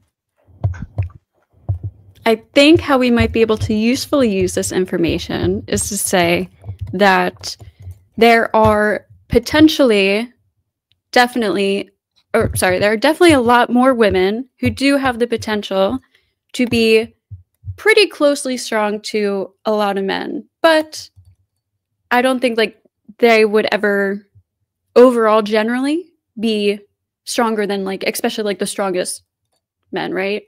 But if more women did build their bodies up, especially like particularly stronger, bigger women, they would be able to get pretty strong. But women just don't typically do that. But they have the potential. Specific women, just like specific men could do. do it. They could do it. There's nothing stopping them. Yeah, my point was that since we know that there are probably some women in these weightlifting classes that are of high testosterone, and Mudcrab can't point to anything that actually does the lifting other than pretending it's bones, that there's no reason why we couldn't see women who have much higher lifting capacities unless it's environmental. Or it's the bone structure and the bone density, because the bone is how you apply the force to the weight. The muscle creates the force, but the bone is how it's applied. You fucking retard. But if the bone is there's nothing stopping women from being able to do those fucking meaningless, laborious jobs. And it's funny because even if I did lose that argument, and you can keep convincing yourself you did, even though again the bones I know themselves, that you lost the fuck out. If you can find any way to make a skeleton stand up without muscles, I'd be all ears because we usually have to hang them, don't we? If you could find a way for muscle to stand up without bone, I'd be impressed. Yeah, actually, it is possible. They work together. That's how they work. They work together. This is why there's force applied to bone when the muscle uses it to move things. Oh no, I don't disagree. It's applied to bone, but through the totality of things, the skeletal structure does not provide any support between your hand and your feet. What the fuck? Your spine is curved. Your spine is curved. Your knees are never really that straight. Your elbow's probably bent, and even if your arm's straight out, then it's still like not. You're still you're supporting that with your trapezoids. And most importantly, even if you did hold the weight over your heads, that way all the weight was on your wrists and going down through your bones into your shoulder, that still wouldn't account for the fact that your spine is curved and not straight enough to actually support any weight. Melanie.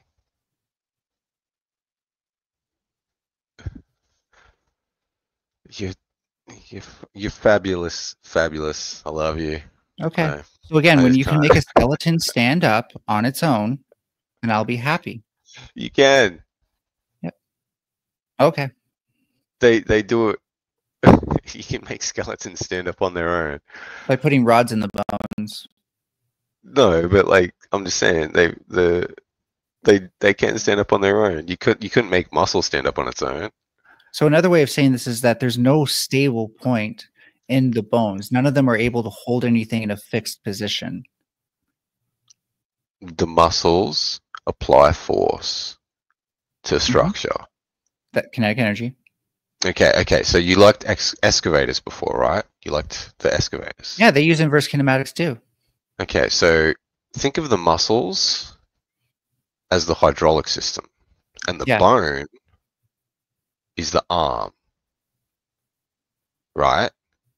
So the hydraulic system applies force to the arm, and the arm is where the pressure is. So there is a pressure distributed between the bone and the muscle pretty evenly, and there's a threshold that can be met.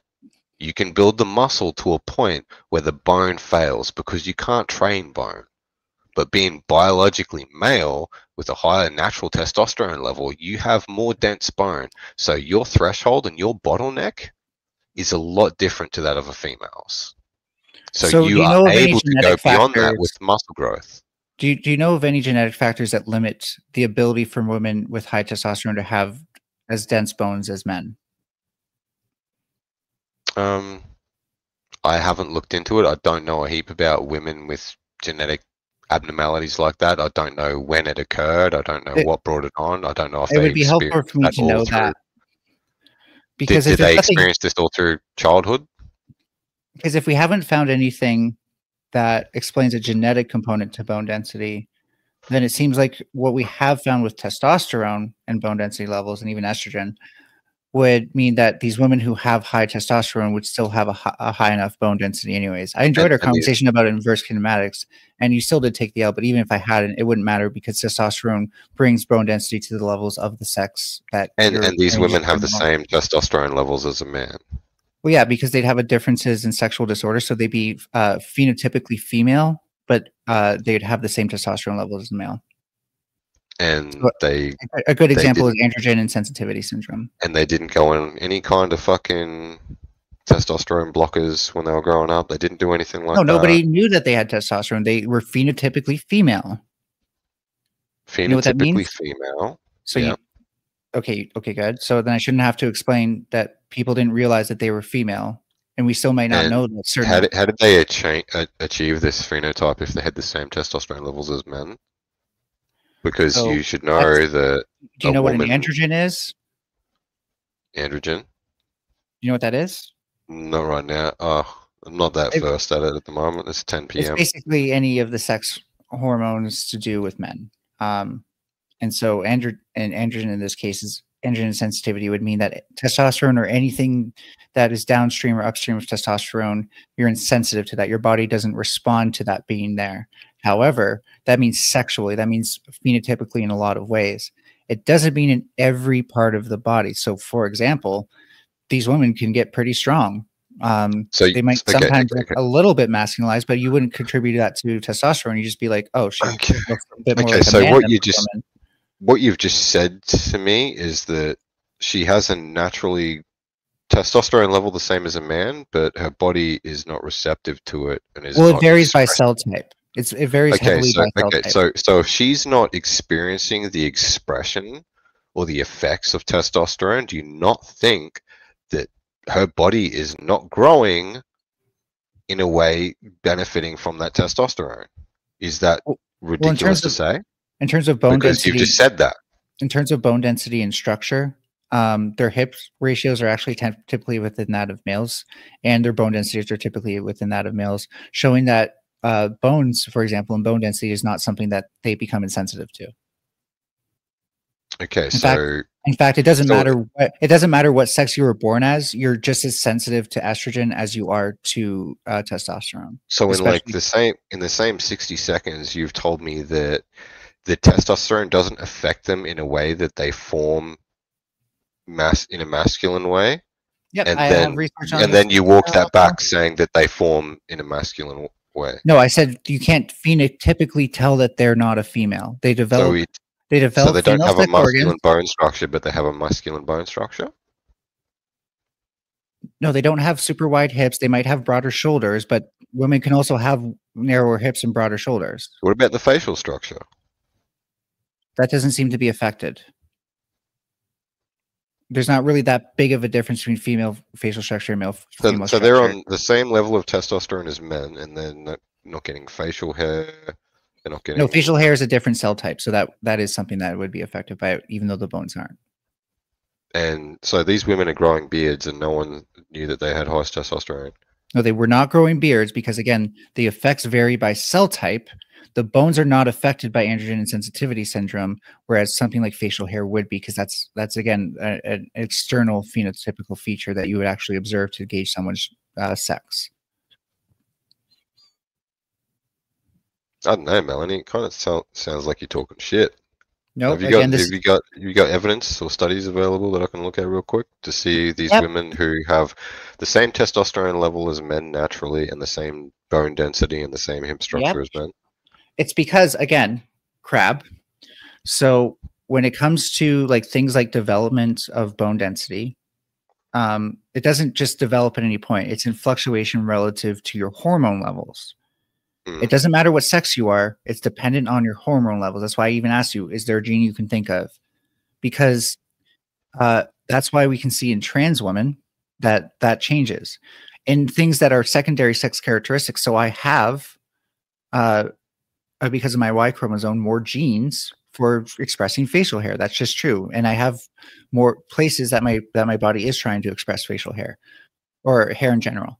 That doesn't mean though that the estrogen can't come in there and say stop making that facial hair to, or whatever hair to the point that it's virtually non-existent or as small as it would be in women.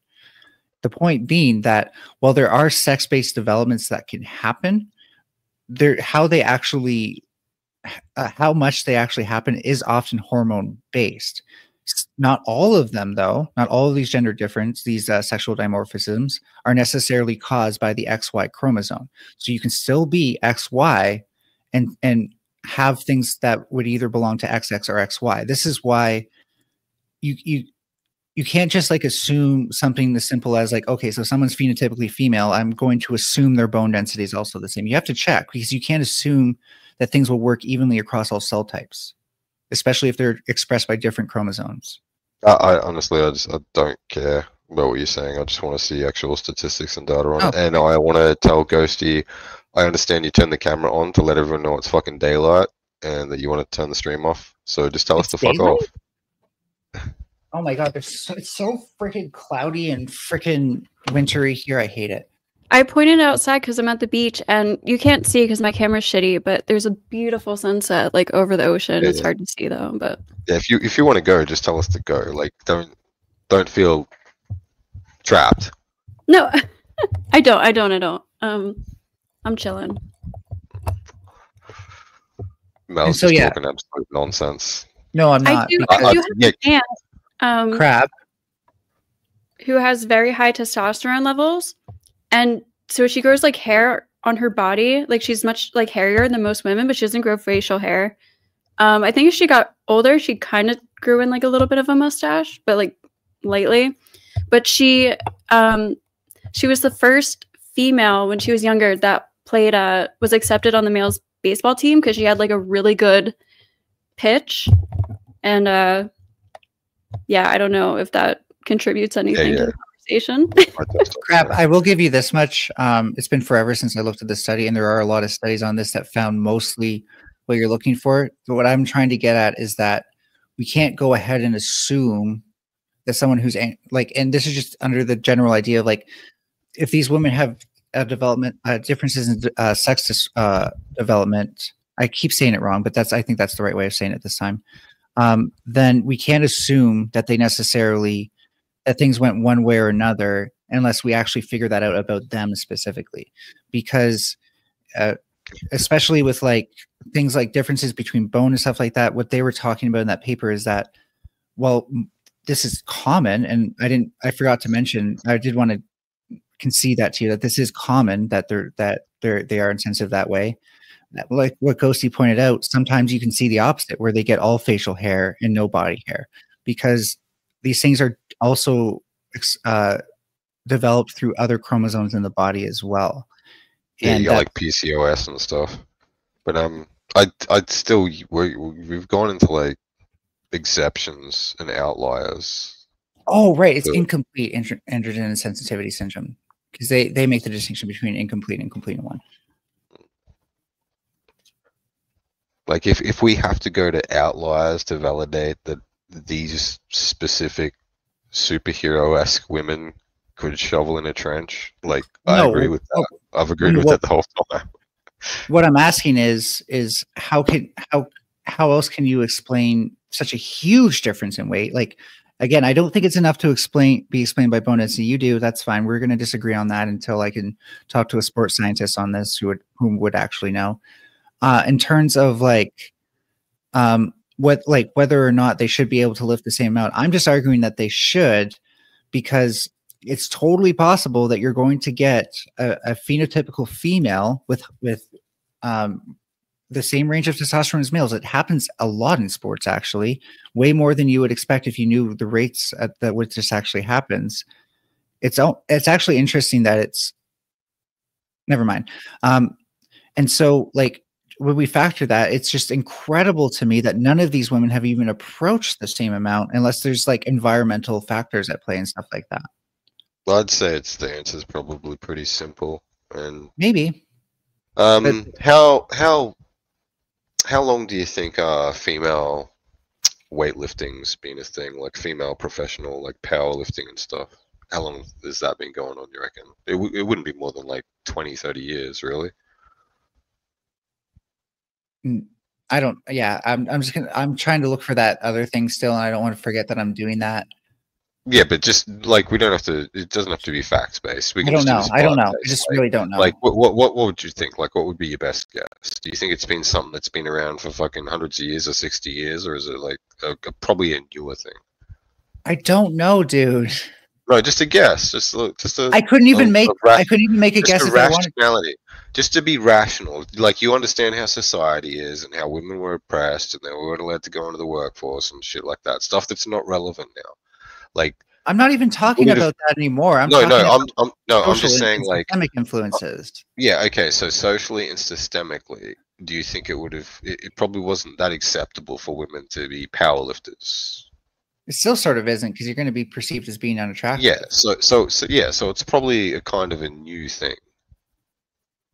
Sure. I don't think so. I don't know. I could be wrong. Have they been around for a while, or am I wrong? I have no idea. Oh shit. Okay, I thought that was like a trick question. Okay. No, not a trick question. I was just generally curious, like, what people would think, because I would assume that it hasn't been around for a long time. Oh my god, I'm trying to find the one with incomplete. He's just giving me complete. So I feel like I've seen like super old pictures, like black and white, super old pictures of women like lifting weights and shit, but I could just be making that up. I don't know. Yeah. I wouldn't be surprised if there was. Yeah, let's see if Wikipedia can put me on the right track, because it's the only thing that's actually mentioned. Oh, well, that's worded a bit differently. Maybe I should re-enter that into Google. But citing culture. No, it doesn't really mention bone. Okay. Okay, so the first national championships for women for powerlifting was held in 1978. But it would have been being done competitively before that. The international championships would be like well after the like smaller. Yeah, but I mean, 1978 is. That wouldn't be the first instance of obviously significantly pretty late. I mean, sure. Yeah, it's on par with most sports. Not all of them, but most sports, especially the ones that are like more fringe. So what I would say is like so times when these abnormalities were present and not seen, like, I can understand why women weren't standing out in competition with these abnormalities if the competitions weren't happening. And now that, like, now today we have like science and these things are picked up relatively early, and most women who have these things probably don't want the effects of these things. So I can understand why there isn't women with really high testosterone levels doing powerlifting. I don't think they want to enforce and have that shit. That it's not good for their body. It's not good for their health.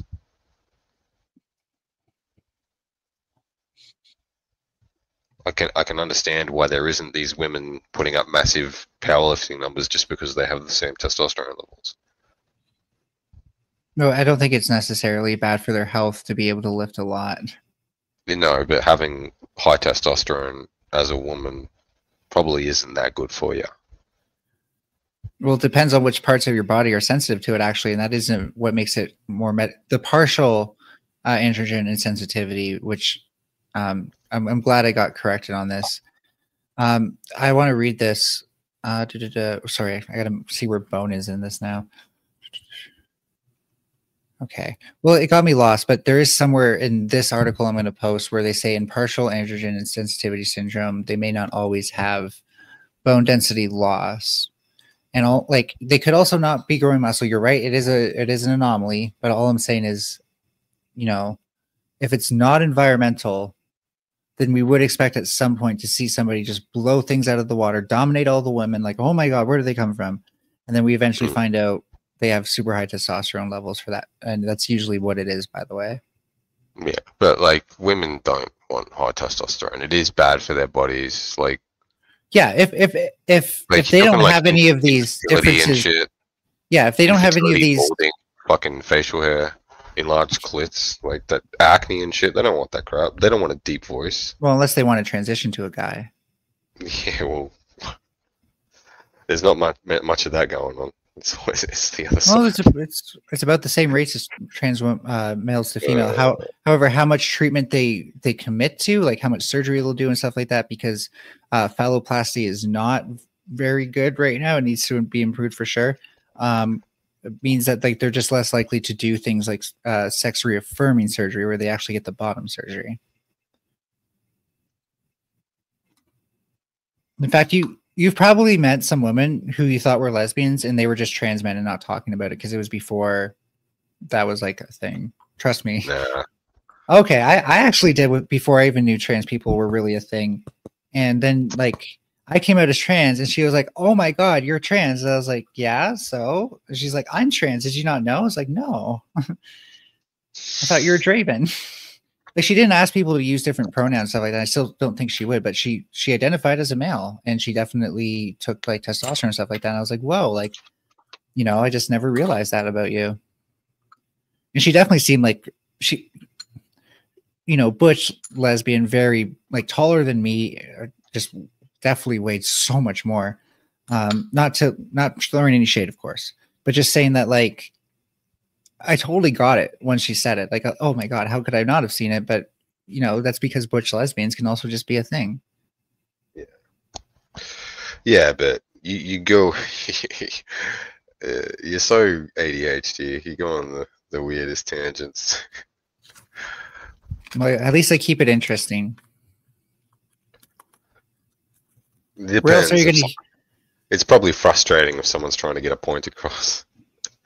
Yeah, no, I like if anything, Ghosty's the one who should be complaining about that. I don't give a fuck what you think. Obviously not. Otherwise you'd listen to some shit and you'd know you're wrong. Well, for one thing, my sunglasses are better because they're pixelated and yours aren't. Yeah, but I had mine first, so. Oh yeah, mine are newer too. Yours are like old people glasses. Old people? What? Yeah. Yeah. You got no style if you don't know glasses.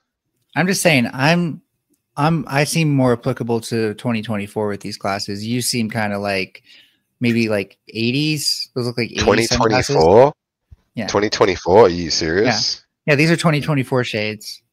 Okay, age that meme. Age that meme for me real quick. Where are those glasses from? Oh no, they're way older, but they're gonna have way more lifetime on the internet than your glasses will. No. Because like I said, your glasses seem to be like modeled over like some 1980 shades. Maybe like I don't see frames, but if they did, maybe they'd be Ray-Bans. If they're Ray-Bans, that's like 2000s, but still, like how many things from the 2000s are still kicking? Well, you unfortunately. I'm not. No, I was born in the 90s, mister. Excuse me. Fucking yeah. You'll get cool one day. One day, maybe you'll evolve into a crab finally. I knew at some point someone would be like you're not actually cool. That's why I put it in my name. What? So thank you. You fulfilled my dream, my fantasy. Not actually cool. Who said you what? Go see. Mud Crab accused me of being ADHD and rambling too much, and it kind of hurt my feelings. Do I ramble too much and make you wish that you could talk more? But be honest, no. Too nice and too soy to actually tell you. Yeah, no, truth. I'll actually be more offended if you lied to try to make me feel better. So just tell me the honest truth. Maybe sometimes you go on for a little bit. Okay, you're totally welcome to just interject me and be like. But I also feel that's what I was about to say. I also feel like half of it is on me because I'm not like cutting in too, because when I do cut in, you usually, you know, let me Keep talking.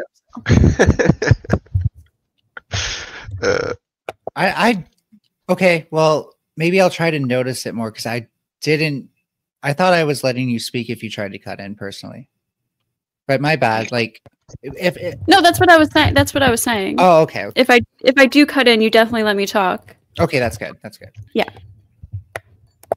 So, and yeah, you're always welcome to cut me off. I might ask to just quickly land my plane, but other than that, it's just because I don't want to feel like I rambled into space and can't point it back to where I came from. That's what I think. I would let you land because I know what that feels like. You want to like get your point out, but sometimes you would like go on for like a little bit, and I'd want to address like a bunch of things within there. So, but that I get to it eventually. Yeah, and I think it's kind of like we're since we both kind of feel the same way with that, I will try to just like try to keep in mind more that you're doing that. It is hard when like I feel like I'm also like, well, she's not trying to cut in and she's not talking like as soon as I stop, so maybe I need to keep going to prevent dead air. But again, that's not you. Like that's really, I need to come to accept that might just happen. It's okay. I really don't care, especially in just like a casual conversation like this. You hear that, mud crab? Hear that? You're wrong. You're wrong. Okay. Sorry, I wasn't listening. Okay, good. Because you weren't actually wrong. I lied.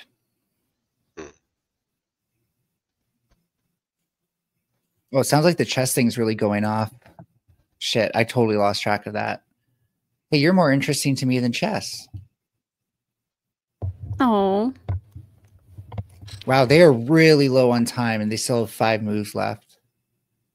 They really have to make some faster paced moves now. They've 20 moves left. Right? Don't they have to go behind? Don't they have to go to 25 moves before they get like the bonus? No, 40. So they have to do things in less than 30 seconds, more give or take. That's crazy. Yeah, they have less than a minute per move. Oh, right, 20 moves. Yeah, so. I'm going to get out of here. Finally. Melanie, all right. You're hard to talk to. I enjoy talking to you. Oh, okay. You can't bite bullets ever. I did a bunch of times, but whatever.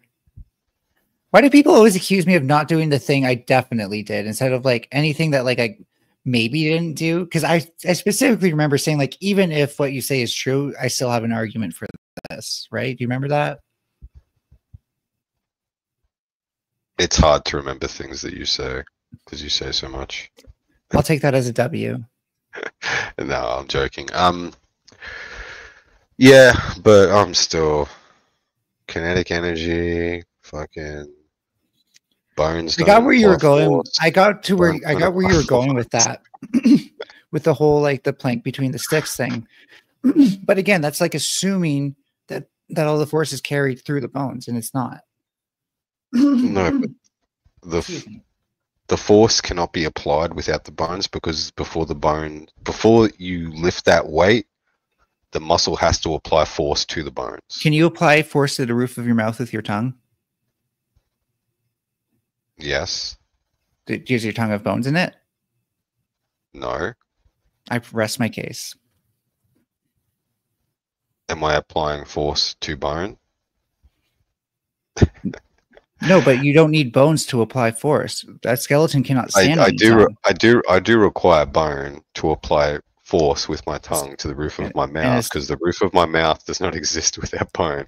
But anyway, I just think that's a stupid analogy. Yeah, you need the bone for support to apply force from, but at the end of the day, it's the muscles that carry the weight.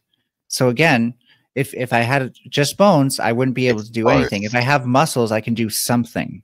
It's both, Melanie. No, the bones will not be able to lift anything. The muscles can still lift something without bone. The tongue is proof. You know the tongue's not one muscle, right? You realize that you're able to control it because it's got opposing muscles, right? You realize You that know, they're the way entirely, excuse me? You realize that there are entirely Oh. boneless creatures that can also exert force on the things, right? They're yes, called yes, slugs. they have opposing muscles, which gives them an element of So control. do we. Yes, in our arms, you have a tricep Yeah, and a bicep, and what connects them is what?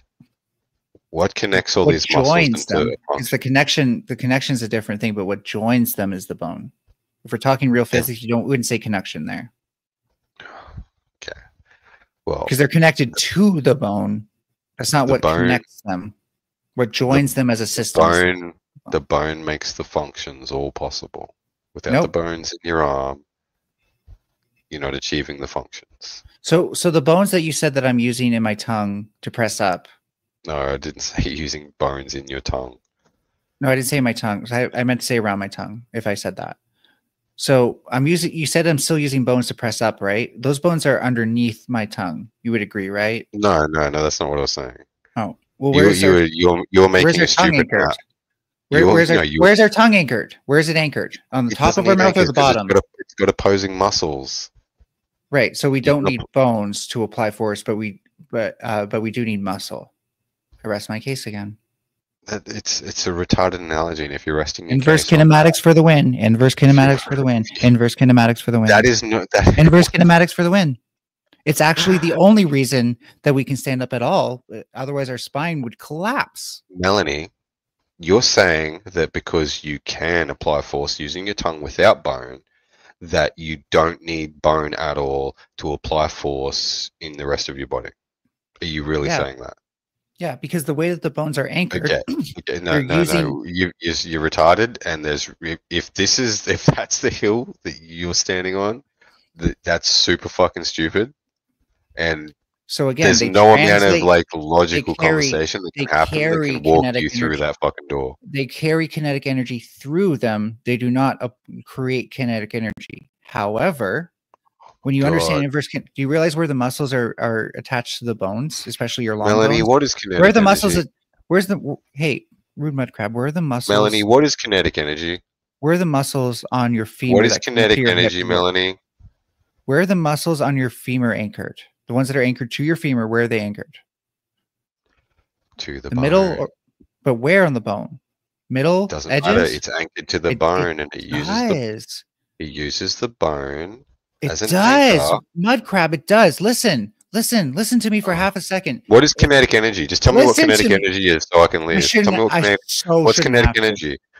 No, you Stop do, dodging. because you Stop don't know what dodging. it fucking You're means. evading my You explanation. don't know what kinetic energy You're means. evading my explanation of why where it's anchored matters, because maybe you even do know a little bit of inverse kinematics. Okay. Give So- me the explanation real quick, and then tell Yeah. me what kinetic energy is. So when they're anchored in the middle of the bone, that means that that as long as the force isn't normal to the bone itself or parallel is I forget what the other way of putting it is, then it's the muscles that are transmitting energy through them. So basically, it's like the only place of your bone that's actually taking energy is right in the middle, not the outsides. We're not bending it with this force. We're just applying a sheer amount of energy to a single point. If the muscles that go from my shin to my upper thigh are located in the middle, and the muscles that go from my thigh to my hip are also located in the middle, then I can't apply force to any other part of my bone. That can only happen through inverse kinematics. So again, they can't possibly take force because their muscles are attached pretty much, not entirely, I'll admit it, but it's offset by like, I have like 2 foot long femurs approximately. It's offset by an inch. It's not enough to matter. So the key. Melon. So I'm going to explain kinetic energy now. Okay. Kinetic energy is the energy of movement, of force. That is. It's the energy attained by a body in motion. Okay, cool. You did it for It's me. I don't even know why you fucking asked. So here's the thing: Because when you you're don't know lifting what it fucking something, means. when It's you're got lifting nothing to do something, with weightlifting. You fucking when you're retard. lifting something, is your body at rest? If I'm holding something heavy, is my body at rest? Yes, your body is at rest. No, it's not. No, it's not. Yes, it In is. fact, In fact, as I pointed out earlier, that thing Oh will my God. continuously try to accelerate towards the ground, and I will have to react to that using my subconscious brain and my muscle memory and apply a countering force equal to its velocity times its mass, its momentum, right? And how does Nothing. momentum increase? That is not kinetic energy. Again, it's kinetic energy because It the is body is not. in motion. It's not in The rest. body isn't in motion. When you're holding something heavy in front of you, you are constantly readjusting to keep it where it is. God. It is never static in the same place. Do you have anything heavy in front of you right now? Particularly heavy that would be somewhat difficult to hold with one hand. If you do, hold it in front of you with your arms out and try to hold it as still as possible. And what you'll notice is that it keeps falling and you keep pulling it back up. That's what our muscles do. It's not the bone supporting that weight. It's not the bone supporting that weight. It's the muscles. Let's do isometrics and talk about kinetic energy. Anyway, Mel, what you were saying about the femur and stuff before was really cute, and I like how you were trying to like be like, okay, here's the pressure from the muscle on the bone. It's a little tiny bit, blah blah. But you're not thinking about things like, say, if you're doing a bicep curl, right? You got your arm beside you, bring it up so it's like level, and okay, see where the muscle connects to your forearm, your bicep muscle. Yeah, right? That's the one anchor point. Then the Okay, muscle goes underneath. That's the anchor point. Yeah. Now, do you understand that? Okay. So between that point, like the muscle there allows the force, and between that anchor point to the weight, everything, all that bone in there that stops your fucking arm from bending, that is your bone supporting the weight. No, it's just a contraction of muscle. It's a contraction of muscle in your shoulder. It's a contraction of muscle in your arm. It's a contraction of muscle in your forearm. The bone there is supporting weight. Nope. That is a force being applied by your muscle. Okay, how would it support weight without the muscle? It can't. And the muscle couldn't support the weight without the bone. Yes, it can. Oh Slugs my God, you're so fucking retarded, cunt. Yes, no, I just said it can because the slugs can do it. And slugs are also in motion, so I don't see why it's not analogous. You see many slug bodybuilders, many slug weightlifters? You fucking idiot. We should have some slug Olympics. Do you want to have a slug race? Oh, I would love to slug you in the fucking mouth right now. Look. It's because you're losing the debate. No, because you're so retarded. It feels like it's deliberate ignorance. I'm retarded. It feels like deliberate if I'm retarded, then you're definitely a Dunning-Kruger. You understand? Okay, that's the anchor point. And everything between that anchor point and the weight is being supported by the bone. But you can't even fathom that. You're so fucking brain dead. And you're telling other people they're dumb and Dunning-Kruger. So the muscles that come down from your shoulder, where did they go down? How far down did they go? This is a completely different mechanism. I'm trying to explain to you where the bone. This is inverse kinematics, dude. This is inverse kinematics. They go down beneath the anchor point, such that it's actually able to pull on the muscles that are bringing your forearm up. Do you not know this? I think you just need to learn more. Dude, whatever I am, I can't be nearly as clueless as you are. You really, really are. You really, really are. Are you sure you're not looking in the mirror? Okay. Go get a broom or something, and then put a weight on the end of the broom and stand up one side of the broom and then lift that weight and tell me, is that broom have got any force applied on it? Is there any force applied on that broomstick, Mel? Because that's the bone in your forearm. That's what it's doing. Except, again, and I repeat this, when you're doing a curl, it's actually the collective action of your muscles between your shoulder and your wrist. Yes, there's many muscles. There's many muscles in that action. That provides. Here, let me finish. Holy fuck! The only thing that can provide. The only thing that can provide the enough counter force to overcome the momentum of a falling object is your muscles. Therefore, that's the thing that's bearing the load. I'm not saying that muscles aren't bearing any load, Melanie. You're saying that the bones aren't bearing any load. I never said they couldn't, as I have pointed out. You said they don't. Listen. You said they don't. This is how we got here because you were saying that And bone density every has action nothing you to do do, with it. and every Bone action you density has do, nothing to do with it. You're so and every fucking yeah, stupid. because no, I'm saying you're probably not going to have broken bones from weightlifting from that. It's probably from osteoporosis due to taking steroids. Well, yeah, that's what steroids here's do. a hypothetical that I can use to dismiss everything rational you said. You're a fucking idiot, Melanie. I'm out of here. It's not I a can't. hypothetical. That's actually how it works. The No, muscles yeah, are the it load can bearing work. thing. Yes, it The can less we work. use, It can our work. bones to lift something, the less of a moment arm. Hey, listen, here's some more physics for you. The less we some more use our physics. muscles, the less we use our bones to lift things, the less of a moment arm there is to lift it, and the more efficient it is to use our Moment muscles. arm. Oh, you don't know Less what of that a is either, do you? moment arm. You don't know what that is either? Jesus Momentum. Christ. Are you talking about momentum? Sure. Hey, Ghosty, I'm gonna get out of here. I'm fucking. Nothing's stopping you. Yeah, I'm Bye. just letting her Bye, know. Felicia. Bye, Felicia. Is your full name Felicia Dunning-Kruger? Felicia Dunning-Kruger. You'd get me for identity theft if I took that name, wouldn't you? All right. I almost fell asleep. I'm ending this. That was a good one. Crab, that was a good comeback. I like that one. Anyway, have a good night or day.